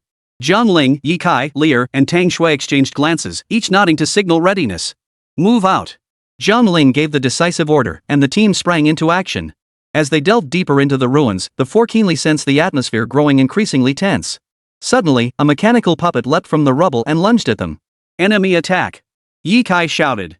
Swords flashed and blades crossed as the mechanical puppet was swiftly defeated. Yet more puppets surged from all directions, forcing them to halt their advance and engage in fierce combat with these cold, merciless machines. After shaking off one puppet, Tang Shui gasped, "What the hell are these things?" Lear answered while fending off attacks, "Looks like this is part of the trial. We have to keep going." Just then, Jiang Ling lunged forward, destroying a large puppet before shouting back, "Everyone, hurry. We don't have much time." After a fierce battle, they finally reached the building Alan had pointed out. Its interior was riddled with traps and mechanisms, making every step fraught with danger. Ye Kai frowned.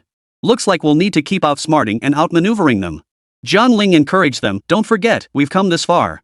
We absolutely cannot give up now." After navigating the arduous obstacles, the four finally discovered the crucial item in a secret chamber, an elegant antique box. Jiang Ling carefully retrieved it, sensing the strange energy within. "We did it!" Lear exclaimed excitedly. But just then, heavy footsteps echoed outside the chamber. Jiang Ling frowned. "Someone's coming." Retreat through the back door. They swiftly exited the chamber and escaped through a concealed exit at the rear of the building. No sooner had they left the structure than Alan appeared nearby, watching them coldly. "Congratulations," Alan said. "You've passed the trial. Your performance exceeded my expectations." Jiang Ling handed over the object, puzzled. "What exactly is this?" Alan smiled faintly. "This is the key to unlocking the secret passage. To fight against Black Feather, this passage is indispensable. What should we do next?" Ye Kai asked. A cold gleam flashed in Alan's eyes. "Next, we face the true challenge." Shortly after Jiang Ling and the others endured the ruins trial, Tang Shui leveraged her connections to reach out to high-ranking officials within the alliance. That evening, as the group gathered at the inn to discuss their next move, a knock sounded at the door. Tang Shui walked over to open the door, revealing a middle-aged man in a tailored suit standing there, accompanied by several dignified-looking aides. Tang Shui bowed slightly in greeting. "Minister Chui, it's a pleasure to meet you." Minister Chui nodded, his gaze sweeping across the room before settling on Jiang Ling. He smiled faintly. "This must be the much-talked-about Jiang Ling?" Jiang Ling rose and replied courteously, "I am indeed Jiang Ling. May I ask what brings Minister Chui here today?" Chapter 69, Minister Chui. Minister Chui smiled faintly. "No need to be so formal. Just call me Old Chui. Tang Shui has already explained your situation and current predicament in detail. To avoid further conflict, we've decided to protect you for a while." Ye Kai asked doubtfully, "Protect us? How exactly?" Minister Chui waved his hand, signaling an attendant to retrieve a document. "This is the Alliance's protection order. With this token in your possession, you stand under the Alliance's protection. Any faction contemplating action against you will think twice before proceeding." Jiang Ling took the token, examining it carefully, his heart filled with gratitude. He nodded solemnly. "Thank you, Minister Chui. We will remember this kindness." Minister Chui gave a slight nod. "No need for formalities. As long as you continue contributing to the Alliance, this is only right." His gaze then shifted to Tang Shui. "Tang Shui will explain the rest. I have urgent matters to attend to and must take my leave." Tang Shui hurriedly escorted Minister Chui out. Returning to the room, she addressed the others. "Minister Chui's protection order will at least shield us from harassment for a while. Our immediate priority now is to find a way to counter Black Feather as quickly as possible." Lear clapped her hands. "Great. We can finally relax a little." Jiang Ling, however, appeared pensive. "Even with the protection order, the Lin family's fury won't subside easily. We must strengthen our capabilities faster to handle greater dangers." Ye Kai nodded in agreement. "What exactly is this true challenge Alan mentioned?" Just then, the door swung open again. Alan had appeared silently, his entrance unnoticed. Stepping into the room, he offered a cold smile. "Seems your luck's holding. You've secured high-level protection. But the real challenge? Luck won't solve that." Tang Shui asked gravely, "Alan, we've passed the trial. It's time to tell us the next plan, right?" Alan nodded and unfolded a map on the table. "Here lies an ancient ruin containing a powerful energy source. Blackfeather has been searching for this site. We must get there first and seize its power." Jiang Ling studied the marked location on the map and frowned. "But this place seems extremely dangerous?" Alan's gaze hardened. "True. Not only is Blackfeather entrenched there, but countless unknown dangers lurk. Yet securing that energy source will dramatically enhance your power." Ye Kai clenched his fist and declared resolutely, "No matter how great the danger, we must take this chance." Jiang Ling took a deep breath. "In that case, let's set out." Early the next morning, as the first rays of dawn pierced the mist and bathed the land, Jiang Ling and his companions were already fully prepared and ready to go. Each piece of equipment was meticulously inspected, weapons gleaming coldly, backpacks tightly strapped to shoulders. Their destination was a mysterious marker on the map, an ancient ruin rumored to hide countless secrets and treasures. Not long after setting out, they encountered formidable foes. These enemies wore black armor, wielded sharp weapons, and bore eyes that flashed with savage intent. Despite the fierce onslaught, Jiang Ling's group worked in perfect harmony. In each battle, they swiftly identified their opponent's weaknesses and drove them back. After several days, fatigue began to show on their faces, yet the resolve in their eyes remained undimmed. The path grew increasingly rugged and steep, but they pressed on undaunted, their steps unwavering. Finally, after scaling a towering mountain ridge, the legendary ancient ruins came into view. The entrance to the ruins was magnificent and imposing, like a colossal beast slumbering within the river of history. Complex patterns carved into the towering stone gates exuded an ancient majesty and mystery. Alan stood at the front of the group, pointing toward the entrance. This is the place we seek. Yet within, you will face your most arduous trial. But I believe that if you persevere to the end, victory will be yours. Jiang Ling clenched his fist, glancing at the comrades fighting side by side beside him, his gaze filled with resolve and trust. Together, we can do this, he declared, his voice firm and encouraging. The group cautiously entered the ruins, immediately met by a bone-chilling chill. The interior passages were labyrinthine and treacherous, riddled with traps and mechanisms that sprang to life at every turn. The slightest misstep could claim a life. Lyre, naturally agile, moved with grace and speed. Her keen observation and exceptional skills allowed her to dodge several deadly traps in succession, guiding the others safely forward. Yet, before long, they encountered a group of fierce Blackfeather warriors. These warriors were clearly the guardians of the ruins, expressionless, with cold, steely eyes, and swift as the wind in their movements. Ye Kai swiftly drew the long sword at his waist. Its blade flashed coldly in the dim light as he charged without hesitation, engaging the warriors in fierce combat. His swordplay was ruthless, each strike unstoppable. Meanwhile, Jiang Ling spotted a Blackfeather warrior who seemed to be their leader. Narrowing his eyes, he observed their movements. The man sneered coldly, "You dare intrude here? You're asking for death." Jiang Ling's reply was equally cold. "We fear no death. But whether you can stop us? That remains to be seen." Before the words faded, blades clashed in an instant, their flashes crisscrossing the air. Jiang Ling poured every ounce of strength into the fierce struggle, each strike brimming with raw power and blinding speed. Ultimately, his masterful skill forced the opponent back. With a furious shout, he commanded, "Keep moving forward. Don't stop." Their relentless fighting brought them closer to the core of the ruins. Just then, a deafening roar erupted from within the ruins. The entire space seemed to tremble as stones rained down from the ceiling, sending dust swirling everywhere. Alan emerged from the shadows, his expression grave. "Hurry up! The ruins are collapsing." His voice was steady, yet tinged with tension. At this critical moment, everyone accelerated without hesitation, sprinting toward the core area. Each person gave their all for the final victory.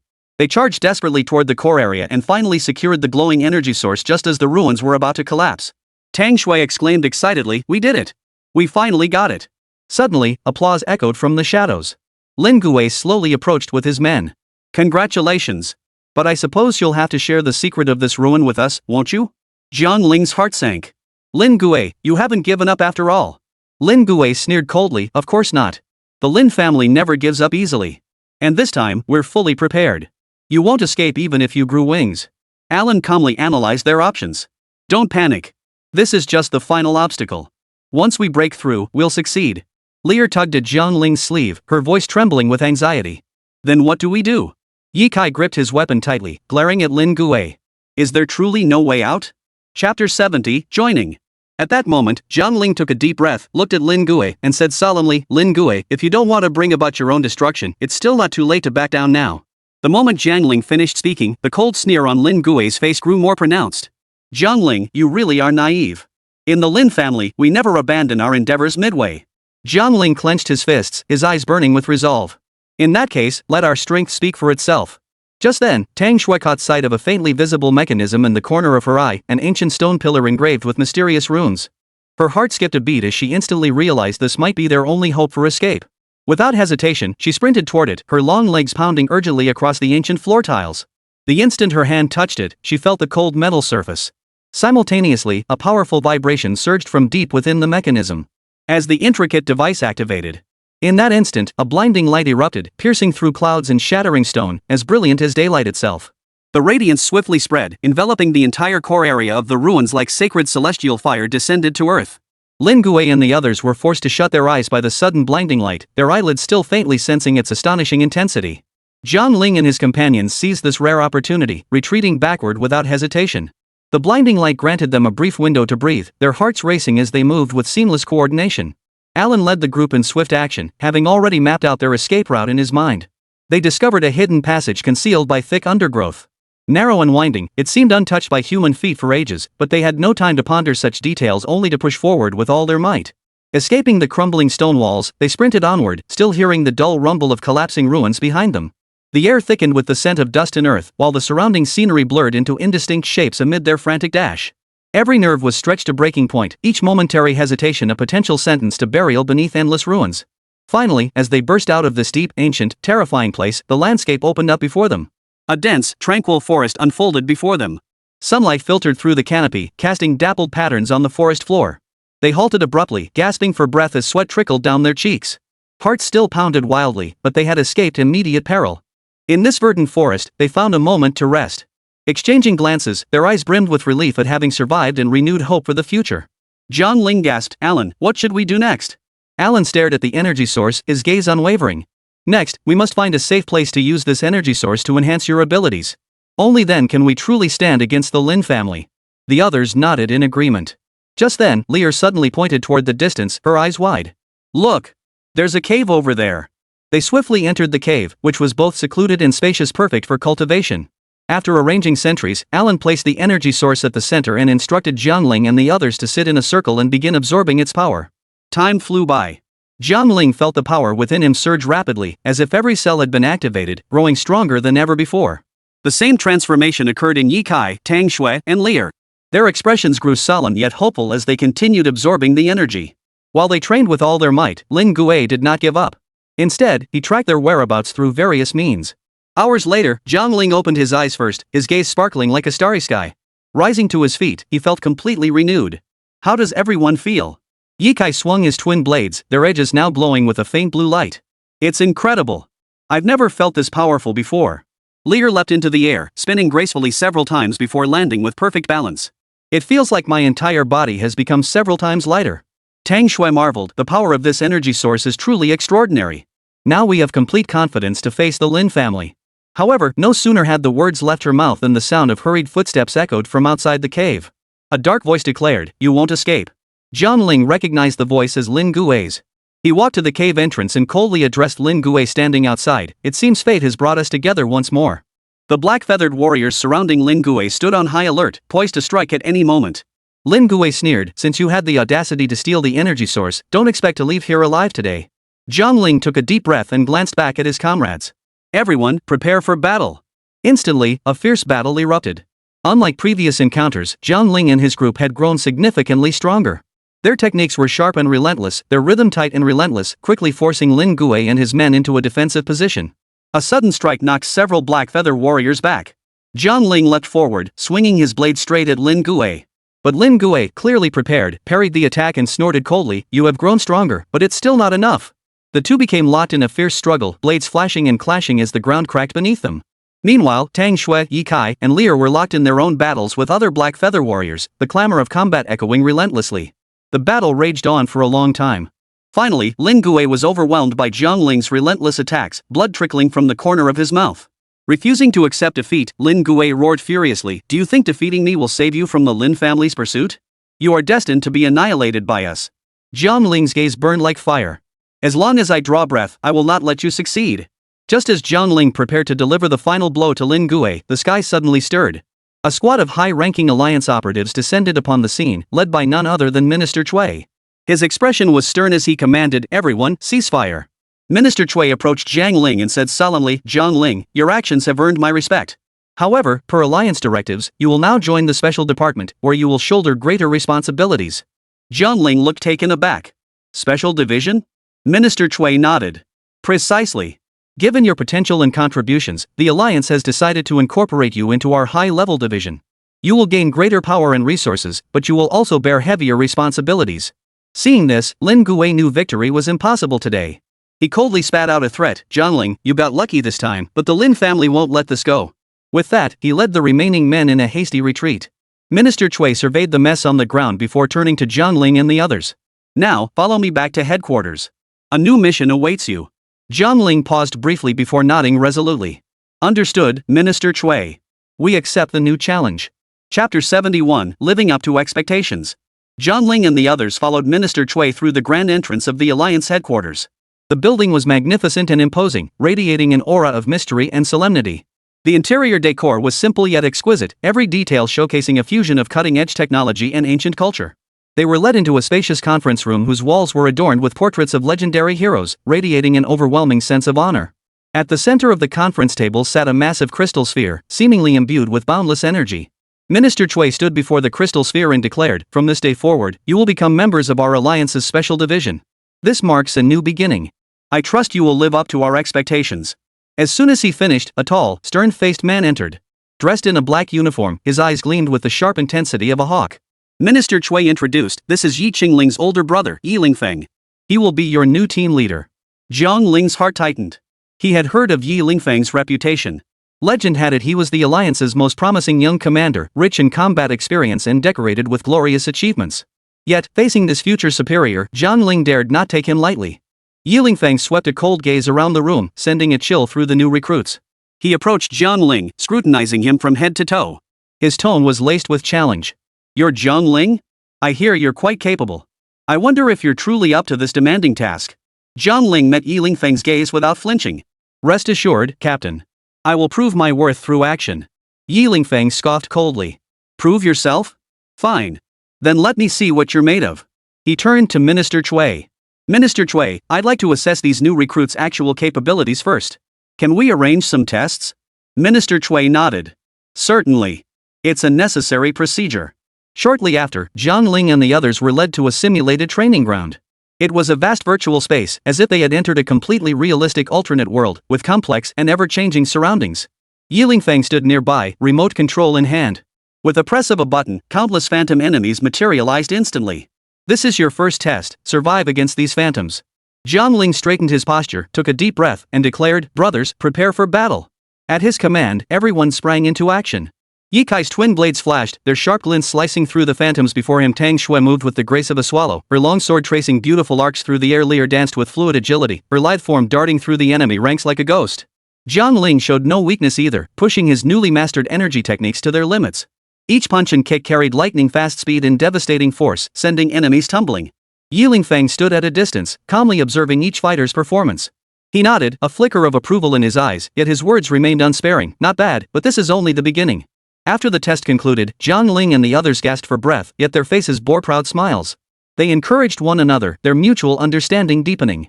Yi Lingfeng approached, his tone softening slightly. "You performed well, but it's not enough. The next phase of training will be even more grueling. I hope you won't give up easily." Jiang Ling nodded firmly. "We won't let you down, Captain." In the days that followed, Jiang Ling and the others indeed faced even more rigorous training.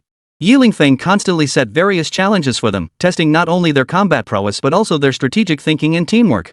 That day, Yi Lingfeng led them to a labyrinthine training ground and announced, "Today's mission is to locate and rescue the trapped mannequins. You have only 1 hour." Jiang Ling and the others swiftly divided into teams. Utilizing their respective strengths, they navigated the intricate maze without a moment's respite. Ye Kai swung his blade to sever several obstructing vines, while Tang Shui consulted the map to guide their direction. Leer continuously scanned the surroundings for traps, preventing them from falling into danger.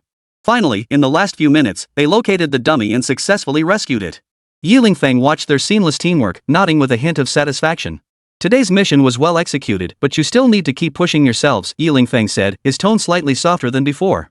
One evening, Jiang Ling practiced alone on the training grounds. Yi Lingfeng watched his back from a distance, his expression complex. After a moment, he approached and asked, "Jiang Ling, why are you pushing yourself so hard?"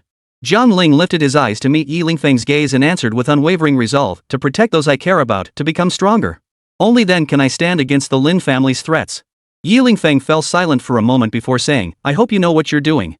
Don't give up easily." Just then, Ye Kai, Tang Shui, and Leer joined them. Gathered together, they began discussing tomorrow's plans. Ye Kai joked, "Jiang Ling, you've been sneaking in extra training again. At this rate, we won't be able to keep up with you." Jiang Ling smiled. "It's all to complete our mission better." Tang Shui smiled, "With everyone working together, we'll go further and further."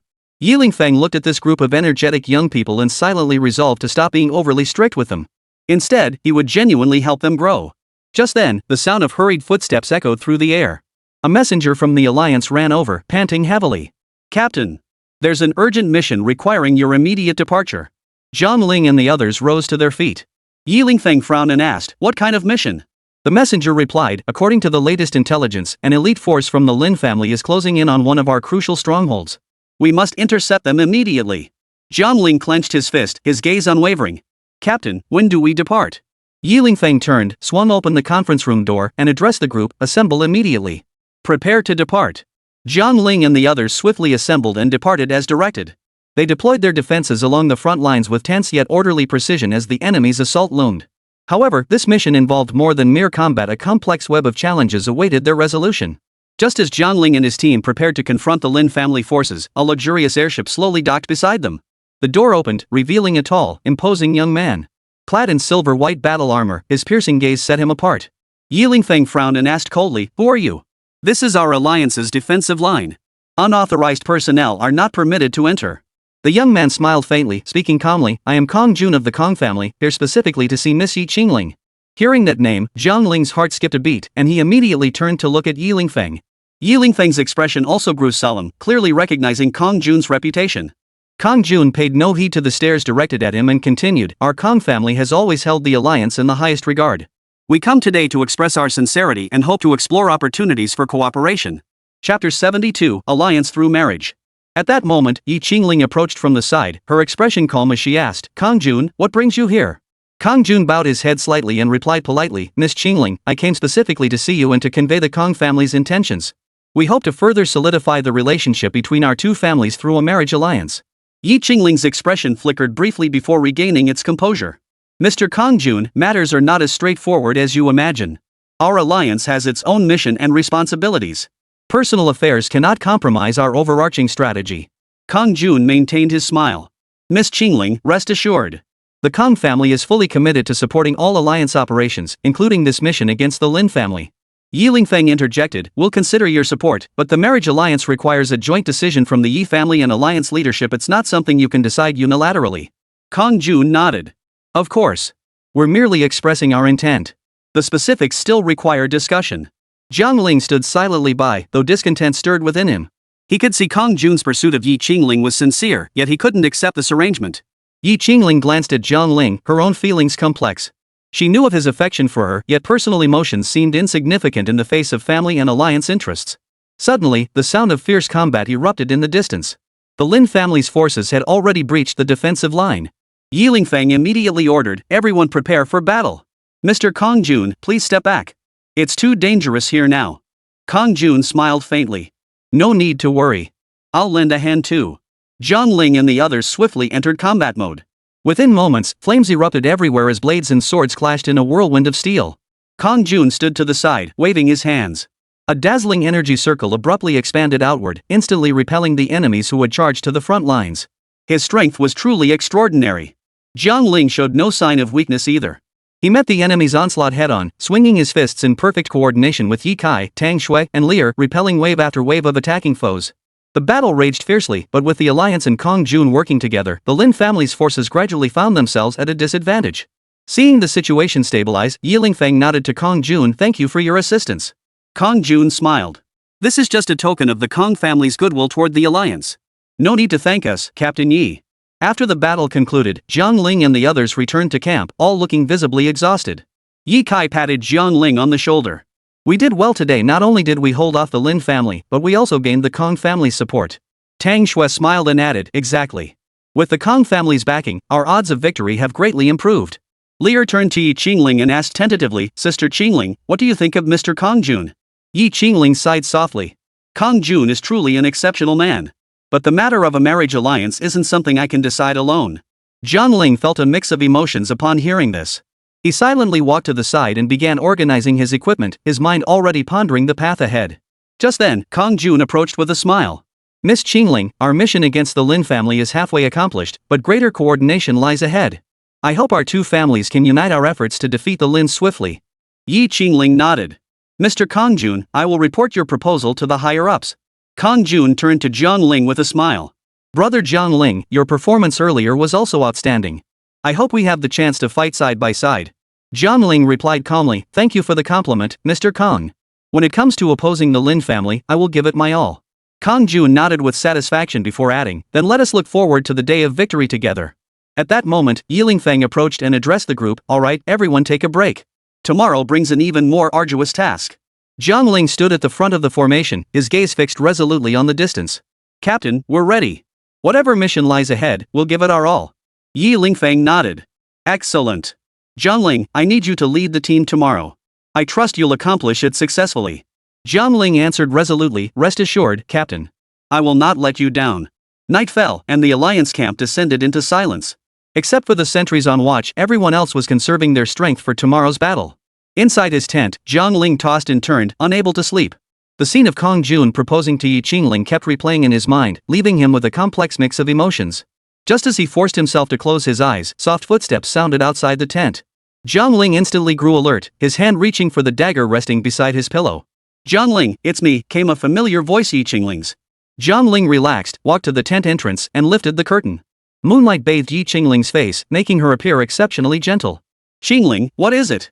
Jiang Ling asked softly. Yi Qingling motioned for him to step outside, and they walked to a secluded grove. After a moment of silence, she finally spoke. Jiang Ling, today I received an urgent recall order from my family. They want me to return and prepare for the marriage alliance with the Kong family. Jiang Ling's heart trembled, his brows furrowing. What do you intend to do? Yi Qingling shook her head, her expression resolute. I won't yield easily. I know this is the family's arrangement, but my heart's desire is to defend the alliance, not to become a pawn in a political marriage. Jiang Ling nodded, a wave of warmth washing over him. Qingling, I support your decision. Whatever you choose, I'll stand by your side. Yi Qingling smiled at him. Thank you, Jiang Ling. You are my most trusted comrade in arms. Just as the two were immersed in this moment of quiet, Yi Lingfeng suddenly appeared, his expression grave. Jiang Ling, Qingling, there's an emergency. Jiang Ling and Yi Qingling immediately grew alert. What's happening? Yi Lingfeng whispered, we just received intelligence that the Lin family has massed a large force on the other side of the front lines. It appears they're preparing for a major offensive. We must prepare in advance. Jiang Ling and Yi Qingling exchanged a glance, alarm bells ringing instantly in their minds. By dawn, the alliance's defenses were fully mobilized. Jiang Ling swiftly deployed his troops. Though 1,000 worries churned within him, his duty at this moment was non-negotiable. At the front lines, Jiang Ling stood before his comrades, his gaze unwavering. Comrades, today we face the formidable forces of the Lin family. But with our resolve and conviction, we will hold this line. The squad responded in unison, their voices loud and filled with resolve, hold the line. Never retreat. Kong Jun approached then, offering a faint smile. Brother Jiang Ling, would you mind if I joined you? Jiang Ling nodded. Of course. We've all witnessed Mr. Kang's prowess. With you here, our odds of victory are even better. Yi Lingfeng gathered everyone aside and briefly outlined the battle plan. Formations were solid, fire coverage was well distributed, and everything proceeded in an orderly fashion.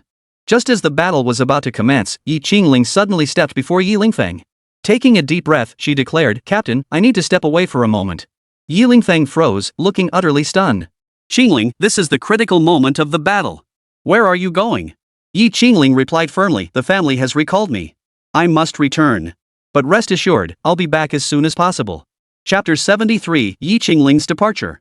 Jiang Ling's heart tightened at her words. Qingling, leaving now is far too dangerous.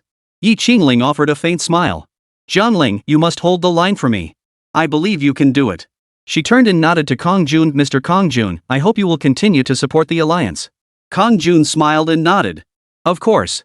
I will honor my commitment. After Yi Qingling departed, Jiang Ling's emotions were intensely complex. Yet the battlefield shifted with lightning speed, leaving him no time for reflection. He buried all his feelings deep within and threw himself entirely into the fight.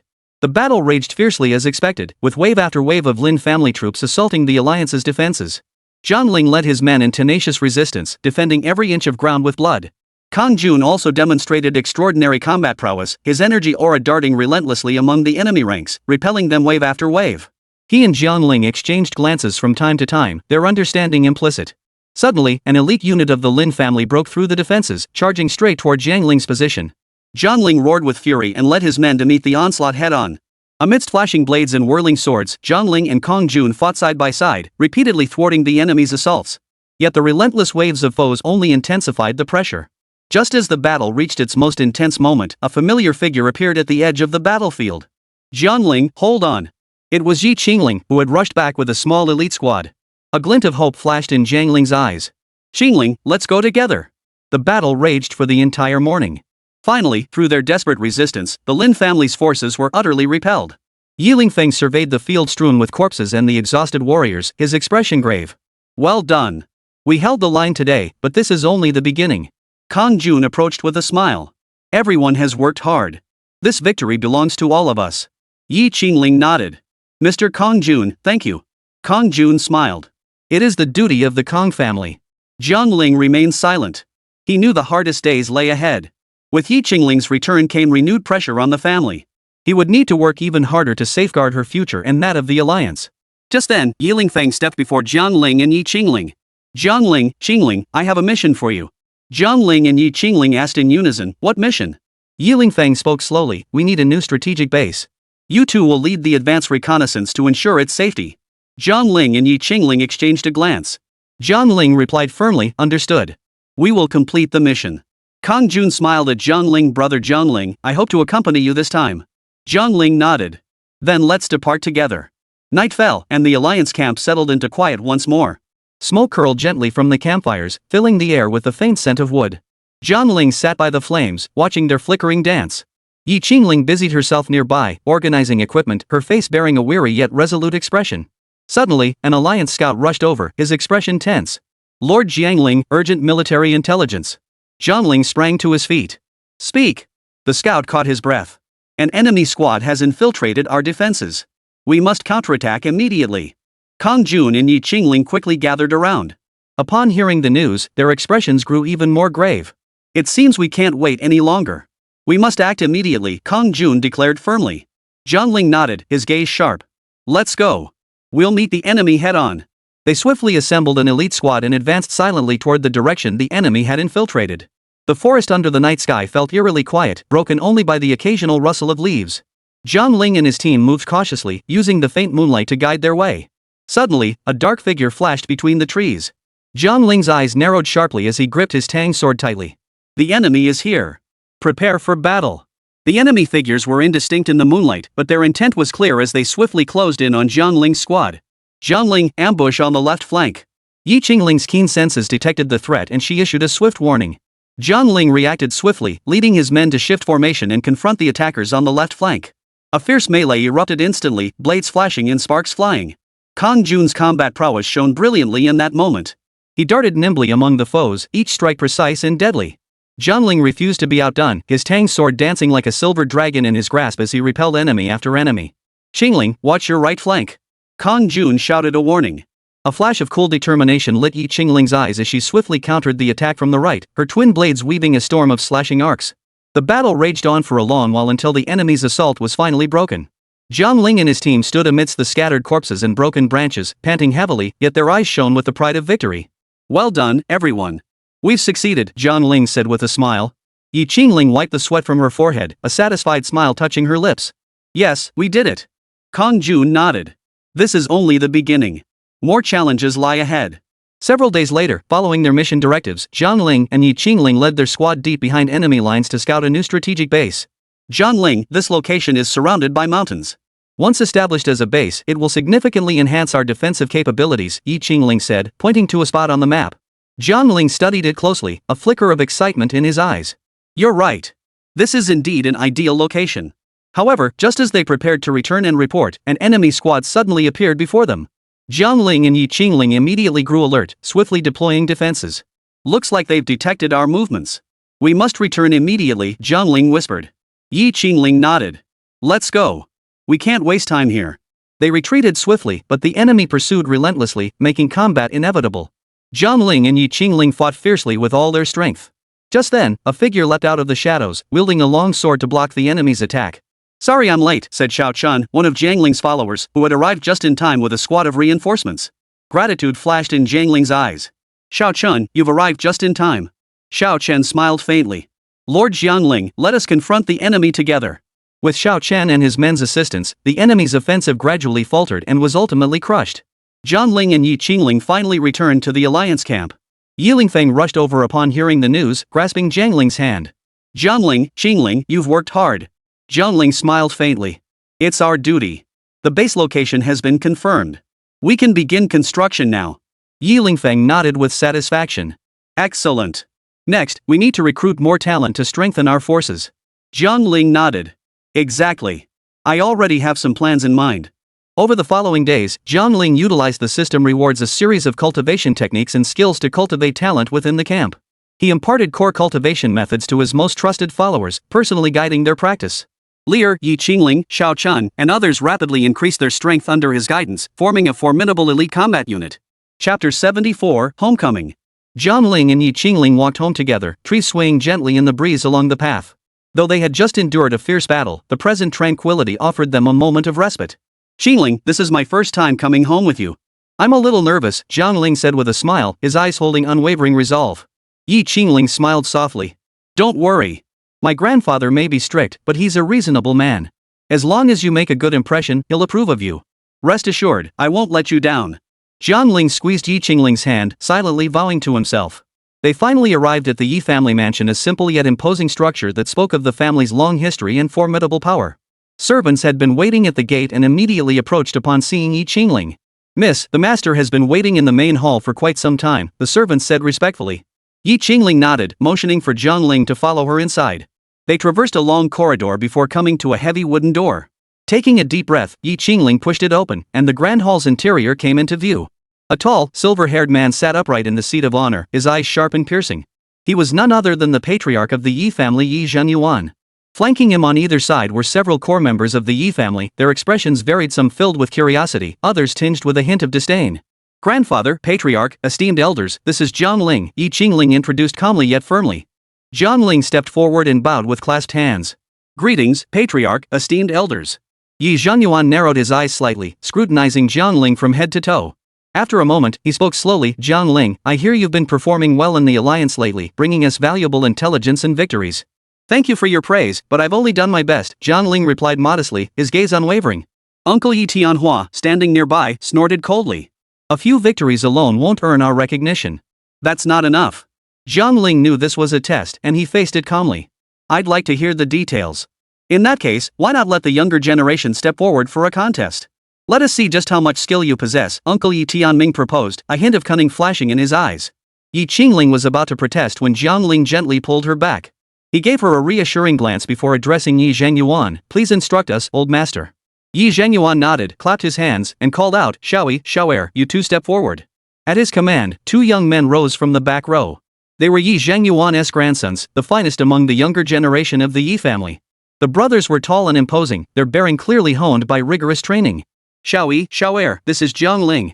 Go and test his skills. Yi Zhenyuan's tone was calm yet carried an underlying authority. Xiaoyi and Xiaoer exchanged a glance and replied in unison, yes, grandfather.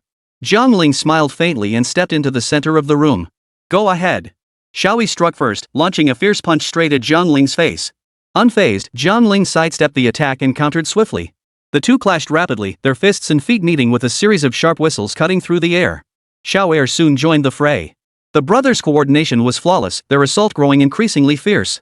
Yet Jiang Ling remained effortlessly composed, his movements swift as the wind, each strike precise and unerring. Jiang Ling is truly formidable, Yi Zhenyuan thought to himself. The battle raged on for a long time, ultimately ending with Jiang Ling gaining a slight upper hand. Xiaoyi and Xiaoer retreated to the side, drenched in sweat, yet their eyes brimmed with admiration. Very good.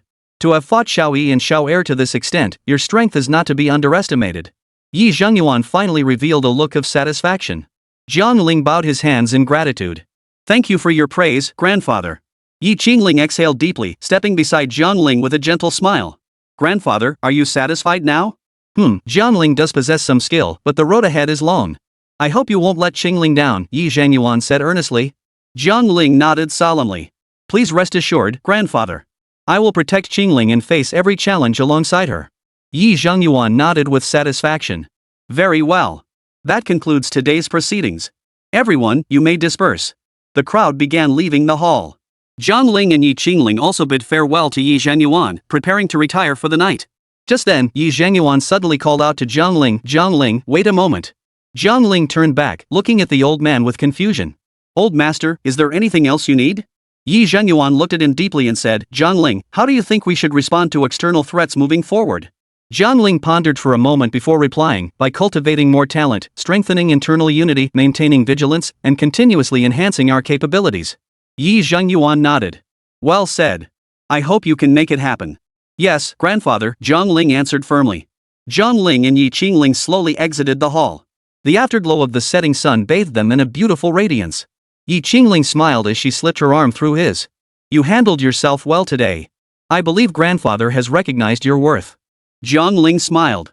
Thank you for your trust, Jiang Ling. There's still much to handle ahead. We'll face it together. Jiang Ling nodded. Exactly. Together. Just as they were about to step through the gates of the Yi residence, a familiar voice suddenly called out. Jiang Ling, you're just in time. I have something to tell you.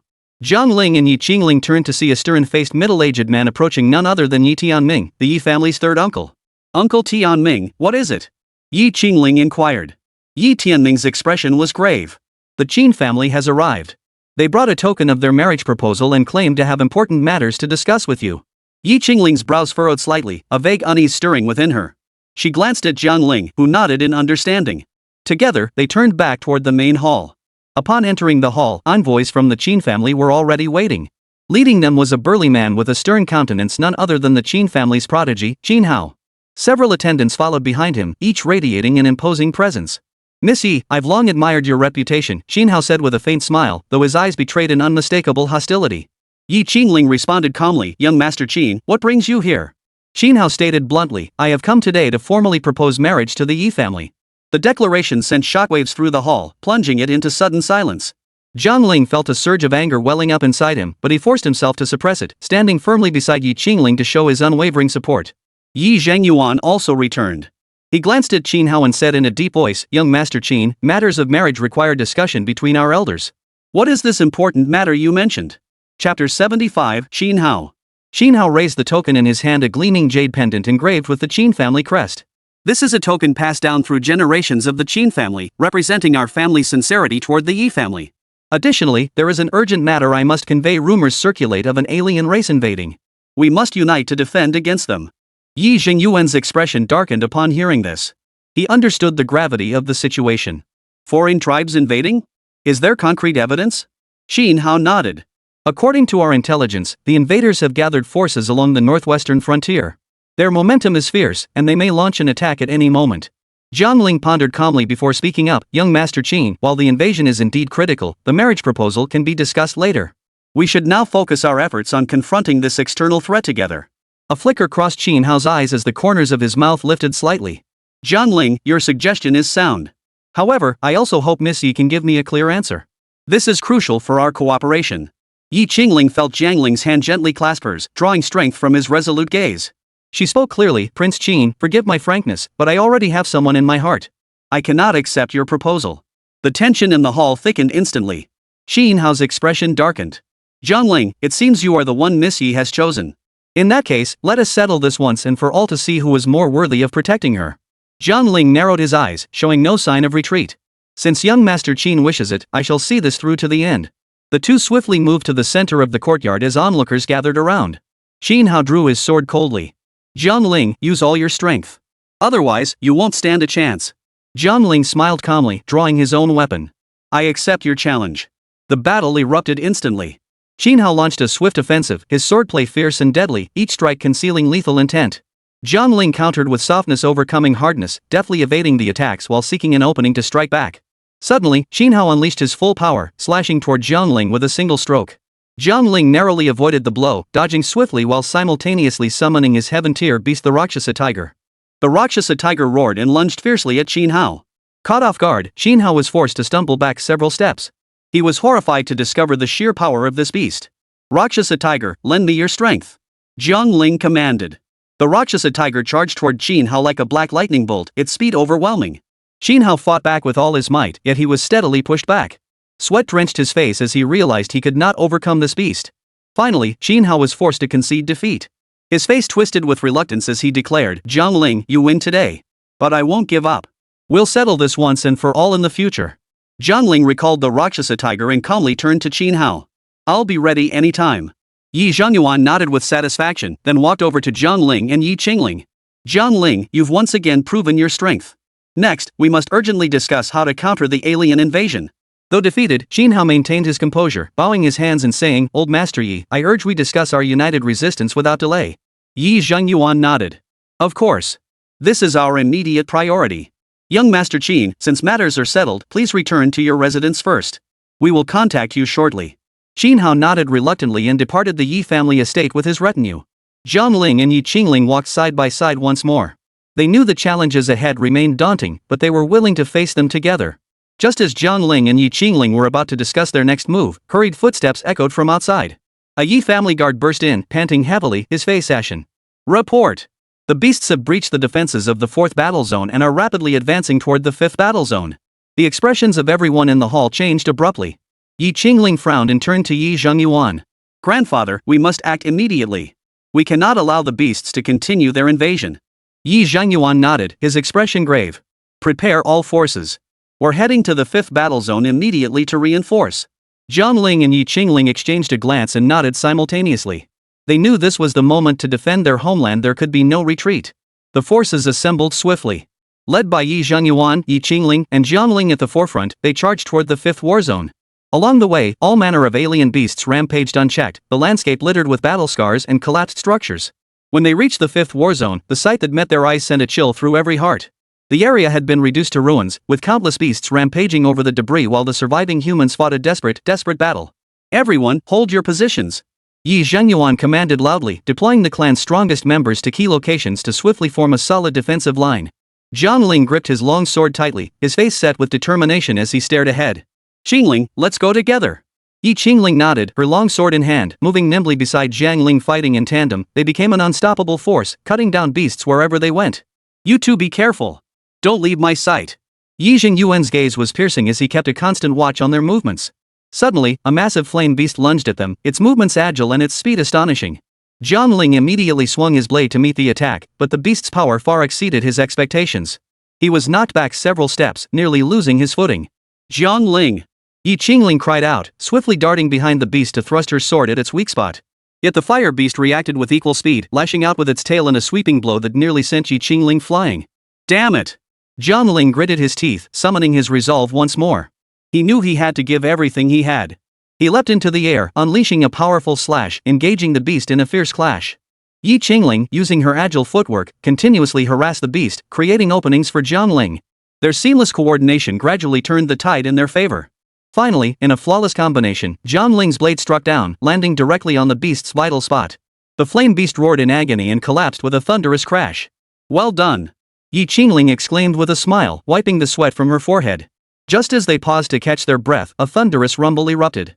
Yi Zhengyuan's face paled as he shouted, "Reinforcements! Everyone, retreat!" But it was too late. Countless even more powerful beasts surged in from all directions, surrounding them. Jiang Ling, it's up to your Rakshasa Tiger. Yi Qingling urged urgently. Jiang Ling nodded and summoned his heaven-tier beast, the Rakshasa Tiger. The Rakshasa Tiger roared, charging toward the beasts with overwhelming ferocity. Instantly, the battlefield erupted with deafening battle cries. Yet the enemy numbers were overwhelming. Even the Rakshasa Tiger seemed stretched thin. We can't keep fighting like this. Yi Zhengyuan roared furiously. Everyone, break through with me. Yi Qingling and Jiang Ling followed closely behind, desperately carving a bloody path through the enemy lines. Yet behind them, warriors of the Yi family kept falling, the situation growing ever more perilous. Just then, a familiar voice rang out, "Jiang Ling! Qingling! I'm here!" Chapter 76, The Uprising. Jiang Ling turned to see Qin Hao leading reinforcements from the Qin family rushing to their aid. Sword in hand, Qin Hao swiftly dispatched the monstrous beasts, clearing a path for their escape. "Young Master Qin, what are you?" Yi Zhengyuan asked in astonishment. Qin Hao smiled calmly. "Now is the time to fight a common enemy. Personal grudges must be set aside for the moment." Jiang Ling nodded gratefully. "Thank you, Qin Hao. Enough talk. Deal with these beasts first," Qin Hao said coldly before plunging back into the fray. With the Qin family joining the fray, the tide of battle gradually turned. They finally broke through the encirclement and drove more beasts out of the 5th battle zone. Yet the fight was far from over. This was merely a fleeting victory. Next, we must keep pressing forward. We can't give the beasts a moment to breathe, Yi Zhengyuan declared gravely. Qin Hao nodded. "I completely agree." "Then let the Qin and Yi families join forces and attack the 4th battle zone together." Yi Qingling glanced at Jiang Ling beside her and declared firmly, "Yes, we must keep fighting. This is our duty." Jiang Ling clasped her hand tightly, his eyes burning with resolve. "No matter what happens, I'll stay by your side." Qin Hao watched the couple with a cold gaze and gave a faint snort. "Then I hope you can hold out until the end and not fall behind." Jiang Ling shot him a sidelong glance and smiled faintly. "Then let's see who truly stands as the strongest." Qin Hao raised an eyebrow, his expression brimming with challenge. "We'll see about that." The war drums sounded once more. They readied themselves, preparing to face even greater challenges. After the battle, Yi Qingling, Jiang Ling, and Qin Hao caught their breath, briefly restoring their stamina. Yet they had little time to rest before receiving urgent news from the academy. An academy representative arrived urgently, bearing the headmaster's orders. Jiang Ling, Yi Qingling, and Qin Hao, the three of you are now forming the academy's vanguard. Proceed immediately to the depths of the beast territory to investigate their recent evolutionary progress and uncover the true cause of this uprising. Jiang Ling asked in confusion, why us? The representative replied solemnly, you three are the academy's most exceptional talents, possessing extensive combat experience. This mission is extremely dangerous, yet of utmost importance. The headmaster believes you are capable of accomplishing it. Yi Qingling nodded, her eyes burning with resolve. To protect our home, we have no choice but to accept. Qin Hao scoffed coldly. Challenge makes it interesting. I accept this mission. After brief preparations, the trio swiftly set off for their destination. They knew this mission wasn't just about their own survival, it held the safety of millions in the balance. Deep within the forest, the surroundings were eerie and terrifying, with strange beasts lurking at any moment. Jiang Ling led the way, vigilantly observing everything around them. Yi Qingling and Qin Hao followed closely behind, each maintaining high alert. Along the way, they encountered numerous small beasts, all easily dealt with. However, as they penetrated deeper into the forest's heart, an unprecedented sense of oppression descended upon them. Everyone, be careful. The beasts here are clearly stronger than those outside, Yi Qingling warned. I know, Jiang Ling replied in a low voice. We must remain highly vigilant. Suddenly, a massive steel-armored beast burst from the undergrowth, charging straight at the trio. Jiang Ling swiftly swung his blade to meet the attack, but the creature's defense was astonishingly formidable. His strike failed to inflict any significant damage. This thing's defense is too strong. Jiang Ling cursed under his breath. Qin Hao sneered coldly. Leave it to me. His long sword flashed with a cold gleam as he thrust it violently toward the beast's eye, its only weakness. Well done. Yi Qingling praised, simultaneously harassing the beast with her own sword to support Qin Hao's attack. Through the trio's seamless coordination, they finally drove back the troublesome steel-armored beast. It collapsed to the ground, emitting a final, agonized howl. Just as they paused to catch their breath, Yi Qingling suddenly noticed several beast corpses in an open area ahead. Look over there. Something seems off. Jiang Ling and Qin Hao followed her direction and discovered strange wounds on the corpses. These injuries don't look human-made. They seem more like the work of some powerful beast, Jiang Ling analyzed. Qin Hao frowned. Clearly, there's a more powerful presence here. Yi Qingling's heart tightened. We must find it and uncover the cause of this rampage. The trio pressed onward, gradually deepening into the forest's heart. There, they discovered an ancient ruin. The peculiar energy emanating from the site unsettled them. The energy fluctuations here are unusually intense. Be careful, Jiang Ling warned. They entered the ruins, where the interior environment sent shivers down their spines. A thick aura of death permeated the air, and ancient, unrecognizable runes were carved into the walls. These runes seem to describe some ancient ritual, Yi Qingling observed intently. Just then, a massive black shadow abruptly materialized before them, an exceptionally powerful dragon-like beast radiating intense malevolence. This is the source of the chaos. Jiang Ling gripped his long sword, preparing for battle. Qin Hao spoke calmly, this creature's power is extraordinary. We must coordinate flawlessly. With a furious roar from the dragon-like beast, the battle commenced. Jiang Ling charged forward first, swinging his blade at the creature's scales. But the scales were as hard as iron, completely impervious to his attack. Damn it, this thing is too strong. Jiang Ling gritted his teeth. Yi Qingling swiftly followed, using her agile movements to constantly harass the beast, creating openings for Jiang Ling. We can't give up. We must find its weakness. Qin Hao observed the battle from the sidelines, constantly searching for the beast's vulnerabilities. Suddenly, he noticed a faintly glowing crack on its neck. That's its weak spot. Attack its neck. Upon hearing this, Yi Qingling and Jiang Ling immediately concentrated their attacks on the crack. The beast let out a pained roar, clearly suffering a severe wound. Hang on. We're almost there. Jiang Ling shouted, swinging his blade once more at the beast's neck. This time, his blade sank deep into its flesh, blood spattering everywhere. Yi Qingling and Qin Hao followed suit, joining forces for the final strike.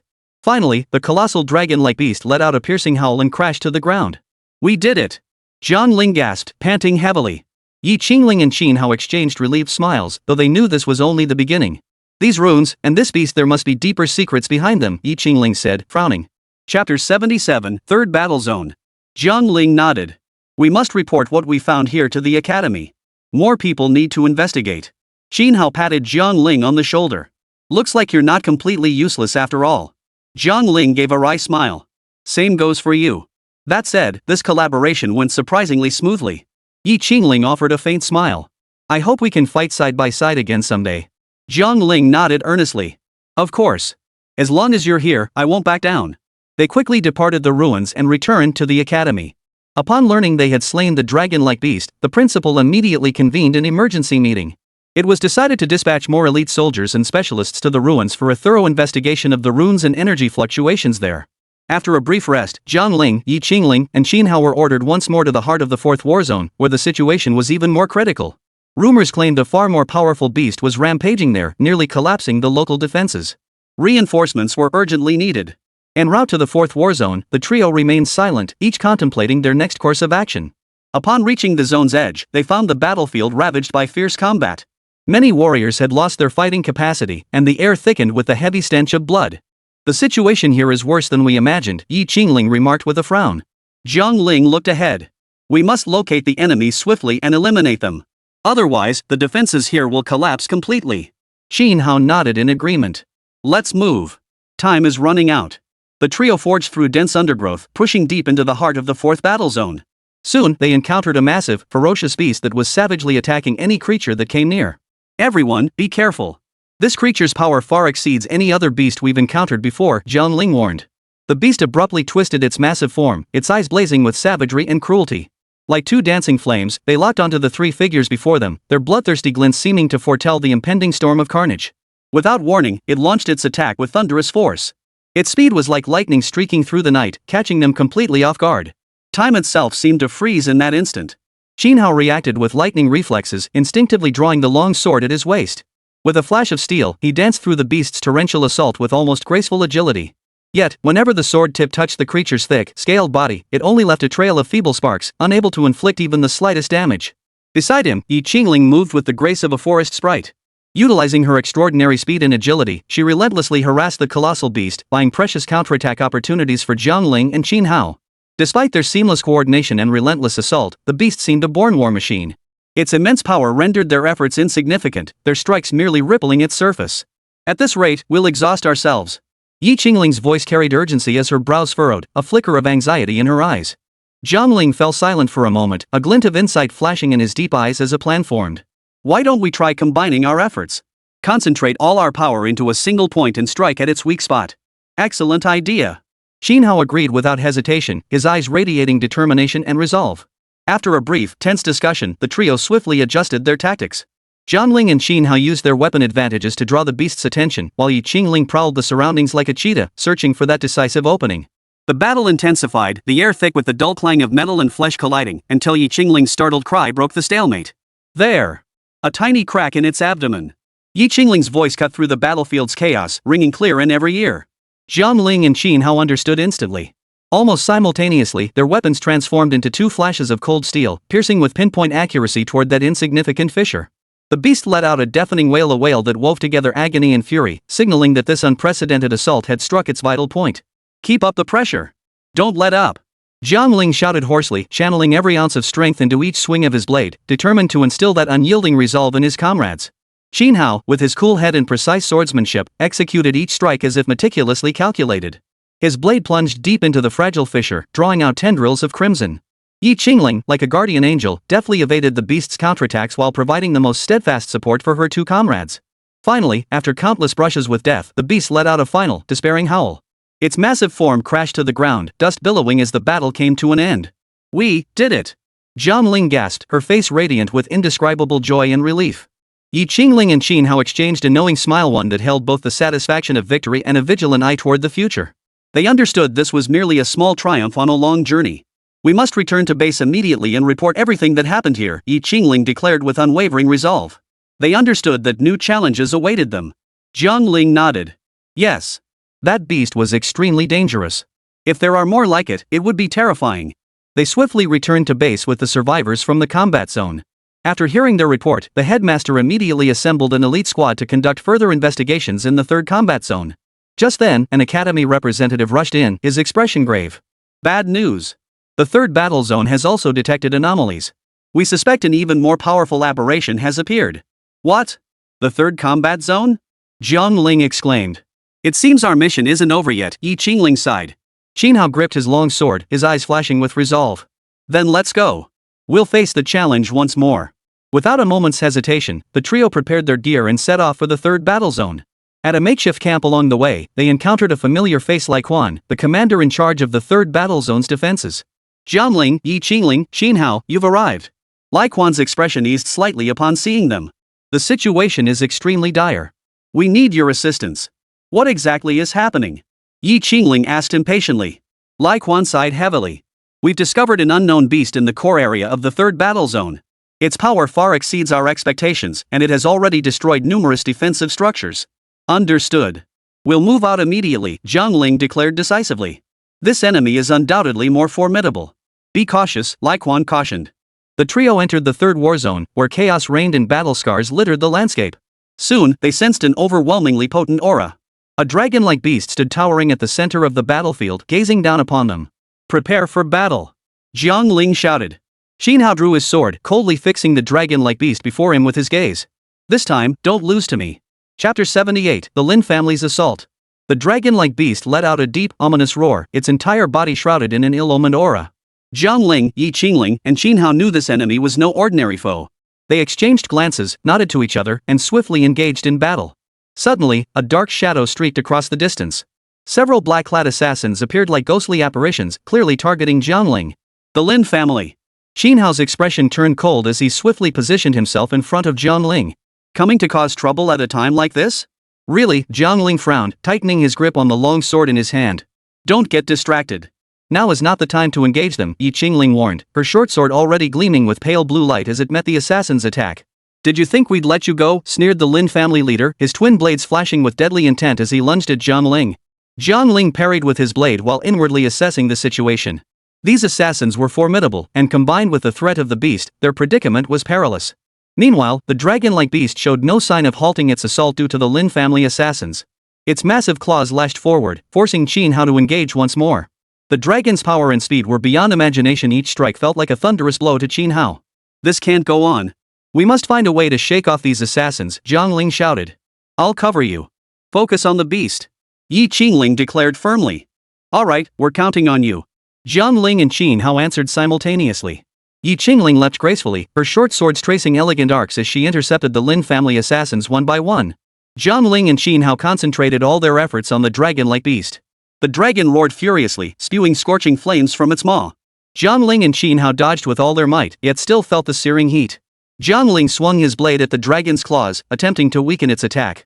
But the dragon's scales were harder than any beast they'd encountered before, and the long sword struggled to pierce its defense. This won't hurt it at all. Jiang Ling shouted anxiously. Xinhao's gaze remained resolute. Keep searching for its weakness. We can't give up. Meanwhile, Yi Qingling faced multiple Lin family assassins alone. She skillfully used the environment to constantly disrupt her enemy's vision. Though her strength was slightly lacking, her agile footwork and precise strikes gave her the upper hand in the fierce battle. You scum aren't even worthy opponents, Yi Qingling sneered coldly, her short sword tracing an elegant arc to knock an assassin's weapon from his grasp. The leader of the Lin family assassins roared in fury and lunged at Yi Qingling. An even more intense struggle erupted between them. Jiang Ling, look over there. Xinhao suddenly pointed toward the dragon's tail, shouting the warning. Jiang Ling followed the direction and spotted a distinct crack on the dragon's tail, clearly its weak point.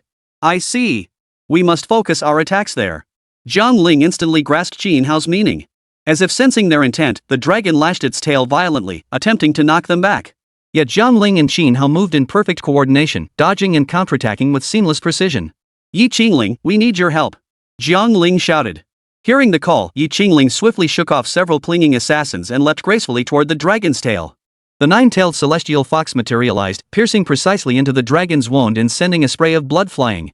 The dragon let out an agonized howl, its tail twitching violently, yet it still attempted to attack the trio. Keep going, don't stop. Jiang Ling encouraged, as he and Xinhao jointly slashed at the dragon's tail, using the sharp edges of their long sword and broadsword to widen the gash. Just then, the leader of the Lin family assassins suddenly lunged forward, swinging dual blades toward Yi Qingling in an attempt to gravely wound her. Watch out! Jiang Ling shouted urgently, but it was clearly too late. In the nick of time, Yi Qingling deftly twisted mid-air, evading the fatal blow. Yet her shoulders still bore a deep gash, blood swiftly soaking through her garments. Yi Qingling! Xinhao's eyes narrowed sharply as he charged toward the assassin leader like a whirlwind. His sword flashed like lightning, forcing the enemy to retreat step by step. Don't worry about me.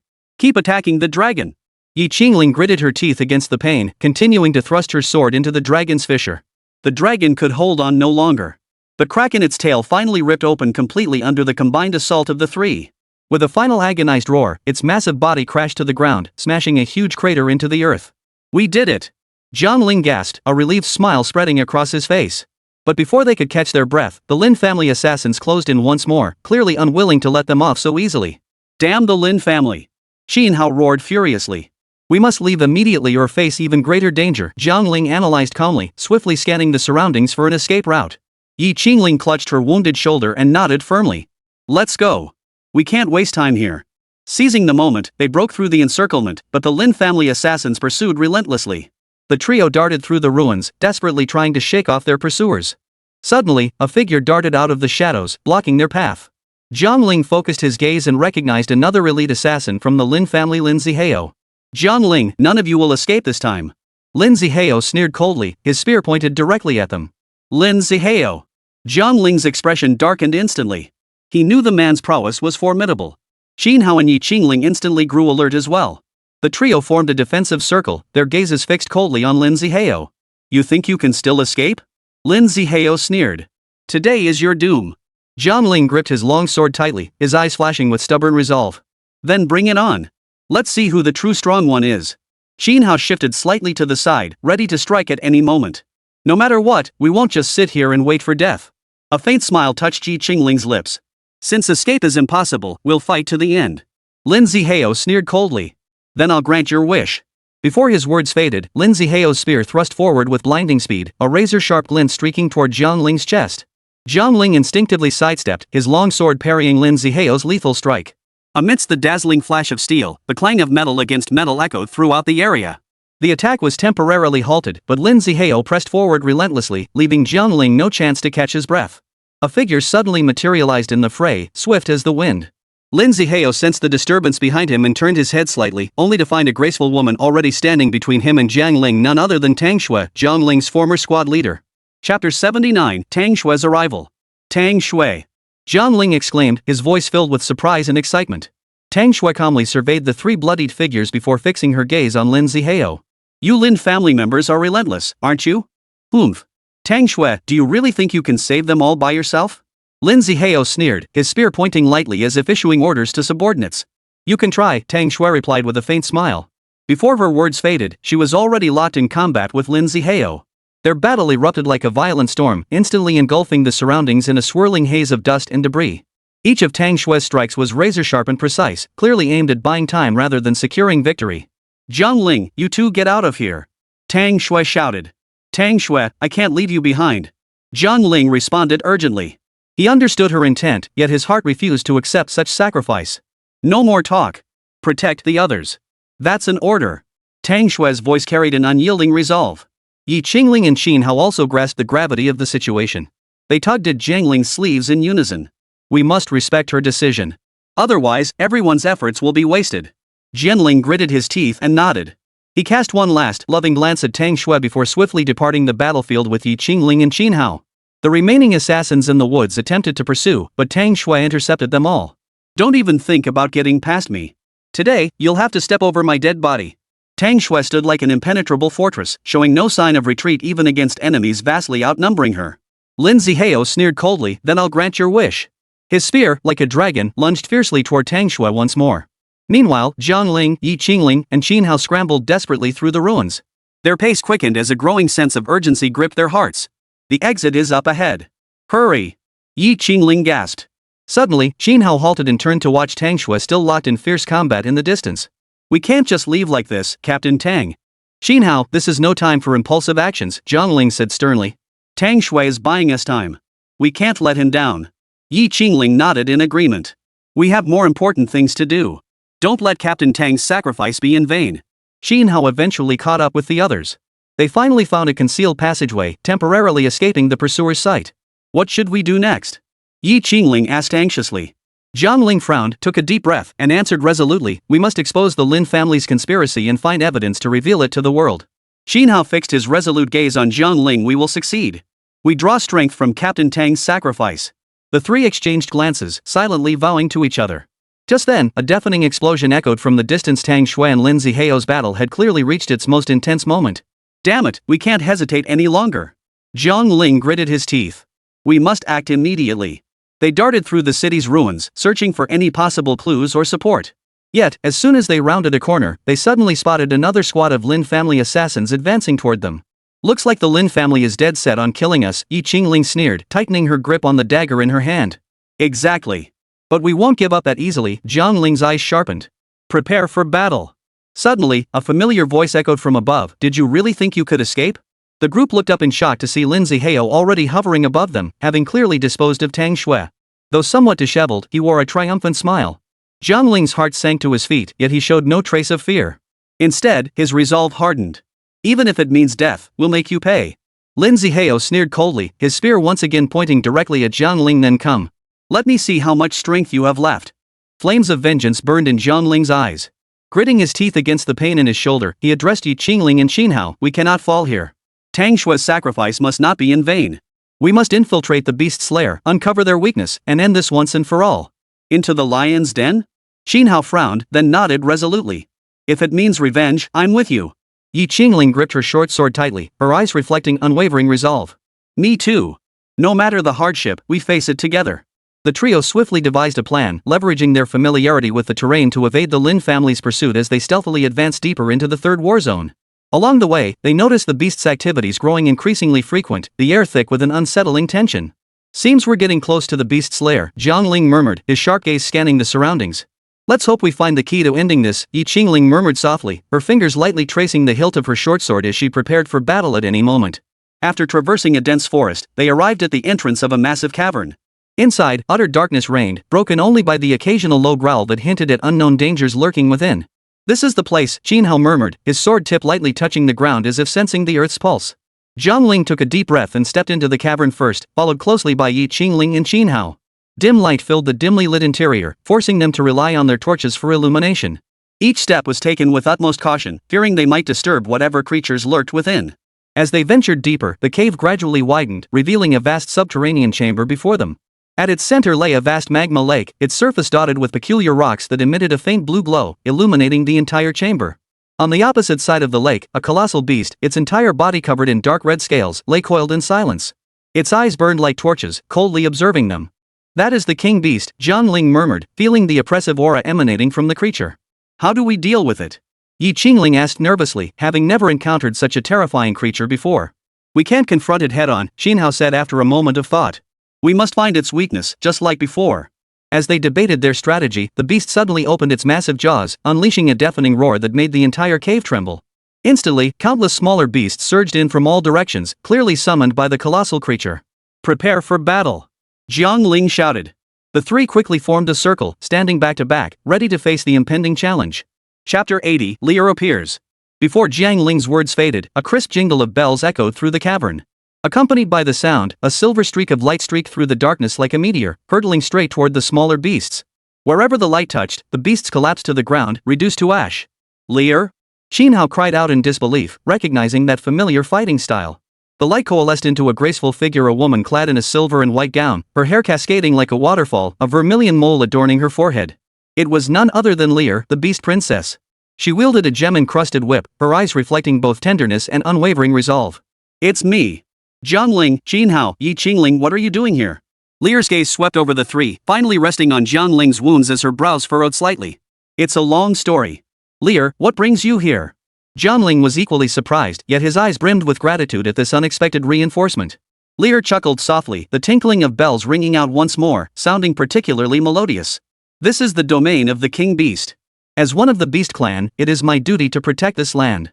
As for you, it seems you've gotten yourselves into quite a bit of trouble." Jiang Ling stepped forward, her tone resolute. "We're here to expose the Lin family's conspiracy and protect the peace between humans and beasts." Lear nodded, a hint of approval flashing in her eyes. "Then let us fight together. The king beast's power is formidable. Even I alone cannot subdue it completely. We need a plan." Jiang Ling surveyed the surroundings as waves of heat from the lava lake washed over him. A plan formed in his mind. "Lear, can you guide us to the king beast's weakness? Xinhao, Jiang Ling, and I will distract it." Lear paused briefly before nodding in agreement. "Agreed, but you must be cautious. The king beast's senses are exceptionally keen." Thus, a race against time quietly commenced. Leveraging her familiarity with the terrain, Lear led the trio around to the opposite side of the magma lake, where a secret passage to the king beast's lair lay hidden. Along the way, she revealed a crucial secret about the beast. A blue crystal embedded in its chest served as the source of its immense power. Destroying it would strip the king beast of most of its combat strength. Remember, that crystal is our only chance, Leah urged, her voice unusually calm amid the tense atmosphere.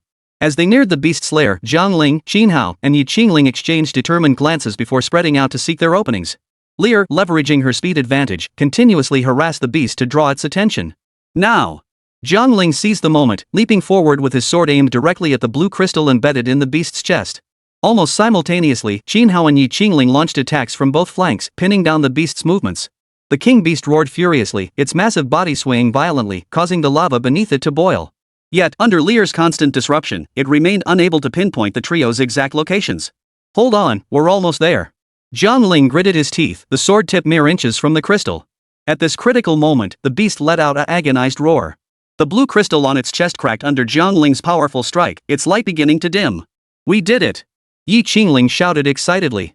Seizing the opportunity, she and Qin Hao intensified their assault, further weakening the Beast King's power. Lear joined the fray at the perfect moment.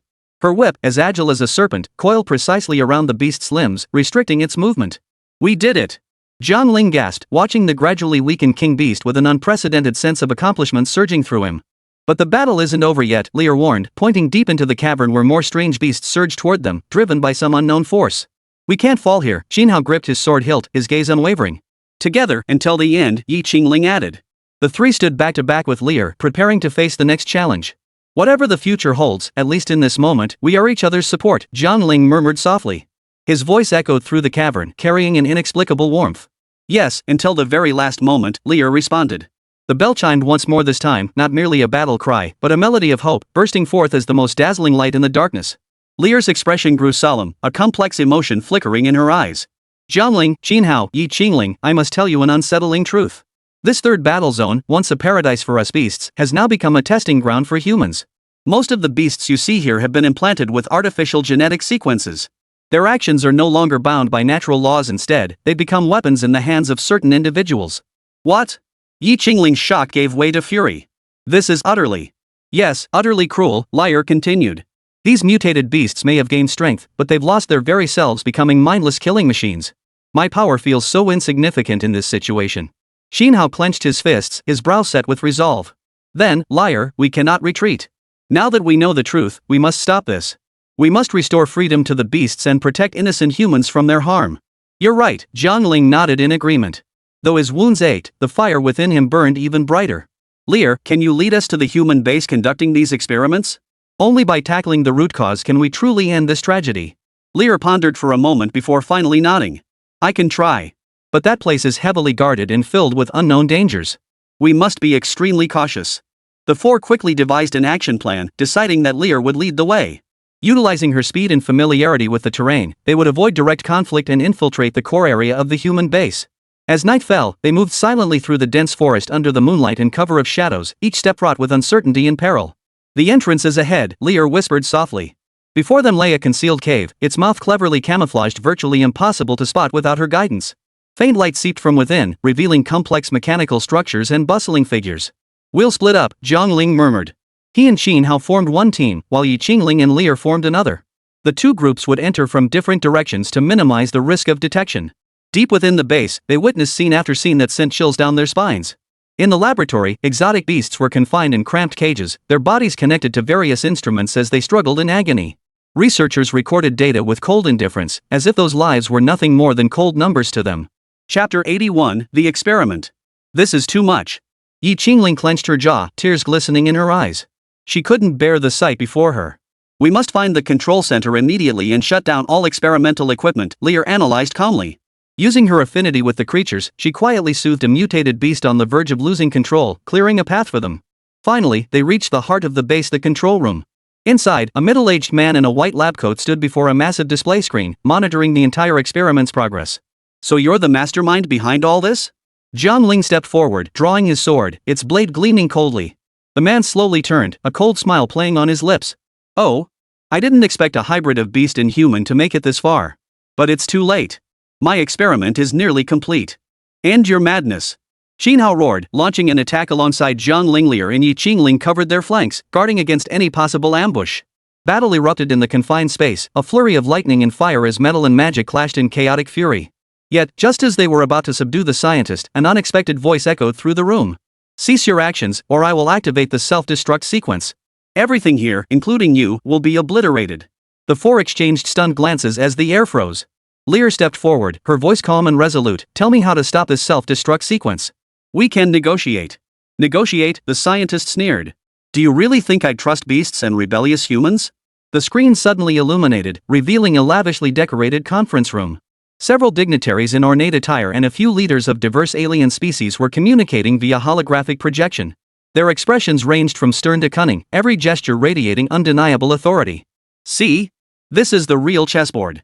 The scientist explained triumphantly. "The great power families crave strength, while the alien beast hierarchy pursues species evolution. The two align perfectly. What I'm doing is merely following the trend, accelerating this process." Jiang Ling frowned deeply, asking in disbelief, How could you betray your own kind and allies like this?" "Betrayal," the scientist scoffed. "This is cooperation, a win-win. Power and evolution have always been the laws of survival. And you? You're nothing but stumbling blocks in our path." Yi Qingling glared at the screen, her voice filled with indignation. "Is there truly no other way? Must we sacrifice the innocent and disrupt the balance?" "Balance?" The scientist's tone turned icy. "Balance is a fantasy for the weak. In this world, you either become the rule maker or end up as a pawn to be controlled." "We won't let your plan succeed," Xinhao declared, his sword tip pointing firmly at the ground. His eyes burned with righteous fire, piercing through every mask of deceit. Lear gently rang her bell, its crisp sound bringing a subtle calm to the tense air. "Tell me how to deactivate the self-destruct mechanism, then surrender peacefully. You still have a choice. Don't let yourself fall completely into darkness." The scientist's gaze shifted between the four, as if weighing something. Finally, he spoke slowly. "The password to deactivate the self-destruct is stored in the chip implanted in my brain. But if you want it, you must let me go. Don't even dream of it." Yi Qingling refused flatly, her fingers lightly tracing the short blade at her waist, her eyes flashing with unquestionable resolve. "We have a better way," Jiang Ling interjected suddenly, a hint of cunning flickering in his eyes. "Lear, can you sense the location of that chip?" Lear smiled faintly and nodded. "If I get close enough, I can use my ability to interfere with it and make the information appear on the control panel." "Then that's what we'll do." Jiang Ling swiftly laid out the plan. The four exchanged knowing glances, and a silent hunt began. Guided by Lear, they closed in step by step. The scientist, though filled with dread, could do nothing to resist. Lear moved lightly behind him. A soft tinkling sound rang out as a gentle yet irresistible force enveloped the scientist, causing his body to tremble involuntarily. "Begin," Lear murmured softly as her fingertips gently touched the back of the scientist's neck, where the interface connecting to the chip was concealed. Inside the control room, strings of code suddenly flashed across the display screen, the deactivation commands for the self-destruct program. Jiang Ling swiftly recorded them while keeping a watchful eye on his surroundings, ready for any contingency. "It's done. We have the code," Jiang Ling announced, his voice tinged with triumphant satisfaction. The scientist's face drained of color. He knew his value had been lost, yet a strange gleam flashed in his eyes. "You think this is victory? The rules of this world are far more complex than you imagine." "We may not alter every rule," Xinhao replied coldly, the tip of his sword resting lightly against the scientist's throat, warning implicit. "But we can secure a sliver of hope for the innocent." Just then, a gentle yet commanding voice echoed from the holographic projection, "Enough. Let our guest depart. He has indeed committed unforgivable crimes, but he is merely a pawn in our plan. The true contest has only just begun." The four stared in astonishment at the holographic projection. An elderly man clad in ornate robes rose slowly, his back silhouetted against the complex expressions of the beast leaders and human dignitaries gathered behind him. "Remember," the elder concluded, "the true enemy always lurks in the shadows." As his words faded, the scientist's body suddenly collapsed, and the holographic projection vanished, leaving the room in silence and shrouded in an unknown threat. "What should we do?" Yi Qingling whispered, her eyes reflecting both confusion and resolve. "We press onward," Jiang Ling clenched his fist, his gaze unwavering. "We uncover the truth and protect the world we hold dear.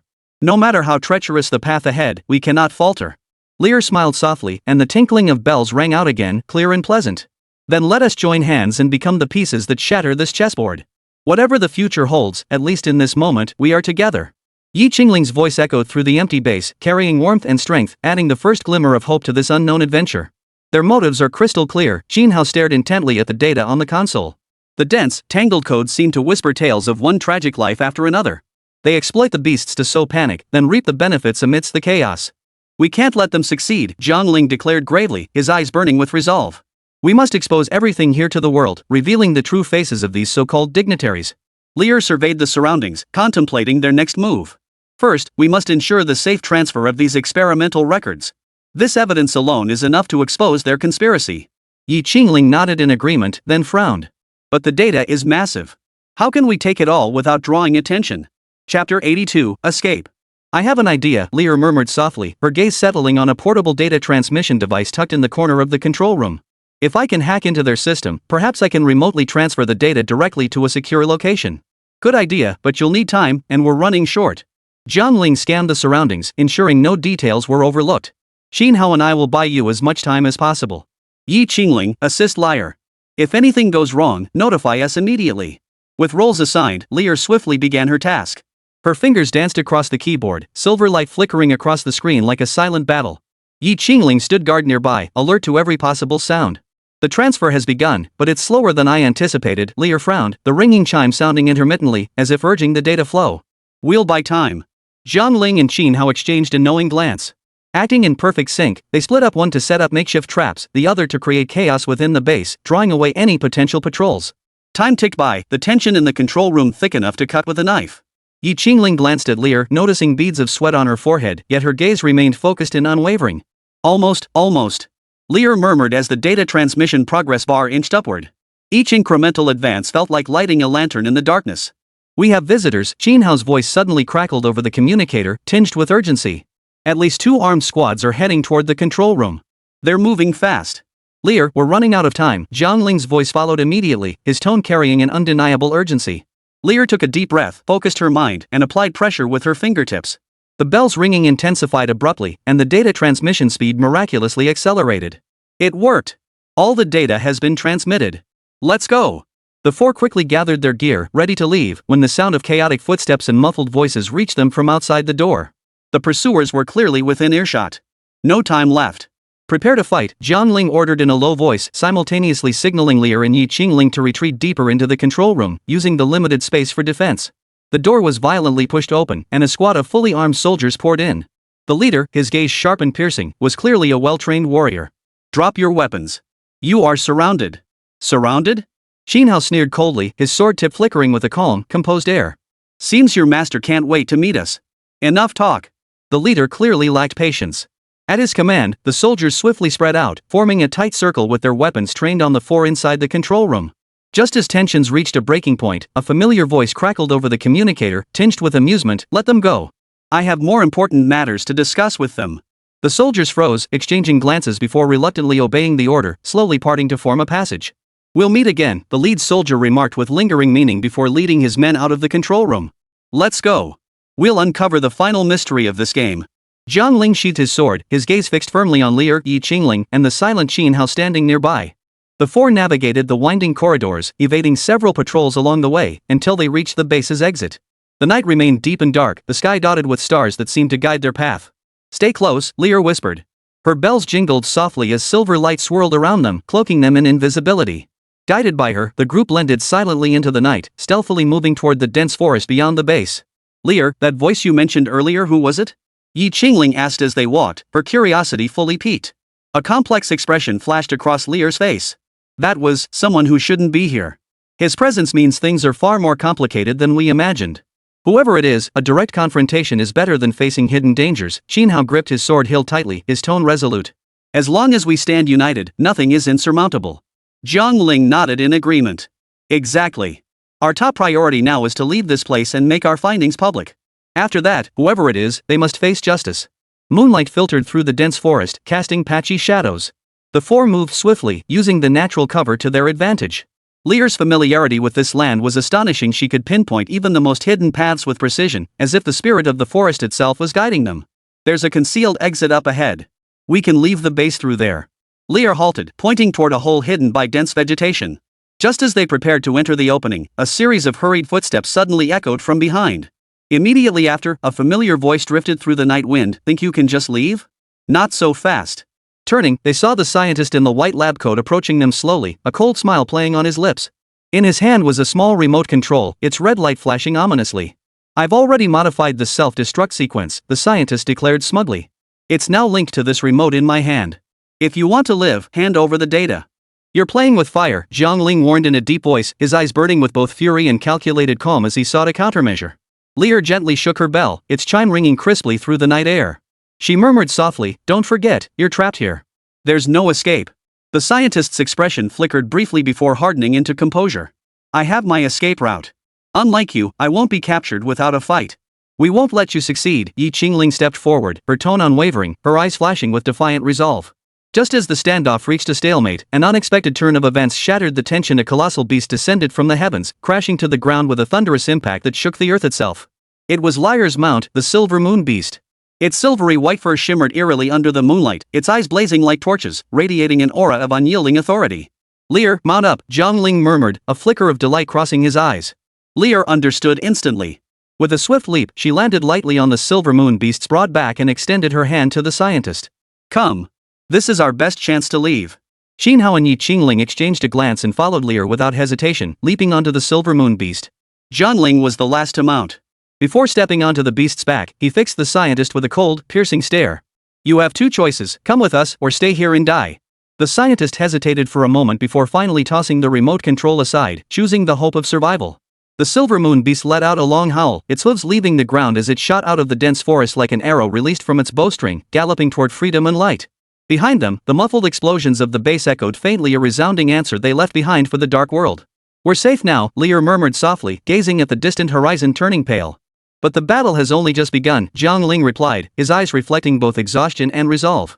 "The truth we must uncover will shake the entire world." Chapter 83, Tenderness in the Forest. As the Silver Moon Beast soared through the dawnlight, the group left behind the land shrouded in conspiracy, their tense mood finally easing. Jiang Ling and Lear sat side by side on the beast's back, the morning breeze bringing a touch of coolness and tranquility. "Thank you, Lear," Jiang Ling's voice sounded low in the wind. He turned to look at the woman beside him, his eyes filled with gratitude and admiration. "If it weren't for you, we might still be trapped in that hell." Lear smiled softly, the jingling of her bells echoing with her gentle laughter. Her eyes held tenderness and a hint of barely perceptible shyness. "We're partners, aren't we? Helping each other is only right." Sunlight filtered through the treetops, bathing them in warmth and adding a touch of tenderness to the quiet moment. Jiang Ling felt an indescribable surge of emotion. He had never imagined that amidst such a life and death struggle, he could find a shred of solace for his soul. "Lear, I've always wondered, as a beast princess, why would you choose to help us humans?" Jiang Ling asked softly, his gaze sincere and open. Lear's gaze drifted toward the horizon, where light and hope lay. "Because I believe that both humans and beasts possess both kindness and wickedness. I've witnessed too many tragedies born of misunderstanding and greed. Yet I hold an even stronger belief: if we are willing to extend a hand and stand together against the darkness, peaceful coexistence is not impossible." Jiang Ling nodded, his admiration for Lear deepening. Suddenly, he realized his feelings for her had long surpassed simple gratitude and respect. They had grown into something deeper and more complex. "Lear, Jiang Ling hesitated, finding himself at a loss for words to express this emotion. A faint blush crept unconsciously onto his cheeks. Lear seemed to sense his unease. She turned her head, meeting his gaze with gentle eyes. "Jiang Ling, I know what you want to say. In this world full of uncertainty, finding someone you can trust and rely on is no small thing. I also cherish the bond between us." A subtle atmosphere hung between them. The Silver Moon Beast seemed to sense its master's mood, flying even more steadily, as if unwilling to disturb this rare tranquility. No matter what the future holds, Jiang Ling finally gathered his courage and said earnestly, "I hope we can always support each other like this, facing everything together." Lear nodded gently, her smile radiant in the morning light. "Of course, Jiang Ling. The road ahead, we'll walk together." Just then, the Silver Moon Beast descended slowly. They had arrived at a hidden, secure valley that would serve as their temporary refuge.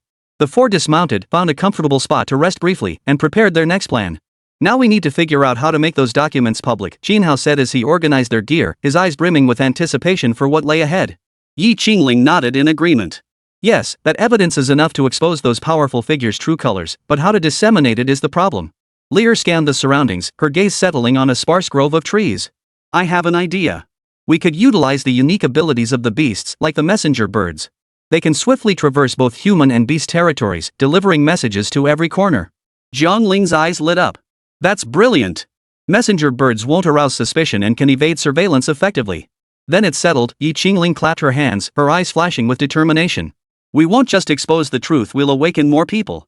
They must understand that peace and justice are worth fighting for." After finalizing their plan, the four sprang into action. Lear summoned several messenger birds using her abilities. They carefully loaded the encrypted documents onto the birds, ensuring the secure transmission of information. May these tiny messengers become the sparks that change the world, Jiang Ling murmured softly, watching as the carrier pigeons took flight one by one. They carried hope into the unknown distance. We've done all we can. The rest is up to fate, Lear said softly, shaking a bell. Its clear chime seemed to mark a perfect conclusion to their mission. Night fell once more. The four sat around the campfire, its light reflecting on their faces, each pair of eyes sparkling with anticipation and resolve for the future. After enduring countless life and death trials, their bond had grown stronger, as if they had become an inseparable whole. As the night deepened, the conversation by the fire grew somber. A flicker of worry crossed Jiang Ling's eyes as he spoke softly, "Liar, I must tell you something. After leaving that land, I realized I might become a target for certain factions. After all, the alliance between humans and beasts is seen by many as nothing short of betrayal." Lear's delicate brows furrowed slightly, her concern evident. "Jiang Ling, you are not facing this alone. Since we chose to stand together, we will bear every risk side by side." Xin Hao clenched his fists, his voice unwavering. "You're right, Jiang Ling. Those lurking in the shadows think they can tear us apart easily. They're wrong. We won't just expose the truth, we'll protect every single one of our allies." Yi Qingling joined the discussion, her eyes gleaming with wisdom. "We need a comprehensive plan, one that ensures information spreads while preparing for potential pursuit.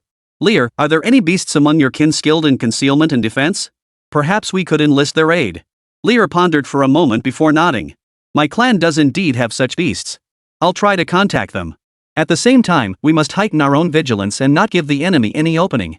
By dawn the next day, as the first rays of sunlight pierced the mist, the four were fully prepared and ready to depart. They decided to split into two groups. Jiang Ling and Lear would head to the beast territory to seek aid, while Xin Hao and Yi Qingling would remain in the valley to further encrypt and disseminate the information. At their parting, Jiang Ling clasped Xin Hao's hand tightly. "Be careful. We'll be back soon." "Don't worry, we'll take care of ourselves," Xin Hao replied with a smile. Jiang Ling and Lear set off for the beast territory. The scenery shifted constantly along the way, from lush forests to rugged mountain ranges, each step brimming with unknowns and challenges. The urgency deep within Jiang Ling grew ever stronger. He knew that to protect everyone in this storm, he must become stronger. "Lear, I feel time is pressing. We need more than allies, my own power must break through its limits," Jiang Ling said as they walked, his gaze unwavering. Chapter 84, Urgency. Lear turned her head to look at him, her eyes brimming with understanding and encouragement. "I understand how you feel, Jiang Ling. In our world of beasts, there are many ancient cultivation methods and secret realms that could help you unlock your potential. Once we reach my clan, I'll take you to see our elders. Perhaps they know of a path suited for you." Jiang Ling nodded gratefully, a warm current surging through his heart. They continued onward until the sun dipped below the horizon, revealing a vast grassland before them. Distant mountain ranges glowed magnificently in the fading light, the edge of the illusion beast mountains, Liar's homeland. "We've arrived," Lear murmured softly, her voice tinged with a sense of belonging. Entering the illusion beast mountains, Jiang Ling immediately sensed the thick spiritual energy permeating the air. Everything here pulsed with vitality and mystery. Lear led him along winding paths until they reached a cave surrounded by ancient trees. "This is our clan's sacred ground. Many powerful beasts have trained here," Lear explained. She then called softly, and a deep echo reverberated from within the cave, as if some creature answered her summons. Soon, an elderly man clad in a long robe emerged slowly, his face radiating kindness. His eyes were as deep as the starry sky, gleaming with wisdom. "Lear, welcome home. Is this the human friend you spoke of?" The old man's voice was gentle yet carried an undeniable authority. Lear bowed respectfully. "Yes, elder. This is Jiang Ling. He possesses extraordinary courage and resolve. He is an important ally to us." The elder scrutinized Jiang Ling closely before nodding slightly. "I sense the flame within your heart, child. Come, follow me. Let me see if you are worthy to receive our clan's legacy." Jiang Ling followed the elder deep into the cavern, its walls adorned with intricate runes and shimmering light, the air thick with an invigorating energy. The elder picked up an ancient scroll from a stone platform and handed it to Jiang Ling. "This is the manual of illusory beasts, recording our clan's most profound cultivation methods. It will help you awaken your latent potential and resonate with the spiritual energy of nature." Jiang Ling accepted the scroll with both hands, his heart swelling with excitement and reverence. Unfolding it, he saw intricate totems and incantations painted across its pages, each stroke imbued with ancient power. "Remember," the elder said earnestly, "the path of cultivation is arduous and long. You will need not only unwavering resolve, but also a profound understanding and respect for life itself." Jiang Ling nodded solemnly.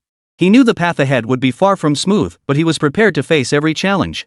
Several days later, when Jiang Ling and Lear reappeared before Xin Hao and Yi Qingling, the two clearly sensed a different aura emanating from Jiang Ling, a presence that was more composed and powerful. "It seems you've made considerable progress," Xin Hao remarked approvingly. Jiang Ling smiled, his eyes brimming with confidence, more resolute than ever before. "Yes, I have gained new strength. I also understand more clearly that our fight is not only to uncover the truth, but also to protect the value of every single life.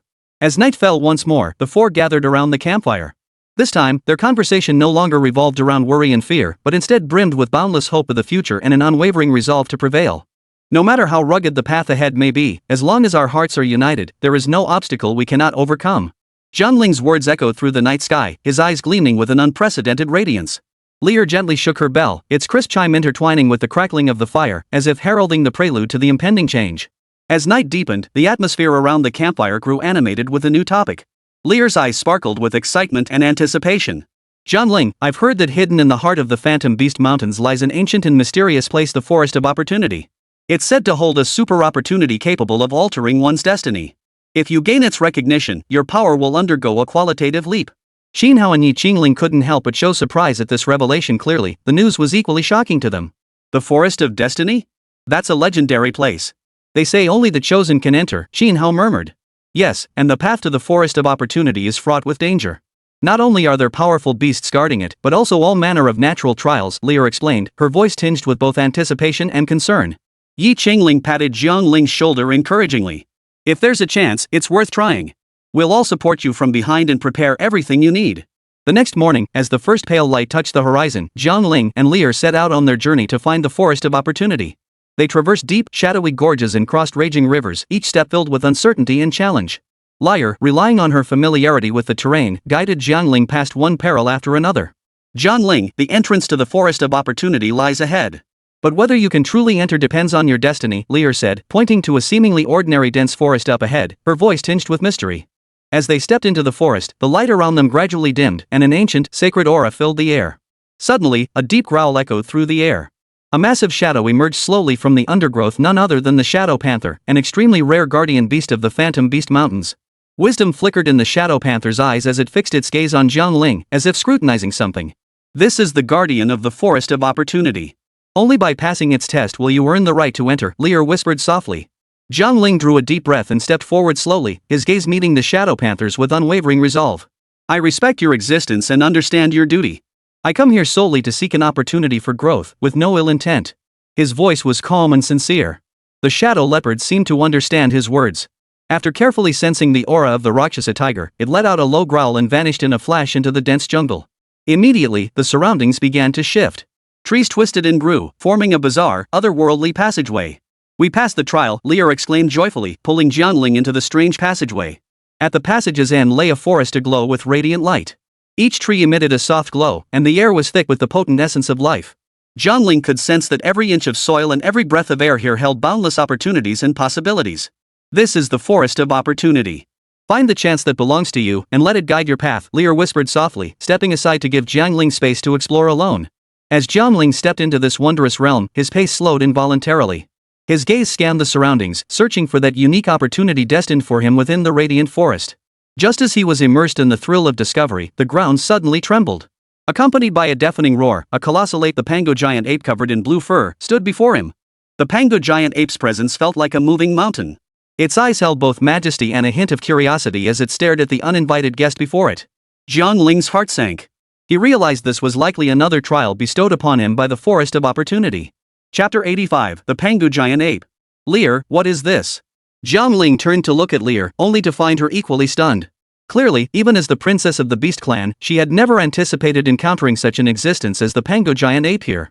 Lear quickly regained her composure and whispered to Jiang Ling, the Pango Giant Ape, one of the legendary guardians.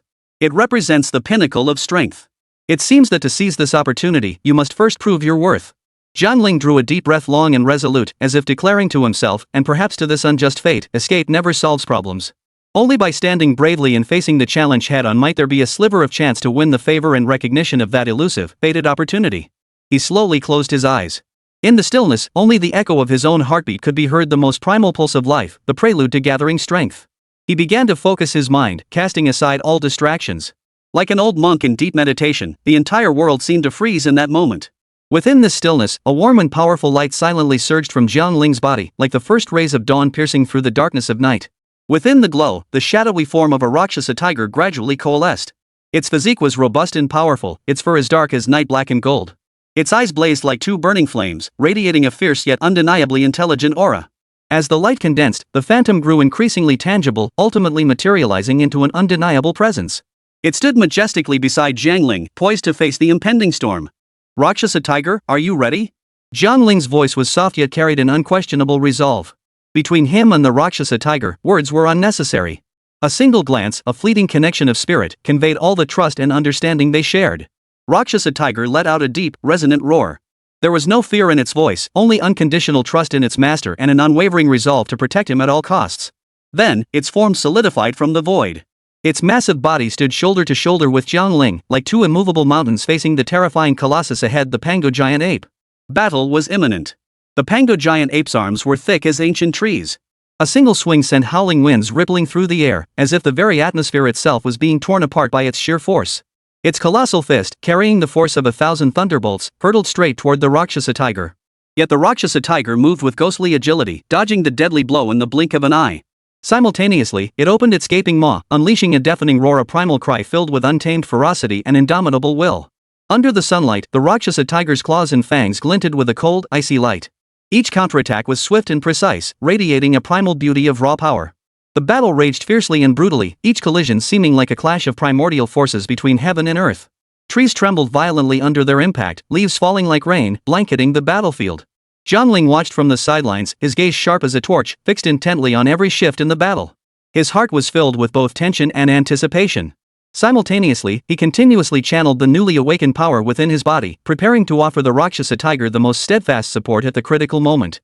Hold on, Rakshasa Tiger. Jiang Ling silently prayed. He could clearly sense that even a powerhouse like the Rakshasa Tiger was gradually draining its stamina in this standoff against the Pango giant ape. The difficulty of this battle far surpassed any enemy they had ever faced before. Just as the air around them seemed to freeze and the tension reached its peak, Jiang Ling's gaze inadvertently met the Pango giant ape's deep, piercing eyes. In those seemingly primitive eyes, an extraordinary gleam flickered as if ancient wisdom had awakened in an instant, scrutinizing every person before it in a manner beyond imagination. Though fleeting, this light was enough to stir an indescribable shock within Jiang Ling's heart.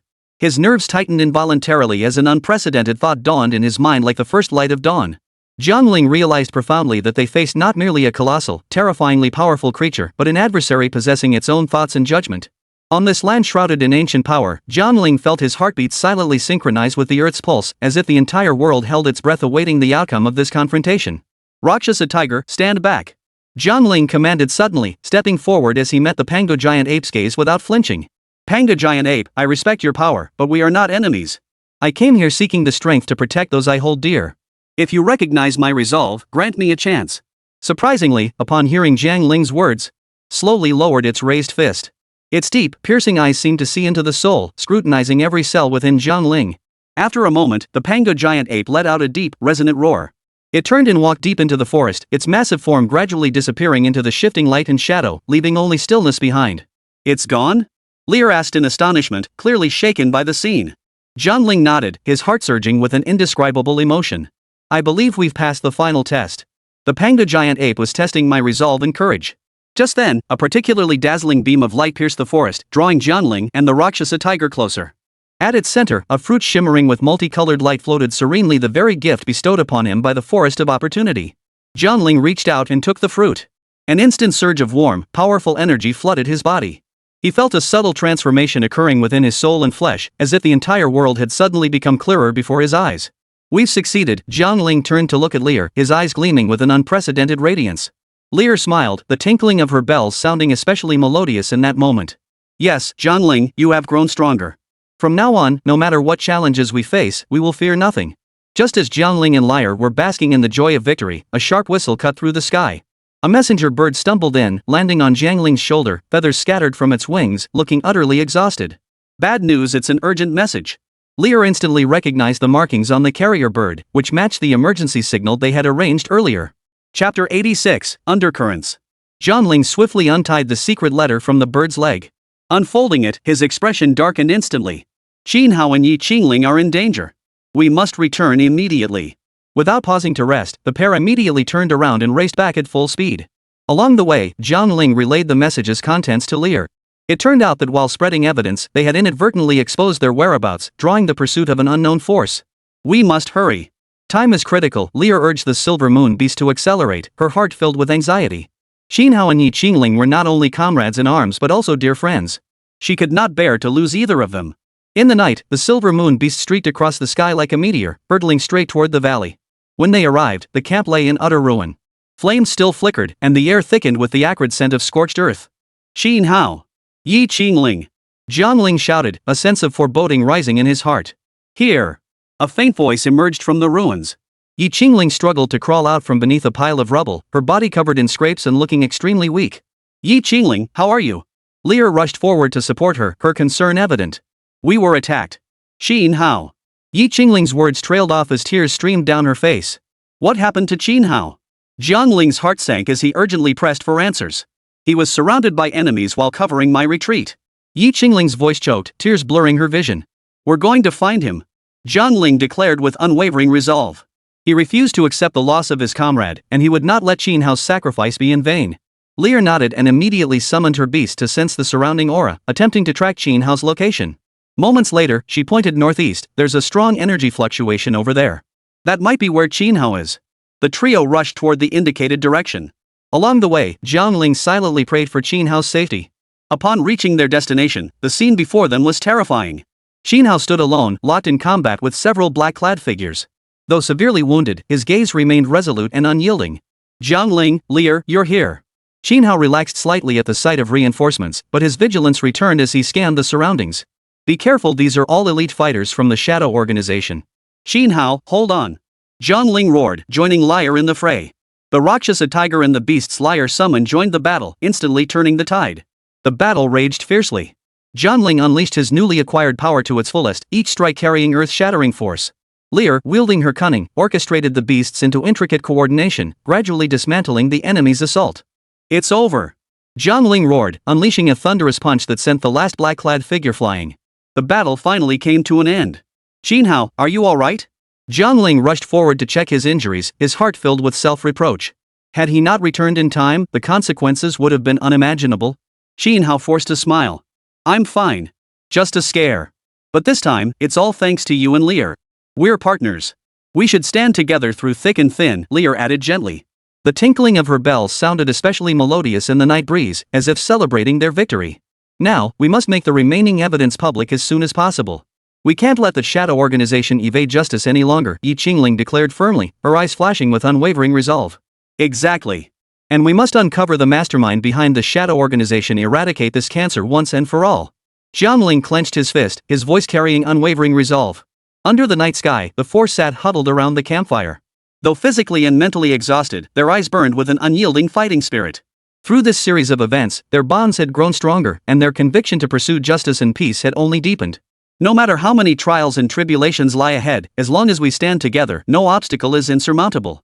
Jiang Ling's words echoed through the night sky, adding a bold stroke to the saga of their adventure. Lear gently shook her bell, its crisp chime intertwining with the crackling of the fire, as if heralding the hopeful prelude to their new journey. As night deepened, beneath the starry canopy, their hearts burned brighter and steadier than ever before. Chapter 86, Reborn from the Flames. Just as the four were immersed in a fleeting moment of calm, gathering their thoughts and preparing for their next move, a cold, eerie laugh shattered the night's silence, swirling around them like a specter. Think this is enough to defeat the Shadow Organization? How naive. With these words, a figure slowly emerged from the darkness. His face was concealed by a hood, revealing only a pair of eyes brimming with malice. Who are you? Jiang Ling rose alertly, shielding his companions behind him. His gaze burned like fire, fixed intently on the intruder. Who I am matters little. What matters is that none of you will leave here alive today.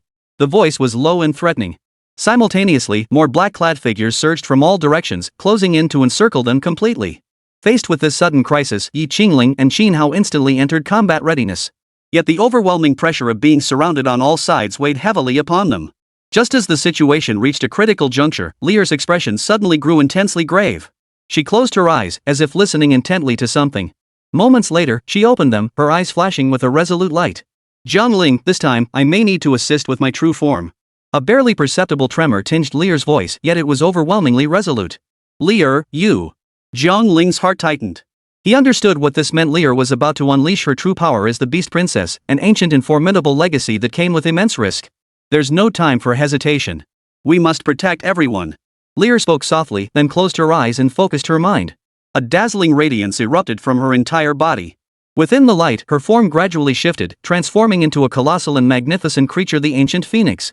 Wow! Xin Hao and Yi Qingling gasped in awe. They had never witnessed such a spectacular sight. Even Jiang Ling was moved by this awe-inspiring power. The ancient phoenix spread its wings and soared, enveloped in searing flames that illuminated the entire night sky. It let out a long cry, its voice carrying the power to purify all evil, causing the surrounding black-clad figures to involuntarily stumble back several steps. Is this your trump card? Pity. To the Shadow Organization, it's nothing more than a mere spark.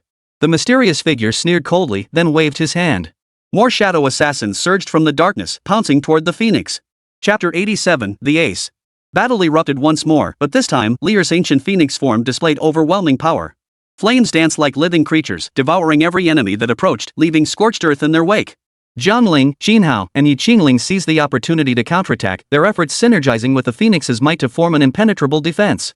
It seems time to end this, Lear's voice echoed warmly yet powerfully within everyone's minds. She guided the phoenix to gather all its fiery might, preparing for the final strike. Phoenix reborn, rising from the flames. With Lear's incantation, the ancient phoenix's flames coalesced into a dazzling fireball that shot skyward before crashing down, engulfing the entire battlefield in a sea of fire. As the flames gradually faded, the black-clad figures vanished without a trace, leaving only utter devastation behind. Lear had reverted to human form, her face pale, clearly drained from the immense exertion. Jiang Ling hurried forward, his concern evident as he asked, "Lear, are you all right?" Lear offered a faint smile. Though weary, her eyes brimmed with satisfaction. "I'm fine. As long as I can protect everyone, it's all worth it." "We did it," Xin Hao and Yi Qingling exchanged a knowing smile. They understood that this battle had not only defeated their foes but also deepened their mutual trust and friendship. In the night sky, the last traces of smoke dissipated, and the stars shone brightly once more. Jiang Ling, Lear, Xin Hao, and Yi Qingling gathered around the now calm campfire. Though their bodies ached, their hearts were bound together by the shared battle they had endured. No matter how many challenges lie ahead, as long as we stand united, there's no obstacle we can't overcome. As Jiang Ling's words faded, Lear's bell chimed softly, a clear, pleasant sound that seemed to echo their hopeful expectations for the future. "Yes, as long as we're together, nothing is impossible," Xin Hao and Yi Qingling echoed in unison. Their smiles, illuminated by the campfire's glow, radiated warmth and unwavering resolve. The night remained deep and vast, yet for them, the path ahead shone with boundless light, illuminated by each other's companionship. Chapter 87, The Challenge of the Dark Dragon. Just as the four were basking in the afterglow of victory, savoring a rare moment of tranquility, a heavy, oppressive aura crept silently toward them.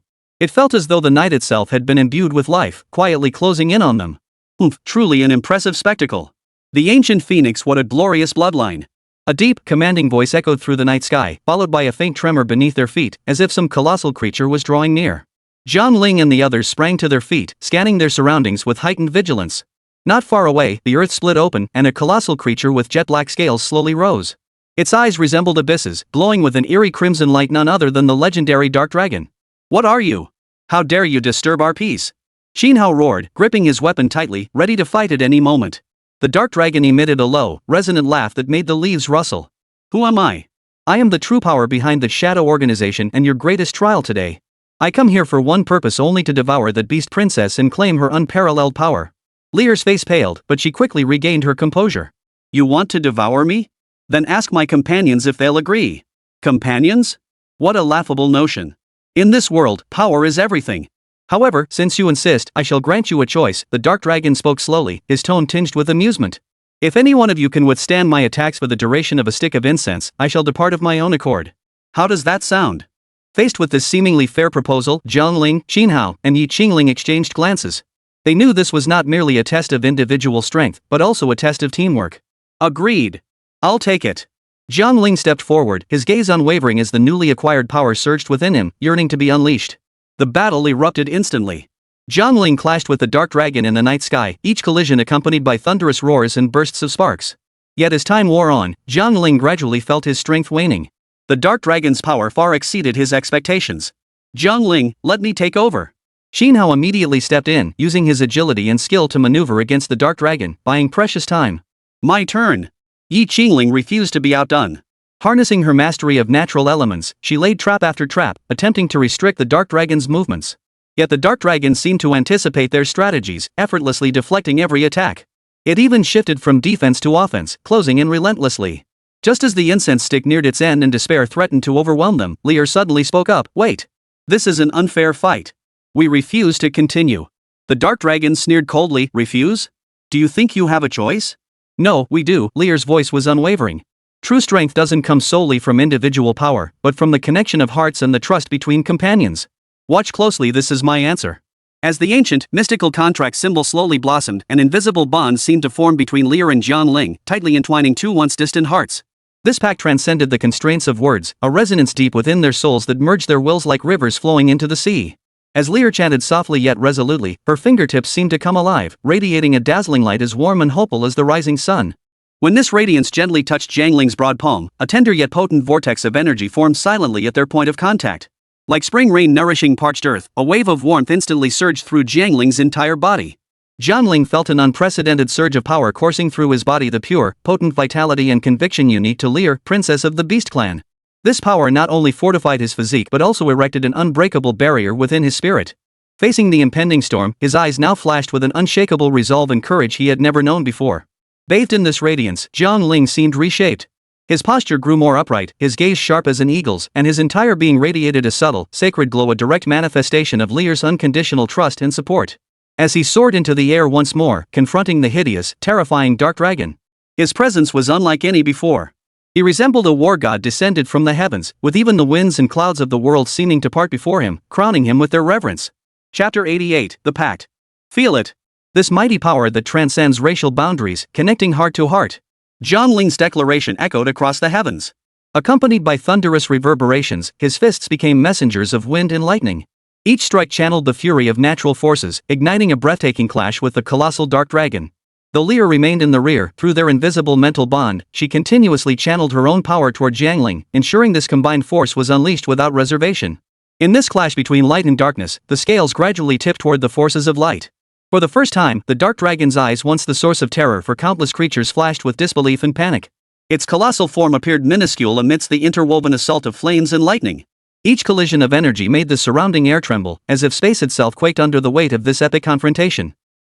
How is this possible, you? The dark dragon's growl was filled with confusion and wavering resolve. For the first time, it realized that even with its vast age and formidable magic, it might face an unprecedented challenge before the astonishing unity and strength displayed by these young lives. Because we believe in each other. Because we are partners. Jiang Ling's voice was firm and resolute. Each attack resonated with a spiritual harmony, the silent support and encouragement of Lear. Finally, after a collision that shook the heavens, the dark dragon's massive form crashed to the ground. A flash of unwillingness and shock flickered in its eyes before it dissolved into a cloud of black mist, vanishing into the night. The battle ended. Jiang Ling descended slowly, and Lear hurried forward. They exchanged a smile, that unspoken understanding flowing between them. "We did it," Lear whispered softly, her eyes glistening with tears of joy and pride. "Yes, we did," Jiang Ling replied, taking Lear's hand. The light of their bond flickered softly in the night, like the brightest stars. Xin Hao and Yi Qingling joined them, and the four embraced tightly. In this moment, they were not just comrades in arms, but family. Having weathered the storm of life and death together, their bonds had deepened profoundly. "From now on, no matter what hardships we face, as long as we're together, nothing is impossible," Jiang Ling's voice echoed through the night sky, filled with strength and hope. "Exactly. We are an inseparable team, each other's strongest support." Lear gently shook her bell, its crisp chime drifting on the night breeze, drawing a perfect conclusion to their victory. The night remained deep and vast, yet beneath the starry sky, their hearts shone brighter than ever before. They knew the road ahead was long and filled with more challenges, but as long as they walked hand in hand, nothing could stop their forward stride. Chapter 88, Dawn in Adversity. The joy of victory had barely faded when a new challenge crept in. As Jiang Ling and his companions returned to the fringes of human society, they were met not with flowers and applause, but with a joint interrogation from several major clans and factions. A storm targeting them was quietly brewing. "Jiang Ling, do you know your crimes?" An elder clad in ornate robes stood at the forefront of the family representatives, his gaze stern and his tone carrying an authority that brooked no argument. "Know my crimes? Everything I have done was to uncover the truth, for the peace and justice of this continent." Jiang Ling stood tall, his response unwavering. His gaze was resolute, piercing through all pretense and conspiracy. "Reveal the truth? Oomph. Acting on your own, disrupting the balance among major factions, causing innocent casualties, is this your so-called justice?" Another woman spoke coldly. She was the representative of the Yi family, a distant relative of Yi Qingling, her words brimming with resentment and accusation toward Jiang Ling and the others. Facing these unjust accusations, Lear clasped Jiang Ling's hand tightly, offering silent support. Xin Hao and Yi Qingling stood equally straight, their eyes blazing with the same unyielding fire. "We acknowledge there may have been oversights in our actions," Jiang Ling stated calmly, attempting to make the assembled understand their predicament. But our original intent was for the greater good to eradicate the hidden tumors lurking in the shadows. The greater good? Tumors? You are nothing but a bunch of arrogant young upstarts, daring to challenge the order painstakingly built by our elders. A powerful elder snorted coldly. His words carried the undeniable authority of immense backing. Just as tensions reached a boiling point, a gentle yet firm voice cut through the air. Gentlemen, please calm your tempers. Might we first hear Jiang Ling and his team's full explanation before passing judgment? After all, they did expose the existence of the Shadow Organization, contributing to the continent's security. The speaker was a middle-aged scholar, a representative of the Academy faction renowned for his impartiality. His intervention eased the tension slightly. Seizing the opportunity, Jiang Ling detailed their struggle against the Shadow Organization, the emergence of the Dark Dragon, and how they had united to defeat this formidable foe. His words were sincere and earnest, every detail revealing the hardships they had faced and their unwavering resolve. We acknowledge there were indeed improprieties in the process, but we are willing to bear the corresponding responsibility. Yet we ask you to recognize that what we did was for a greater justice, Jiang Ling said earnestly, his gaze sweeping over each person present, seeking resonance. Whispers began to stir through the crowd, clearly moved by Jiang Ling's words. At that moment, Yi Qingling stepped forward, her gaze unwavering and her voice clear. I, Yi Qingling, as a direct witness to these events, can attest to everything Jiang Ling has said. Everything we did was to protect this continent, to protect our home. Xin Hao followed immediately, his tone leaving no room for doubt. We seek not personal glory, but a brighter future. If this is wrong, then we are willing to bear the consequences together. Lear gently shook her bell, its crisp chimes seeming to accompany their words. She murmured softly, we believe the truth will one day be revealed to the world, and justice will ultimately prevail. Faced with their persistence and sincerity, some family representatives who had initially opposed them began to waver. They started to re-evaluate these young people before them and everything they had done. Very well. Under these circumstances, we will reopen the investigation and deliver a fair verdict. The elder finally conceded, though his tone still carried a hint of reluctance. At least, it granted Jiang Ling and his companions a glimmer of hope. After the meeting concluded, Jiang Ling and his companions did not depart immediately. They gathered together to discuss their next course of action. We've temporarily avoided this crisis, but it's clear the major families and factions aren't united internally. We still have a lot of work to do, Jiang Ling analyzed. Indeed, Yi Qingling added. We need more evidence to prove the threat posed by the Shadow Organization and the necessity of our actions. Chapter 89, The Weight of Truth. As night fell, Jiang Ling and his group gathered in a secluded mountain cave. The outside world remained shrouded in uncertainty and danger for them. The flickering warmth of the cave's campfire cast light upon each face, revealing expressions both resolute and complex. The current situation is unfavorable for us, Jiang Ling said gravely, worry etched between his brows. The remnants of the Shadow Organization have likely infiltrated major factions, exploiting people's fear of the unknown to direct their accusations toward Lear and me. Lear gently stroked the sleeping silver moon beast beside her, offering comfort. Jiang Ling, don't worry too much. The truth will come to light eventually. We just need to prepare ourselves and wait for that moment. But before that, we must take the initiative. We can't just sit here waiting for disaster, Xin Hao interjected, his eyes flashing with resolve. We need to uncover more clues about the Shadow Organization, especially evidence of their collusion with those families and factions. Yi Qingling nodded in agreement. Exactly. Only with sufficient evidence can we completely clear our names and expose the true enemies lurking in the shadows. Then we'll split up. Lear and I will investigate the remnants of the Shadow Organization. Xin Hao and Yi Qingling, you two gather intelligence from within the major factions to see if there are any signs of infiltration. Jiang Ling swiftly formulated the plan, assigning tasks to each person. All right, it's settled then. Xin Hao and Yi Qingling exchanged a glance and nodded. Their tacit understanding required no words. The next morning, Jiang Ling and Lear bid farewell to Xin Hao and Yi Qingling, setting off on their quest for clues about the Shadow Organization. They ventured deep into the wilderness, leveraging Lear's natural instincts and Jiang Ling's newly acquired powers to gradually unravel the secrets lurking in the shadows. Jiang Ling, look over there, Lear pointed toward a distant abandoned mine shaft, where an unusual aura emanated.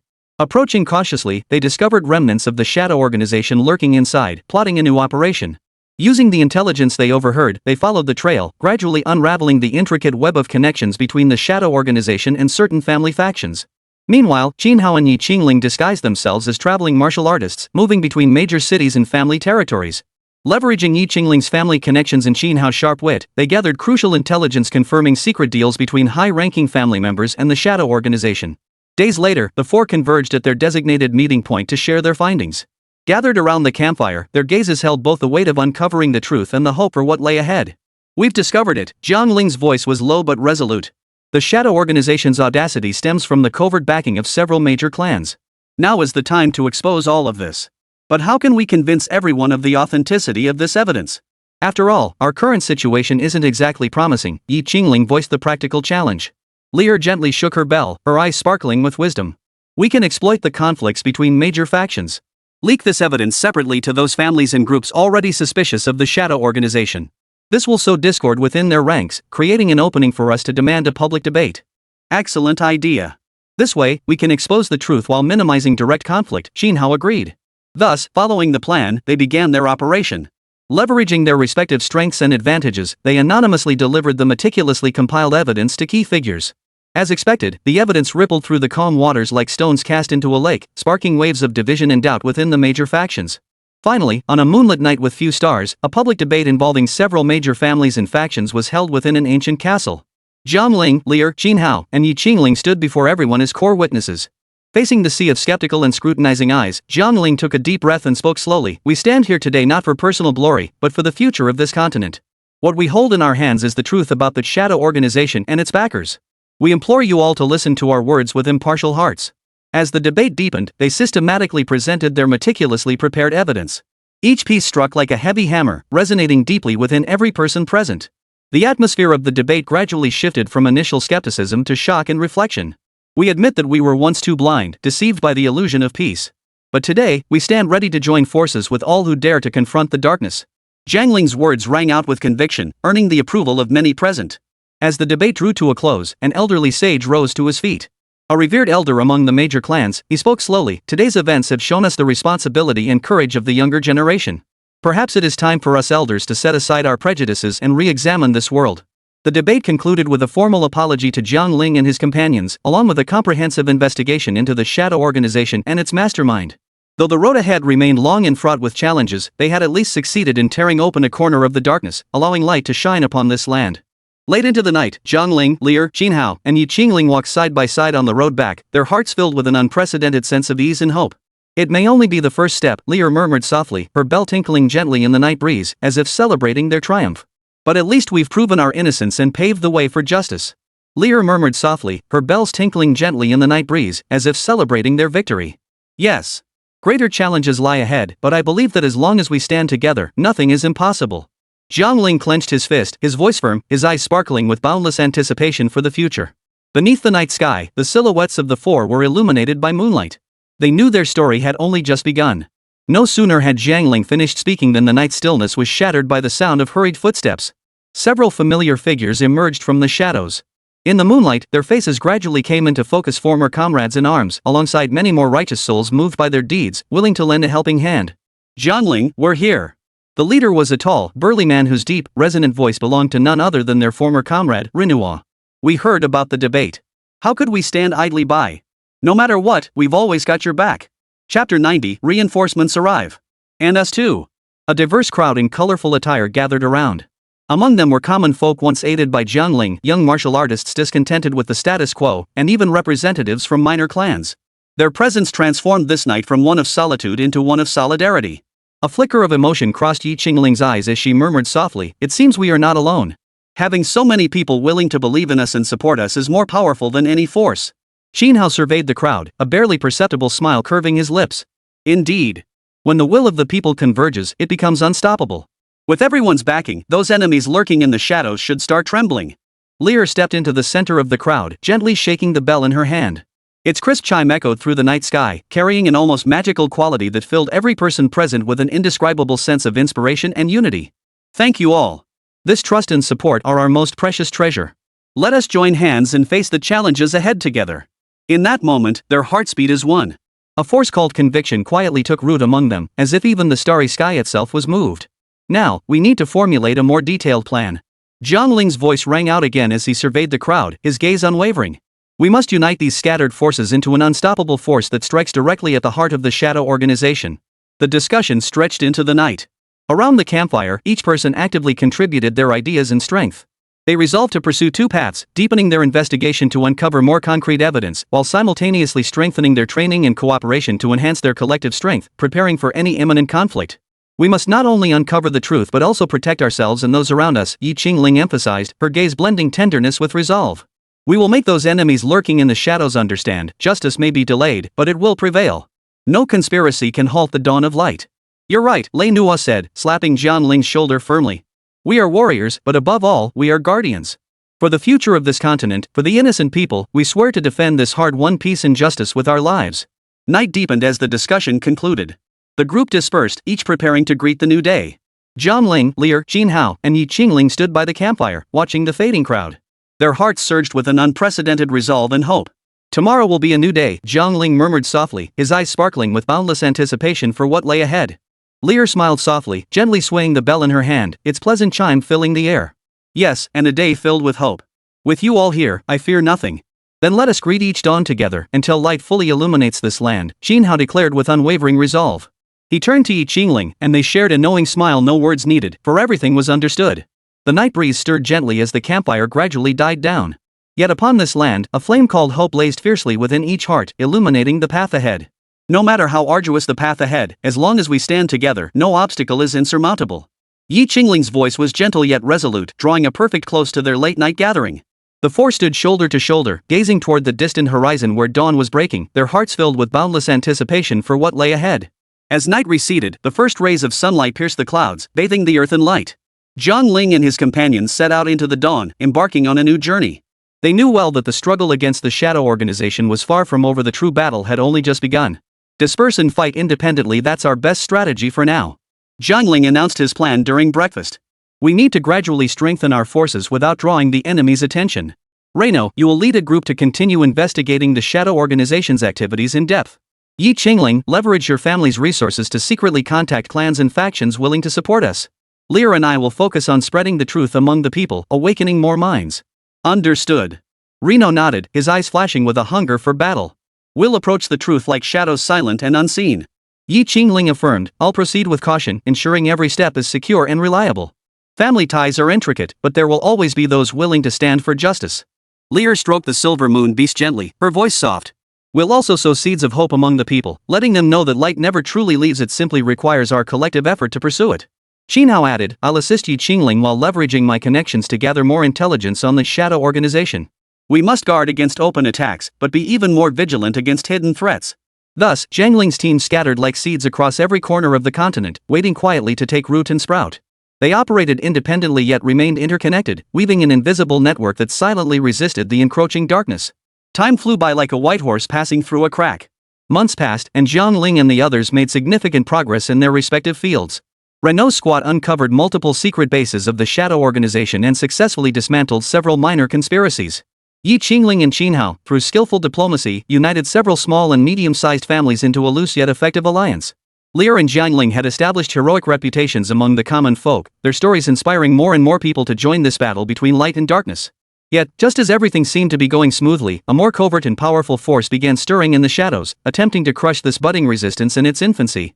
One day, Jiang Ling received an anonymous letter revealing shocking news: the Shadow Organization was planning a large-scale attack against their alliance, aiming to eliminate all opposition forces in one fell swoop. Jiang Ling immediately summoned everyone for an urgent meeting in a hidden cave. Time is running out, Jiang Ling declared, unfolding the letter with a grave expression. The Shadow Organization has detected our threat and is preparing a full-scale assault. Renua clenched his fists. Then we'll show them what we're made of. Let them know we're not to be trifled with. Yi Qingling analyzed calmly, a direct confrontation is disadvantageous for us. We need a plan that both protects us and delivers a fatal blow to the enemy. Lear gently shook her bell, her eyes sparkling with cunning. Why not turn their attack against them? Use this assault to lure the snake out of its hole and destroy their core forces in one fell swoop? Chapter 91, Ambush. Jinhao nodded in agreement, right. We can set traps while using this time to further solidify our alliance. That way, when the crucial moment comes, we'll have sufficient strength to strike back. After intense discussion, a bold yet meticulous plan took shape. They resolved to exploit the Shadow Organization's impatience by weaving an inescapable net, not only to inflict tactical devastation but to shatter their morale completely. Remember, each of us is crucial to this battle. Jiang Ling emphasized at the meeting's conclusion, regardless of the outcome, we must persevere to the very end for the sake of light, for the future of this continent. Night fell once more, the cave fire casting light upon each resolute face. They were about to embark on an unknown and perilous journey, yet their unwavering commitment to justice left them fearless. Let's go, friends. Jiang Ling rose, his gaze fixed resolutely ahead. Whatever lies before us, as long as our hearts are united, no obstacle is insurmountable. Lear smiled softly, the tinkling of her bells clear and pleasant. Yes. Let us prove through action that light will ultimately dispel the darkness. The four walked side by side out of the cave and into the night. Their silhouettes stretched long in the moonlight, as if heralding the quiet beginning of a great transformation. In this land shrouded in darkness, they were the brightest light, guiding people toward hope and radiance. Chapter 1: The Hidden Ally. As their plan progressed, Jiang Ling and his companions realized that relying solely on their own strength to utterly defeat the shadow organization and the vast power behind it would be both arduous and perilous. Therefore, when they learned that the nation's highest authorities were paying close attention to their actions, an unprecedented sense of strength welled up within them. "We've gained an unexpected ally," Jiang Ling revealed during a secret meeting, his voice tinged with unmistakable excitement. "The nation's highest authorities are aware of our efforts and discoveries. They're willing to provide necessary support behind the scenes." Yi Qingling raised an eyebrow, a flicker of delight crossing her eyes. "This is undoubtedly good news. With the state's backing, we'll gain significant reinforcement in resources and intelligence." Xin Hao nodded in agreement. "True. It means we're no longer fighting alone. But we must also be more cautious. We can't let this support become an excuse for the shadow organization to target us." Lear stroked the silver moon beast thoughtfully. "The nation's involvement might complicate the situation. We must leverage this strength while avoiding being drawn into deeper political turmoil." Renault was more direct. "Regardless, having powerful allies is always beneficial. Our priority now is figuring out how to effectively leverage this strength to deliver a fatal blow to our enemies." With covert assistance from high-level state officials, Jiang Ling and his team gained deeper intelligence on the shadow organization's internal structure and operational patterns, while also receiving advanced equipment and logistical support. They began laying out a more systematic plan, not only strengthening their own defenses but also infiltrating the shadow organization to obtain more critical intelligence. "We have an opening," Yi Qingling declared during a late-night briefing, presenting freshly acquired intelligence. "The shadow organization plans a large-scale supply convoy soon. If we strike during this operation, we can deal them a heavy blow while seizing substantial resources." Jiang Ling pondered for a moment before nodding. "This is an excellent opportunity, but the operation must be swift and covert. The shadow organization must not detect direct state intervention. To this end, they meticulously devised a plan to ambush the convoy along its mandatory route. Simultaneously, they secretly contacted several families and factions they had previously secured, inviting them to join the operation and further expand the alliance's strength. On the day of the operation, the night was as dark as ink, and all sounds were hushed. Jiang Ling and his group, along with their allied forces, lay in wait at the designated locations, patiently awaiting the shadow organization's convoy to enter the ambush zone. "Ready?" Jiang Ling whispered into his walkie-talkie, his voice calm and resolute. "All systems go." Reno's voice came through from the other end, accompanied by faint sounds of weapon checks. "We're ready too," Xin Hao and Yi Qingling's voices echoed back, each leading a squad in full combat readiness. Suddenly, the distant night was torn apart by a low, powerful roar of engines. The sound began like the distant growl of a beast, gradually growing deafening. Faint lights flickered through the thick darkness, like distant stars struggling to emit their final glimmer in the void, elusive, inviting imagination yet tinged with unease. "They're here," Lear's voice was soft yet resolute, like a cool breeze in the night air. Her eyes flashed with alertness and determination. The silver moon beast beside her, that mysterious creature with its gleaming fur and piercing eyes, seemed to sense the tension thickening in the air. It lowered its head, a deep growl rising from its throat, a sound that carried both the hunger for the impending battle and the wariness of the unknown challenge. As the convoy's outline gradually sharpened in the night, the guards belonging to the shadow organization maintained outward vigilance. Yet days of calm had bred a hint of complacency within them. In that fleeting instant, Jiang Ling's gaze sharpened like a hawk's. He uttered a single word softly: "Move." As if answering his command, bursts of flame erupted from the surrounding darkness. Arrows streaked across the night sky like a meteor shower, intertwining with dazzling magical light to form an impenetrable web of death that suddenly engulfed the unsuspecting convoy. The air thickened with the acrid scent of gunpowder. The flames illuminated every face, etched with terror, rage, and despair. The intensity of the battle exceeded all expectations, yet it unfolded precisely as Jiang Ling and his men had meticulously planned. They exploited the terrain's advantages, complemented by the nation's latest technological equipment, weapons gleaming with cold metallic sheen, like the Grim Reaper's scythe in the darkness, precise and deadly. Lasers sliced through the night, energy shields rippled under assault, each clash accompanied by sparks from clashing metal and the thunderous roar of energy explosions. Despite the enemy's overwhelming numbers and rigorous training, the scales of victory swiftly tipped in favor of Jiang Ling's team through seamless coordination and the edge of their high-tech gear. Amidst the chaos and fire, they not only successfully intercepted the crucial supply crates, each engraved with intricate symbols and radiating an ominous aura. Even more exhilarating was the capture of several high-ranking members of the Shadow Organization, individuals notorious in the underworld whose apprehension dealt a devastating blow to the group. Chapter 92: The Obsidian Project. As the battle gradually subsided, the night wind swept across the battlefield once more, carrying away the blood and smoke, leaving only the victor's heavy breathing and the defeated's wails. Jiang Ling observed it all, a fleeting, complex emotion flickering in his eyes. He knew this was merely the beginning. The true confrontation lay ahead. After the battle, Jiang Ling met with a mysterious government envoy at a concealed camp. Dressed in plain clothes, the envoy wore a stern expression, yet his eyes betrayed approval for Jiang Ling and his team. Your performance exceeded our expectations. This operation holds significant importance in striking against the Shadow Organization. Jiang Ling gave a slight bow, his demeanor neither humble nor arrogant. What we do is for the future of this continent. However, we still require your assistance to fully expose and dismantle the Shadow Organization. The envoy nodded, retrieving an encrypted document from his breast pocket and handing it over. This contains evidence of collusion between the Shadow Organization and certain high-ranking officials, along with their next operational plans. Handle this with utmost care. It holds the key to our complete reversal of the situation. Taking the file, Jiang Ling understood its weight. His gaze steadfast, he pledged, we will not let you down. After the meeting, Jiang Ling returned to his companions. Gathered around the campfire, they shared the joy of victory, yet each knew the true final battle lay ahead. We've obtained crucial intelligence. Every step from here on must be taken with utmost caution. Jiang Ling summarized the contents of the documents, his gaze sweeping over each person in turn. This isn't just our fight, it's the awakening of the entire continent. Lear gently shook her bell, and the silver moon beast let out a low growl, as if priming itself for the impending showdown. We've come this far, we absolutely cannot stop now. Qin Hao and Yi Qingling exchanged a glance, their eyes burning with resolve. Whatever storms lie ahead, we will walk side by side. As night deepened, the campfire conversations gradually quieted, yet a fiercer resolve ignited within each heart. Across this continent shrouded in darkness, they were carving their own legend through action. The covert backing from the nation's highest echelons undoubtedly added an undeniable radiance to their journey. Rest now, friends, Jiang Ling said finally, his voice gentle yet powerful. Tomorrow, we march onward until light illuminates every inch of this land. The campfires slowly died out.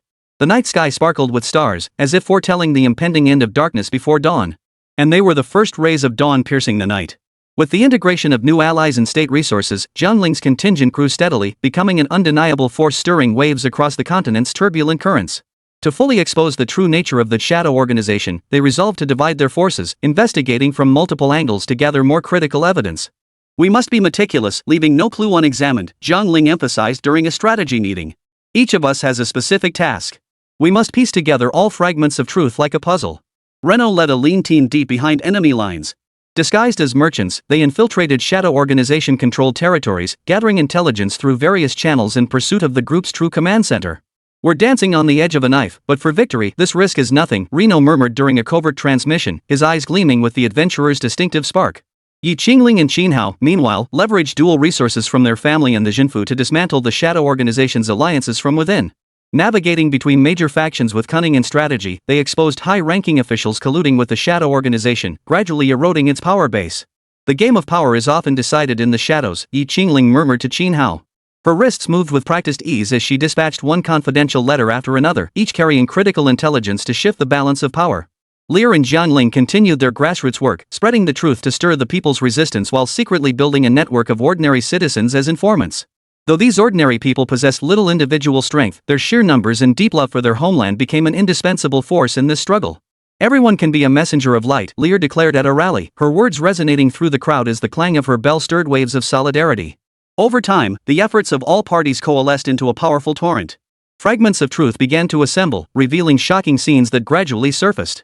The true purpose of the Shadow Organization extended far beyond mere continental domination.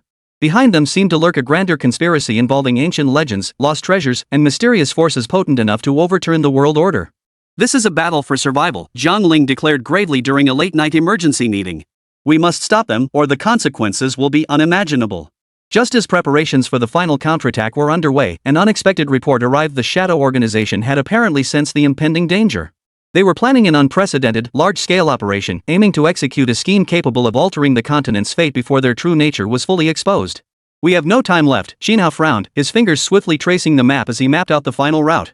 We must strike first and prevent this from happening. The shadow of final battle loomed over the continent. Jiang Ling and his group, along with their allies, gathered in a hidden valley for their last preparations. This place, once part of an ancient battlefield, now became their new starting point in the fight against darkness. Jiang Ling clutched the encrypted document, feeling its weight not merely the physical mass of paper, but the hopes and futures of countless lives it carried. He resolved that before taking action, he must share this vital intelligence with his closest allies and devise the most meticulous plan possible. Deep into the night, Jiang Ling led Lear, Qin Hao, Yi Qingling, and Renuine to a secret chamber deep within the camp. Far from the clamor, only faint flickering candlelight illuminated the solemn and resolute expressions on their faces. This document is the key to our counterattack. Jiang Ling slowly unfolded the papers, his tone unwaveringly firm. It not only exposes the collusion between the Shadow Organization and high-ranking officials, but more crucially, reveals their next move, a conspiracy code named Project Obsidian. Chapter 93, Sabotage. Operation Obsidian? Lear murmured softly. The silver moon beast, sensing its master's tension, let out a low, mournful whimper. Exactly. Intelligence indicates this plan involves an ancient and formidable power capable of enabling the Shadow Organization to seize control of the entire continent overnight. Jiang Ling's gaze swept over each person, ensuring the information was fully understood. We must find and stop this plan before they act. Then where do we begin? Xin Hao snapped into action, his mind always retaining calm and sharpness in critical moments. The documents mention several key locations, seemingly the core areas of the Obsidian project. Jiang Ling pointed to the red dots marked on the map. We need to split into two teams. One will directly disrupt their operations, while the other will conduct deep investigations to locate the project's core, the source of that ancient power. I suggest Lei Nua and I handle the disruption, Yi Qingling volunteered. Using our resources and influence, we can create external chaos to buy you time. Agreed. Then Lear and I will seek out the source of that power. Jiang Ling nodded in consent, knowing this arrangement would maximize everyone's strengths. What about me? Reno asked, his eyes burning with the hunger for battle. You'll team up with Yi Qingling. Your experience and combat prowess are crucial to us, Jiang Ling explained. Understood. Settled then, Lei Nua agreed readily, trusting Jiang Ling's judgment and believing in the strength of the team. Remember, time is short, Jiang Ling emphasized again. Proceed with caution at every step. Once we begin, there is no turning back. Silence hung heavy in the chamber as each member contemplated the daunting task ahead. Finally, Lyre's gentle jingle of the bell broke the stillness, the silver moon beast's low growl echoing like a solemn oath to the future. Renault's team split into smaller units, each member assuming distinct roles. Some posed as merchants peddling rare herbs, others as explorers seeking exotic treasures, and still others as mercenaries roaming the lands. They traversed towns and strongholds controlled by the Shadow Organization, conducting seemingly legitimate transactions while covertly observing and gathering every shred of potentially valuable information. Remember, our mission isn't just to gather intelligence. More importantly, we must lull them into complacency, making them believe we're merely ordinary travelers, Reno emphasized during a brief nighttime gathering, his eyes flashing with unwavering resolve. Xin Feng Qin Hao's alias, disguised as a jeweler, chuckled softly, "Don't worry, Captain. My acting skills are so convincing, I could even fool myself." Yi Qingling, now transformed into an elegant antique appraiser, gently stroked the virtual ancient text in her hands, a hint of mischief flashing in her eyes. I'm actually quite enjoying this role-playing. It feels like starring in a thrilling adventure drama. Lear appeared as a naturalist, her silver moon beast cleverly disguised as a rare pet, drawing curious glances from passers-by. With her gentle yet enigmatic demeanor, Lyre effortlessly gained the trust of local residents, securing valuable intelligence. Over the weeks, through various channels, they gradually pieced together the outline of the Shadow Organization's internal network and the whereabouts of some key figures. Yet the true command center remained elusive, like a castle shrouded in mist. We need to find a breakthrough, Reno proposed during a secret meeting. Since we can't get information head-on, we'll strike at their weaknesses. After deliberation, they decided to target corruption within the Shadow Organization. Every large organization inevitably harbors parasites, and these parasites often leak vital information for personal gain. They zeroed in on a mid-level manager named Carl, whose gambling addiction had left him deep in debt, making him a prime target. In a dimly lit tavern, Reno disguised himself as a wealthy gambler and deliberately flaunted his riches in front of Carl, quickly catching his attention. "Hey, buddy, with that look you're rocking, you must be running some big-time operations," Carl said with a broad grin, striking up a conversation. Renard lowered his voice mysteriously. "I do have some small ventures, but I prefer to discuss business at the card table." Carl's eyes lit up, a flash of greed crossing his face. "Oh, what a coincidence. I happen to have a little hobby myself." After several rounds of gambling, Reno deliberately lost a bit of money, thoroughly whetting Carl's appetite. "Spill it," Carl pressed impatiently during a private conversation. "What do you want to know?" Renault feigned nonchalance. "I hear your organization's preparing something big lately. Getting some inside info ahead of time would be hugely beneficial for me." Carl hesitated for a moment, but ultimately couldn't resist the lure of money. He revealed some information about the Shadow Organization's recent frequent resource mobilizations, suggesting they were preparing for a large-scale operation. All directives originated from a place known as the Shadow Tower. Shadow Tower? Reno's heart skipped a beat. The name sounded like the very heart of the Shadow Organization. Armed with this crucial intelligence, Reno immediately notified Jiang Ling and the others. They swiftly formulated their next course of action. "Shadow Tower, sounds like exactly what we're looking for," Jiang Ling said after a moment of thought. "Reno, you've done well. Next, we'll prepare for an operation deep into the lion's den. It's time to expose the true face of the Shadow Organization." Lear gripped the bell in her hand, her eyes flashing with unwavering resolve. After traversing winding mountain paths, Jiang Ling's group finally reached the location of the Shadow Tower. The tower stood in a desolate valley, shrouded in thick mist that lent it an air of profound mystery. Constructed of black stone, it soared skyward like a giant sword thrust into the earth, whispering untold secrets. "Doesn't look like a friendly place," Reno muttered under his breath, his hand instinctively reaching for the weapon at his waist. "Indeed, but this is the key to unraveling all mysteries," Jiang Ling replied, his gaze sharp as he scanned the surroundings, mentally mapping out the optimal infiltration plan. "How do we get in?" "A frontal assault is out of the question," Lear whispered, her silver moon beast staying close by her side, seemingly sensing the tense atmosphere. "If the front won't work, we'll go around the side." Jiang Ling pointed to a faintly visible narrow crack along the tower's flank. "That should serve as our entry point." Under the cover of night, they cautiously approached the crack, discovering it was actually a concealed passageway leading into the tower's interior. The passage was riddled with traps and mechanisms. Yet, through Jiang Ling's ingenuity and the team's seamless coordination, they navigated each one silently, deepening their penetration into the tower. Chapter 94, The Left Guardian. "This place carries an indescribable oppression," Yi Qingling murmured softly, sensing an ancient, malevolent aura permeating the air. "Be careful. We may have triggered some kind of alarm," Xin Hao warned, scanning the surroundings warily. His instincts told him danger was closing in. Before he could finish, rapid footsteps echoed from the darkness. A group of black-robed guards suddenly materialized, surrounding them completely. "Who goes there? How dare you trespass into the Shadow Tower?" The lead guard demanded harshly, his long sword glinting coldly in the candlelight. "Who we are matters little. What matters is that your doom has arrived." Jiang Ling remained composed, his tone carrying an undeniable authority. Battle erupted instantly. Jiang Ling and his companions swiftly formed a battle formation, engaging the guards in fierce combat. Their movements were agile and precise, each strike targeting vital points. They quickly cleared a path, advancing deeper into the tower. "Their strength is formidable, but we cannot linger here too long," Lear said amidst the fray, the tinkling of her bells intertwining with the low growls of the silver moon beast, lending an air of mystery to the battle. As they delved deeper, the tower's structure grew increasingly intricate, its mechanisms ever more sophisticated. In a vast circular hall, they finally discovered the core of that obsidian project, a massive piece of obsidian glowing with a faint blue light. Surrounded by intricate runes and conduits, it was clearly the centerpiece of some ritual. "So this is what we've been searching for," Xin Hao murmured, his gaze fixed on the stone, a flicker of worry crossing his eyes. "But how do we stop it?" "We need to find the key to activate this device," Yi Qingling observed the surroundings carefully, searching for clues. Just then, a deep, commanding voice echoed through the vast hall. "You are clever to have found this place. But it is all too late." The group turned toward the voice. A tall figure cloaked in black emerged slowly from the shadows. His face was hidden beneath a hood, revealing only a pair of piercing eyes that seemed to see straight into their souls. "Who are you?" Jiang Ling stepped forward, placing himself in front of the others and asking without fear. "I am the left guardian of the Shadow Organization," the figure sneered. "And you will become the sacrifices for this grand plan." "Sacrifices? We won't go down without a fight." Lear shook her bell, and the silver moon beast roared as it charged toward the shadow. The left guardian uttered a sharp command. Black mist surged around him, accompanied by ripples of spatial distortion. A colossal, ghostly white tiger, shrouded in an eerie blue glow, stepped forth slowly. It seemed to leap from the depths of the underworld, its eyes like frigid stars, radiating a heart-stopping coldness. The moment it appeared, it unleashed a deafening roar. The sound waves carried a tremor that shook souls, instantly overwhelming Jiang Ling's formidable Rakshasa Tiger. The beast reeled back repeatedly, ultimately forced to retreat and avoid the clash. Jiang Ling's expression grew grave. Exchanging a knowing glance with his companion, they retreated in unison, seeking cover to regroup and devise a strategy to overcome their foe. The power of this netherworld white tiger is utterly transcendent, as if it could devour all light. In direct combat, victory is beyond our reach. Jiang Ling wiped the blood from the corner of his mouth, left by the earlier battle. His eyes, gleaming with intelligence, swept over each teammate's face, searching their eyes for a spark of inspiration, a glimmer of hope. What troubles us even more is how the left guardian commands this domain with such effortless mastery. Every move we make seems already accounted for in his calculations. Xin Hao's brow was etched with an unshakable frown.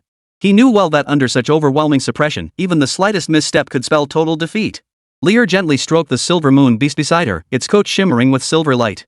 The spirit beast seemed somewhat dejected from the earlier setback. Lear's voice was soft yet resolute. "We cannot concede defeat now. No matter how formidable the enemy, they must have weaknesses. We simply haven't uncovered them yet." "Precisely. No strategy is flawless. Even the most intricate web has its holes." Yi Qingling's gaze was sharp, piercing through any fog of confusion as she paced slowly across the spacious hall. Her gaze finally settled upon the intricate, faintly glowing ancient runes densely covering the walls and floor. These runes may hold the key to controlling this domain or even that ghostly white tiger. "If we can decipher them, the tide might turn." Just as they were passionately debating strategies around the mysterious symbols on the ancient map, a nearly imperceptible sound like a thread swaying in the night wind slipped into Reno's keen ears. He abruptly raised his hand, making a shushing gesture, his eyes flashing with unwavering resolve. The surrounding murmurs abruptly ceased, the air thickening with a tense yet expectant atmosphere. Reno moved with feather light steps, gliding toward a corner of the room where shadows seemed thicker than elsewhere, concealing secrets unknown to others.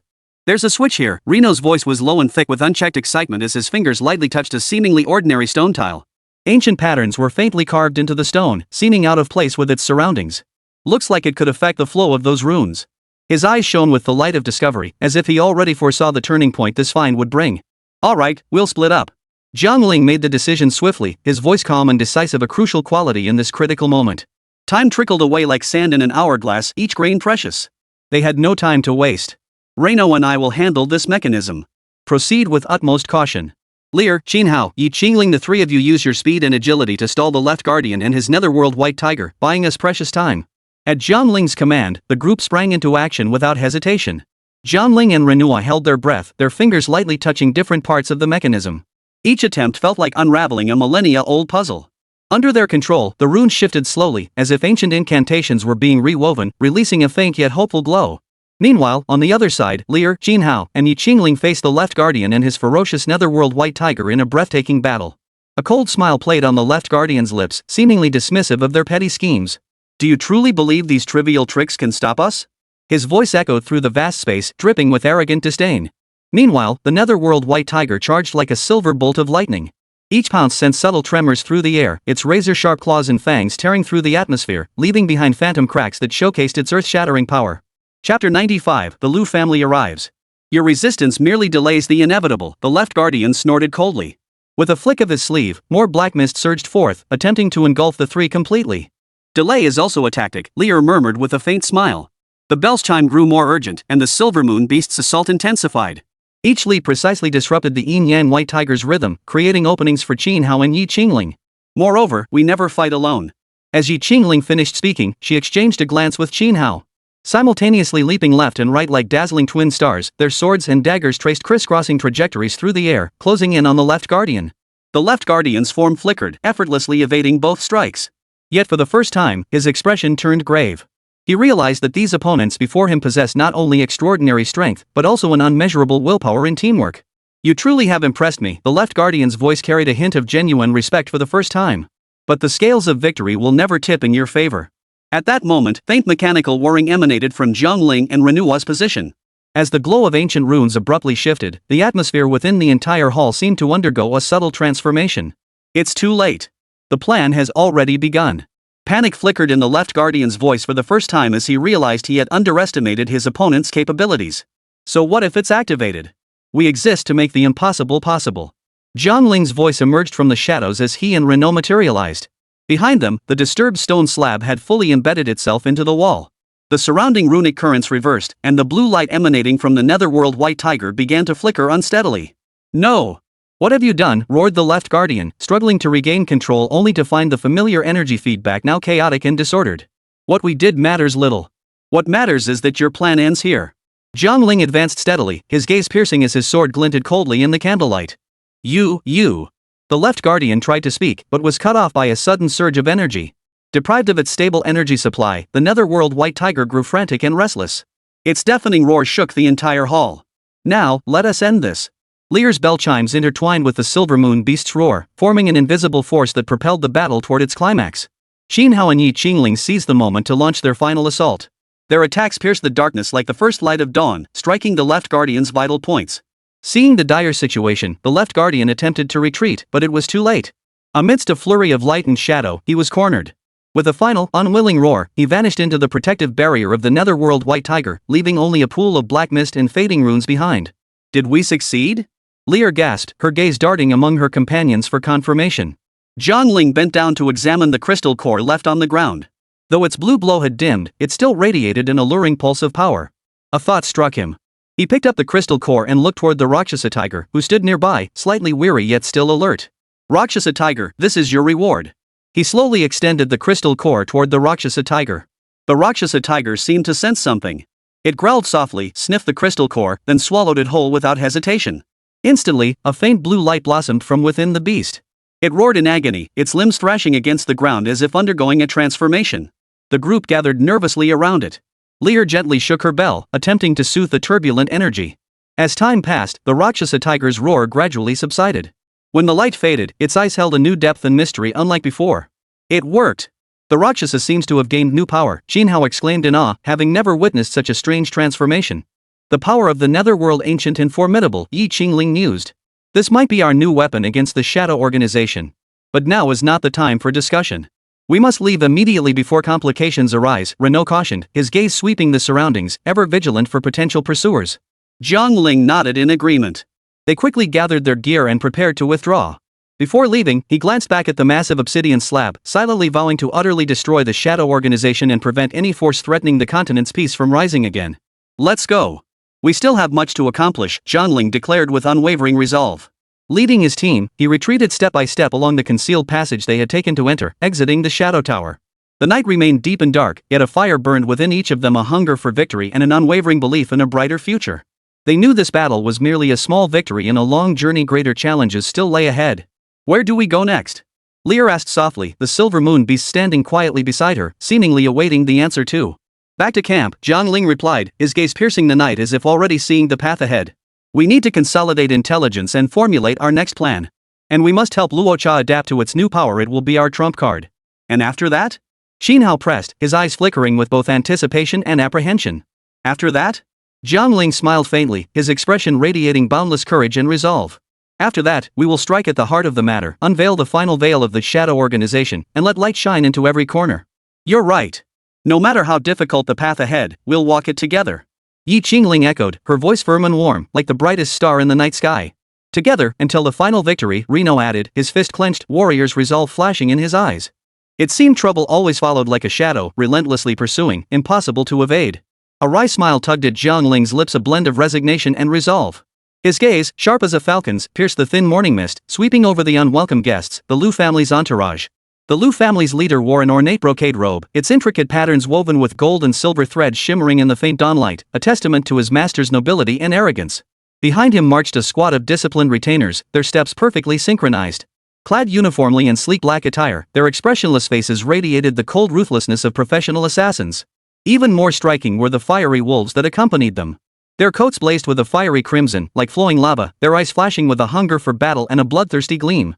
Each breath they exhaled carried a scorching heat powerful enough to warp the air itself, striking fear into the hearts of all who witnessed it. Chapter 96, Flaming Wolves. Jiang Ling, you outsiders dare to run wild on Lu family territory and challenge our authority. The Lu family leader spoke with an air of superiority, his lips curling in arrogance as he gently unfurled the folding fan in his hand.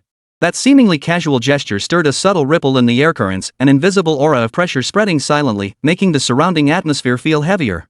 Today, you shall witness firsthand the true might of the Lu clan, the unshakable dominance that defines our supremacy.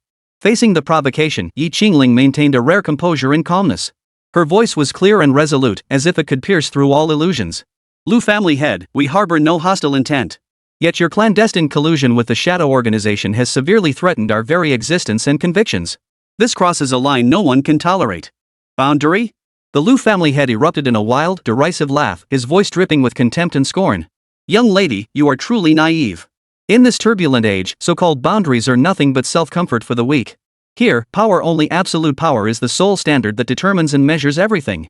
Before his words faded, the Lu family head abruptly swung his arm, the motion resembling some mysterious command. Instantly, the pack of flame wolves, poised and ready, surged forward like a raging crimson tide ignited by beacon fires. With devastating force, they pounced upon Jiang Ling and his companions, filling the air with the tense, oppressive atmosphere of a storm brewing. Prepare for battle. Jiang Ling's voice was low and resolute, like thunder in the depths of winter, piercing the tense air. The four moved instantly, their coordination honed through countless drills. Their figures swiftly dispersed, each dashing toward advantageous positions on the battlefield. Lear's bell rang out in rapid, crisp chimes, each toll sounding like a warning bell for the impending storm. The silver moon beast tensed its body, its eyes flashing with alertness and a hunger for battle, ready to transform into a guardian deity beneath the moon at any moment. The Rakshasa Tiger, having just devoured the nether crystal core, was now enveloped in an indescribable, strange fluctuation. Its deep, piercing eyes radiated an unprecedented confidence and pride, the sign of awakened power and an endless thirst for victory. Facing the tidal wave of flaming wolves, the coordination between Jinhao and Jiang Ling became crucial. Jinhao's sword-like danced like a dragon, each strike precise and deadly. Wherever his blade cut, the wolves' attacks were ruthlessly severed, leaving silver trails that wove into a net in the air. Yi Qingling, like a spirit in the night, wielded her short blades in a dance of death, her movements astonishingly agile. She consistently delivered fatal blows from unexpected angles at the last possible moment. Her movements were fluid and lethal, each flash accompanied by the wolves' agonized howls. These flame wolves may be cunning and numerous, but as long as we maintain our formation and support each other, we can defeat them one by one. No sooner had Jiang Ling spoken than he blocked several fire wolves attempting to flank them. His movements were steady and powerful, his words revealing cool analysis and judgment. Lear's breathing grew slightly ragged, the tinkling of her bells tinged with a barely perceptible note of worry.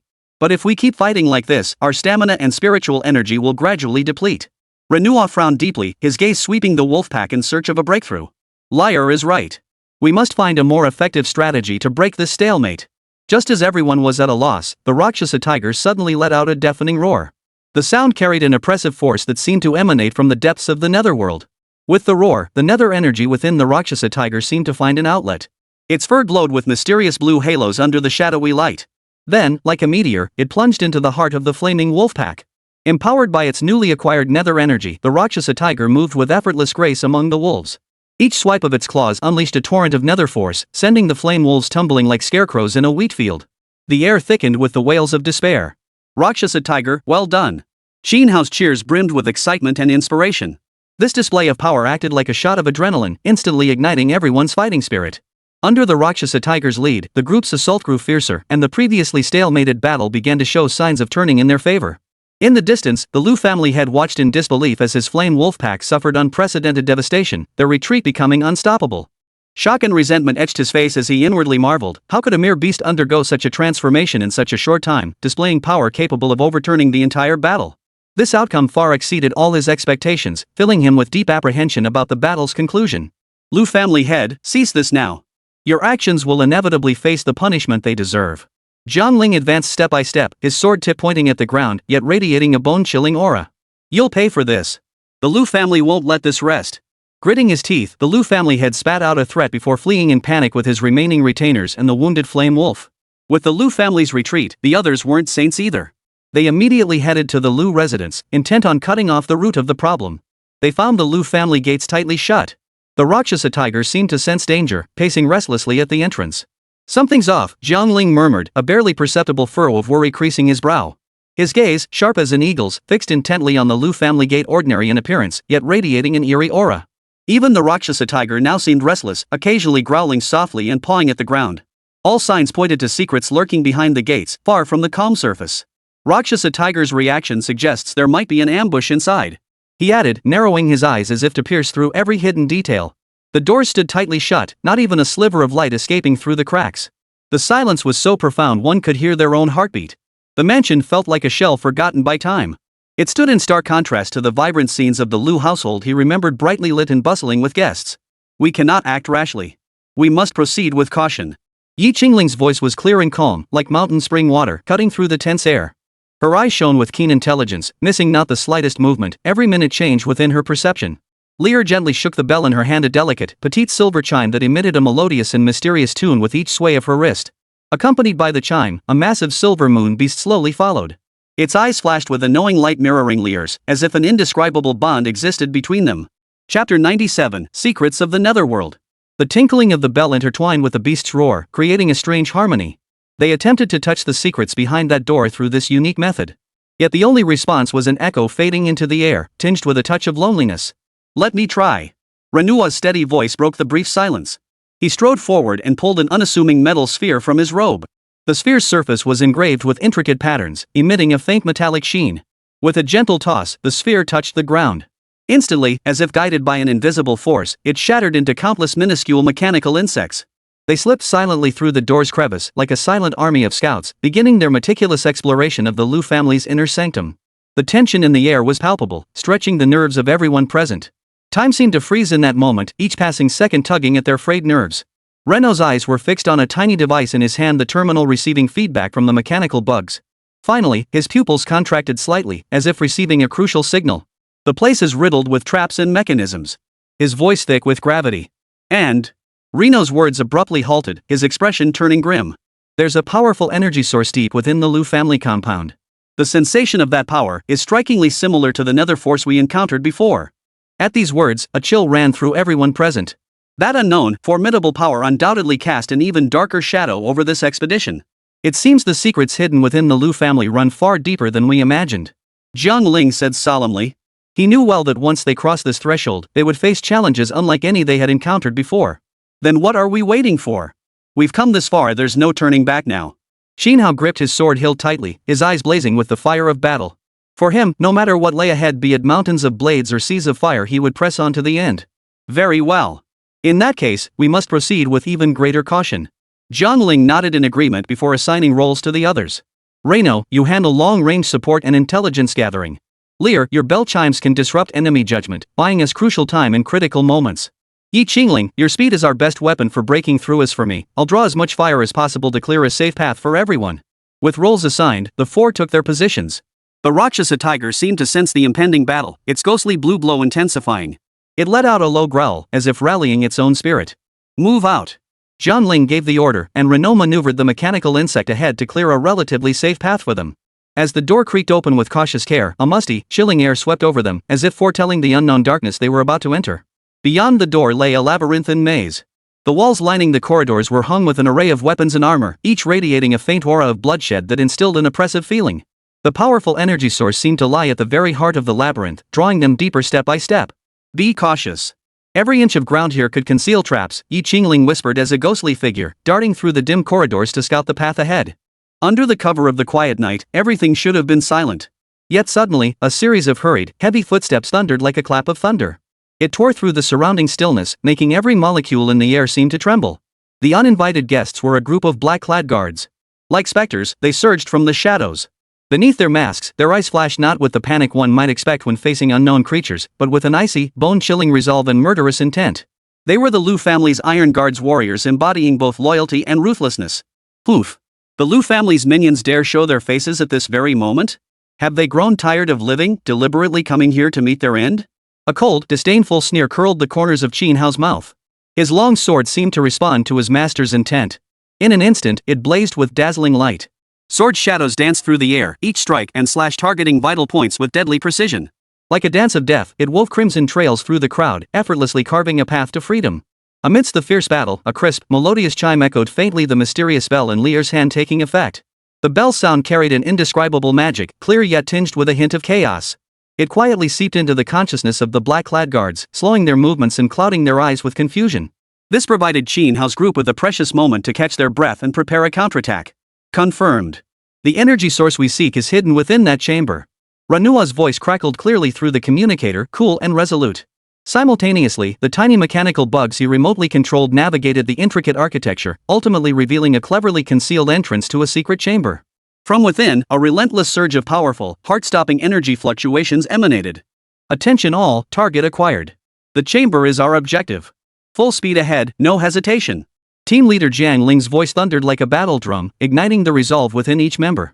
The team responded swiftly, quickening their pace as they traversed the final stretch of the intricate, dimly lit corridor. A mix of tension and anticipation swelled within each member. Finally, they stood before a massive, tightly sealed door that seemed unusually sturdy. The secret hidden behind it was about to be revealed, and a contest of destiny and power was about to begin. Are you ready? We don't know what lies beyond this door. Jiang Ling's gaze swept across each face. Every head nodded, eyes gleaming with unwavering resolve.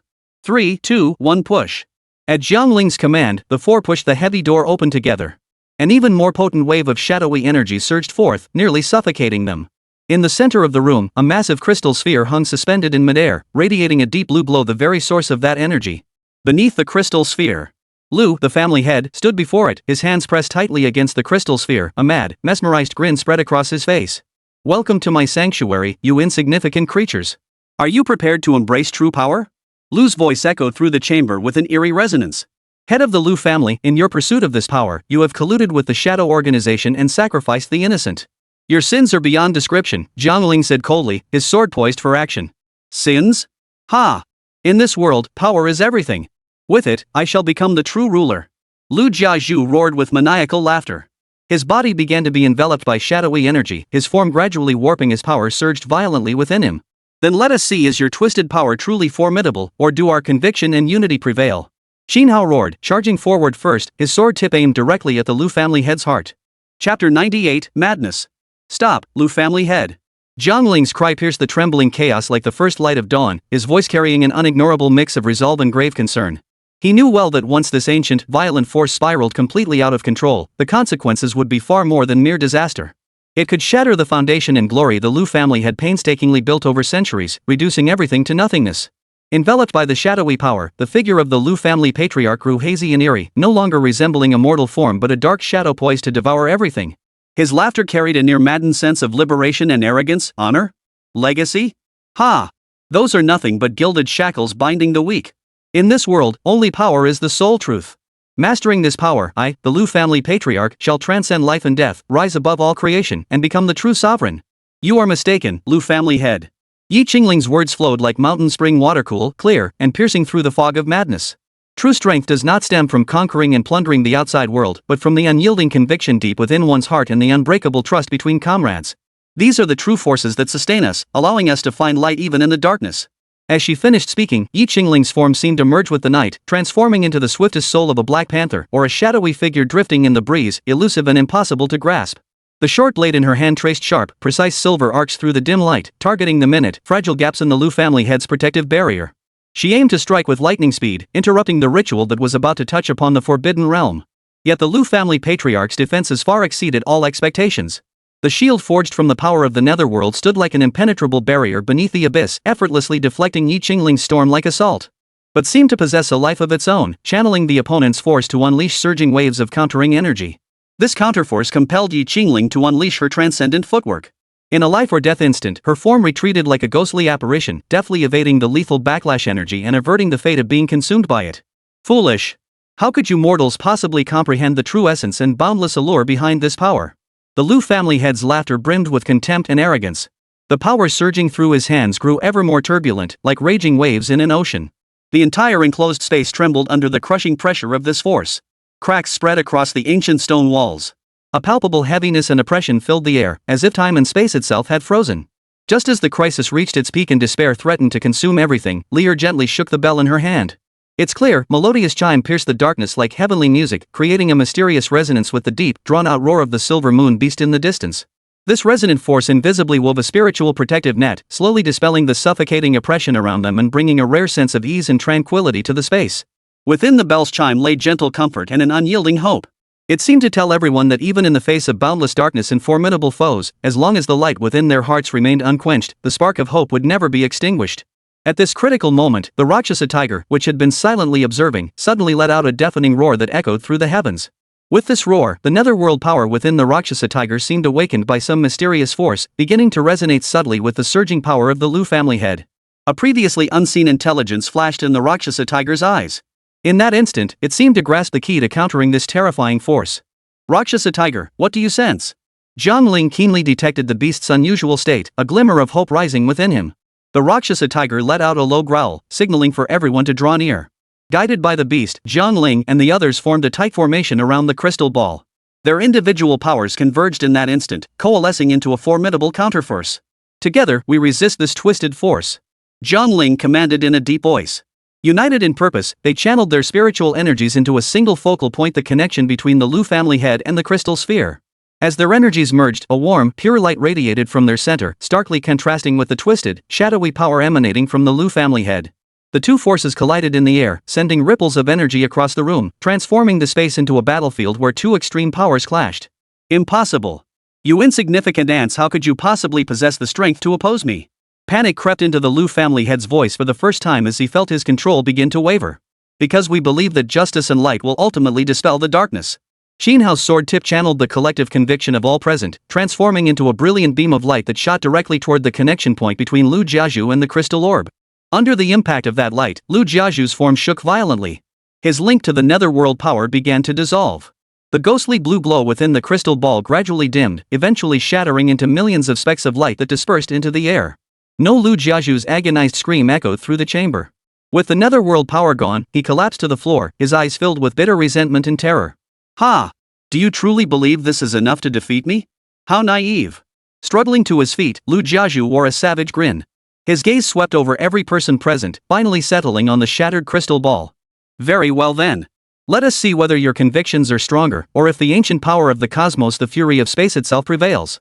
As the Lu family heads deep, enchanted incantation fell like ancient scriptures, the entire room seemed enveloped by an indescribable force. The air thickened, breathing grew laborious. Cracks on the floor spread like snakes, creaking and groaning as if the earth itself groaned in agony. At the end of these fissures, a pitch-black, abyssal portal glowed with a sinister blue light, silently materializing. It slowly opened like a gaping maw, greedily devouring all surrounding light and vitality, casting an icy chill over the hearts of everyone present. No! Lear's voice carried unmistakable panic. Her face instantly drained of color, the bronze bell in her hand becoming her sole anchor. She shook it, its chimes crisp and urgent, each ring carrying her desperate plea to stabilize this space. Chapter 99, The Spatial Gate.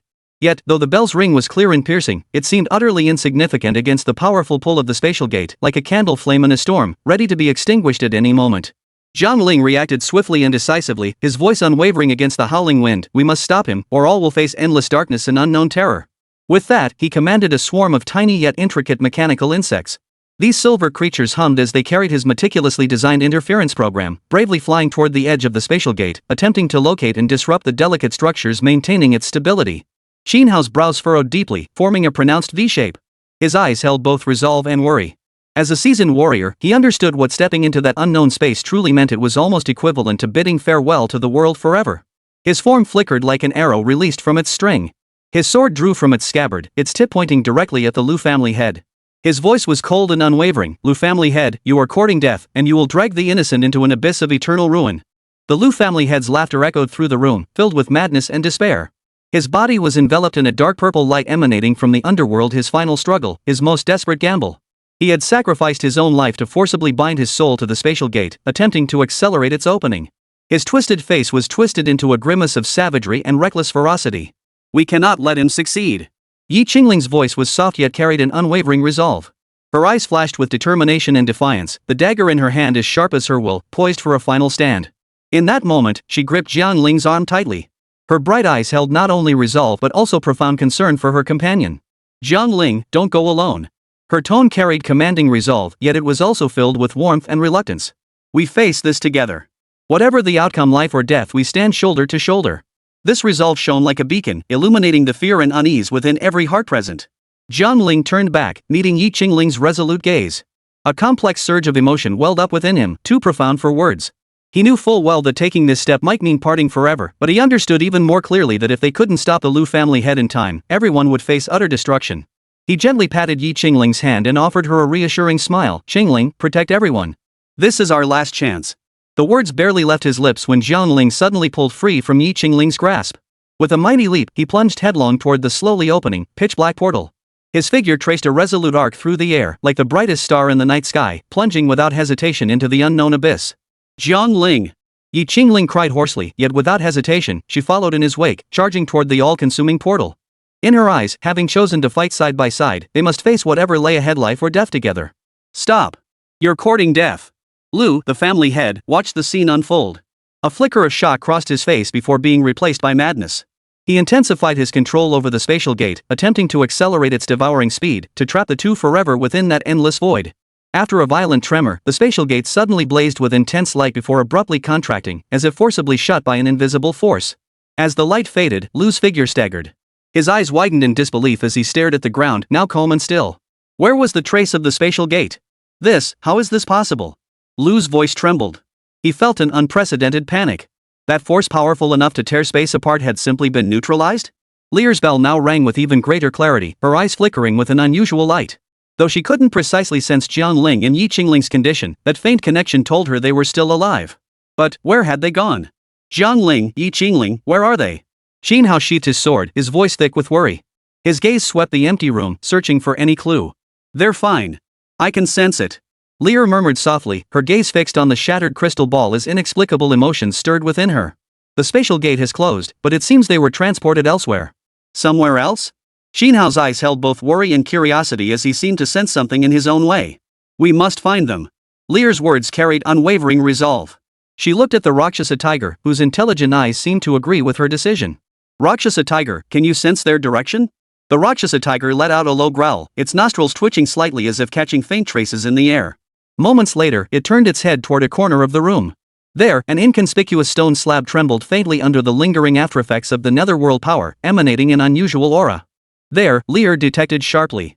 She strode toward the slab, her bell jingling softly. The chime resonated subtly with some frequency in the air. Ancient runes gradually emerged on the stone slab's surface, glowing and swirling to form a halo of light. Is this a portal? Xinhao's surprise was overshadowed by wariness toward the unknown. We'll just have to try, Lear declared, stepping into the circle first. Her figure vanished instantly, swallowed by the light. Xinhao and Luochahu exchanged a glance before following without hesitation. Space twisted and closed behind them, leaving only the silent room behind. Elsewhere, Jiang Ling and Qingling awoke from a haze of confusion. They found themselves in an unfamiliar, ancient setting.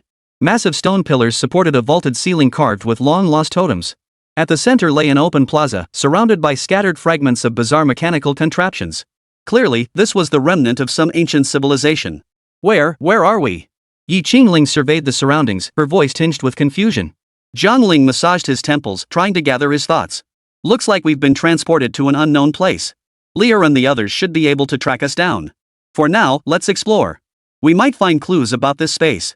Just as the pair prepared to venture deeper, a low rumble shattered the ruined silence. A massive creature emerged slowly from the shadows, its entire body covered in metallic scales that reflected a cold, sharp gleam in the dim light. Intelligence flickered in its eyes as it appraised the two uninvited guests. Is this a prehistoric creature? Qingling whispered in shock, her grip tightening on the dagger in her hand. Chapter 100, Prehistoric. Jiang Ling slowly raised both hands in a gesture of peace. We mean no offense. We arrived here by accident. May we ask, could you tell us where this place is? The creature seemed to understand, emitting a low rumble from its throat before turning, as if inviting them to follow. It seems it wants to lead us somewhere, Jiang Ling murmured to Qingling. The two exchanged a glance and decided to follow the mysterious creature. As they delved deeper into the ruins, they discovered not only ancient civilizational remnants but also highly advanced technology. The energy fluctuations emanating from the mechanical wreckage astonished even Jiang Ling. Finally, they arrived at a magnificent hall. Suspended at its center was a crystal sphere entirely unlike the previous ones, emitting a soft, warm glow that stood in stark contrast to the earlier, sinister energy. Is this the energy core of this place? Qingling asked softly. Jiang Ling nodded, about to step forward for inspection, when suddenly, images began to appear on the crystal's surface. They showed the Lu family head's crazed expression and his attempts to open the spatial gate. The images shifted abruptly, revealing scenes of Lear, Xinhao, and the Rakshasa Tiger desperately searching for them. It seems this crystal ball not only records the past but also foretells the future, Jiang Ling said solemnly. We must find a way back immediately. We can't let them risk coming to find us. But if we simply leave now, the secrets here in this power might fall into the wrong hands, Qingling voiced her concern. You're right. We must find a balance preventing this power from being abused while ensuring it isn't wasted. Jiang Ling pondered for a moment before turning his gaze toward the mysterious creature. Perhaps this friend can provide us with answers. As if understanding, the creature moved toward one side of the hall. With its massive claw, it pushed aside a huge stone slab, revealing a hidden chamber. Inside lay an ancient-looking book and several peculiar devices. Seems we have another task, Jiang Ling said to Qingling with a smile, his eyes sparkling with challenge and anticipation. Whatever lies ahead, we walk this path together.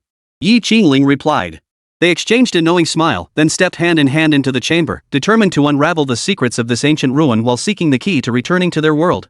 We will definitely return, Jiang Ling declared with unwavering confidence, his words drawing a hopeful conclusion to this journey into the unknown. Within the chamber, under the dim, yellow light, Jiang Ling gently opened the ancient, weathered book. A faint scent of ink wafted from its pages, like a whisper across time and space. Qingling, meanwhile, scrutinized the peculiar devices, attempting to decipher their functions. The key to time and space, unlocked by the heart, united by strength, sealed by wisdom. Jiang Ling read the first line aloud, his brow furrowing slightly. Sounds like the secret to opening and closing the spatial gate, but how exactly do we do it? Look at these mechanisms. They seem to require specific energy to activate. Qingling pointed to a device resembling a control panel, inlaid with several gemstones of varying colors that echoed the glow within the crystal ball. Perhaps we need to channel the energy from the crystal ball here. As they discussed, the sound of hurried footsteps grew louder from afar. The mysterious creature suddenly alerted, letting out a low growl to warn the pair that outsiders were approaching. Someone's coming and not just one person. Jiang Ling swiftly stowed the books, exchanging a tense glance with Qingling. Outside the door, figures clad in peculiar attire materialized, each wielding diverse weapons. Their leader, eyes sharp and piercing, scanned the entire chamber. Who are you? How dare you intrude upon this sacred place, demanded the leader, his tone thick with suspicion. Jiang Ling stepped forward, striving to appear friendly. We mean no offense. We arrived here by accident. We come from another world and are searching for our way home. Whispers rippled through the crowd, mingled with astonishment and disbelief. Another world, a young woman repeated incredulously, her eyes sparkling with curiosity. That's right. Our friends are searching for us. If we can't return soon, it might cause even greater trouble, Jiang Ling added, her tone tinged with pleading. The leader frowned, his brow furrowed as if weighing something. After a moment, he made his decision, whether true or not, trespassing into the sacred grounds is a grave offense. But if you truly come from another world, as you claim, perhaps the prophecy left by our ancestors will finally be fulfilled. Follow me. You must explain everything to the Council of Elders. Jiang Ling and Jiang Ling exchanged a glance. Though doubt lingered in their hearts, there seemed no better option before them. They followed the strangers through a labyrinth of corridors until they reached a spacious circular hall. In the center of the hall, several elderly elders sat around a massive stone table. Upon it lay an array of rare treasures, each emitting a faint glow as if containing unknown powers. Honorable elders, I have brought 2 travelers who claim to come from another world, the leader reported respectfully before stepping aside. The elders slowly lifted their heads, their gazes deep and piercing, as if capable of seeing into the soul. One of them, an old man with a snow-white beard, spoke, "Outsiders, demonstrate your sincerity. Convince us of your origins." Jiang Ling hesitated briefly before retrieving a small crystal from her bosom, the sole item they had brought from their own world during their journey through time. This is a tiny fragment of our world. Though it cannot prove everything, it at least demonstrates we speak the truth. The elder took the crystal, examining it closely. A flicker of surprise crossed his eyes. This, indeed, does not belong to our world. Yet even so, opening the gateway between realms is no simple matter. It demands a price. A price? Jiang Ling pressed, a vague sense of foreboding stirring within him. The laws of spacetime are not to be trifled with. Each crossing causes subtle shifts across the cosmos. To return safely, we must find the heart of spacetime. It is the pivotal link connecting our world to countless others, and the sole key to reliably opening and closing the portal. Another elder explained slowly, his tone heavy with gravity. The heart of time and space? Jiang Ling and Jiang Ling exchanged glances. The name felt both familiar and unfamiliar, as if mentioned in that ancient, weathered book. According to ancient texts, the elder continued, the heart of time and space lies at the world's edge, a perilous place few have ever reached. But if you truly wish to return home, you must face this challenge with courage. A young woman in the crowd suddenly spoke up, I can help you. I know this land well, and I also want to see what the other world looks like. Jiang Ling and Jiang Ling looked at her with gratitude. This unexpected offer felt like a ray of light piercing the darkness. Then it is settled, the elder nodded. But remember, proceed with caution at every step. The mysteries of time and space are not easily mastered. Chapter 101, Xiongqi. Not only that, but our ancestors have guarded the ancient temple sealing Xiongqi for generations. Jiang Ling and Jiang Ling exchanged glances, their eyes reflecting both astonishment and wariness. They realized this expedition was far more complex and perilous than they had imagined. An ancient beast. Xiongqi? Jiang Ling murmured, gripping her dagger tightly, ready for any unexpected turn. Yes. Legend holds that Xiongqi once brought catastrophe upon this continent, possessing power to destroy all things. Our ancestors exhausted every effort to seal it here, the young woman explained, her eyes flickering with both curiosity and reverence for history. Sealed? Does that mean it hasn't been completely subdued? Jiang Ling's brow furrowed. He knew well that dealing with an entity of this caliber could spell utter ruin with the slightest misstep.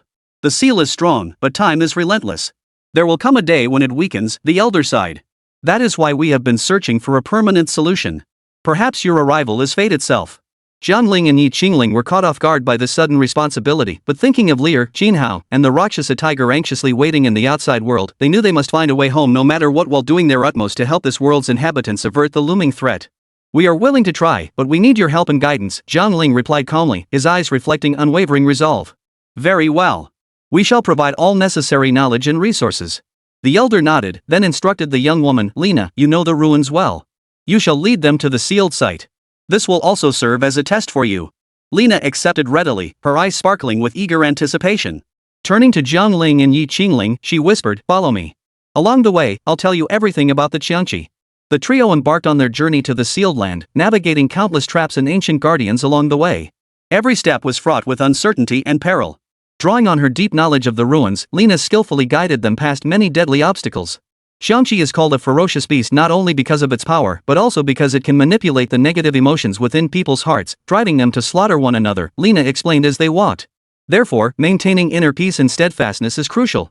Jiang Ling nodded silently, fully aware that this journey was not merely a test of physical strength but a profound trial of their inner resolve. Finally, they reached the core area sealing Xiongqi, a vast subterranean cavern. At its center stood a massive stone slab covered in ancient runes, surrounded by concentric rings of flowing light, the very source of the sealing power. "This is the place," Lena murmured softly, her voice echoing faintly in the vast cavern. Just as they prepared to investigate further, a deep, rumbling roar erupted from the cavern's depths. The sound seemed to pierce through the barriers of time, sending shivers down their spines. "The seal is beginning to weaken," the old man's voice echoed within their minds, conveying a warning through some mysterious means of communication. "We must find a way to reinforce the seal immediately, or it will be too late." Jiang Ling scanned the surroundings, noticing a series of intricate patterns carved into the cave walls, seemingly tied to the seal's maintenance. "Lena, do you know the meaning of these patterns?" Lena leaned closer to examine them, a flash of understanding crossing her eyes. "These are the ritual steps to reinforce the seal. They require specific elements and incantations, but most crucially, they need a pure and powerful spirit as a conduit to channel these forces." Yi Qingling looked at Jiang Ling, and the two exchanged a knowing nod. They understood that to return home and ensure the safety of this world, they must shoulder this responsibility. "We're ready," Jiang Ling declared firmly. He and Yi Qingling positioned themselves on either side of the sealing stone, while Lena began chanting the reinforcement incantation as instructed by the ancient texts. As the incantation echoed, light within the cavern coalesced into dazzling beams that poured into the monolith. Jiang Ling and Yi Qingling closed their eyes, focusing their minds to channel their inner resolve and hope into an intangible force. They guided these beams, reinforcing the crumbling seal. "Xiangqi, you cannot escape the chains of fate." Jiang Ling roared inwardly, his will intertwining with Yi Qingling's to form an impenetrable barrier. Just as the sealing power reached its peak, a deafening roar echoed from the depths of the cavern, making the entire space tremble. Yet, with the final flash of light, the roar gradually faded, finally subsiding into silence. "We did it!"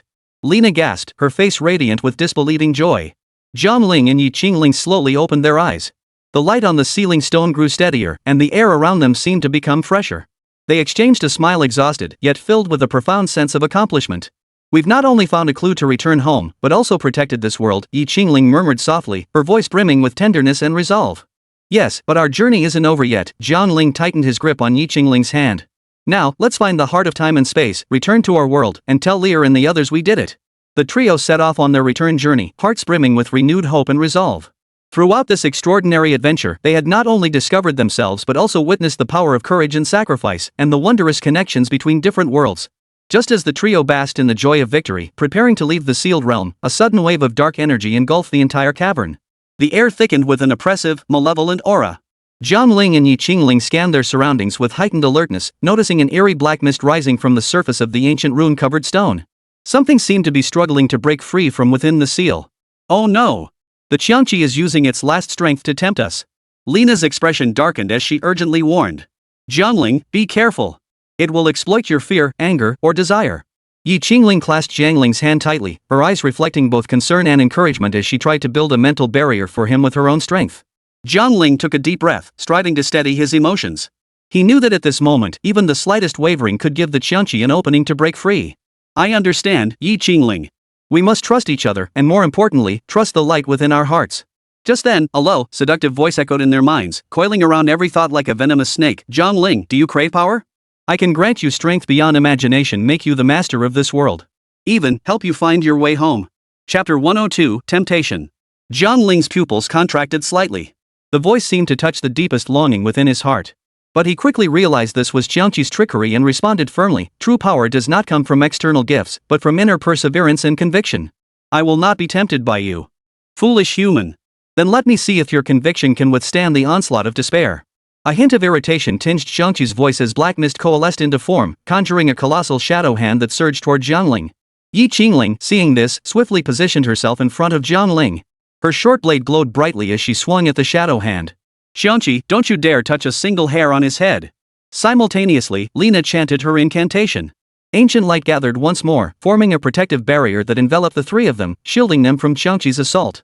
"We must fight back. We can't just sit here and wait for death," Jiang Ling said gravely. Closing his eyes, he concentrated, attempting to establish a connection with the sealing stone, hoping to find a way to weaken Qiangqi from within. Suddenly, an idea flashed through his mind. If they couldn't defeat Qiangqi directly, perhaps they could exploit its greed and arrogance. "Xiangqi, do you truly believe we're helpless? Let me tell you, we've uncovered the true secret to sealing you away." In the void, the dark aura seemed to pause slightly, revealing a hint of curiosity. "Oh? Tell me more." Jiang Ling deliberately slowed his speech, letting each word drip with defiance. "The true seal lies not only in this stone, but in our hearts. As long as our hearts remain unconquered, you will never escape." "Arrogant. Do you think empty words can stop me?" Qianqi roared, the black mist churning even more violently. We'll see about that. A confident smile curved Jiang Ling's lips. Standing back to back with Jiang Ling and Lina, the three felt their powers harmonize and unite as never before. Qianqi, your era has passed. Now, it is our time to write history. Jiang Ling's voice was firm and clear. The short blade in her hand emitted a warm glow, a beacon of hope for the future and a challenge to the darkness. In the tense standoff, a faint yet distinct cracking sound suddenly echoed from the depths of the cave, a sign that some structure within the ceiling stone was beginning to crumble. Qianqi's form rippled violently within the black mist, clearly sensing an unprecedented threat. No! This can't be! Qianqi's roar carried panic. Its power was being drained by the unwavering will of the three, unexpectedly strengthening the seal's hold. Jiang Ling, we're running out of time, Jiang Ling whispered urgently, her keen senses picking up subtle shifts in the environment. The seal stone's glow seemed to hint at something. Jiang Ling opened his eyes, his gaze piercing. He made his decision. Lina, we need to plan a swift and precise strike against Qianqi's weakness. My intuition tells me the secret lies hidden within these ancient runes. Lina swiftly scanned the runes within the cavern. Her fingers traced invisible lines through the air, as if tracing unseen clues. I understand. An ancient legend mentions that the key to the seal lies in the heart key, an inner power capable of resonating with the sealing stone. We must find it and channel it into the core of the Qianqi seal. The heart key? Jiang Ling and Jiang Ling exchanged glances, their eyes flickering with confusion and curiosity. Yes, the heart key isn't a physical object. It's a spiritual presence, symbolizing purity and resolve. Among the three of us, perhaps one could become that key, Lina explained, her tone tinged with uncertainty yet filled with hope. Jiang Ling took a deep breath, closed his eyes, and began meditating, probing the depths of his inner strength. He recalled moments with Lear, Jin Hao, and the Rakshasa Tiger, the longing for home, the promises made to friends, and every challenge and growth experienced in this strange world. These emotions coalesced into a warm, powerful force surging within him. I feel it. Jiang Ling slowly opened his eyes. A faint glow began to surround his body, the outward manifestation of spiritual power.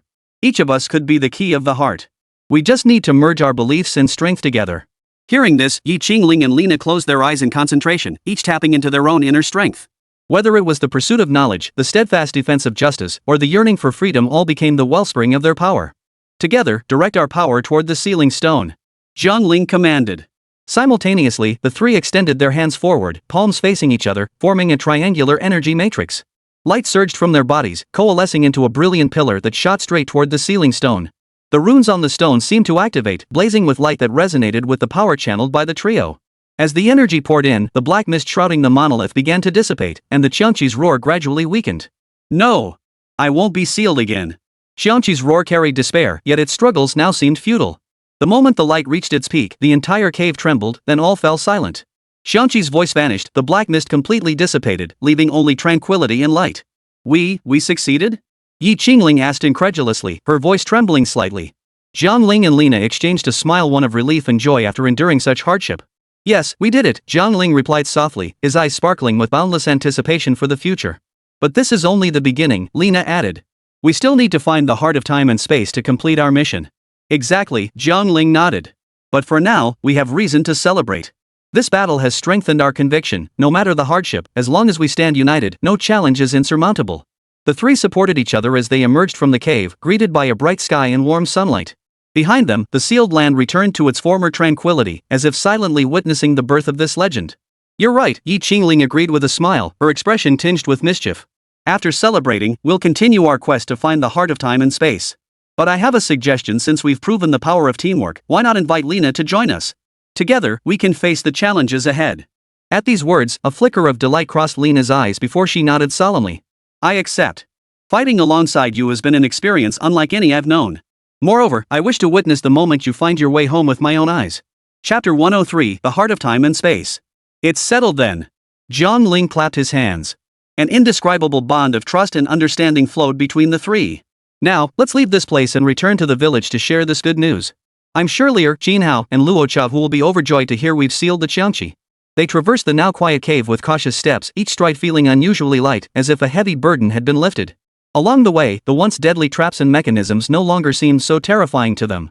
Speaking of which, Lina, having spent so much time in the ruins, have you ever heard any clues about the heart of time and space? Jiang Ling asked as they walked, her curiosity always driving her to explore the unknown. Lina pondered for a moment before replying slowly, there are indeed ancient legends that mention the heart of time and space. It's described as a mysterious artifact capable of manipulating time and space, said to be hidden at the world's end, a secret realm connecting all dimensions. But its exact location? No one knows.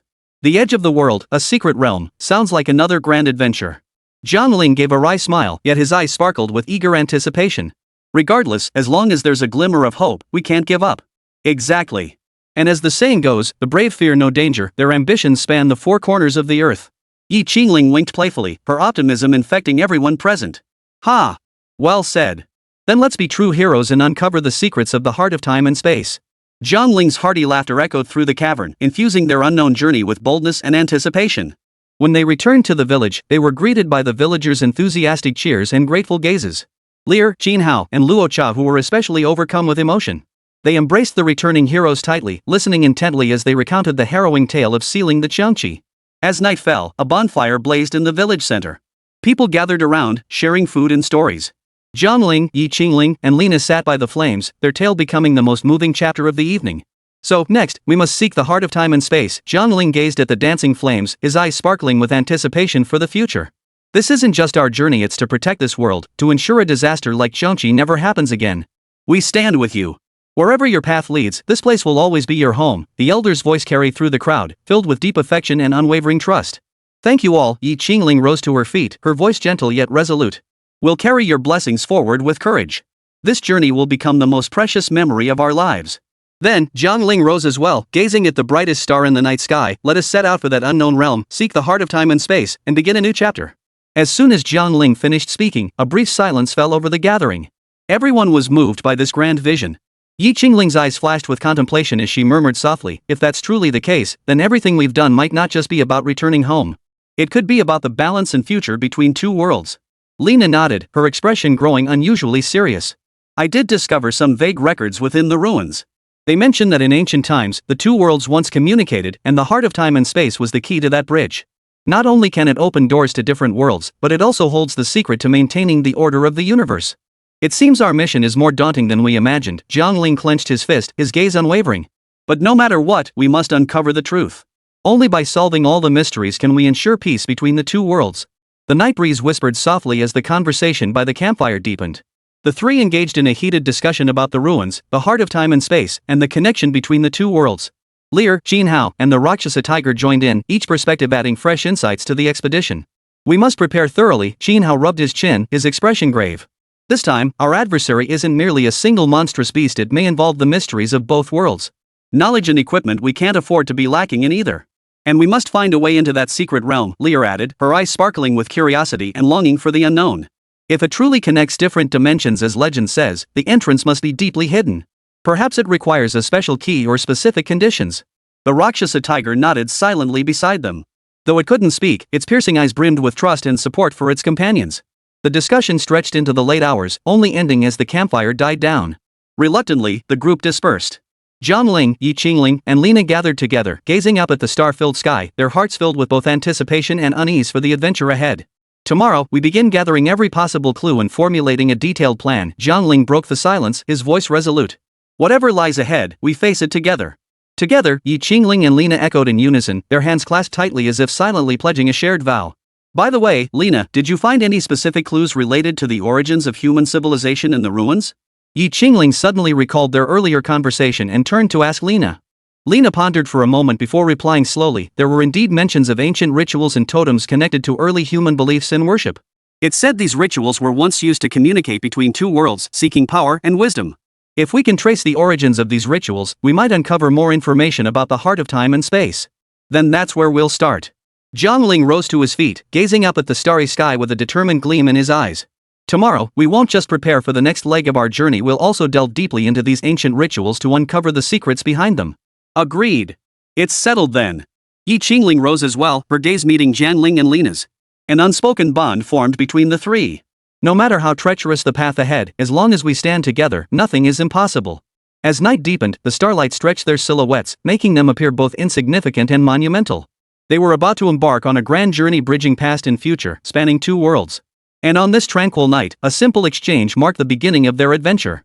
Are you ready? Jiang Ling asked softly. Always have been. Yi Qingling and Lina exchanged a knowing smile, their reply brimming with fearlessness and anticipation. Thus, under the watchful gaze of the stars, the three warriors embarked on a new journey to explore the unknown and safeguard peace. Their story would echo between two worlds, becoming a legend. Chapter 104, The so-called family is utterly ridiculous.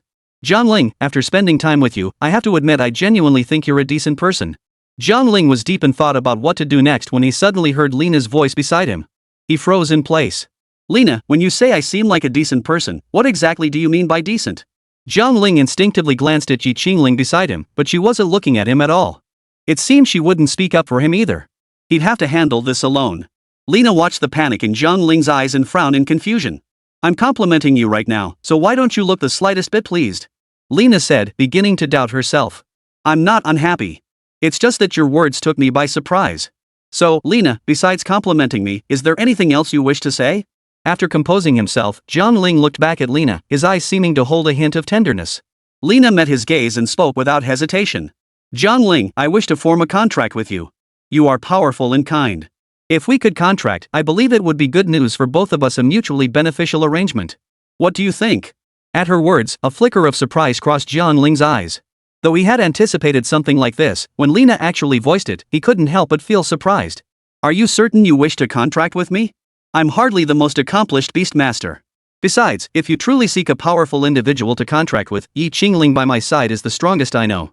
But I want to contract with you. Before Jiang Ling could finish, Lena cut him off decisively. Even Jiang Ling, standing nearby, chimed in with a smile. Jiang Ling, look at who she is. She's being so proactive about this. Are you still unwilling to make a contract with her? Jiang Ling and Lena both turned to look at Jiang Ling. He took a deep breath and finally agreed to Lena's contract. Of course I can. Since you're offering freely, Lena, and given how powerful you already are, I'd be crazy to refuse. Jiang Ling's face lit up with a smile once more. But what none of them could have anticipated was this. They hadn't gone far when Jiang Ling spotted a dense crowd ahead. Leading the way were Xinjia, Gao Jia, and others. Jiang Ling stood before them, narrowing his eyes slightly. Beside him, Jiang Ling froze for a moment upon seeing the sheer number of people. Jiang Ling, why are so many people here? We never saw them when we were handling matters. Now that everything's settled and we've finally made our escape, they all show up at this moment? As Jiang Ling finished speaking, Jiang Ling let out a cold laugh. It's simple. To them, we're thorns in their side, a constant irritation. But since you're a member of the Yi family, they probably won't give you too much trouble. It's just a pity I don't have a family backing me. As Jiang Ling spoke, his gaze fell upon Lena beside him. This was the princess he had just contracted. Her innate power was formidable, and she simply couldn't bear to see him injured. Therefore, even if this group intended to stop him, they likely lacked the strength to do so. What Jiang Ling hadn't anticipated was that these people weren't here to kill him, but to frame him. Jiang Ling, if our intel is correct and we're not blind, the one standing beside you should be the Beast Princess, right? You're not some exceptionally powerful beastmaster. How could the Beast Princess possibly contract with you? There must be some shady dealings between you two. Who knows, maybe even many disasters were orchestrated by you. Jiang Ling, as a beastmaster, you've colluded with a beast. Do you even realize the gravity of your sins? As the crowd hurled insults at him, Jiang Ling's expression remained utterly unchanged. He merely continued to stare at them with the same impassive gaze, as if observing a pack of mad dogs barking furiously at him. Jiang Ling, too, had been staring expressionlessly at the crowd before her. But in the next instant, her pupils suddenly contracted. She recognized several familiar figures. Jiang Ling. What kind of person are you? As a member of the Yi family, how dare you associate with such scum? Could it be that you were involved in the things he did? Jiang Ling, come over here now. If you come to us, we won't harm you. For the sake of the Yi family, we can overlook the past. At this critical juncture, Jiang Ling has already incurred the wrath of the masses. If you still refuse to see reason, what follows might be something you simply cannot bear. These voices weren't just heard by Jiang Ling. Jiang Ling and Lena heard every word clearly too. Jiang Ling followed the direction of the voices and, sure enough, spotted several Yi family members standing within the ranks. Lena, however, did not turn her head. Her gaze remained fixed on Jiang Ling. At that moment, Lena made a silent resolution within herself.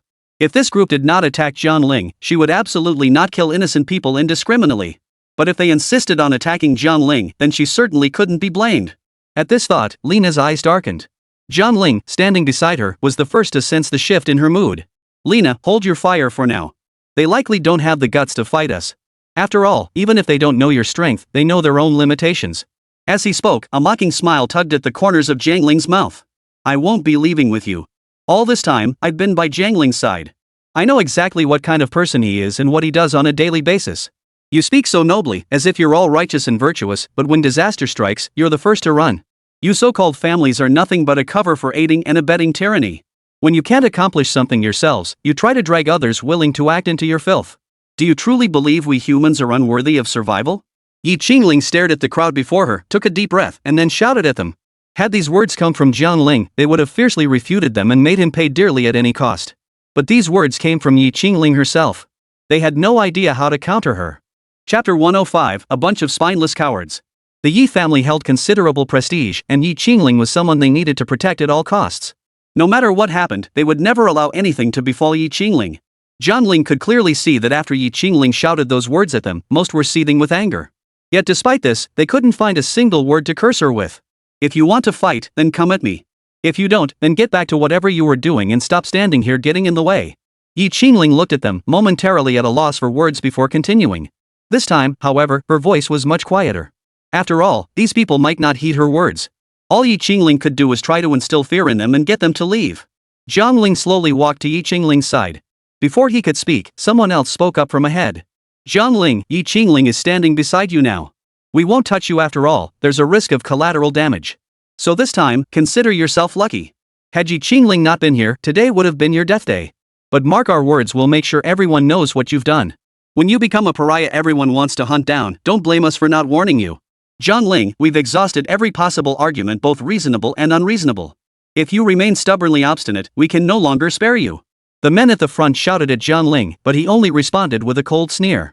His gaze settled on Gao Yang, standing in the center of the crowd. His gaze held no trace of emotion, only an icy stare fixed upon Gao Yang. In the instant their eyes met, Gao Yang felt a sudden pang of unease, even a hint of fear. But moments later, Gao Yang found a suitable reason for that fear. It must be because of that creature beside Jiang Ling. That girl was the Beast Princess. If she wanted to kill him, wouldn't it be as easy as breathing? That must be why he felt such dread, it had to be that. Gao Yang repeatedly convinced himself of this notion, unaware that he had already lowered his head without realizing it, avoiding Jiang Ling's gaze entirely. Jiang Ling paid no heed to this. He had merely intended to warn Gao Yang. If you leave now, I won't harm you. But if you insist on staying, I can't guarantee what happens next. With that, Jiang Ling turned his gaze to Lina beside him. Lina gave Jiang Ling a slight nod before striding forward. The group watched as Lina approached them, terror flashing across every face. They all understood what Lina represented. They knew that if it came to a fight, even if they unleashed every beast they had contracted, they wouldn't stand a chance against Lina alone. Without hesitation, they scattered in all directions. Truthfully, their purpose in appearing before Jiang Ling this time wasn't to fight him. Had the Beast Princess not been by his side, they might have considered it. But now, with that massive Beast Princess standing right beside Jiang Ling, clearly intending to protect him from start to finish, how could they possibly dare to lay a finger on Jiang Ling? Seeing that the crowd had mostly dispersed, Jiang Ling shook his head in resignation. They're so cowardly, yet they still dared to approach. Could they really believe we have no means to kill them? As Jiang Ling finished speaking, Yi Qingling merely chuckled softly. Her attention was entirely focused on the Yi family members ahead. The two exchanged glances for a moment. Jiang Ling hesitated, wondering whether he should take Lina with him after all, they all seemed terrified of her. After a moment's thought, Jiang Ling turned to look at Yi Qingling beside him. If you have something to say to them, or need to return to the Yi family for any reason, go ahead. You needn't worry about me, Lina is here with me. Yi Qingling, who had been wavering, immediately turned to look at him upon hearing the voice beside her. If I really do go back to the Yi family, will you think I'd betrayed you? Yi Qingling stared at Jiang Ling for a long moment before finally asking. But Jiang Ling seemed puzzled. Why would you say that? You are a member of the Yi family. You bear the Yi surname. Returning home seems perfectly reasonable. Why would you fear I might think you're betraying me? Jiang Ling scratched the back of his head as he spoke, as if genuinely unable to comprehend Yi Qingling's perspective. After a long moment of mutual gaze, Yi Qingling finally let out a soft laugh. But now, so many people are saying you're involved with the beasts. They're even blaming you for their mass appearance. At a time like this, if I say I want to go home, wouldn't it be perfectly reasonable if you had reservations about me? Or if you suspected something? Jiang Ling said nothing more. He merely shrugged his shoulders before turning to glance at Lina beside him. Lina, what do you think? Could she betray us? Do you see that possibility? After Jiang Ling finished speaking, Lina pondered for a moment before turning to look at Yi Qingling. Her eyes held a mix of firmness and seriousness. Impossible. In my mind, there's never been any possibility that you might betray us. Just like you said earlier, you know exactly what Jiang Ling has done, and we know exactly what you've done. You're not that kind of person. You're open and honest. Yi Qingling hadn't expected Lina to describe her in such terms. She paused for a moment before offering Lina a smile. This time, her smile was genuinely heartfelt. Very well. Since you both trust me, there's no need for further words. I'll return to the Yi family estate first, and I'll come back to see you both later." With that, Yi Qingling turned and walked away. The Yi family members had been waiting for her arrival. Seeing her actually approach them, their faces lit up with unmistakable smiles. "Let's go." They've all left. "There's no need for us to stay here any longer." Jiang Ling's gaze didn't linger on Yi Qingling for long. Seeing her reach the Yi family members, he turned his attention to Lina beside him. Lina naturally nodded in agreement. She had no objections whatsoever. After all, she had already formed a contract with Jiang Ling. From now on, wherever Jiang Ling went, she would follow. Chapter 106, No Longer Willing to Meet. Upon returning to the Yi family compound, Yi Qingling was, unsurprisingly, led straight to the ancestral hall. "Your father and the others haven't returned yet, so you won't be punished immediately. But as a prodigy of the Yi family, associating with someone like Jiang Ling once they return, you're finished." The person standing before Yi Qingling was someone she didn't recognize. He was likely just some insignificant figure within the Yi family. Yi Qingling's gaze lingered on him only briefly before shifting away. The man understood her disinterest. Shaking his head helplessly, he turned and left without exchanging another word with her. Meanwhile, elsewhere, Jiang Ling had returned to Jianghai. However, upon hearing of his return, his former brothers were all eager to see him. Moreover, they had long since heard the rumors circulating wildly about recent events. Yet not a single one believed those rumors. They still believed Jiang Ling was not that kind of person. He absolutely would not conspire with the beasts to bring about humanity's extinction. Even though they were using every means possible to meet Jiang Ling again and learn his perspective on the matter. No matter what, Jiang Ling refused to see them. "Why won't you see them? Aren't they your comrades? You fought alongside them countless times before. Now, when you need them most, you won't even grant them a single meeting?" Lina turned to look at Jiang Ling beside her. The two of them had been in the room for a long time. All this while, Jiang Ling hadn't uttered a single word, nor had he done anything. Though Lina was by his side, she couldn't fathom what was truly going on inside Jiang Ling's mind. Yet lately, the number of people seeking to see Jiang Ling had grown steadily. Judging by this, these individuals must be his sworn brothers and sisters. But why did he refuse to meet them? A flicker of confusion crossed Lina's eyes, but her gaze was automatically ignored by Jiang Ling. Jiang Ling was now in a state of utter turmoil.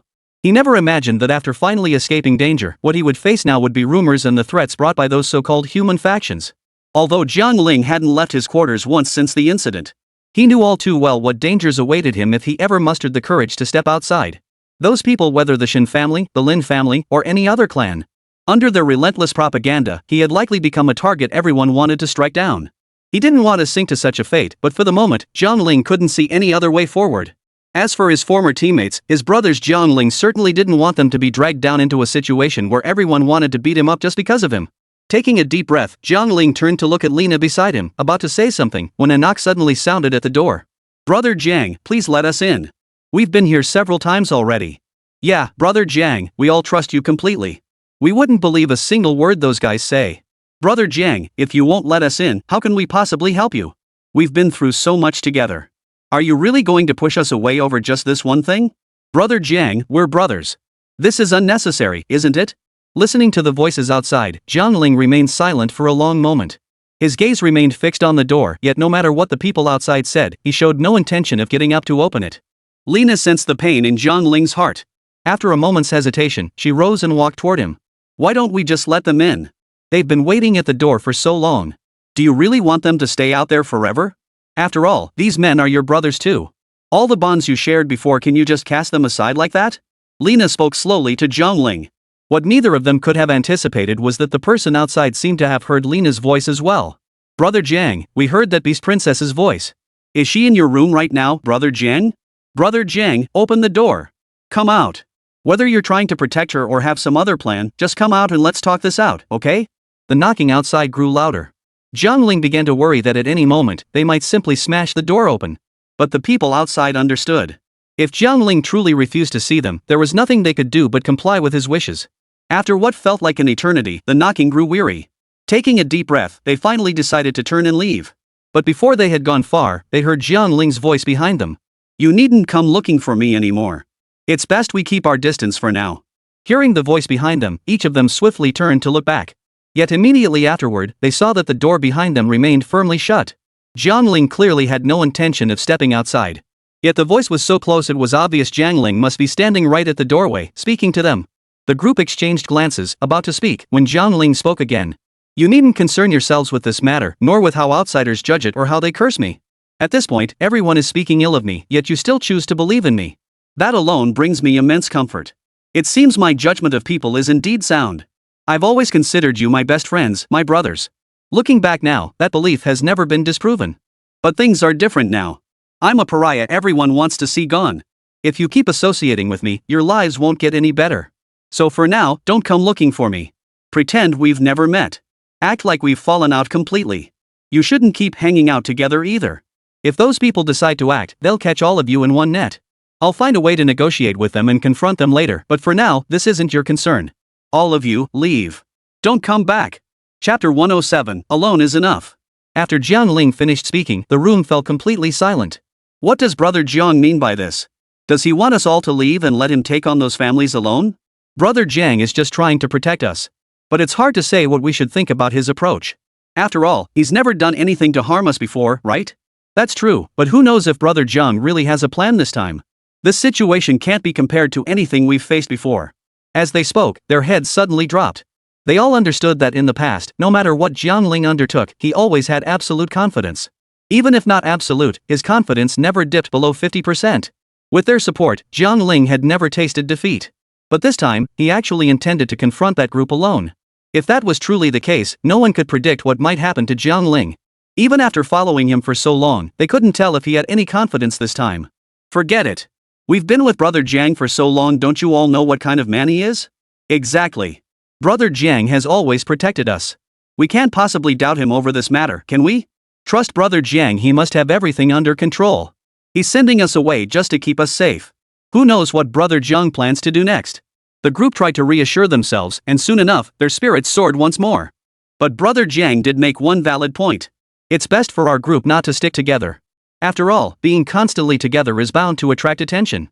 That makes sense. So let's follow Brother Jiang's plan. We'll split up into smaller groups, it'll also lighten Brother Jiang's load. They discussed it for a while and soon came up with a plan. Essentially, it meant following Jiang Ling's instructions to the letter. However, they didn't leave. They were still discussing these matters right outside Jiang Ling's door. Jiang Ling, meanwhile, was pressed against the doorway, listening intently to the sounds outside. Lina watched Jiang Ling's movements, remaining silent for a long while. After an unknown amount of time, the group outside finally reached a decision and departed without hesitation. They had no idea that Jiang Ling had been lying by the door the entire time, listening to their conversation. Only when the area outside fell completely silent did Jiang Ling draw a deep breath before turning to look at Lina beside him. Why did you have to crouch in the corner? If you'd been willing, I'm sure they would have told you anything you wanted to know if you'd just opened the door. Though their earlier discussion hadn't been particularly loud, Lina had heard every word clearly. Seeing Jiang Ling's actions, she couldn't help but feel a bit perplexed. Hearing Lina's words, Jiang Ling shook his head with a hint of resignation. You need to understand one thing. Since I returned, they haven't seen me. If I really went out to meet them, do you know what would happen to them afterward? When Jiang Ling finished speaking, Lina looked surprised but still shook her head at him. Of course, she couldn't possibly know what Jiang Ling's former teammates and brothers might do. Watching her shake her head, Jiang Ling let out a soft chuckle. They'll never want to leave. No matter how much I push them, it won't work. So it's better not to meet at all. That way, they might actually listen to me a little. Listening to Jiang Ling's words, Lina was momentarily at a loss for how to respond. Her mouth opened, but after a long moment, no words came out. After a long silence, Jiang Ling turned his gaze toward Lina beside him. I need to step out for a bit. I'm going to find Chen Feng. Hearing Jiang Ling's words, a flicker of surprise suddenly crossed Lina's eyes. He actually wanted to go out? Had he finally come to his senses and decided not to hide indoors forever? Before Lina could speak, Jiang Ling cut her off with his next words. Find Chen Feng? He's going to seek out someone from the special organization right after returning? Rumors about Jiang Ling were already swirling wildly outside. Wasn't Jiang Ling afraid that the moment he saw Chen Feng, he'd be arrested by the special organization? For a moment, Lina's gaze toward Jiang Ling grew even more puzzled. Don't worry. Chen Feng won't do anything to me. He'll trust me after all, we've known each other for so long. Jiang Ling said, a faint smile touching his lips. Lina and Jiang Ling locked eyes for a long moment. In the end, she could only nod at him. After all, though she was the Beast Princess, she was now merely a beast bound by contract to Jiang Ling. As a Beastmaster, she had to heed his words. Seeing that Lina seemed to agree with his plan, Jiang Ling nodded in satisfaction. Since you've agreed, there's no need for further discussion. But I do have another idea. Why don't you come with me to take a look? After all, as the Beast Princess, Chen Feng and the others would surely want to meet you. Jiang Ling continued to smile at Lena. Yet for some reason, Lena didn't believe his smile was genuine. His smile seemed to conceal something else entirely. As Lena pondered whether to accept, Jiang Ling spoke again before she could finish her thoughts. Alright, I know you're the best, Lena. You'll agree to me. With Jiang Ling having put it that way, what else could Lena say? She could only nod at Jiang Ling, then shook her head helplessly. Jiang Ling, no offense, but you really should think this through. After all, we still need to look out for our own safety. So many people are spreading rumors about us now, and practically everyone wants to take action against us. If the two of us go out together at a time like this, something terrible might really happen, don't you think? A shadow of worry crossed Lena's eyes as she looked up at Jiang Ling before continuing. But Jiang Ling didn't see it that way. He chuckled softly, then reached out and gave Lena's shoulder a gentle pat. Don't worry. With me here, absolutely nothing will go wrong. Lena gazed into Jiang Ling's eyes. After a long moment, she finally nodded at him. Chapter 108, Who do you think you are? Soon, Jiang Ling led Lena out the door. But now, no matter how you looked at it, they seemed to stand out like a sore thumb. Therefore, Jiang Ling couldn't possibly walk openly with her on the streets. Their goal was to reach the special organization to discuss their next steps, not waste time with these civilians who knew nothing of the truth. Nevertheless, as they made their way through the streets, they still drew considerable attention. Of course, these people never imagined Jiang Ling would be walking openly with Lena in public.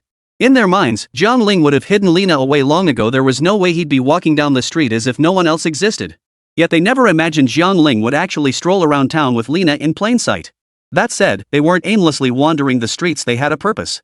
Soon, guided by Jiang Ling, he arrived at the location with Lena. This place was rarely visited by anyone under normal circumstances. The gatekeeper, spotting two figures approaching, instinctively sprang to his feet, ready to intercept them. What are you two doing here?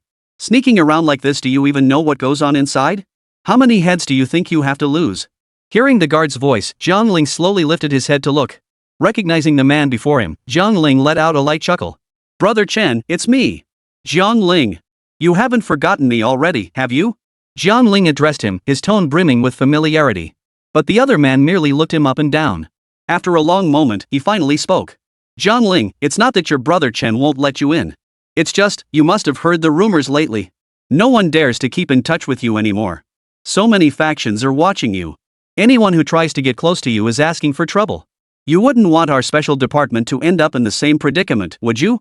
Honestly, Jiang Ling, I'm just a gatekeeper. We don't know and dare not know how those above us feel about you. But I truly can't risk associating with you. As he spoke, he turned his head and caught sight of Lena standing beside Jiang Ling. He hesitated for a moment before finally speaking up. If I'm not mistaken, this person is the beast princess you contracted last time, right? This time, I'll pretend I never saw you. You should leave now. My advice? From now on, if you go out, go alone. Don't bring her with you. Plenty of people already recognize you. Bringing her along means everyone you encounter on the road will likely try to attack you. Hearing her words, the smile on Jiang Ling's face finally faded somewhat. He stared at the other person for a long moment before finally letting out a light chuckle. Seems like the number of people who don't like us has grown considerably lately. Jiang Ling said, a bitter smile spreading across his face. For a moment, Lena listened to his words, unsure how to comfort him. She simply turned her head, her eyes filled with concern as she looked at him. After hearing her words, Jiang Ling showed no sign of anger. He simply continued to stare at her. After a long moment, it wasn't Jiang Ling who grew impatient. First it was old Chen. Look, Jiang Ling, you've been here long enough. Just look at all the surveillance cameras at the entrance. He pointed at the surveillance cameras in front of them, gesturing for Jiang Ling and Lena to look. The two complied, both looking up at the cameras overhead. Old Chen hadn't expected such compliance from them, and he froze for a moment. Cameras. Got it. So what? Jiang Ling merely glanced at them before lowering his gaze back to old Chen. But old Chen, for a moment, didn't know what to say. He opened his mouth, but then lowered his arm again. What's wrong, old Chen? If you've forgotten what you wanted to tell me earlier, there's no rush. You can wait until you remember. A hint of amusement flickered in Jiang Ling's eyes once more. This time, however, old Chen felt only awkwardness. After clearing his throat twice, old Chen finally spoke up. You've seen the surveillance footage yourselves. No need for further explanation. Just looking at this, you understand perfectly well. The people inside saw you coming too. But how long have you been standing at the door? Did anyone come out to greet you? Jiang Ling, don't read too much into this. They simply don't care about you and have no intention of helping you. You're a pariah now. Who would possibly care about you? After speaking, old Chen no longer looked at Jiang Ling. He shook his head and returned to his security booth. Jiang Ling stood at the doorway, his brow furrowed. For a moment, he suddenly didn't know what to do. It felt as though he'd suddenly lost his anchor. Maybe we should just leave. Even if they haven't recognized us yet, this place is still too sensitive. What if someone does show up later? What then? Lena stood beside Jiang Ling. Her face etched with worry, she stared at Jiang Ling for a long moment before letting out a soft sigh. Slowly, she spoke to him. Jiang Ling turned to look at the towering building before them. After a long moment of silence, he finally turned back to Lena and nodded. Since none of them welcome us, there's nothing more to say. We should leave. With that, Jiang Ling turned to leave. Lena quickly followed behind him. They hadn't gone far when Jiang Ling heard hurried footsteps behind them. Jiang Ling! Jiang Ling, wait a moment! Hearing the voice behind him, Jiang Ling finally halted his steps. He turned his head slightly to look behind him, seeing someone walking quickly toward him. Jiang Ling, they have no idea what the rest of us are up to. It's just that there've been too many troublemakers lately, so old Chen didn't dare let you in. Seeing Chen Feng running toward him, Jiang Ling's anger dissipated considerably. Judging by his appearance, he must have rushed over after hearing the news. Brother Chen was just telling me to leave earlier, saying getting involved with me would lead to nothing good. As Chen Feng reached him, Jiang Ling shook his head and addressed him. Hearing this, Chen Feng instinctively turned his head toward the security guard. Chapter 109, come with me now, don't fight. Who told you to talk nonsense? We've never said anything bad about Jiang Ling. Hearing Chen Feng's words, he instantly shrunk his neck. Sir, I don't think I should be blamed for this. After all, I didn't tell them to do it. Besides, they've been standing here for so long. At first, I did think that given their unusual status, I should wait a bit longer. But after waiting this long without any word, I started to wonder if they'd been abandoned. Otherwise, how could I possibly have sent them away? Old Chen hurriedly explained to Chen Feng, merely trying to justify his actions. The two men stared at each other for a moment before Chen Feng finally let out a soft chuckle. Is that your justification? But have you forgotten that if we hadn't allowed him to come here, if we hadn't permitted him to see us, in fact, the moment he appeared nearby, we'd already dispatched people? The reason they haven't come yet is because everyone's in a meeting, they simply couldn't spare the time to come over. If I hadn't seen both of you getting more and more worked up, afraid you might actually drive him away, why would I have rushed over like this? Old Chen, you're still family to the Chen clan. Besides, you've been guarding this special organization for so long, can't you even see through something this simple? Old Chen opened his mouth, but for a moment, he couldn't think of anything to say. After a long moment, he simply lowered his head. Taking a deep breath, Chen Feng said no more.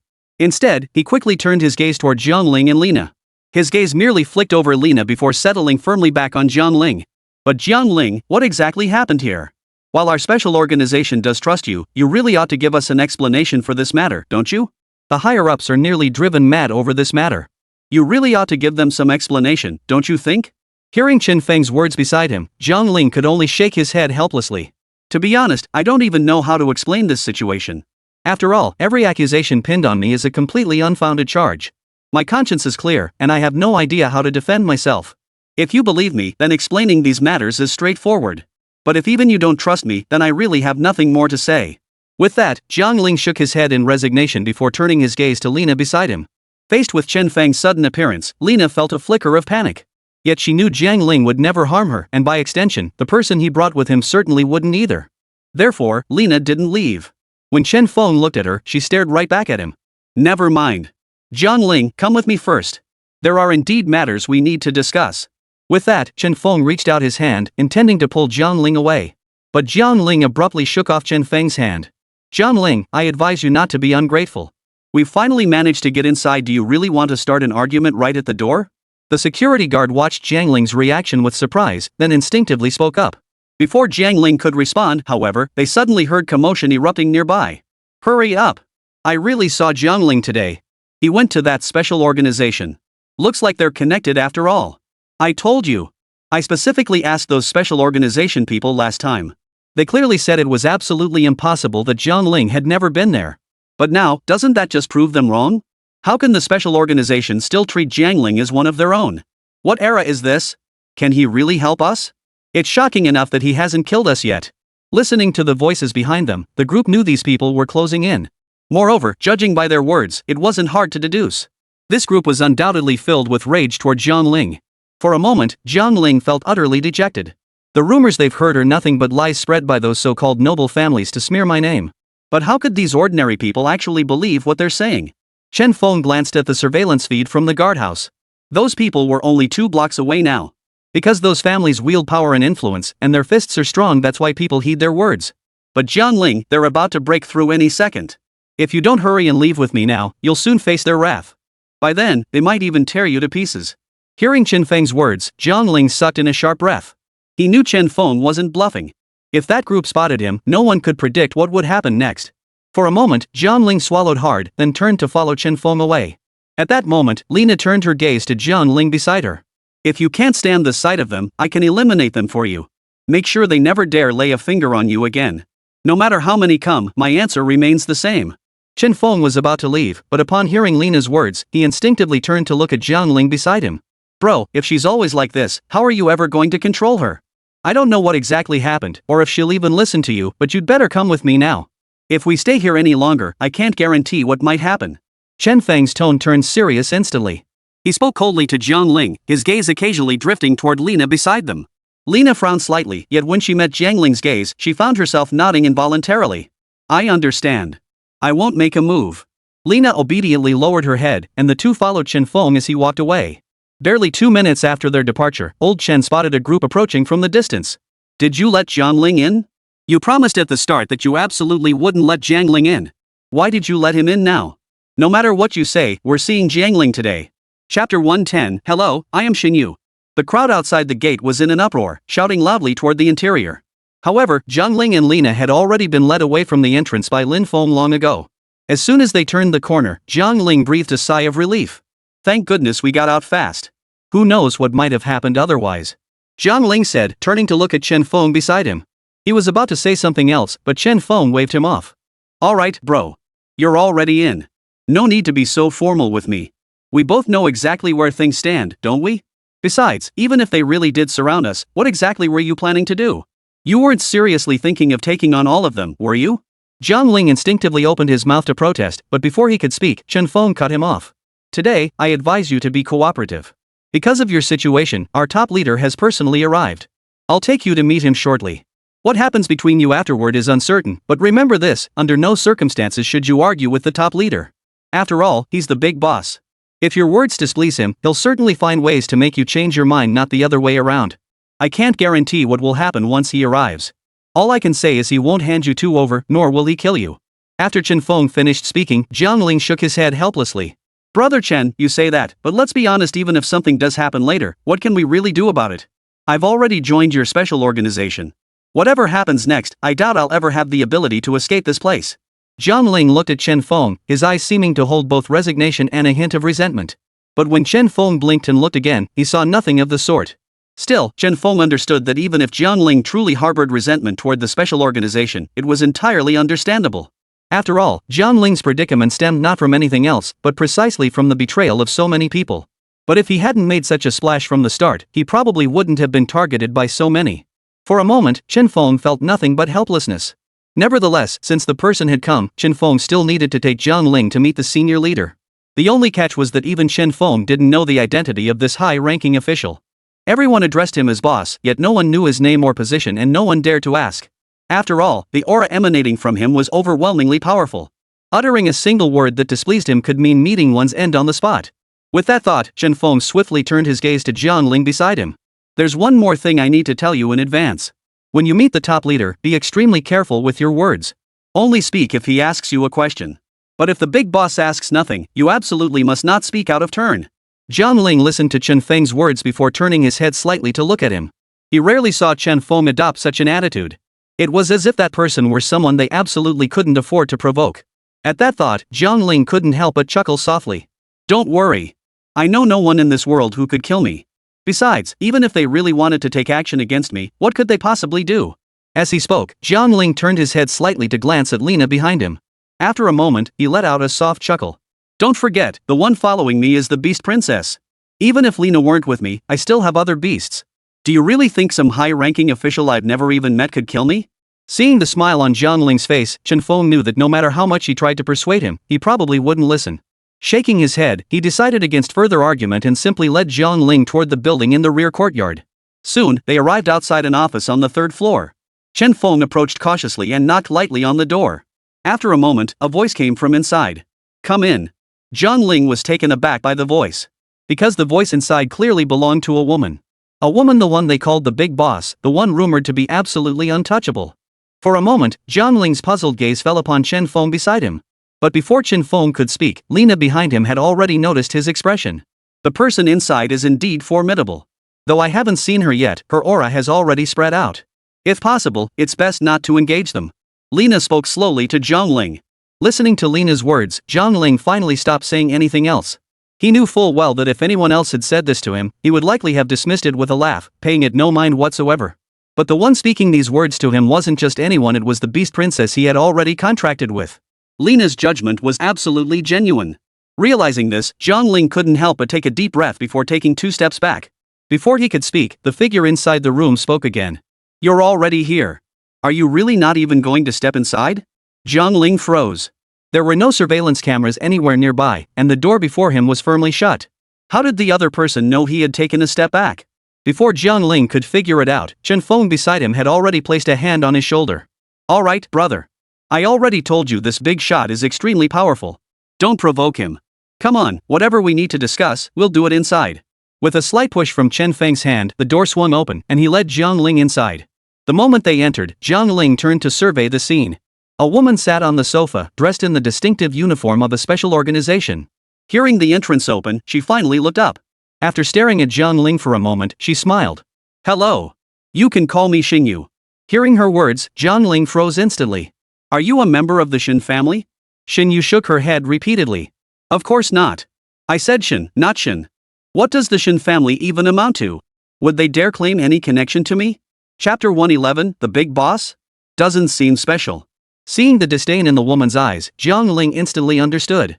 It seemed he could count on her support this time.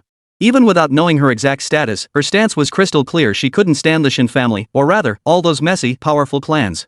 She despised them all. I wonder what the big boss wants to see me about. I don't think there's anything particularly admirable about me. After staring at Xingyu for a moment, Jiang Ling finally chuckled before addressing her. But Chen Feng beside him nearly jumped out of his skin. He nearly swung his fist at Jiang Ling in that instant. Jiang Ling, have you completely forgotten everything I told you before we came in? Chen Feng whispered to Jiang Ling before turning his gaze to Xingyu. The terror in his eyes was so sudden that Xingyu instinctively felt a bit flustered when he looked at her. What's wrong? Why are you staring at me like that? Don't tell me you think I'm going to do something to him? Xingyu looked at Chen Feng. They locked eyes for a moment before she finally spoke to him. Chen Feng finally realized his behavior had been excessive and quickly lowered his head. Big boss, I warned him before we came in what he should and shouldn't say. I made sure he understood. But I never imagined he'd actually. Chen Feng trailed off, but Xingyu couldn't help but let out a soft, instinctive chuckle. She shook her head with a hint of resignation before rising to her feet and walking toward Chen Feng and Jiang Ling. Could it be that in your eyes, I'm nothing but a great villain? One who kills to silence dissent at the slightest provocation? Chen Feng didn't know how to respond. After a long silence, he finally lowered his head. However, Xingyu paid little heed to Chen Feng's reaction beside her. Instead, she turned her gaze toward Jiang Ling. She stared at Jiang Ling for a moment before her gaze drifted involuntarily to Lena standing behind him. You needn't try to kill me. You can't kill me, and besides, I've already made a contract. You shouldn't be scheming against me. Lin Nan, noticing Xinyu's persistent gaze, immediately spoke up. Well, that was just great. The two of them were trading barbs, completely dismissing everything Chen Feng had said before they arrived as utter nonsense. In that instant, Chen Feng began contemplating where he should be buried after death or whether he'd even be left with a whole body. Of course I have no designs on either of you. After all, I have no need to contract with a beast princess. As she spoke, Xinyu's gaze fell once more upon Chen Feng standing nearby. After sizing him up, Xingyu felt nothing but confusion. But why must you stare at me like that? Could it be that, to you, I truly am some kind of terrifying monster? As she spoke, Xingyu drew closer and closer to Chen Feng. Though Chen Feng didn't know how to respond, he kept his head down, trying not to look at Xingyu. Jiang Ling, standing nearby, could clearly see that Chen Feng desperately needed his help. With a soft chuckle, Jiang Ling addressed Xingyu once more. Big boss, you called me over. Surely you want to discuss what we're going to do next. I came all this way just to watch you discipline your subordinates? Xingyu listened to Jiang Ling's words from behind him. After a long moment of silence, he nodded solemnly. You're right. It wouldn't be appropriate to discipline my subordinates in front of you now that you're here. With that, Xingyu suddenly turned and advanced toward Jiang Ling, closing the distance step by step. But Jiang Ling, have you heard the rumors circulating about you? They call you a traitor to humanity, a lackey of the beasts. Are you aware of that? Sneaking into our special organization at such a critical moment? There's one more thing, though. We didn't seek you out, you came here on your own. After deliberating, we decided to let you in. We'll meet face to face, and afterward, you can share whatever thoughts you have with us. But if it turns out you truly are a lackey of humanity, then I'm afraid we might have to take matters into our own hands on behalf of all mankind.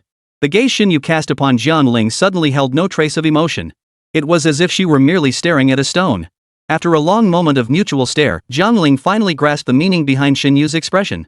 It seemed that if he truly was a despicable villain, he would be executed today. Unfortunately, he was not. At this realization, Jiang Ling couldn't help but let out a light chuckle. If you don't trust me, feel free to investigate these matters. After all, I, Jiang Ling, have always acted with a clear conscience. I've never done anything I shouldn't have done, from start to finish. Now that things have reached this point, if you truly wish to investigate, you'll find that those who've come forward to speak out all have some grudge against me. Otherwise, why would they put me on the hot seat? Jiang Ling fixed his gaze on Xinyu before him, speaking slowly, his eyes brimming with unwavering conviction. Xinyu observed Jiang Ling for a long moment before finally letting out a soft chuckle. I see. It appears you truly have not committed any wrongdoing.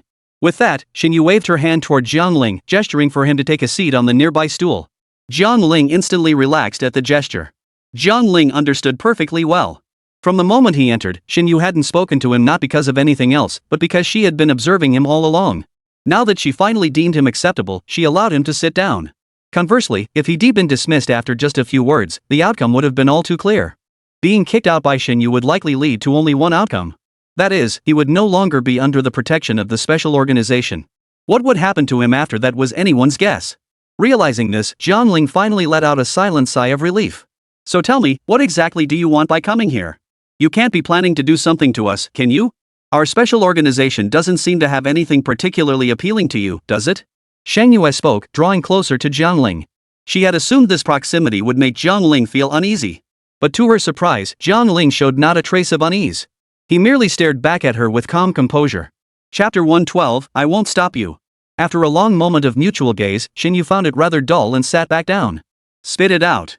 What exactly do you want? You didn't come to our special organization just to clear your name, did you? What's your real purpose? Just say it. If we think it's feasible, we'll definitely proceed with your plan. But if we don't think it's feasible, we won't interfere too much in your affairs. You can do as you please. We'll just serve as a... As she spoke, Xinyu seemed to suddenly forget what she should say next. After a long silence, she finally spoke again. If it doesn't work out, then do whatever you wish. We won't stand in your way. How does that sound? Hearing Xinyu's words, Jiang Ling nodded without hesitation. He understood perfectly well that the reason Xinyu was saying these things to him wasn't for any other reason, it was precisely because he was currently unable to reveal himself. Moreover, without knowing the stance of the special organization, he couldn't act rashly. But now, Xinyu had made it clear that he was free to pursue whatever course he chose. This undoubtedly gave Jiang Ling immense courage. He could finally make his move. With that thought, Jiang Ling abruptly stood up. But before he could speak, Xinyu looked up at him with a puzzled expression. Why did you stand up? Is something so urgent that you must speak while standing? Hearing Xinyu's voice, Jiang Ling sat back down before turning to face her. So, the reason you're telling me all this is it because you've already discovered something, and that discovery has made you furious? Jiang Ling's words were utterly baffling. Xinyu turned to look at Chen Feng beside her. After a moment, she finally addressed him. Chen Feng, what is he talking about? Explain it to me. Chen Feng looked slightly taken aback. He didn't say much either, but instead walked quickly over to Jiang Ling's side. After sitting down, he took a deep breath. Brother Jiang, what exactly were you referring to earlier? You haven't said anything yet, so we can't possibly guess what this is about, right? Jiang Ling paused, then slowly nodded. True. I admit I didn't think this through. Taking another deep breath, Jiang Ling finally revealed to Chen Feng and Xinyu the details of those so-called families and the various chaotic factions that had turned against him. Of course, whether Chen Feng knew about this or how he might react wasn't really important. After all, what Jiang Ling truly sought was Xinyu's stance. If Xinyu could genuinely act according to his own plans, then his subsequent actions would proceed much more smoothly. After Jiang Ling finished speaking, Xinyu remained silent for a long while. Jiang Ling had been watching Xinyu intently. But when he realized she hadn't spoken to him for so long, the excitement in his eyes slowly faded. So it was all for naught after all. Everything still depended solely on himself. As Jiang Ling pondered what he should do next if Xinyu and the others refused to help him, suddenly, Xinyu spoke up before him. Who would have thought? These guys usually look perfectly normal. How did they suddenly turn into this? Hearing Xinyu's slightly puzzled words, Jiang Ling couldn't help but chuckle. But the mocking tone in his voice caused Xinyu to frown slightly. What are you laughing at? Are you mocking me? Hearing Xinyu's words, Jiang Ling shook his head repeatedly. Misunderstanding, misunderstanding. How could I possibly mock you? It's just that this whole thing does sound rather amusing to me. So in all your eyes, these families have always been such respectable entities? Their facade only holds up in front of their equals and people like you, the upper echelons. As for those they consider inferior, they'd gladly see them all vanish so they could monopolize these resources. Back when I had nothing to my name, they were the first to declare I was nothing. I bet you guys had no clue about any of this, right? So, as a special organization claiming to help everyone, what you actually do seems no different from them. Jiang Ling shook his head helplessly. He hadn't realized before that the special organization was no different from these so-called families. They too paid little attention to the common folk at the bottom, yet constantly proclaimed how deeply they cared for the people. Sheng Yue studied the expression on Jiang Ling's face, carefully analyzing the implications of his words. For a moment, she found herself at a loss for words. After a long pause, Jiang Ling shook his head helplessly. Never mind. Things have reached this point, so there's no need to dwell on it further. But I do want to say this, now that you know about this matter, I hope you can make some changes going forward. It's just one small request. Surely you can agree to it? Jiang Ling looked at Xing Yu, his eyes now filled with nothing but sincerity. Seeing him like this, Xing Yu felt she simply couldn't refuse him. Taking a deep breath, Xing Yu finally nodded at him. Of course. Whatever you need, I'll help you no matter what. Jiang Ling said no more, and Xing Yu remained silent. After a long moment, Lena suddenly spoke up from the side. I used to think your human world would be so much better. Now it seems it's not even as good as ours, the beasts. At the very least, we beasts don't bully the weak just because we're stronger. Hearing Lena's words, both sides were momentarily at a loss for what to say next. After all, what Lena had said was undeniable. So, Jiang Ling, are you planning to lead your team to investigate those clans and factions next? If that's the case, rest assured whatever actions you take from here on out, we'll stand behind you. And if you need our assistance, we can also. No need. Jiang Ling cut Xing Yu off abruptly. Xing Yu paused, then asked Jiang Ling after a moment. Why not? Chapter 113, the deal is done. Jiang Ling saw the confusion in Xing Yu's eyes. He knew that at this moment, Xing Yu genuinely wanted to help him. But he also understood that some things could only be done alone. I've already let my teams go their separate ways. From now on, I'll be alone. There will be no team by my side anymore. As he spoke, Jiang Ling slowly lowered his head. But no sooner had the words left his mouth than Chen Feng beside him turned to him with an expression of utter disbelief. Jiang Ling, are you serious? I've seen your brothers in action. Every single one of them is incredibly powerful. If they were placed within those clans and factions, they could probably carve out their own place in the world. With this group supporting you, whatever you set out to do afterward would surely be incredibly easy. But now you tell me you've driven them all away? How on earth are you going to carry on with your plans now? The two stared at each other for a long moment. In the end, Jiang Ling still shook his head. My stance on this matter is already crystal clear. I won't let them get dragged into danger because of my messy affairs. Whether it's the major clans or the powerful factions, they're all after me. We all know that, don't we? So they shouldn't have been targeted in the first place, let alone forced to face these dangers. But if they insist on associating with me, then whatever happens afterward, well, none of us can predict that. Jiang Ling stared at Chen Feng, his eyes calm and steady. He had anticipated this situation long ago. Thus, as he repeated these words now, his heart held no hidden motives. Yet, as Chen Feng listened, he found himself momentarily at a loss for words. Those brothers were Jiang Ling's trump card. With them by his side, he had nothing to fear. This fact wasn't just known to Jiang Ling and his brothers, even Chen Feng and the others from the special organization were well aware of it. Yet now, they had actually left Jiang Ling. Even if Chen Feng didn't know how Jiang Ling persuaded them to leave. But these people were men of their word. Having given their word, they would undoubtedly refrain from any actions involving Jiang Ling henceforth. It seemed he truly was going to fight alone. No wonder he'd personally sought out the special organization. It was because, aside from himself and Lena who'd always been by his side, he truly had no one else behind him. Taking a deep breath, Chen Feng instinctively turned to look at Xing Yu beside him. Regarding the Jiang Ling matter, Chen Feng had no idea what to do next. Fortunately, his superior was right there in the room. He didn't have to figure this out alone. After a long moment of mutual gaze, Xing Yu finally addressed Jiang Ling. I must admit, it's rare to find someone with your perspective. After all, you're alone now, yet you're still thinking about how to take action against that group. It seems you're filled with hatred toward them. I admire those who hold deep feelings in their hearts, regardless of whether those feelings are good or bad. With that, Xing Yu offered Jiang Ling a smile. Jiang Ling stared at the smile playing at Xing Yu's lips. He froze for a moment, then finally gave her a slight nod. Even if he didn't know what she intended to say or do, he could at least agree to this. Our special organization will coordinate with you. Whatever you wish to do next, we can discuss it. Jiang Ling remained silent for a long moment before finally nodding back at Xing Yu. In that case, I thank you in advance. Rest assured, I will find a way to bring those bastards down.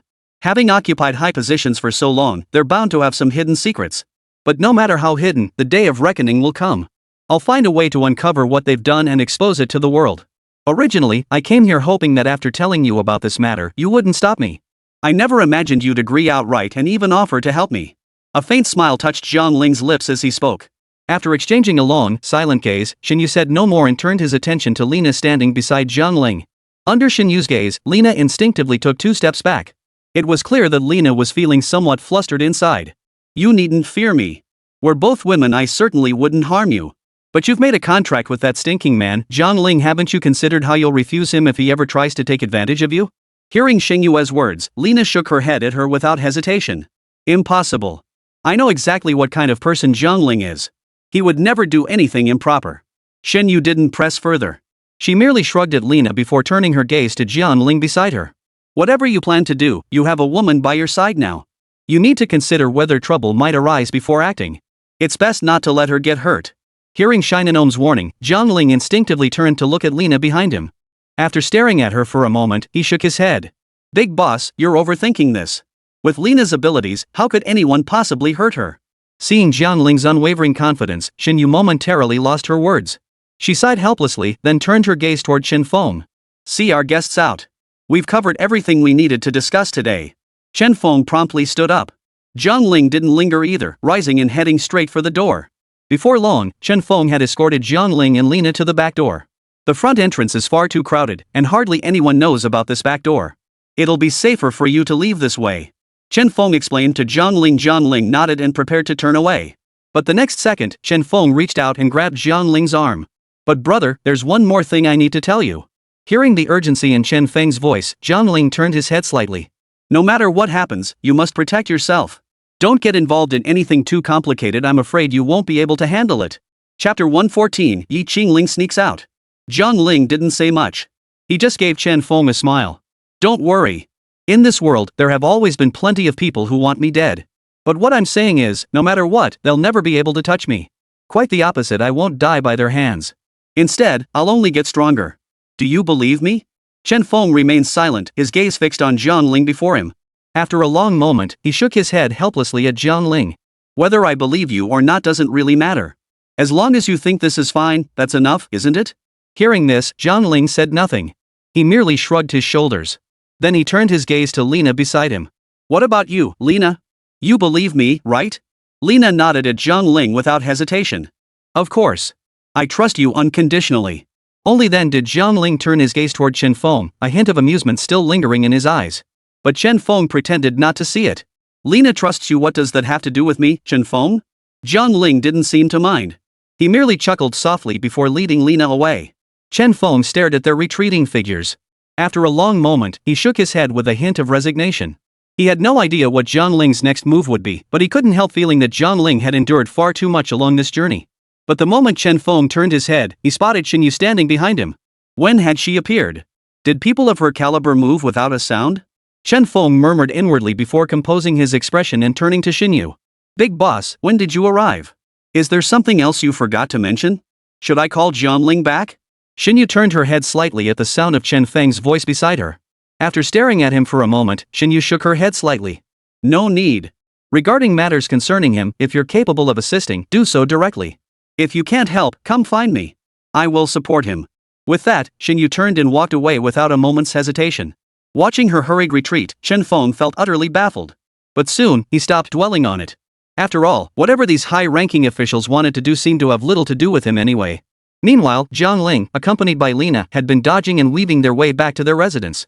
Before they could relax, knocking sounded at the door once more. Jiang Ling, come open the door. The moment they heard the commotion at the door, Jiang Ling and Lina sprang to their feet.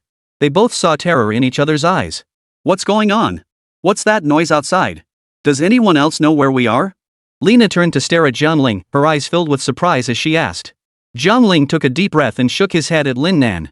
I don't know. It's hard to tell from the sound alone. I'll go check. As he spoke, Jiang Ling walked to the door. Just as he was about to ask, the person outside spoke again. Jiang Ling, how long have you kept me waiting outside? Hurry up and open the door. I saw you come home. Hearing the voice up close, Jiang Ling frowned slightly. But moments later, he suddenly chuckled softly. He had successfully recognized the voice. The person standing outside the door at that moment was none other than Jiang Ling. Jiang Ling opened the door without hesitation, though Lina behind him remained completely unaware. Her eyes fixed intently on the doorway. It seemed as though the moment the person outside attacked Jiang Ling, she would immediately strike back. Only moments later, after Jiang Ling stepped inside, did she finally exhale in relief. Why are you all so guarded around me?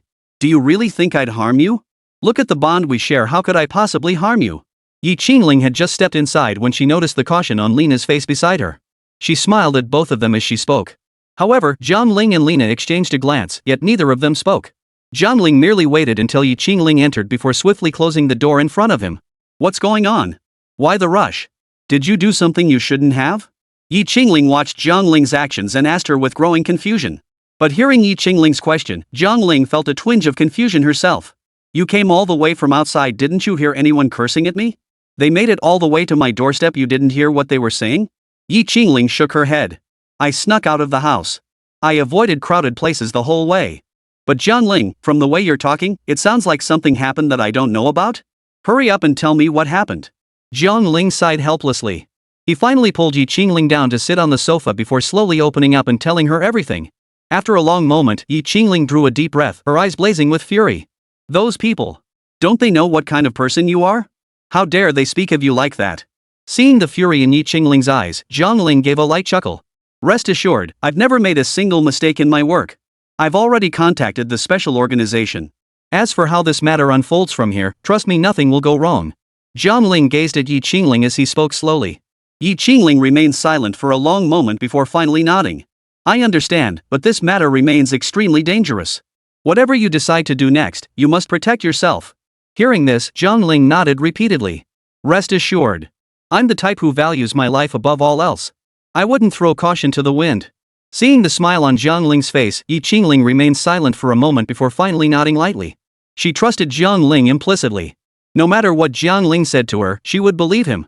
But Jiang Ling's next words left Jiang Ling stunned. But I plan to venture into the black market. After all, the nearby black markets are all under the control of those major factions. If we go take a look, we might just figure out why certain things have unfolded the way they have. Including why they're so determined to target me and come after me. As soon as Jiang Ling finished speaking, Jiang Ling shook her head at him. No, that's far too dangerous. Didn't you say you wouldn't put yourself in harm's way? If you really go, you'll be in grave danger afterward. Chapter 115, let me think of a solution for you. Jiang Ling hadn't expected that even at this critical juncture, Jiang Ling's thoughts still centered on him. Alright, I know you're worried about me, but you can't catch a tiger without entering its den, can you? If we keep hiding like this, we might never truly find evidence against them, right? If we want to change the current situation, this is the only way forward. Jiang Ling looked at Jiang Ling, a hint of amusement still lingering in his eyes as he patiently explained the entire situation to her. What Jiang Ling hadn't anticipated was that even after laying everything out so clearly, Jiang Ling still shook her head at him. I know you're anxious. You feel this situation no longer allows you to develop steadily. But even so, you can't just walk into their black market. You know exactly what you mean to them now. If you show up on their turf, it might be fine if you go unnoticed. But once they spot you, do you really think you'll be able to escape from that hellhole? Those places are gray areas to begin with. The people who go there aren't exactly saints either. If something really happens to you, I wouldn't even know how to save you. As Jiang Ling spoke, her head slowly dropped. Jiang Ling looked at her expression and shook his head helplessly. I know how you feel, but we have to go on this mission. Jiang Ling's tone held a thread of unwavering resolve. Jiang Ling lifted her head slightly to meet his gaze. Having known each other for so long, Jiang Ling could easily discern the thoughts churning within Jiang Ling's mind. She stared at him for a long moment, understanding that he had made up his mind about this matter. After shaking her head in resignation, Jiang Ling finally nodded to Jiang Ling. Since you put it that way, what else can I say? If you believe there's no better way, then I'll agree. But there's one condition: if you go, you must take me with you. Otherwise, I won't let you go. How about that? Hearing Jiang Ling's words, Jiang Ling showed no surprise whatsoever. After all, he had anticipated her thoughts from the very beginning. He gave her a light chuckle before nodding in agreement. Of course it's possible. If you wish, I'll take you. But Lina should come with us too. Otherwise, I fear if the two of us are discovered, we might not make it out. With Lina there, I'll feel somewhat more at ease. Hearing this, Jiang Ling turned her head slightly to look at Lina beside her. Lina said nothing. She simply stared quietly at Jiang Ling before her, seemingly having no objection whatsoever to Jiang Ling's arrangement. After a long moment of mutual gaze, Jiang Ling finally turned her head to face Jiang Ling beside her. I understand. If you want to bring her along, then bring her. After all, it only means added security for us. With that, Yi Qingling glanced around before striding directly toward a nearby room. I'll rest for a bit. I haven't had a chance to sleep properly since arriving home. Even when I do manage to doze off, it's never restful. Before Yi Qingling had finished speaking, she had already entered the adjacent room and turned to close the door behind her. Jiang Ling watched her enter without comment. Though Yi Qingling hadn't told him, Jiang Ling understood perfectly well. The reason Yi Qingling hadn't slept well during her time at home probably wasn't due to anything else. It was precisely because she was worrying about him that she couldn't sleep. Shaking his head helplessly, Jiang Ling turned and immediately met Lina's gaze fixed on him. Meeting her gaze, Jiang Ling suddenly felt a pang of guilt. He couldn't even pinpoint where this sense of guilt was coming from. After staring at Lina for a moment, Jiang Ling finally gave a dry chuckle. What's wrong? Why are you staring at me like that? Did something happen? Lina shook her head at him. I just wanted to say, you only have 2 rooms here. She takes 1, I take 1, what about you? Seeing the deep concern hidden in Lina's eyes, Jiang Ling finally understood what she meant. So, after all that, she was still worried about him. With that realization, Jiang Ling let out a soft chuckle and patted Lina's shoulder. Don't worry, it'll be fine. I'm a grown man, I can sleep anywhere. If it really doesn't work out, I can crash on the couch. The important thing is that you two get some rest. After saying this, Jiang Ling didn't wait to see if Lina had anything else to say. He simply took her arm and started pushing her toward the bedroom. Alright. It's getting late. You two should go back and rest. I can manage here on my own. Lina clearly wanted to say more, but before she could speak, Jiang Ling had already pushed her into another room and shut the door. Lina stared at the door Jiang Ling had shut before her, shaking her head in resignation. Yet, she promptly turned and walked off to the side. Lina understood perfectly well. Since Jiang Ling had decided she would sleep in the bedroom while he took the sofa, then his decision wouldn't change. Rather than argue with Jiang Ling over this, it would be better to just sleep peacefully. That way, Jiang Ling could also get some rest earlier. After all, they would be setting out for the ghost market later that night. What Lina didn't know, however, was that after shoving her into the room and closing the door, Jiang Ling hadn't left either. He stood by the door, listening intently to the sounds within. Only when he heard Lina settle onto the bed did he let out a soft chuckle. Only then did Jiang Ling turn and walk toward the sofa. As he sank into the cushions, Jiang Ling slowly closed his eyes. Lately, Jiang Ling had indeed been treating everything with heightened vigilance. Now that Yi Qingling had arrived, Jiang Ling knew he could finally relax. So, no sooner had he lain down than Jiang Ling had already fallen asleep. When he awoke again, the entire room was silent, not a sound to be heard. Chapter 116, Heading to the Black Market. Jiang Ling stretched lazily before slowly sitting up from the sofa. He flexed his arms and stretched his aching waist before using the sofa for support to stand up. He made his way toward the light switch by the door. After switching on the light, Jiang Ling sat back down on the sofa. He kept glancing at the time. There was still plenty of time, and he actually hoped Yi Qingling and Lina could sleep a little longer. As the minutes ticked by, it was suddenly 1 a.m. Judging the time was right, Jiang Ling finally got up to knock on the door. After knocking on both doors, Jiang Ling returned to the sofa to wait for them to emerge. Before long, they emerged from their rooms. Are we leaving right now? To be honest, I've never been to the black market before. I wonder if we'll see things I've never seen before this time. I hear the black market has all sorts of bizarre and strange things. Do you think we'll get to see any? Jiang Ling listened to Yi Qingling's words, a hint of a smile gradually spreading across his face. Who knows? We'll find out once we get there. So, are you willing to come with me this time? Jiang Ling asked Yi Qingling with a smile. Yi Qingling paused for a moment before nodding at Jiang Ling. But to get into the black market, they'll probably verify our identities. We can't tell them who we really are. What are we supposed to do? Yi Qingling spoke slowly to Jiang Ling. A trace of worry lingered in her eyes. However, upon seeing the worry in Yi Qingling's eyes, Jiang Ling gave a light chuckle. Don't worry. I've already arranged everything. All we need to do now is go there. Yi Qingling looked at Jiang Ling, her gaze lingering on his eyes for a moment before she finally nodded at him. Since Jiang Ling had spoken so decisively, there was little more for her to say. Seeing Yi Qingling had agreed to his request, Jiang Ling then turned to Lina beside him. What about you, Lina? What do you think of this idea? We should be able to go together, right? Lina naturally nodded at Jiang Ling. I have nothing to say. I'll follow your lead on everything. Only then did Jiang Ling nod. After they finished eating, he led the two of them straight toward the black market. Soon, they arrived at the outskirts of the black market. Everyone around the black market wore masks. Jiang Ling and his two companions had donned theirs long ago. Jiang Ling, are you certain we can actually get in without them knowing who we are? Standing at the entrance, Yi Qingling turned to look at Jiang Ling beside her once more. Hearing this, Jiang Ling nodded firmly at her. Of course we can. We've come this far, are we just going to turn back now? Jiang Ling said, glancing at Jiang Ling beside him. Jiang Ling said nothing more, and the three of them slowly made their way toward the entrance of the black market ahead. It was already late, yet the area around the black market remained bustling with people. They seemed like regulars here, some arriving alone only to be surrounded by several people chatting idly as they prepared to leave. Jiang Ling showed no hurry to enter, instead standing quietly at the entrance, observing. After a long moment, he suddenly turned to the two beside him. What do you think the identities of the people who come here might be? Jiang Ling clearly hadn't expected Jiang Ling to ask such a question out of the blue. She froze for a moment before turning back to look at him. Are you seriously considering their status now, at this very moment, to decide whether we can afford to provoke them? If that's truly how you think, then haven't we already waited far too long? Jiang Ling observed the amusement in Jiang Ling's eyes. After a moment of silence, he shook his head at her. Of course not. How could I possibly hesitate to act just because of their status? I just feel that if these people truly hold extraordinary status, then dragging them down would likely make life even harder for ordinary folk in the future. Jiang Ling stared at Jiang Ling before her, seeing the resignation in his eyes. She remained silent for a long moment, unable to speak. Jiang Ling knew there was little more to say on the matter. Though she understood most of them were undoubtedly extraordinary individuals. But the existence of this black market was something everyone tacitly accepted. It seemed no one would ever punish these people, no matter what. Over time, the black market had become a place where anything could be traded. After standing silently at the entrance for a while, Jiang Ling finally turned to the people beside him. We should probably go in now. If any of you feel hesitant about entering, just let me know. You can wait for me here at the door. As Jiang Ling spoke, his gaze lingered on the two women. But both of them shook their heads at Jiang Ling. We're already here, how could we not go in and see? Besides, if I'm not here, who else is going to protect you? Lina frowned intently at Jiang Ling. Jiang Ling gave a slight nod but said nothing more, instead turning his gaze to Jiang Ling beside him. Jiang Ling's eyes held a hint of surprise, as if she hadn't expected Lina to speak to Jiang Ling in such a manner.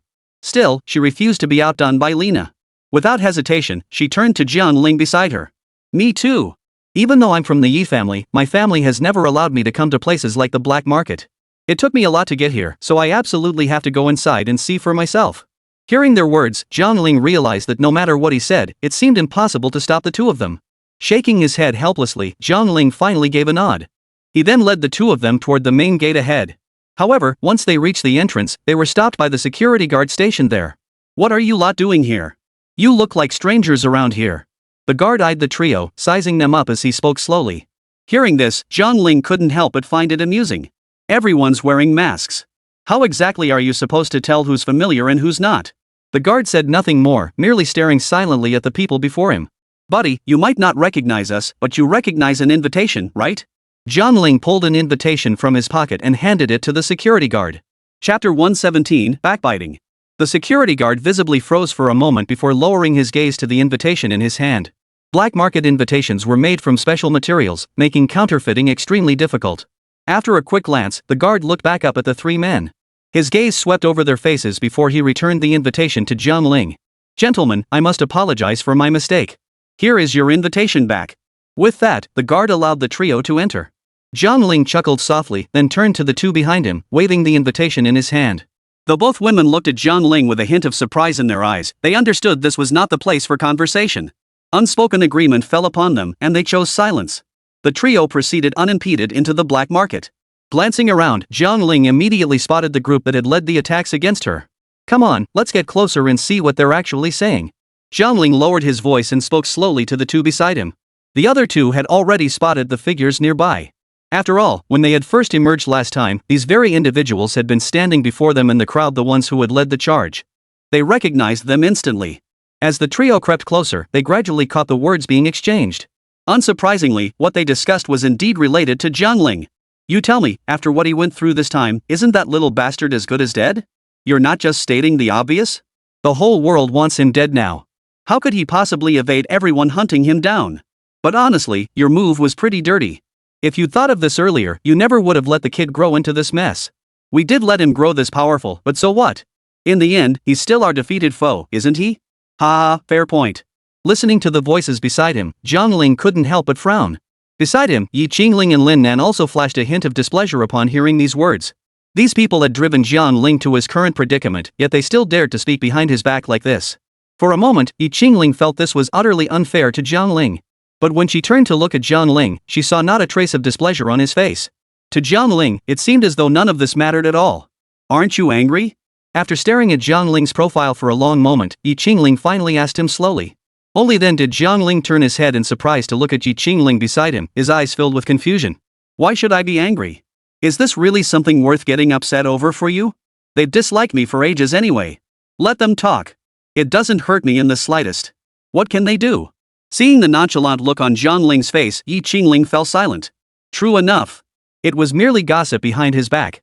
Why didn't they say these things to his face? As they whispered among themselves, the group had already turned and walked away. When Jiang Ling turned back to her side, the spot where they had stood was already empty. Where did they go? Could they have discovered our identities? Jiang Ling startled, instinctively voicing her concern to Jiang Ling beside her. However, Jiang Ling shook his head at her. They may have vanished, but it's impossible they've uncovered our identities. If they truly had, we'd be surrounded by now. So rest assured about that. Hearing Jiang Ling's words, Jiang Ling said no more, merely nodding to him. But Jiang Ling turned his attention to Lina beside him. Lina, do you know where they went? We were discussing other matters just now and didn't notice where they headed. Lina turned her head slightly toward him upon hearing his call. After a moment of mutual gaze, Lina slowly raised her arm and pointed toward a room not far away. Jiang Ling turned his gaze in that direction. After a moment, he nodded to Lina.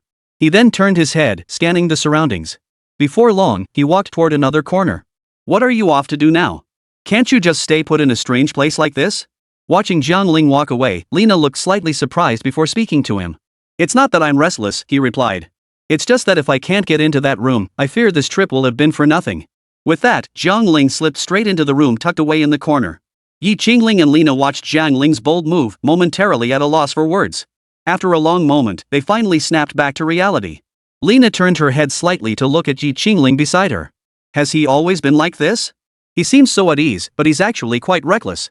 Jiang Ling hadn't expected Lina's description of Jiang Ling to be quite like that. She paused for a moment, then suppressed a smile and nodded at Lina.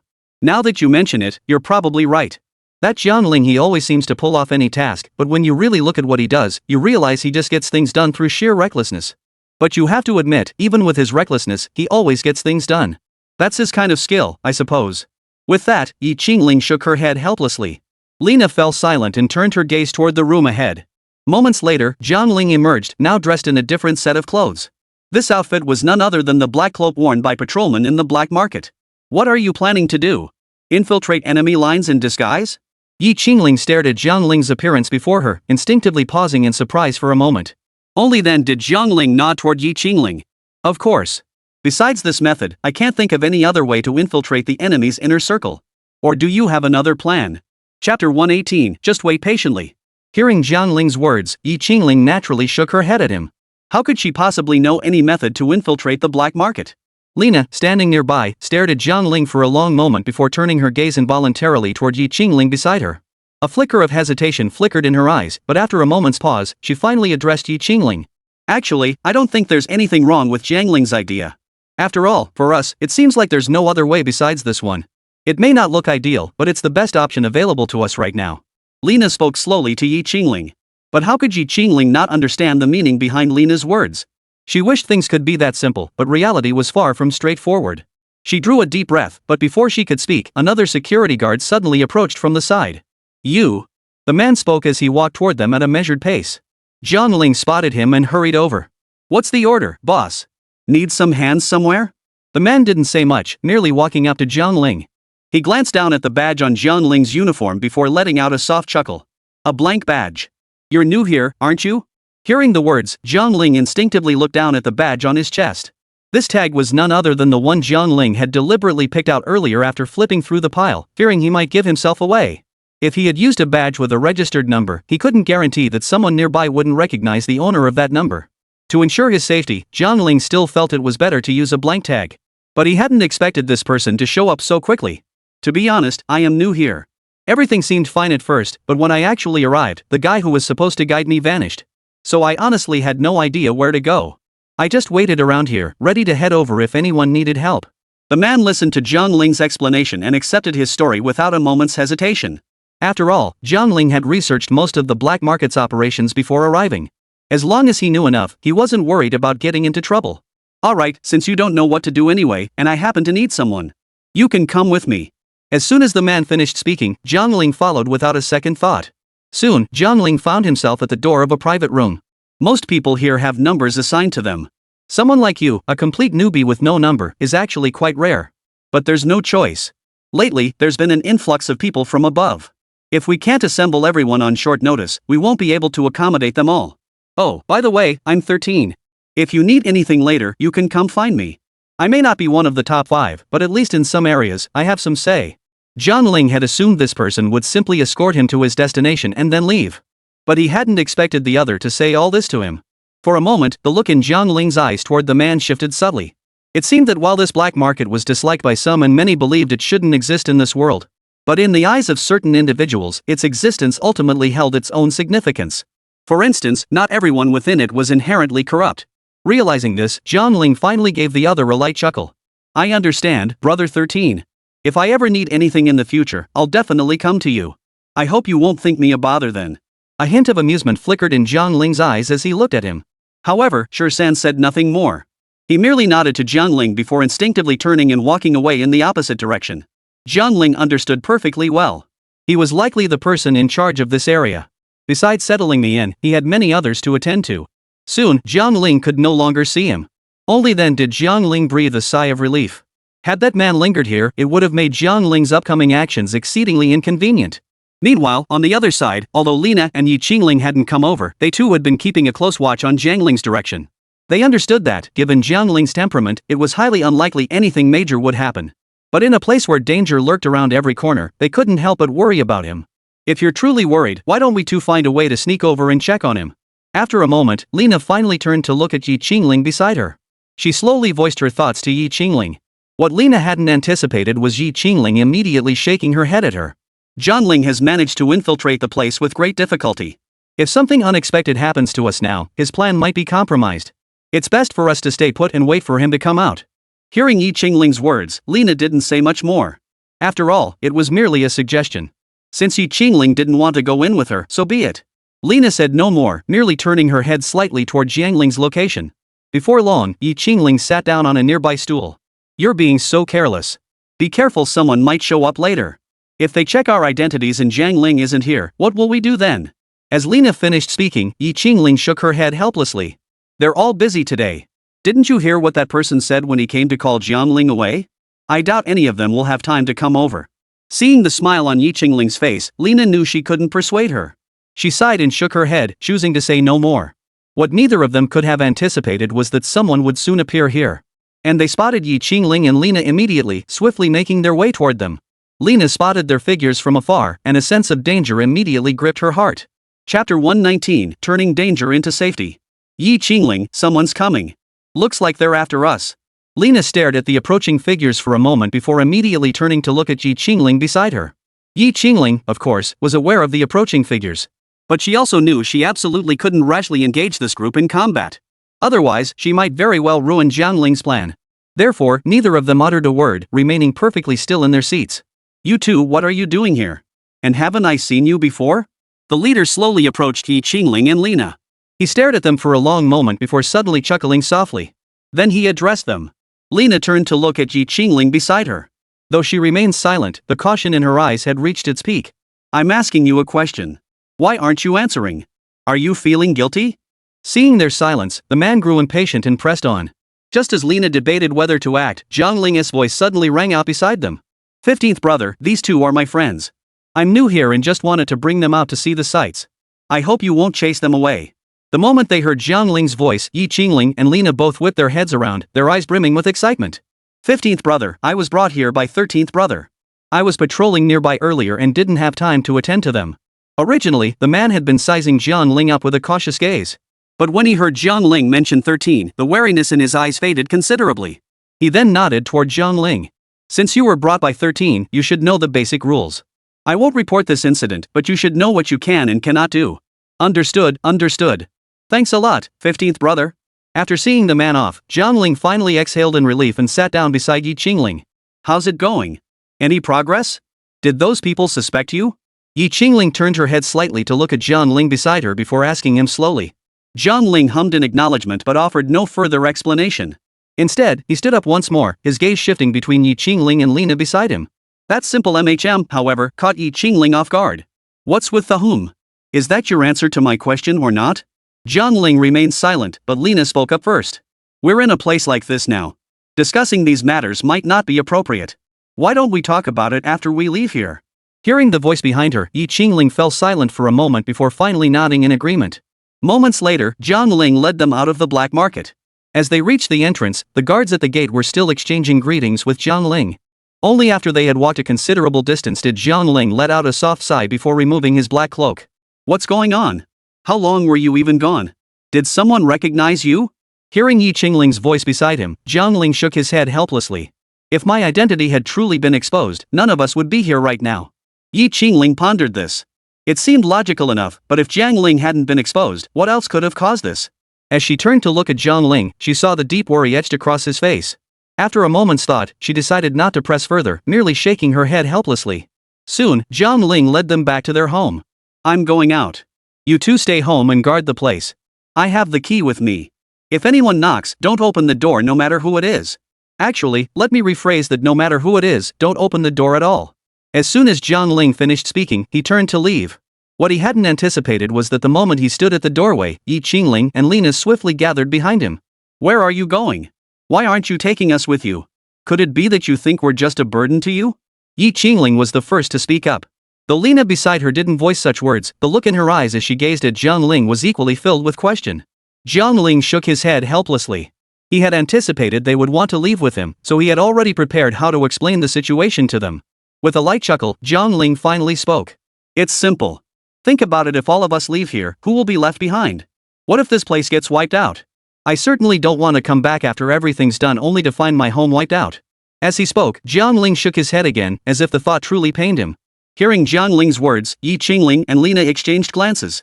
After a moment, Lena spoke up again. How about this? She stays here, and I'll stay by your side. Before Lena could finish, Ling immediately voiced her objection. Why should you get to follow Jiang Ling while I'm stuck here guarding the house? Why can't you be the one to stay? I think you could handle guarding the house too. Ling glared at Lena as she spoke. After finishing her sentence, she turned her gaze to Jiang Ling beside her. Jiang Ling, what do you think? Are you really willing to leave me here alone? Jiang Ling looked at the two women before him, feeling a sudden headache coming on.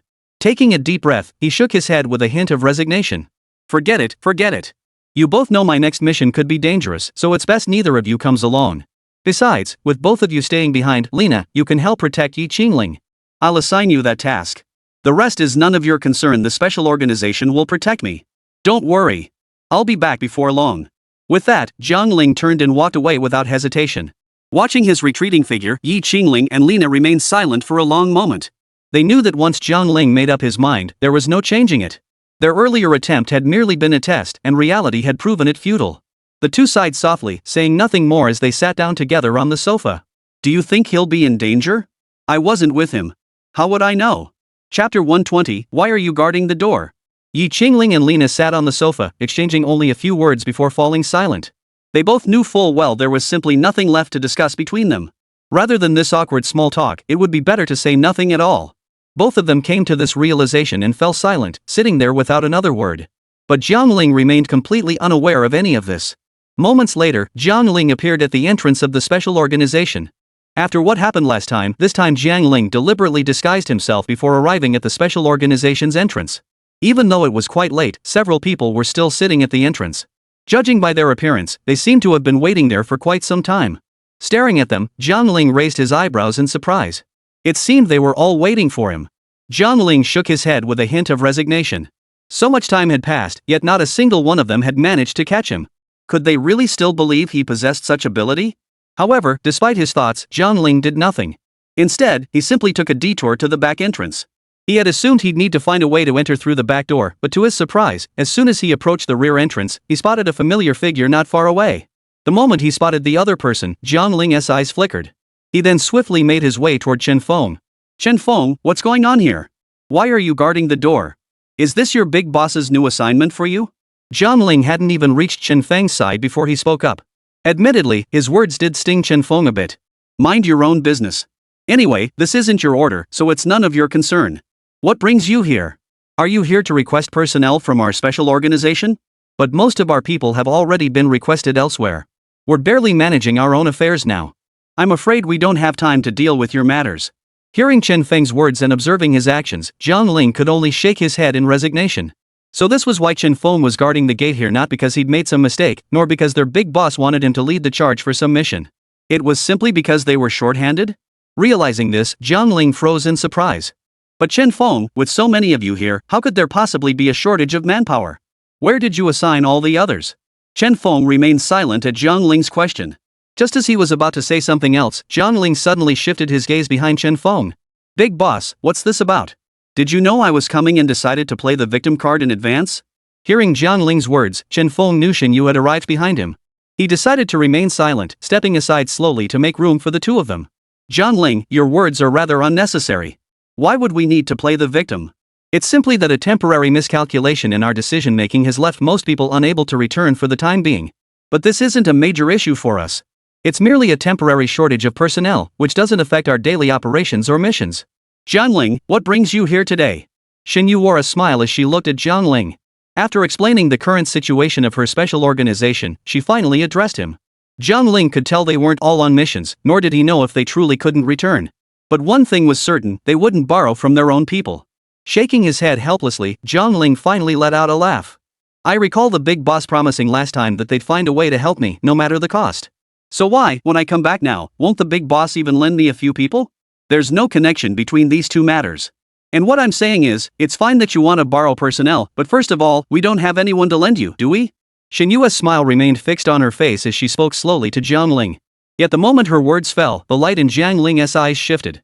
Do you have any idea what I'll face if you don't give me those people? Even if I'm strong enough and have my trump cards, I can't withstand their repeated probing. Shen Yu observed the urgency in Jiang Ling's eyes and raised an eyebrow in surprise. So, Jiang Ling, it seems you've learned something else. Otherwise, you wouldn't be so anxious. Tell me, what news have you uncovered this time? As she spoke, Shen Yu turned to look at Chen Feng beside her. Without hesitation, Chen Feng stepped forward and pulled a chair to place behind Shen Yu. Once Shen Yu sat down, she turned her gaze back to Jiang Ling. I hear you visited the black market tonight. Judging by the time, you must have just come from there. Combined with your unusually anxious demeanor and this sudden rush to borrow manpower, could it be they're organizing an attack against you? Shen Yu smiled at Jiang Ling before her, but Jiang Ling remained silent, only staring calmly at Shen Yu. There's no need for that look. If you're willing, we can become partners, teammates. But if you're not, I can get up and leave right now. Care to try me? Jiang Ling stared back at Shen Yu. He had already glimpsed a hint of coldness in the other man's eyes. He had no doubt that if he really got up and left now, he would never be able to come back here again, no matter what. With that thought, Jiang Ling took a deep breath. He slowly rose to his feet and looked at Shen Yu, who merely watched him with keen interest. What? Have you made up your mind? Are you really planning to leave? You need to understand one thing, right now, only we can help you. If you truly intend to leave here, what happens afterward is uncertain. We might not continue to assist you. Hearing Shen Yu's words, Jiang Ling had no doubt she was threatening him. But Jiang Ling was equally aware that he simply didn't possess the strength to match her. At the very least, he couldn't afford to burn his bridges with her just yet. Taking a deep breath, Jiang Ling finally spoke again. In that black market, besides the prominent figures from our side, there are also people at the national level involved. Chapter 121, Someone is feeding the monsters. Jiang Ling broke his silence and spoke slowly to Shen Yu before him. The moment his words fell, Shen Yu fell silent. She stared at Jiang Ling for a long moment, unable to utter a single word. Jiang Ling understood. As individuals serving the state and members of an organization existing for the nation, upon hearing his words, they would instinctively want to deny it, to declare it absolutely impossible. Yet the words stuck in their throats. They understood all too well that impossible was not an option. This very scenario was entirely plausible. Thus, upon hearing this news, they were utterly at a loss as to how to resolve the matter. What? Do you still think I can exist outside your protection? Do you still believe we can't continue working together? Seeing Shen Yu freeze in place, Jiang Ling finally let out a cold laugh before speaking slowly to him. Shen Yu remained silent for a long moment before finally lifting her head to meet Jiang Ling's gaze. I must admit, you have some skill. Beyond you, no one else likely possesses this information. However, I hope this matter can be resolved as swiftly as possible. What do you say? Shen Yu quickly regained his composure, which left Jiang Ling somewhat disappointed. He had been eager to witness Shen Yu's collapse. Rest assured. As long as our cooperation continues, I certainly won't expose anything that would make life difficult for your special organization, right? Shen Yu stared at Jiang Ling, silent for a long moment. After what felt like an eternity, she finally shook her head at him with resignation. Forget it. You know the situation yourself. I won't say more. If you need people, it's not impossible. But you've seen the state of the special organization. We truly have no one left. I'm not playing the victim here. Jiang Ling stared at Xinyu. After a long moment, he gave a slight nod. Through their earlier exchange, Jiang Ling was certain Xinyu hadn't lied. That meant there truly was no one left nearby. More likely, the special organization was now just an empty shell, its members long since deployed elsewhere. Jiang Ling slowly lowered his head. After an unknown amount of time, he lifted his gaze once more to meet Xinyu's eyes. I know I shouldn't ask, but I still want to say this. I want to know where those people went. Did they receive orders from higher up, the kind you have no authority to interfere with? Before Jiang Ling could finish speaking, Xinyu let out a soft sigh. She had always understood that she could never truly hide anything from Jiang Ling. If he truly sought to know something, even if she remained silent, he would eventually uncover the truth. Therefore, Xinyu did not deny it. She merely looked at Jiang Ling calmly. Seeing Xinyu's demeanor, Jiang Ling had a pretty good idea of what was going on. He shook his head helplessly, then turned his gaze to Chen Feng. Since there's no one else here anymore, that's why you were assigned to this place. But you didn't want more people to know about it, so you didn't tell me the real reason you're guarding here, right?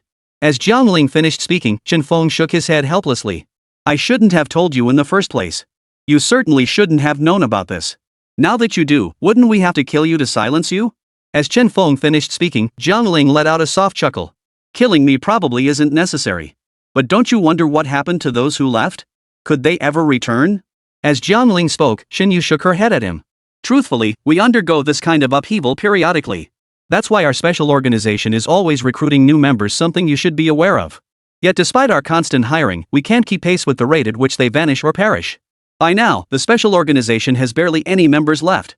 I fear another wave like this will leave us with no one to command. We'll have no choice but to take matters into our own hands. Seeing the bitter smile on Xinyu's face, Jiang Ling fell silent for a moment before lifting his head to look at Xinyu again. Truthfully, I know where those people went.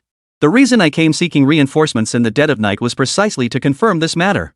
With that, Jiang Ling slowly lowered his head. But his words instantly perked Xinyu up. So you really know where they went?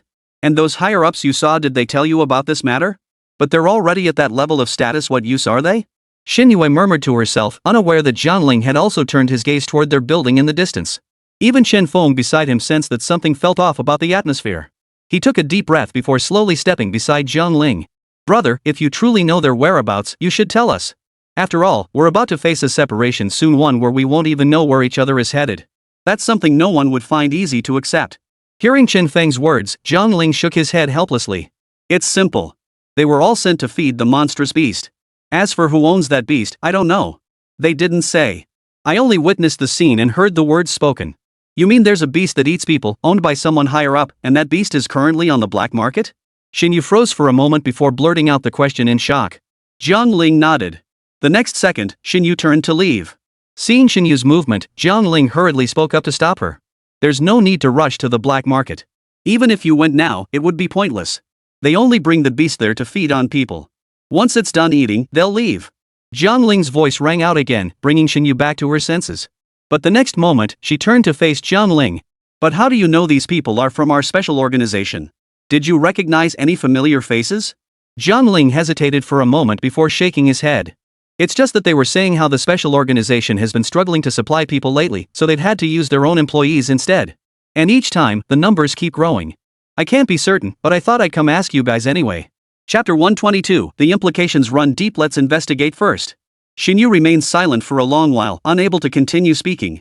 She understood all too well that those above her, those of equal standing, and even those below her all harbored secrets they couldn't reveal. Even Xinyu herself harbored secrets she couldn't share with others. But what Jiang Ling was now revealing was clearly an egregiously heinous act. If this matter were to become public knowledge, the perpetrator would likely face the death penalty.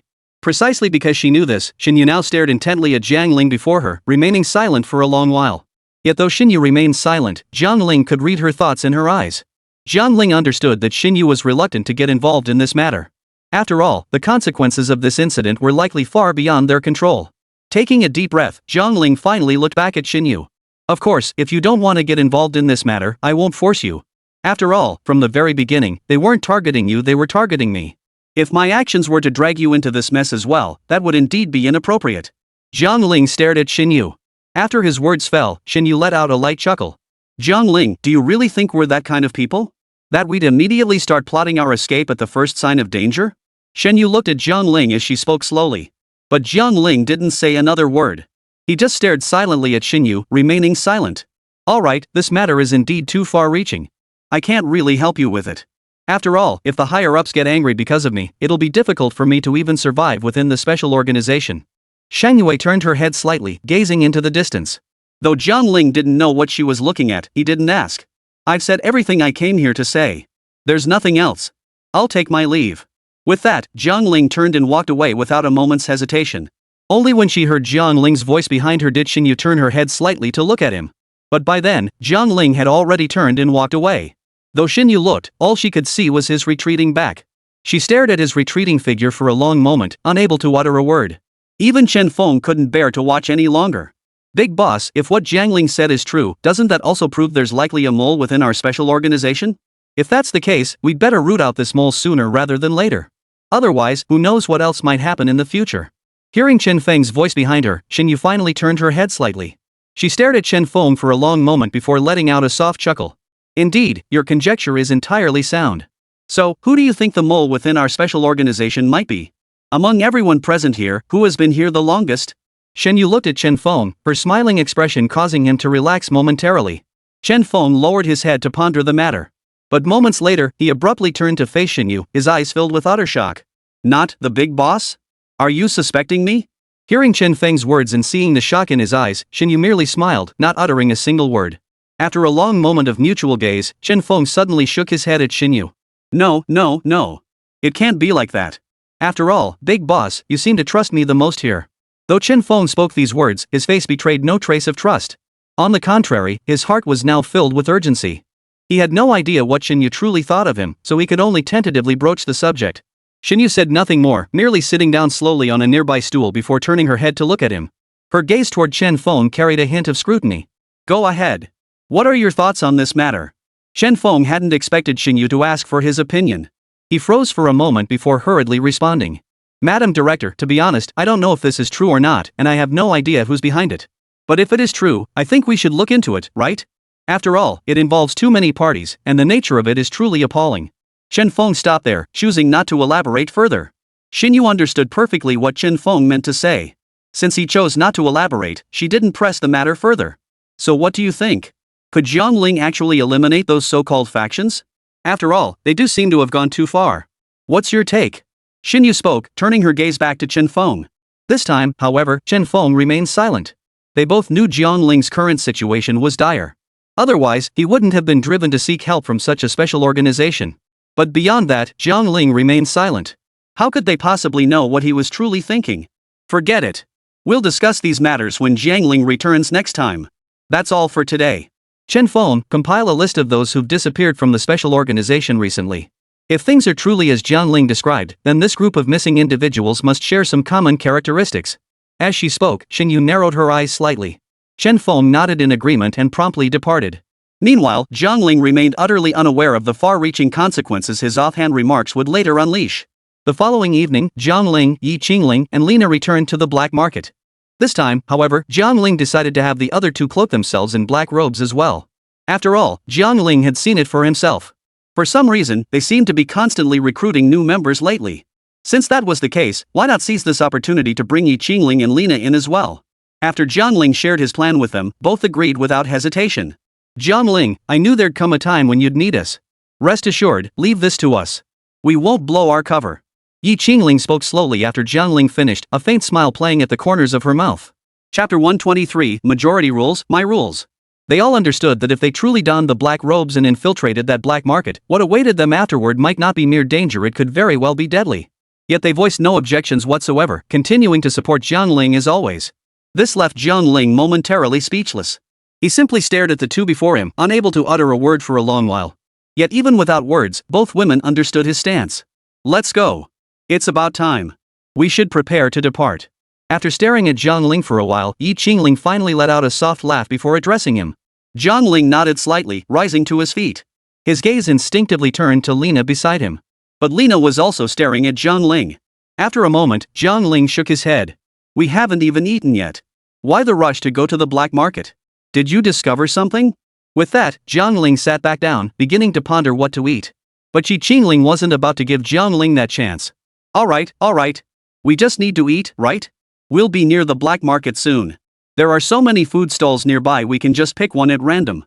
Why bother thinking about what to eat here? Yi Qingling glanced at Jiang Ling, her tone tinged with impatience as she addressed him.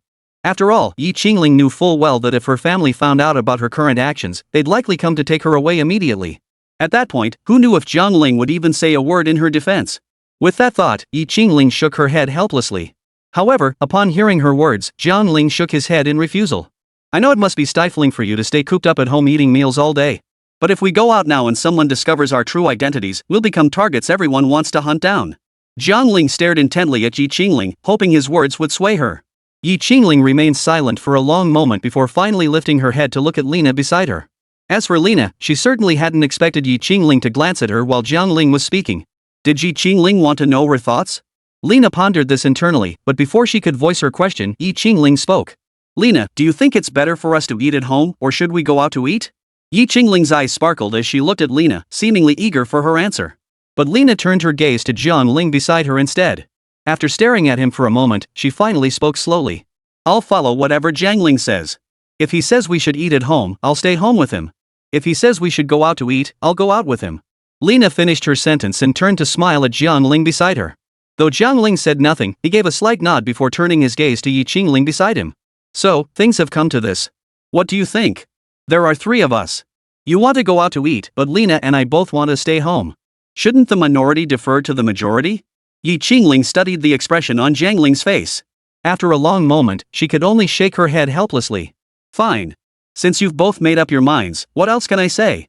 We'll do as you wish. Though resigned, Yi Qingling showed no sign of anger. She simply sat down on the nearby sofa. Seeing this, Jiang Ling merely chuckled softly.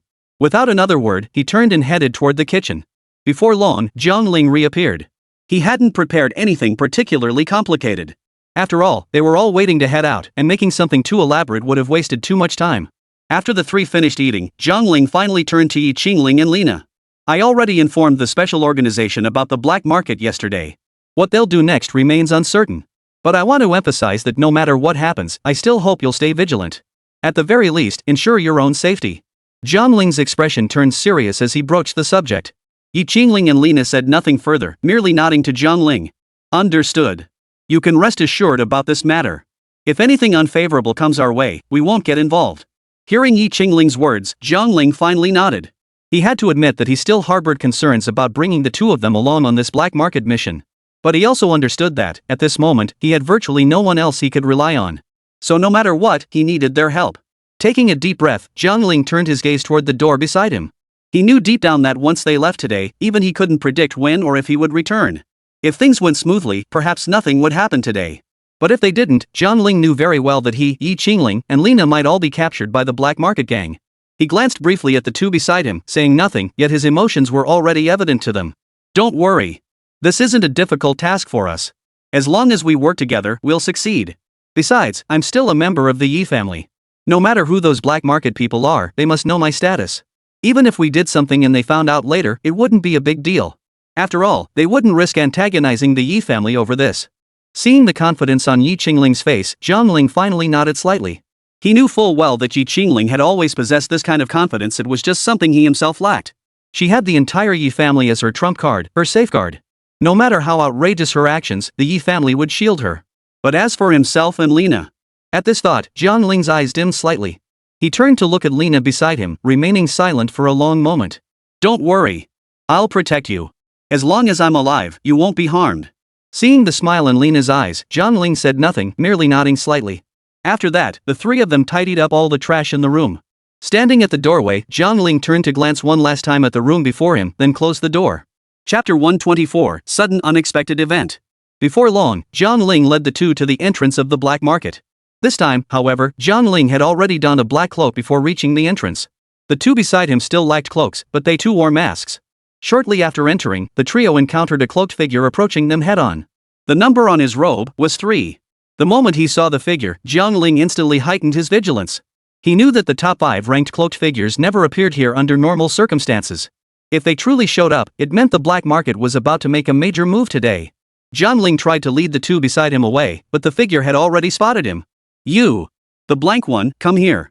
Number 3 beckoned to Jiang Ling. Jiang Ling understood clearly that if he refused to go now out of guilt, he would likely never leave this black market alive. With that thought, Jiang Ling's expression remained utterly unchanged. He took a deep breath and walked toward number 3. Third brother, is something big happening today? Why are you here? Jiang Ling approached number 3, lowering his head and asking in a submissive tone. But number 3 remained silent. He merely stared at Jiang Ling, sizing him up from head to toe. Only then did he speak. Have I ever seen you before? You look so unfamiliar. Hearing number 3's words, Ling and Lina behind Jiang Ling couldn't help but feel a chill run down their spines for him. If number 3 truly sensed something amiss, it would mean they'd be kicked out before even stepping inside. But clearly, Jiang Ling had anticipated this. Third brother, I only arrived yesterday. Today is my second day here, so it's perfectly normal that you haven't seen me before. Jiang Ling appeared completely submissive and compliant. The orders 3 and his team had received stated that Jiang Ling might infiltrate the black market in the coming days. However, they had no information about his identity or the disguises he might employ. Therefore, anyone entering the black market these past 2 days was likely to be thoroughly searched from head to toe. But as number 3 studied the man before him, he pondered briefly before concluding it couldn't possibly be Jiang Ling or anyone in his entourage. The reason was simple, they both understood very well that for Jiang Ling and everyone around him, how could someone as proud as Jiang Ling ever stoop to such subservience toward another? Thus, number 3 harbored not a shred of doubt that this was Jiang Ling. You just arrived yesterday. What about these two behind you? Did they also arrive yesterday? Number 3 ceased probing Jiang Ling and turned his attention to Ling and Lina behind him. As for Lina, she wasn't afraid of anything. After all, very few people had ever seen her face. But Ling was different. As the prodigal daughter of the Yi family, countless people knew her face. If the mask were truly lifted, Ling's identity would inevitably be exposed. Clearly, Jiang Ling had recognized this as well. He took a deep breath inwardly, yet outwardly, he revealed nothing. Third brother, these two are people I brought along. Yesterday, 13th brother mentioned we're short-handed lately and said if I had any recommendations, I could bring them directly. So after returning, I asked around among my people. These two are the ones I brought. I just don't know, do we still need people now? If they're no longer needed, I can send them back. As he spoke, Jiang Ling lifted his head slightly once more to look at number 3 before him. Number 3 hesitated for a moment before nodding toward Jiang Ling. It's no big deal. We've confirmed it anyway. Since they're already here, they might as well stay. With that, number 3 turned and walked away, followed by the group behind him. Watching their retreating figures, Jiang Ling finally exhaled a deep sigh of relief. Without further hesitation, he immediately led the other two to change into black robes. A few minutes later, when they reappeared on the black market streets, all three were clad in black robes. The only difference was that each of them wore a white badge.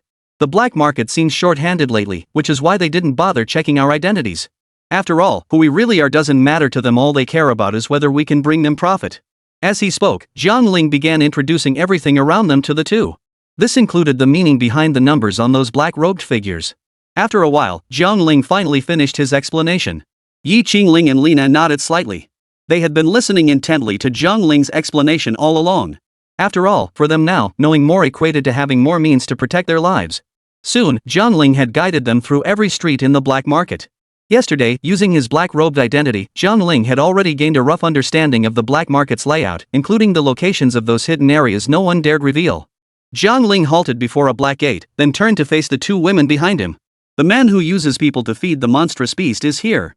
There's a basement beneath this house, and that creature lurks down there. I only glanced inside yesterday, so I don't know the specifics, but I doubt it's pleasant. The two exchanged glances before Lina stepped forward slowly. I'll go take a look. After all, you know my background.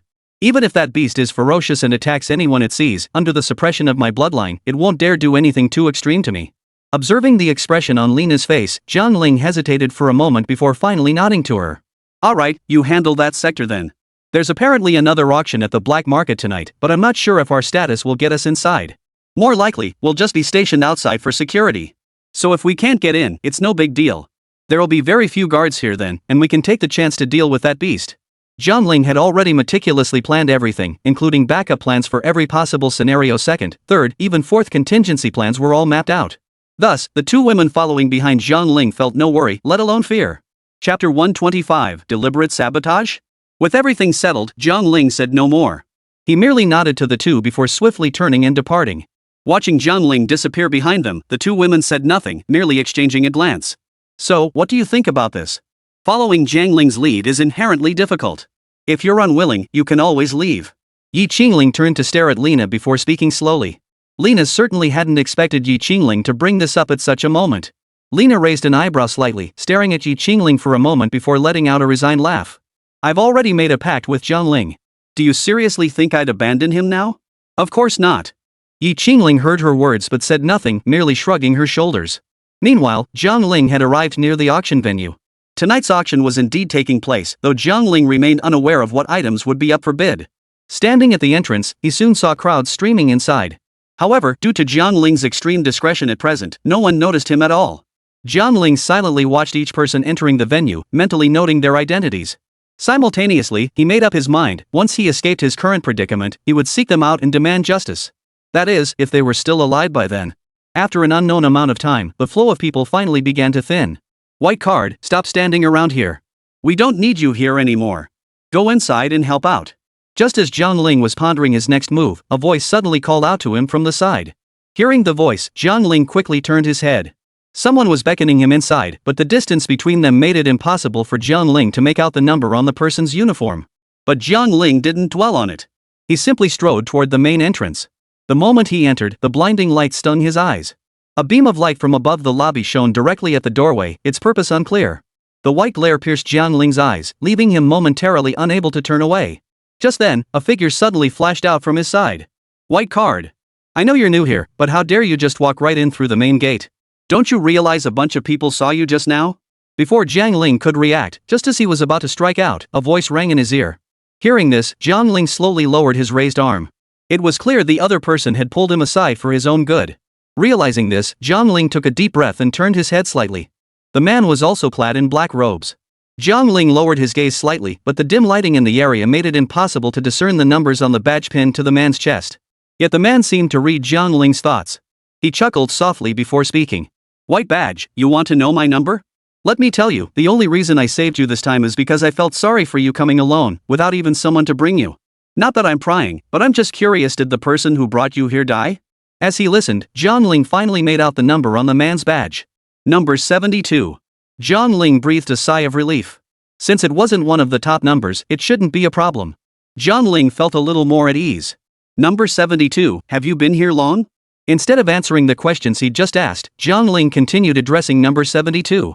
Number 72 froze for a moment before instinctively glancing down at the tag pinned to his chest. He shook his head helplessly, seemingly surprised that even at this point, Jiang Ling had still spotted his badge. Even so, he felt no urge to elaborate. He merely nodded toward Jiang Ling. It's about that. After all, the numbers have already been assigned up to over 200. But those who died unexpectedly or went missing along the way, no one replaces their numbers. They just continue down the list. Listening to number 72, Jiang Ling offered no reply. He merely nodded before turning his gaze toward the center of the arena. After a long moment, he turned back to face number 72. You mentioned earlier that I shouldn't have entered through the main gate. Why? Is there another small entrance meant for us? 72 stared at Jiang Ling, looking somewhat surprised. After a pause, he finally spoke. Honestly, the person who brought you in didn't even tell you anything. Did they just abandon you after that? Wherever we go here, we have our own designated passages. We don't use the guest corridors. If you use the guest passage and someone reports you, you'll face punishment. But it's okay for now. You're just a blank tag, no number at all.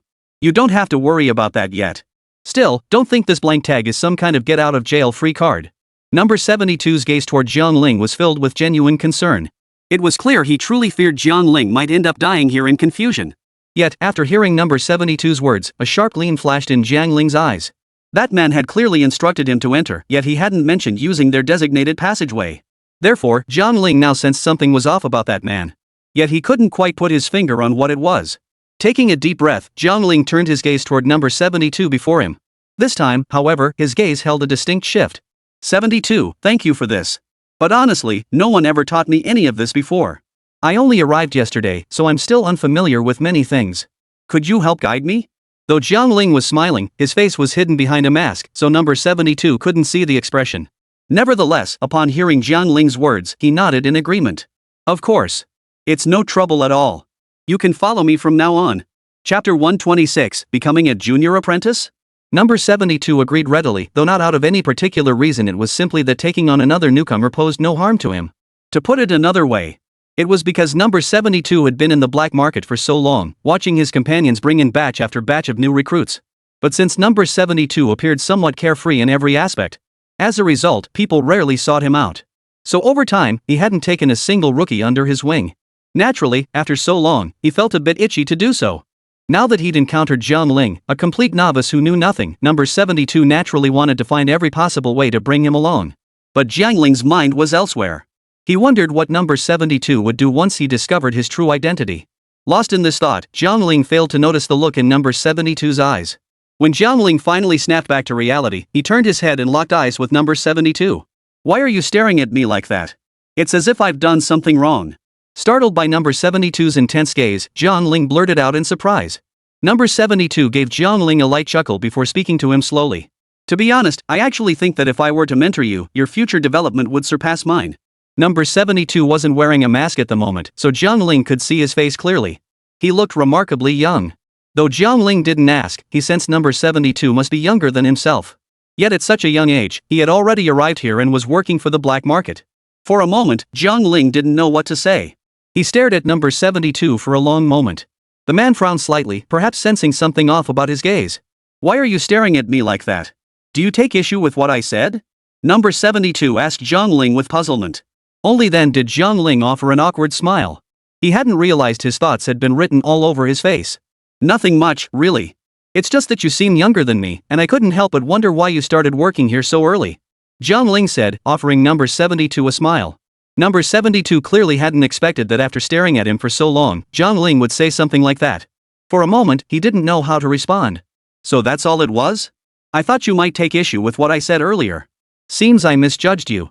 Number 72 scratched his head as he spoke. But now isn't the time for this. The auction is about to begin. I hear there are many treasures up for bid this time. Aren't you curious? As he spoke, a glimmer of anticipation flickered in his own eyes. It was clear this event was something number 72 had longed to see, something he'd dreamed of witnessing. Yet, upon hearing number 72's words, Jiang Ling shook his head without hesitation. Truthfully, Jiang Ling held little interest in such things. After all, his purpose for coming here had nothing to do with the auction.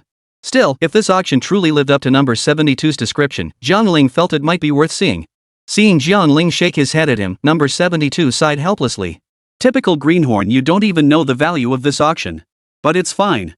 You don't understand these things anyway, so no wonder you can't recognize quality. Hearing number 72's words, Jiang Ling remained silent.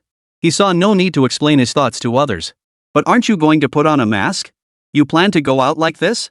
Jiang Ling stared at number 72 for a long moment before finally speaking slowly. What Jiang Ling hadn't anticipated was that the moment his words fell, a wave of panic flooded number 72's eyes. I never wore a mask. Number 72 exclaimed, raising a hand to touch his own face. Seeing the boy before him so visibly flustered, Jiang Ling could only shake his head in exasperation.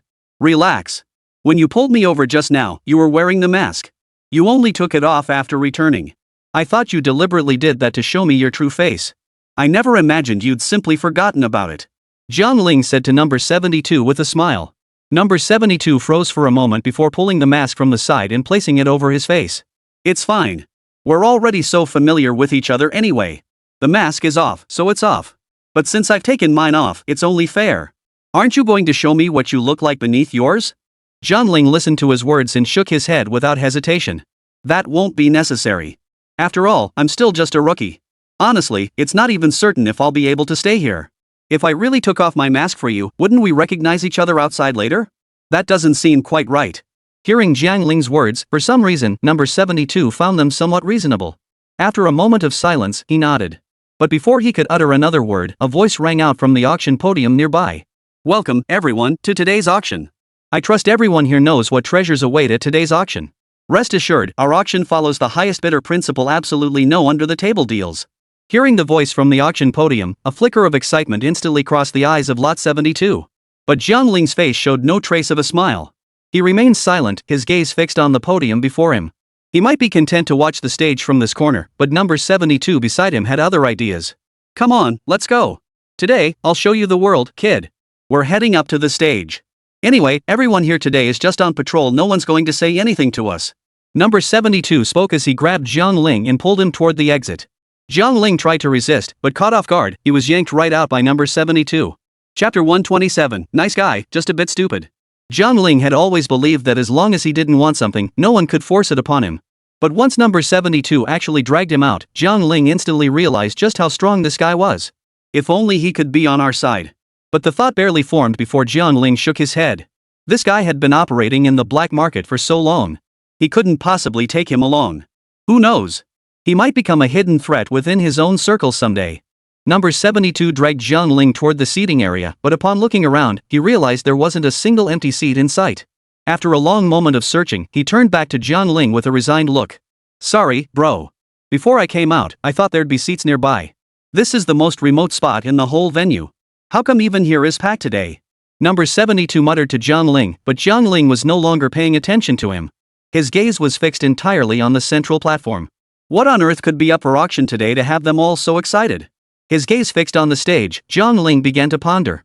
Soon, he discovered what had driven the crowd to such frenzy. Next up for auction is a token of a beast. With this token, you could even command countless beasts. There's virtually nothing you couldn't control if you set your mind to it. Though we currently don't understand what this token signifies to these beasts, its extraordinary nature is something we've all witnessed. Jiang Ling raised an eyebrow as he listened to the auctioneer's words. A beast token? What exactly was it? Could it truly make more beasts obey? It was merely a token. Jiang Ling didn't believe a word of what this man was saying. If it were truly that powerful, why were only mid-tier individuals present today? Why were none of the top-tier figures here? It wasn't that they disliked such chaotic affairs, but rather they knew this token held little practical value, merely a token of comfort to soothe people's minds. Realizing this, Jiang Ling shook his head in resignation and turned to leave. But what Jiang Ling hadn't anticipated was that the moment he moved to leave, number 72 grabbed his arm. Hold on a sec, bro. Where are you rushing off to? Number 72 looked at Jiang Ling with a hint of surprise in his eyes. Jiang Ling hadn't expected number 72 to suddenly grab him either. After a moment of mutual staring, Jiang Ling finally pulled his arm free from number 72's grasp. Honestly, number 72, wherever I want to go is my own business, right? You don't have the authority to interfere with me, do you? Jiang Ling disliked being touched by strangers. Contact through clothing was tolerable, but being grabbed directly made him wish his entire arm would vanish. At that moment, number 72 suddenly realized his actions seemed inappropriate. He awkwardly withdrew his arm, but after a moment's hesitation, he still looked up at Jiang Ling before him. I don't know why you want to leave, but aren't you even a little curious about those things? You should know that many people have come for this auction. They're all waiting to see what's up for sale today. Let me put it another way, what you'll see today has a high chance of being things you'd never encounter outside these walls. Don't you want to stay here at all? Why leave? Number 72 asked Jiang Ling with genuine puzzlement, but Jiang Ling merely nodded at him without saying another word. He knew deep down that he owed no one an explanation. After all, he and they were never on the same path to begin with. Why bother explaining so much? Jiang Ling turned and walked toward the door. Though number 72 remained rooted to the spot, his gaze never left Jiang Ling. Seeing Jiang Ling truly about to leave, number 72 reluctantly averted his gaze. But then, he immediately sprinted toward Jiang Ling. Hey, kid! You think you can just walk out like that? Aren't you afraid you'll forget some rule again and accidentally break it? Let me tag along. That way, if anything happens, I can spot it right away. Number 72 spoke to Jiang Ling only after reaching his side. Though his words carried this warning, he didn't look at Jiang Ling, as if these were merely casual remarks. Jiang Ling turned his head in surprise to look at number 72 beside him. Seeing the other as stubbornly proud expression, he shook his head helplessly. But by now, the pair had already drawn the attention of several people. So Jiang Ling said no more and walked straight out the auction house doors. Only after stepping outside did Jiang Ling turn to face him. Why are you following me? Our goals are different. Sticking to my side won't end well for you. Jiang Ling fixed his gaze on number 72 as he spoke slowly. He had assumed that after laying it out so plainly, number 72 would surely grasp his meaning. But to his surprise, even after this explanation, number 72 still shook his head at Jiang Ling. Of course I know what you're thinking. I know you believe following you will lead to no good. But let me tell you this, I intend to stick with you no matter what. If you have no one to help you, I genuinely fear you might end up stuck here. So let me follow you, it can't hurt you, right? At the very least, it ensures your own safety. After stating his reasoning, number 72 no longer bothered with what Jiang Ling was thinking beside him. Instead, he reached out and placed his arm around Jiang Ling's shoulder. Though Jiang Ling felt a twinge of discomfort, he ultimately said nothing after all, there was clothing between them. Soon, under number 72's guidance, Jiang Ling found himself traversing the black market once more. Yet this time, things felt slightly different from when Jiang Ling had wandered alone before. After all, he now knew many things that differed from his previous understanding. Yet Jiang Ling's expression remained unchanged. So, after my analysis, do you agree that staying here is the best outcome? Chapter 128, so you'd already noticed me. After guiding Jiang Ling through the entire tour, number 72 finally turned to face him. He had assumed that after laying out his reasoning so thoroughly, Jiang Ling would surely be swayed. But to his surprise, Jiang Ling merely shook his head gently. Just as he was about to speak again, continuing his persuasion, a figure suddenly approached from nearby. Both instinctively glanced at the badge on the newcomer's chest only to realize it was number 2. The moment Jiang Ling saw the badge, his brow furrowed involuntarily. The appearance of number 2 meant there was a high probability number 1 had also arrived, though he hadn't seen him yet. Number 2 strode directly toward them. After standing before Jiang Ling, he scrutinized him from head to toe before shifting his gaze to number 72 standing beside him. 72, why are you walking with a white badge? Got nothing better to do? Want me to send you to the beast zone? Number 2 spoke slowly to the pair, his tone revealing nothing of his true thoughts, only a hint of displeasure. Second brother, I just thought, since this white badge is a newcomer, wouldn't it be good if I could guide him a bit?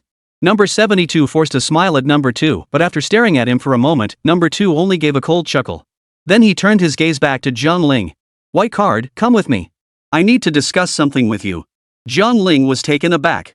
He couldn't fathom why number 2 would summon him, but when his gaze fell upon number 72 beside him, the latter nodded toward Jiang Ling. For them, the words of a higher numbered badge commanded unconditional obedience, no matter what was said. Jiang Ling was well aware of this rule. So, after taking a deep breath, Jiang Ling walked toward number 2.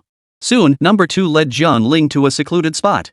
Only then did he turn his head slightly to face Jiang Ling. White card. Should I call you White card, or should I call you Jiang Ling? Hearing those words, Jiang Ling froze instantly. He actually knew her identity? That was the only thought racing through Jiang Ling's mind at that moment. After a long moment of mutual staring, Jiang Ling finally spoke. Second brother, you say I'm Jiang Ling? That's impossible. I'm just a white card, a new one at that. You must be joking.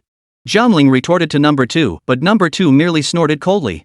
My predictions have never been wrong. Number 2's eyes locked onto Jiang Ling's face. His gaze seemed to contain something intangible. Anyone meeting it instantly felt as if they were being seen through. Jiang Ling instinctively averted his gaze. After a long moment, he finally addressed number 2. I truly am not Jiang Ling. You've mistaken me for someone else. I won't waste any more words on this. I'd better be going. With so many people arriving at our black market today, I'm afraid we might be short-handed later. I need to get back to work. Jiang Ling turned to leave, but before he could take 2 steps, number 2's voice echoed behind him once more. Jiang Ling, you've been standing right in front of me this whole time, yet I haven't laid a finger on you. Have we lost even this much trust between us? Hearing the voice behind him again, Jiang Ling took a deep breath before slowly turning to face it. I truly don't know if you harbor hostility toward Jiang Ling, but what I do know is that I need to attend to my own business. Jiang Ling had no intention of continuing this exchange with number 2. He turned to leave once more, his pace quickening. But the next second. I know you brought 2 people with you. If you truly have no intention of sitting down and having a proper conversation with me, I guarantee neither of them will ever leave this place. This time, Jiang Ling admitted he'd been caught off guard. He drew a deep breath before finally halting his steps, though he still refused to turn around. What? Finally willing to admit who you are? Number 2 watched Jiang Ling finally come to a halt. He chuckled softly before striding purposefully toward him. Jiang Ling turned his head slightly toward number 2, his expression tinged with displeasure.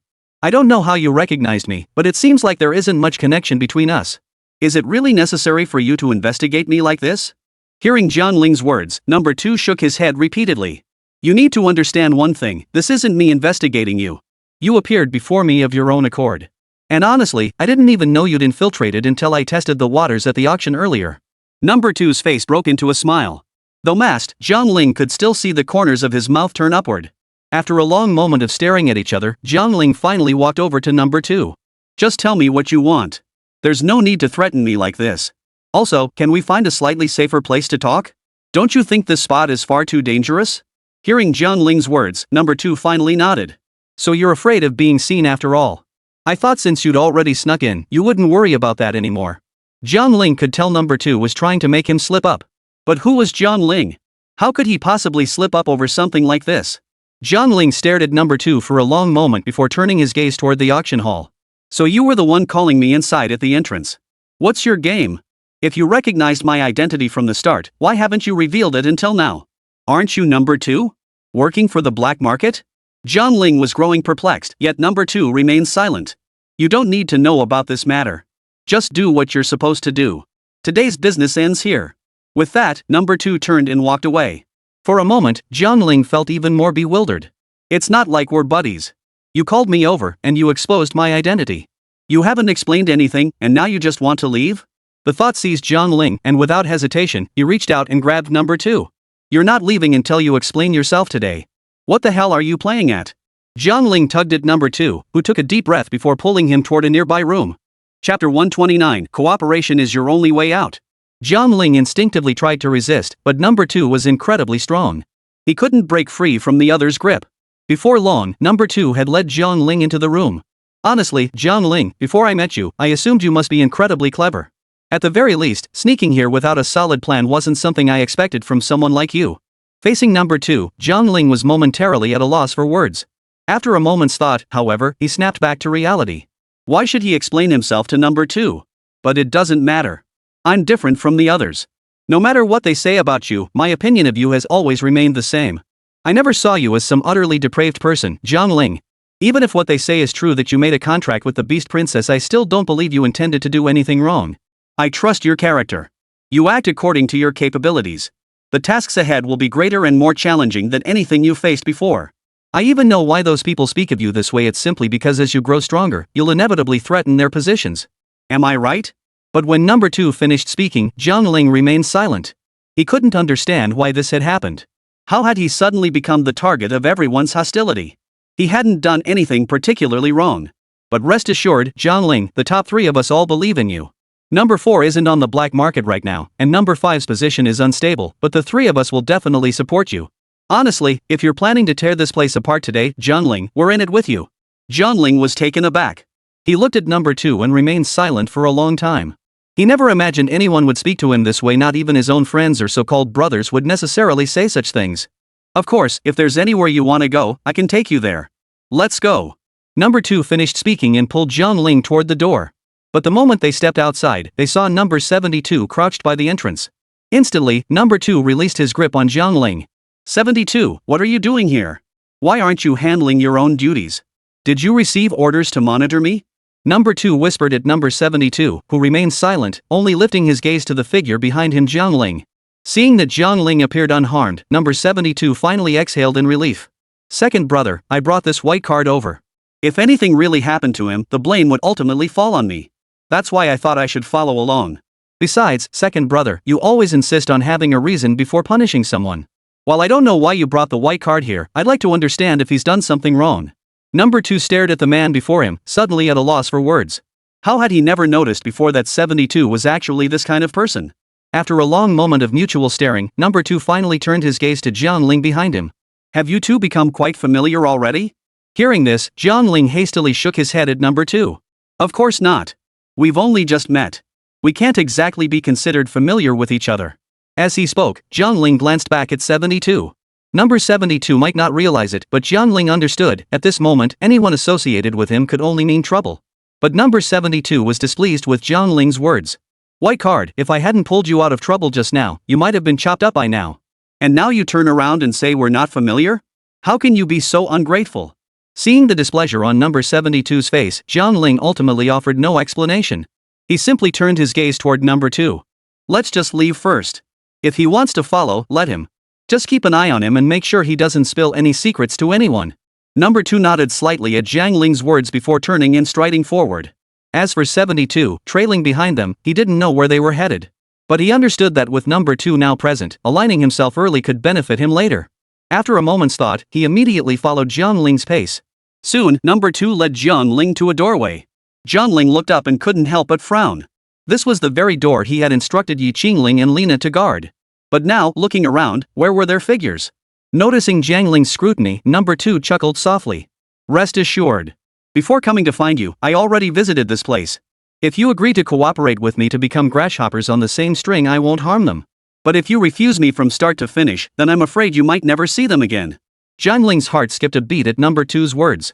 At the same time, he felt a wave of relief that he had agreed to the deal instead of refusing. 72, if you insist on following us from here on out, you must keep your mouth shut. Don't utter a word about anything you shouldn't. Otherwise, you'd better be prepared to lose your life. The two stood at the doorway. Jiang Ling was about to push open the door when number 2 suddenly turned to look at 72 behind him. 72 nodded at him without hesitation. Don't worry, second brother. From the moment I saw your attitude toward this white card, I knew he wasn't ordinary. I just didn't know his exact identity.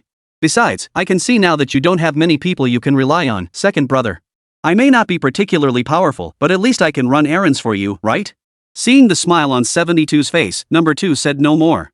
He simply nodded and turned to leave. Soon, the three arrived at the house. Number 2 led Jiang Ling toward the basement.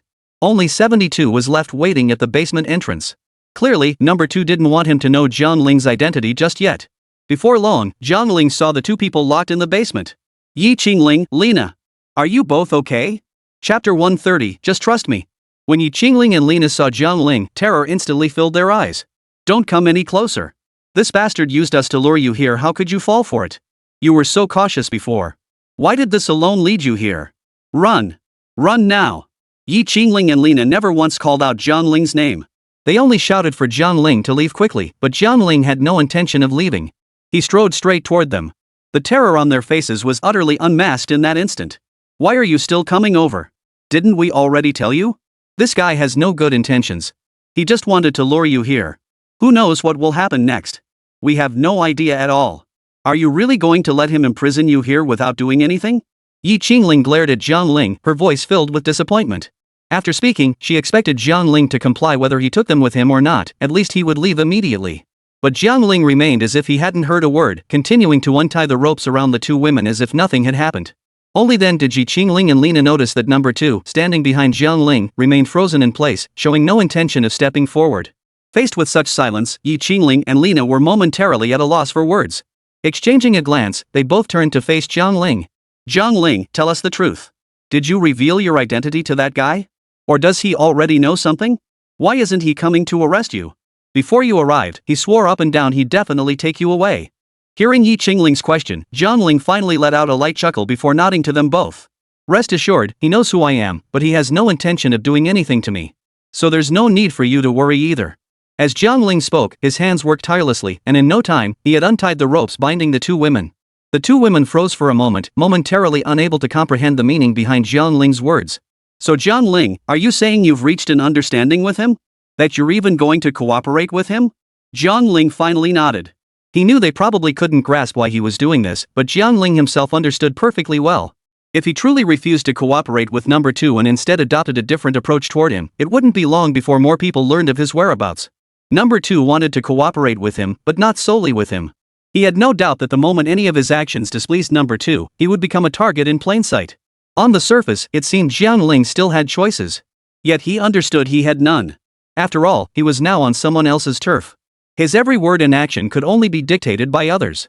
Yet these thoughts were not something he could conveniently share with Qingling and the others here. Fortunately, after exchanging a long, knowing glance, the two women finally understood Jiang Ling's meaning. We understand, but Jiang Ling, whatever you agree to cooperate on with him, you must protect yourself above all else. You absolutely cannot let yourself get hurt. Hearing Qingling and Lena's words beside him, Jiang Ling nodded repeatedly at both of them. Don't worry. You trust my judgment, don't you? Handle this matter to me, and it'll be fine. It's just that for now, I still don't know exactly what they're up to. With that, Jiang Ling turned to look at number 2 behind him. Number 2 exchanged a glance with Jiang Ling before letting out a light chuckle. Want to know what I plan to do?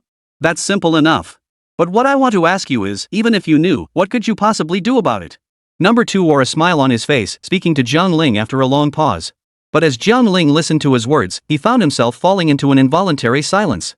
He understood that whatever these people intended to do was no simple matter. It was highly likely it would truly lead him into a situation from which there was no escape. But he also knew that with his weakness in their hands, he had no choice but to obey their commands. With that realization, Jiang Ling shook his head in resignation before turning to look at number 2 beside him.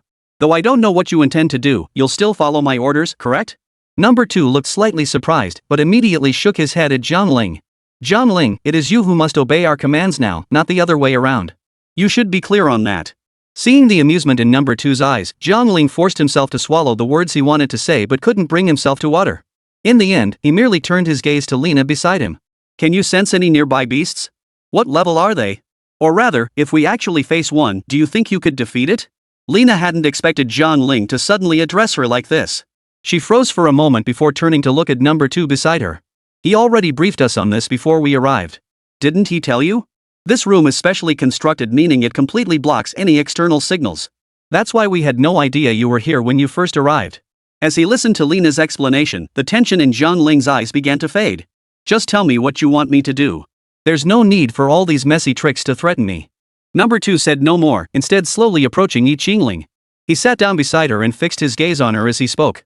As a member of the Yi family, you've likely been following Jiang Ling all this time. Your family must have strong objections to this, right? The old Jiang Ling might have been tolerable, but the Jiang Ling of today is vastly different. Are you all just going to let him drag you all down to hell? After number 2 finished speaking, Yi Qingling only gave a cold laugh before averting her gaze. He turned to look at Lena, but she simply closed her eyes. Clearly, neither wished to engage with number 2. Yet he showed no anger, merely snorting derisively before rising to face Jiang Ling once more. Chapter 131, Unified Front. Jiang Ling, our agreement still stands. However, I now intend to reveal your identity to the 72. The moment the words fell, he turned and strode toward the door. Jiang Ling remained rooted to the spot, silent. Compared to number 2, Jiang Ling placed even greater trust in the 72. At the very least, Jiang Ling believed he could see through 72, but he was utterly unable to fathom number 2. Soon, 72 entered, led by number 2. But the moment he stepped inside and saw the two women, he froze instantly. For a moment, he had no idea what was going on. Taking a deep breath, 72 finally turned to look at number 2 beside him. Second brother, what's going on here? Let me make this clear, if this is an order from the organization, I'll obey unconditionally. But if it involves harming these two women, I truly can't bring myself to do it. Second brother, I don't think this mission suits me. I'll take my leave first. 72 turned to leave, but number 2, anticipating this, reached out and pulled him back. 72, what are you so nervous about? I haven't even told you what you need to do yet, and you're already freaking out? That won't do. Number 2 said with a smile on his face. 72 swallowed hard, his gaze involuntarily drifting toward Jiang Ling standing nearby. Clearly, he hoped Jiang Ling would save him. But he had to admit, Jiang Ling was probably in trouble himself right now. How could he possibly save 72? He could only pretend he hadn't seen anything and slowly lowered his head. Just as 72 was about to say something, number 2 beside him suddenly spoke up. 72, do you want to know the true identity of that white-carded man? At the question, 72 froze for a moment. Second brother, don't we have a rule? If someone doesn't want to reveal their identity, we can't force it. I already asked him earlier, but he refused to tell me, so He may not want to tell you, but I've known all along. Aren't you curious why he wouldn't tell you? Number 2 continued speaking to 72. This time, 72 fell silent. He was indeed curious about Jiang Ling's identity. His gaze then fell upon Jiang Ling, tinged with a hint of regret. It wasn't hard to see. Last time, 72 had clearly asked Jiang Ling, but Jiang Ling had refused to tell him then. Now, he was about to learn his true identity from number 2. From any angle, this situation was indeed rather regrettable. However, when Jiang Ling met the gaze of 72, he shook his head helplessly. 72 said nothing more, merely turning his gaze to number 2 beside him. Taking a deep breath, he finally addressed number 2. Second brother, if I learn the truth about this matter, will it cost me my life? If possible, I'd rather remain ignorant. After all, you know I value my life above all else. 72 smiled at number 2, who gave him a slight nod in return. I know that well enough. But rest assured, there's no danger to your life. It's merely someone's identity. Could that truly cost you your life? As he spoke, number 2 shot a meaningful glance at Jiang Ling. For anyone else, death would be unthinkable. But for Jiang Ling? That was far from certain. With a light chuckle, number 2 finally addressed 72 beside him. This person's identity isn't hard to guess. You've been with him for quite some time now. Surely you can figure it out? He turned his gaze towards 72. Truthfully, 72 had long harbored suspicions, but he dared not be certain. If he truly confirmed his suspicions, wouldn't that be tantamount to admitting that the person he was protecting was the very existence everyone sought to eliminate? A flicker of evasion crossed 72's eyes. He lowered his head, unable to meet the gaze of anyone beside him. 72, look, that person is Yi Qingling. You know who she usually appears with, so I needn't elaborate further, right? As he spoke, number 2 turned his head to point at Lena beside them. And the other one? She's the much talked about beast princess lately. Who do you think she'd be with? Lena and Yi Qingling listened to his words but said nothing, merely observing number 2 and 72 with calm expressions. 72 remained silent for a long moment before finally lifting his gaze to Jiang Ling beside him. So you really are Jiang Ling? I didn't recognize you earlier. But Jiang Ling, I have something to say to you too. 72 spoke as he slowly rose and walked toward Jiang Ling. Number 2 made no attempt to stop him, merely observing the scene before him with calm composure. Once 72 reached Jiang Ling, he spoke softly. Though I don't know why you came here, I want you to know this: if you ever need me, just ask. My life isn't worth much, and no one cares about it anyway. But if it's for you, I'd be more than willing. Having spoken, 72 straightened up again without waiting for Jiang Ling's reply.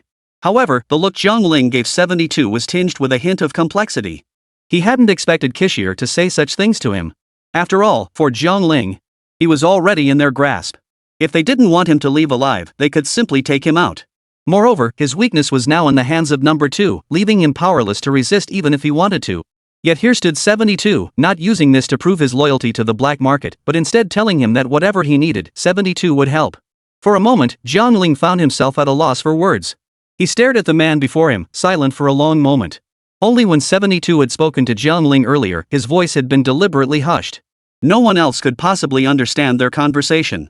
Yet despite this, number 2 remained impassive, as if the matter held no significance whatsoever. After taking a deep breath, Jiang Ling finally nodded to 72. I understand, and I trust you. But for now, let's hear what Brother 2 wants us to do. With that, Jiang Ling turned his gaze toward number 2. Chapter 132, leaving Jiang Ling alone. Number 2 nodded with satisfaction at his words. Those who recognize the times are the wise. What I want you to do is quite simple. This black market has existed for far too long. The goods here are far too chaotic and disorganized. The entire black market has long since lost its original atmosphere. Such a chaotic black market is better off gone. Therefore, I need you, Jiang Ling. Use your status and your methods to make this entire black market vanish from existence. Of course, should a new black market emerge in the future, that's none of your concern. But this one I demand its eradication. The means are yours to choose, the methods are yours to decide. I only care about the result. Understand? Observing the emotion in number 2's eyes, Jiang Ling finally gave a slight nod. The next moment, number 2 pulled a token from his pocket and tossed it to Jiang Ling. Jiang Ling took it and only then glanced down at it. The tablet was entirely black, its material unknown. On both sides, a gold-embossed character was stamped. Though number 2 hadn't said a word, Jiang Ling could tell this object was a token of authority. However, Jiang Ling couldn't understand why he had tossed him a token. Why are you giving me this? Jiang Ling was momentarily perplexed. After all, he wasn't part of the black market, and he hadn't been here long enough to have encountered such an item before. But number 2's gaze toward him grew even more exasperated. Jiang Ling, you don't even recognize this thing, yet you sneak around the black market? Do you realize how many holes you've been leaving in your cover lately? Hearing number 2's words, Jiang Ling felt a wave of embarrassment wash over him. He cleared his throat twice, then instinctively glanced at 72 beside him. But to his surprise, 72's eyes were filled with excitement. You don't even know what this is? This token is something only the top 3 members possess, and it's actually inheritable. This token is the Black Order of the Black Market. It commands every soul within its walls. And before anyone steps foot in the black market to work, their very first assignment is to recognize this Black Order. Because once the Black Order is activated, no matter who holds it, everyone else must obey unconditionally. Looks like Second Brother has truly resolved to help you this time. Otherwise, why would he bring this out for you? Seeing the intense excitement on the face of the 72nd, then turning to look at number 2, Jiang Ling felt even more unable to fathom the latter's intentions. What exactly was he trying to accomplish with this move? The two men locked eyes for a long moment. Number 2 merely shrugged at Jiang Ling, as if he hadn't done anything at all. I'm giving you this item simply because I don't want you to die here prematurely. Otherwise, wouldn't my entire plan come to nothing? Number 2 said with a sly grin, his eyes fixed on Jiang Ling. Jiang Ling frowned slightly in displeasure, but still nodded at him. Indeed. Now, Jiang Ling stood utterly alone. If he wanted to gain enough strength to confront them, he had no choice but to follow number 2's orders. Using number 2's people meant no worries about casualties or being dragged into trouble. Thinking this way, Jiang Ling found the plan quite appealing. With that realization, a smile returned to Jiang Ling's face. I understand. But I have one more question. If, in the end, even you all are taken away to face punishment, would you still want me to do this? Jiang Ling lifted his gaze to meet number 2's eyes before slowly posing the question. He had expected number 2 to refuse outright. But to his surprise, number 2 merely chuckled and shook his head. Jiang Ling, there's one thing you've never truly grasped from the very beginning. The fact that I'm granting you this authority proves one thing: I will absolutely prevent this from happening. No matter what methods you employ, no matter what actions you take, I will remain unscathed along with those I vow to protect. Since number 2 had spoken so plainly, Jiang Ling felt there was nothing more to ask. He turned to look at Jiang Ling and the others beside him. After a moment, he addressed them. As you've seen, I now possess the Black Order. You needn't worry about safety anymore. So for now, you two should return. Leave everything else to me. If you stay here, you might only put yourselves in danger. What do you think? After Jiang Ling finished speaking, the two exchanged a glance but remained silent for a long while. They understood Jiang Ling's meaning perfectly well. They simply felt that staying would only slow him down. They clearly wanted to protest. But upon reflection, hadn't they been kidnapped in the first place, leading to Jiang Ling's presence here? Viewed this way, it seemed undeniable that their presence had indeed caused Jiang Ling to hesitate. Taking deep breaths, they both turned to face Jiang Ling beside them. Jiang Ling, since you've gone this far, we have no choice but to obey. But are you certain these people are sincere toward you? Couldn't they be using this method to lure us away and then strike against you? Yi Qingling whispered to Jiang Ling before her, and Lina beside him naturally heard her words as well. She too turned her head slightly to look at Jiang Ling. But Jiang Ling, of course, paid no heed to such concerns. He chuckled softly and nodded at the two of them. Regarding this matter, you can rest assured. There won't be any trouble whatsoever. Besides, for us, this matter has never been anything significant. Even if they're deceiving me, trying to harm me, I'm no pushover. Leaving would be easy enough. Seeing the smile on Jiang Ling's face, the two ultimately chose to trust him. Number 2, they're leaving the black market now. Handling this should be no problem for you, right? As soon as their discussion concluded, Jiang Ling immediately turned his gaze to number 2 standing nearby. Number 2 naturally nodded. He didn't want these two lingering around to distract Jiang Ling either.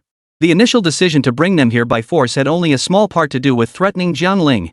But the greater reason was that their presence outside was simply too conspicuous. Number 2 feared they might die here before he even had a chance to negotiate with Jiang Ling. Chapter 133, the Yi family wants to see you. After all that had transpired, Jiang Ling gradually grew reluctant to leave the house. Jiang Ling, get up and get ready quickly. The Yi family wants to see you, and this time it seems to be a formal meeting. I don't know what will happen afterward, but you can't be too careless in facing them. That morning, before Jiang Ling had even risen, he heard Yi Qingling's voice outside his door. Sighing softly, Jiang Ling finally sat up slowly from his bed. Why summon me so suddenly? Could something major be unfolding? Or has your Yi family reached a breaking point, needing my assistance? The two discussed the matter through the closed door. However, the information Yi Qingling had received only instructed her to bring the person back. Beyond that, she herself had no further details. Jiang Ling, if you ask me, there's no need to ask so many questions. Either way, you're going, aren't you? Yi Qingling's voice sounded again from outside the door. I understand, but at least wait until I get up. Jiang Ling's muffled voice drifted out from the room. Outside the door, Yi Qingling listened to Jiang Ling's words. After a long moment, she could only sigh helplessly. Although the Yi family had specifically demanded to see Jiang Ling, his current strength was simply beyond their control. If Jiang Ling chose to go to the Yi family of his own accord, that would be ideal. But if he refused to go willingly, they couldn't possibly force him to go. Thus, this matter proved quite difficult for them. Shaking her head in resignation, Yi Qingling said no more and simply sat down on the living room sofa. Yi Qingling understood that many people now considered her and Jiang Ling to be a couple. Jiang Ling had never once brought up meeting the Yi family elders. At first, Yi Qingling wondered if Jiang Ling was afraid to meet them. But as time passed, she began to sense something was off. Jiang Ling was the kind of person who wasn't afraid of anything. So why had he consistently refused? Could it be that he didn't truly care for her? The thought made Yi Qingling feel as if a giant hand had clenched her heart. Sitting on the sofa, Yi Qingling kept mulling over these tangled thoughts. After an unknown amount of time, she suddenly realized someone had appeared before her. Yi Qingling slowly lifted her gaze and saw that the person standing before her was none other than Lina. What's wrong? Why are you standing here? Yi Qingling hadn't expected Lina to come and stand before her, but since she was already there, Yi Qingling couldn't very well just shoo her away. Lina took a deep breath before sitting down beside Yi Qingling. To be honest, sometimes I really envy you. Lina suddenly spoke up. Hearing Lina's words, Yi Qingling turned her head slightly to look at Lina beside her, her eyes tinged with a hint of confusion. It seemed she herself wasn't entirely sure why Lina was saying this to her. After a moment of mutual gaze, Lina spoke again. I am the princess of the beast clans. While you are a prominent figure among humans, you have a family, status, and now such a wonderful fiancé in Jiang Ling. If life were ranked, you would be at the top, the ultimate winner. Lina's words only deepened Yi Qingling's confusion. What exactly are you trying to achieve by telling me all this? After all, as a beast princess, if you wanted to, your future life wouldn't be anything to complain about.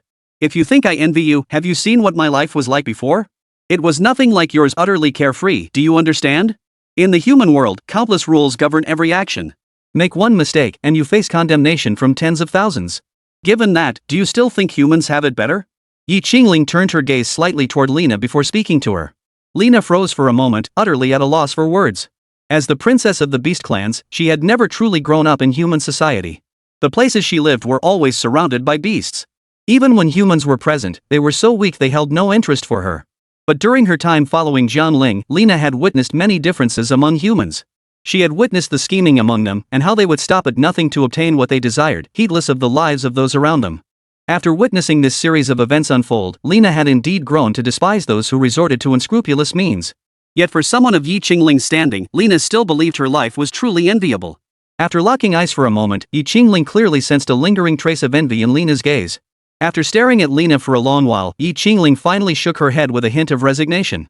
Since you're still determined to dwell on this matter, I suppose I'll tell you how I lived and grew up from childhood onward. As she spoke, Yi Qingling glanced back toward Jiang Ling's room. Evidently, they had been sitting on the sofa for quite some time, yet there was still no sound coming from Jiang Ling's room. So, Jiang Ling hadn't gotten up yet. Realizing this, Yi Qingling shook her head helplessly once more.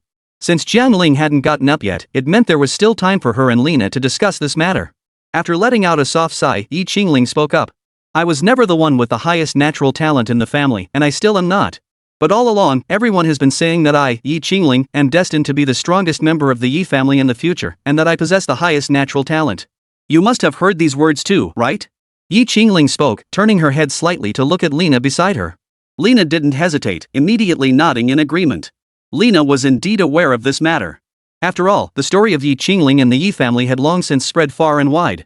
For Lena not to know would have been the impossible scenario.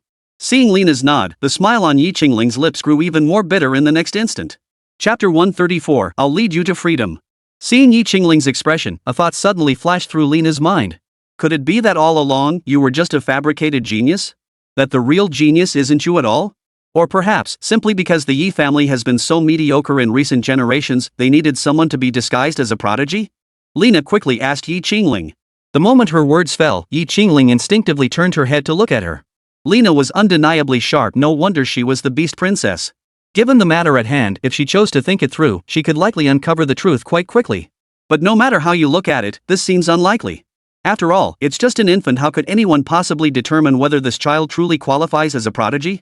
As she spoke, Lena suddenly seemed to recall something, lifting her head once more to look at Yi Qingling before her.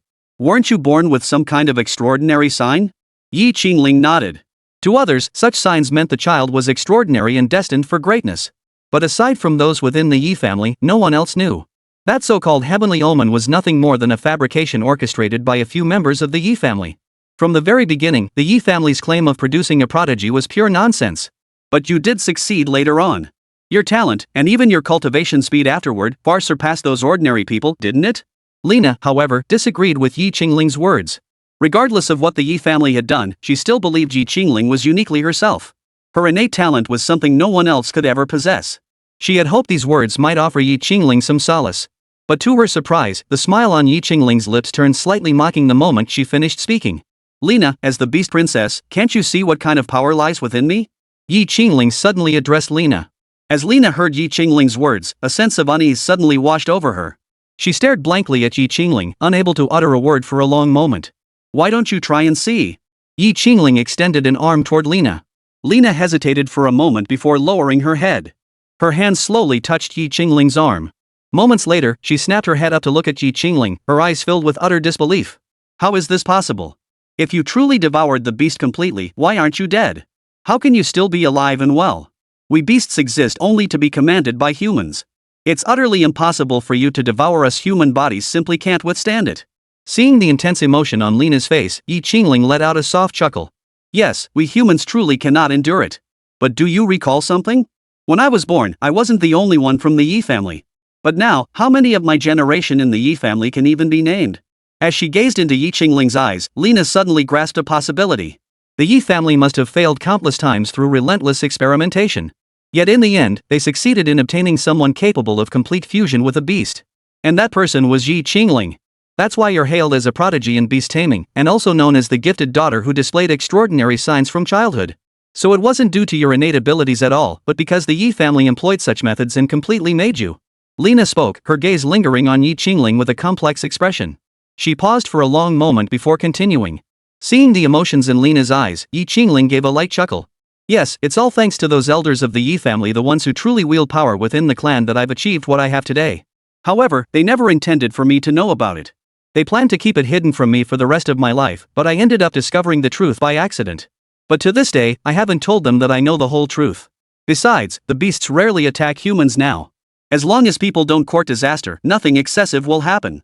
It seems the Yi family no longer needs me much, and certainly won't go out of their way to keep me here.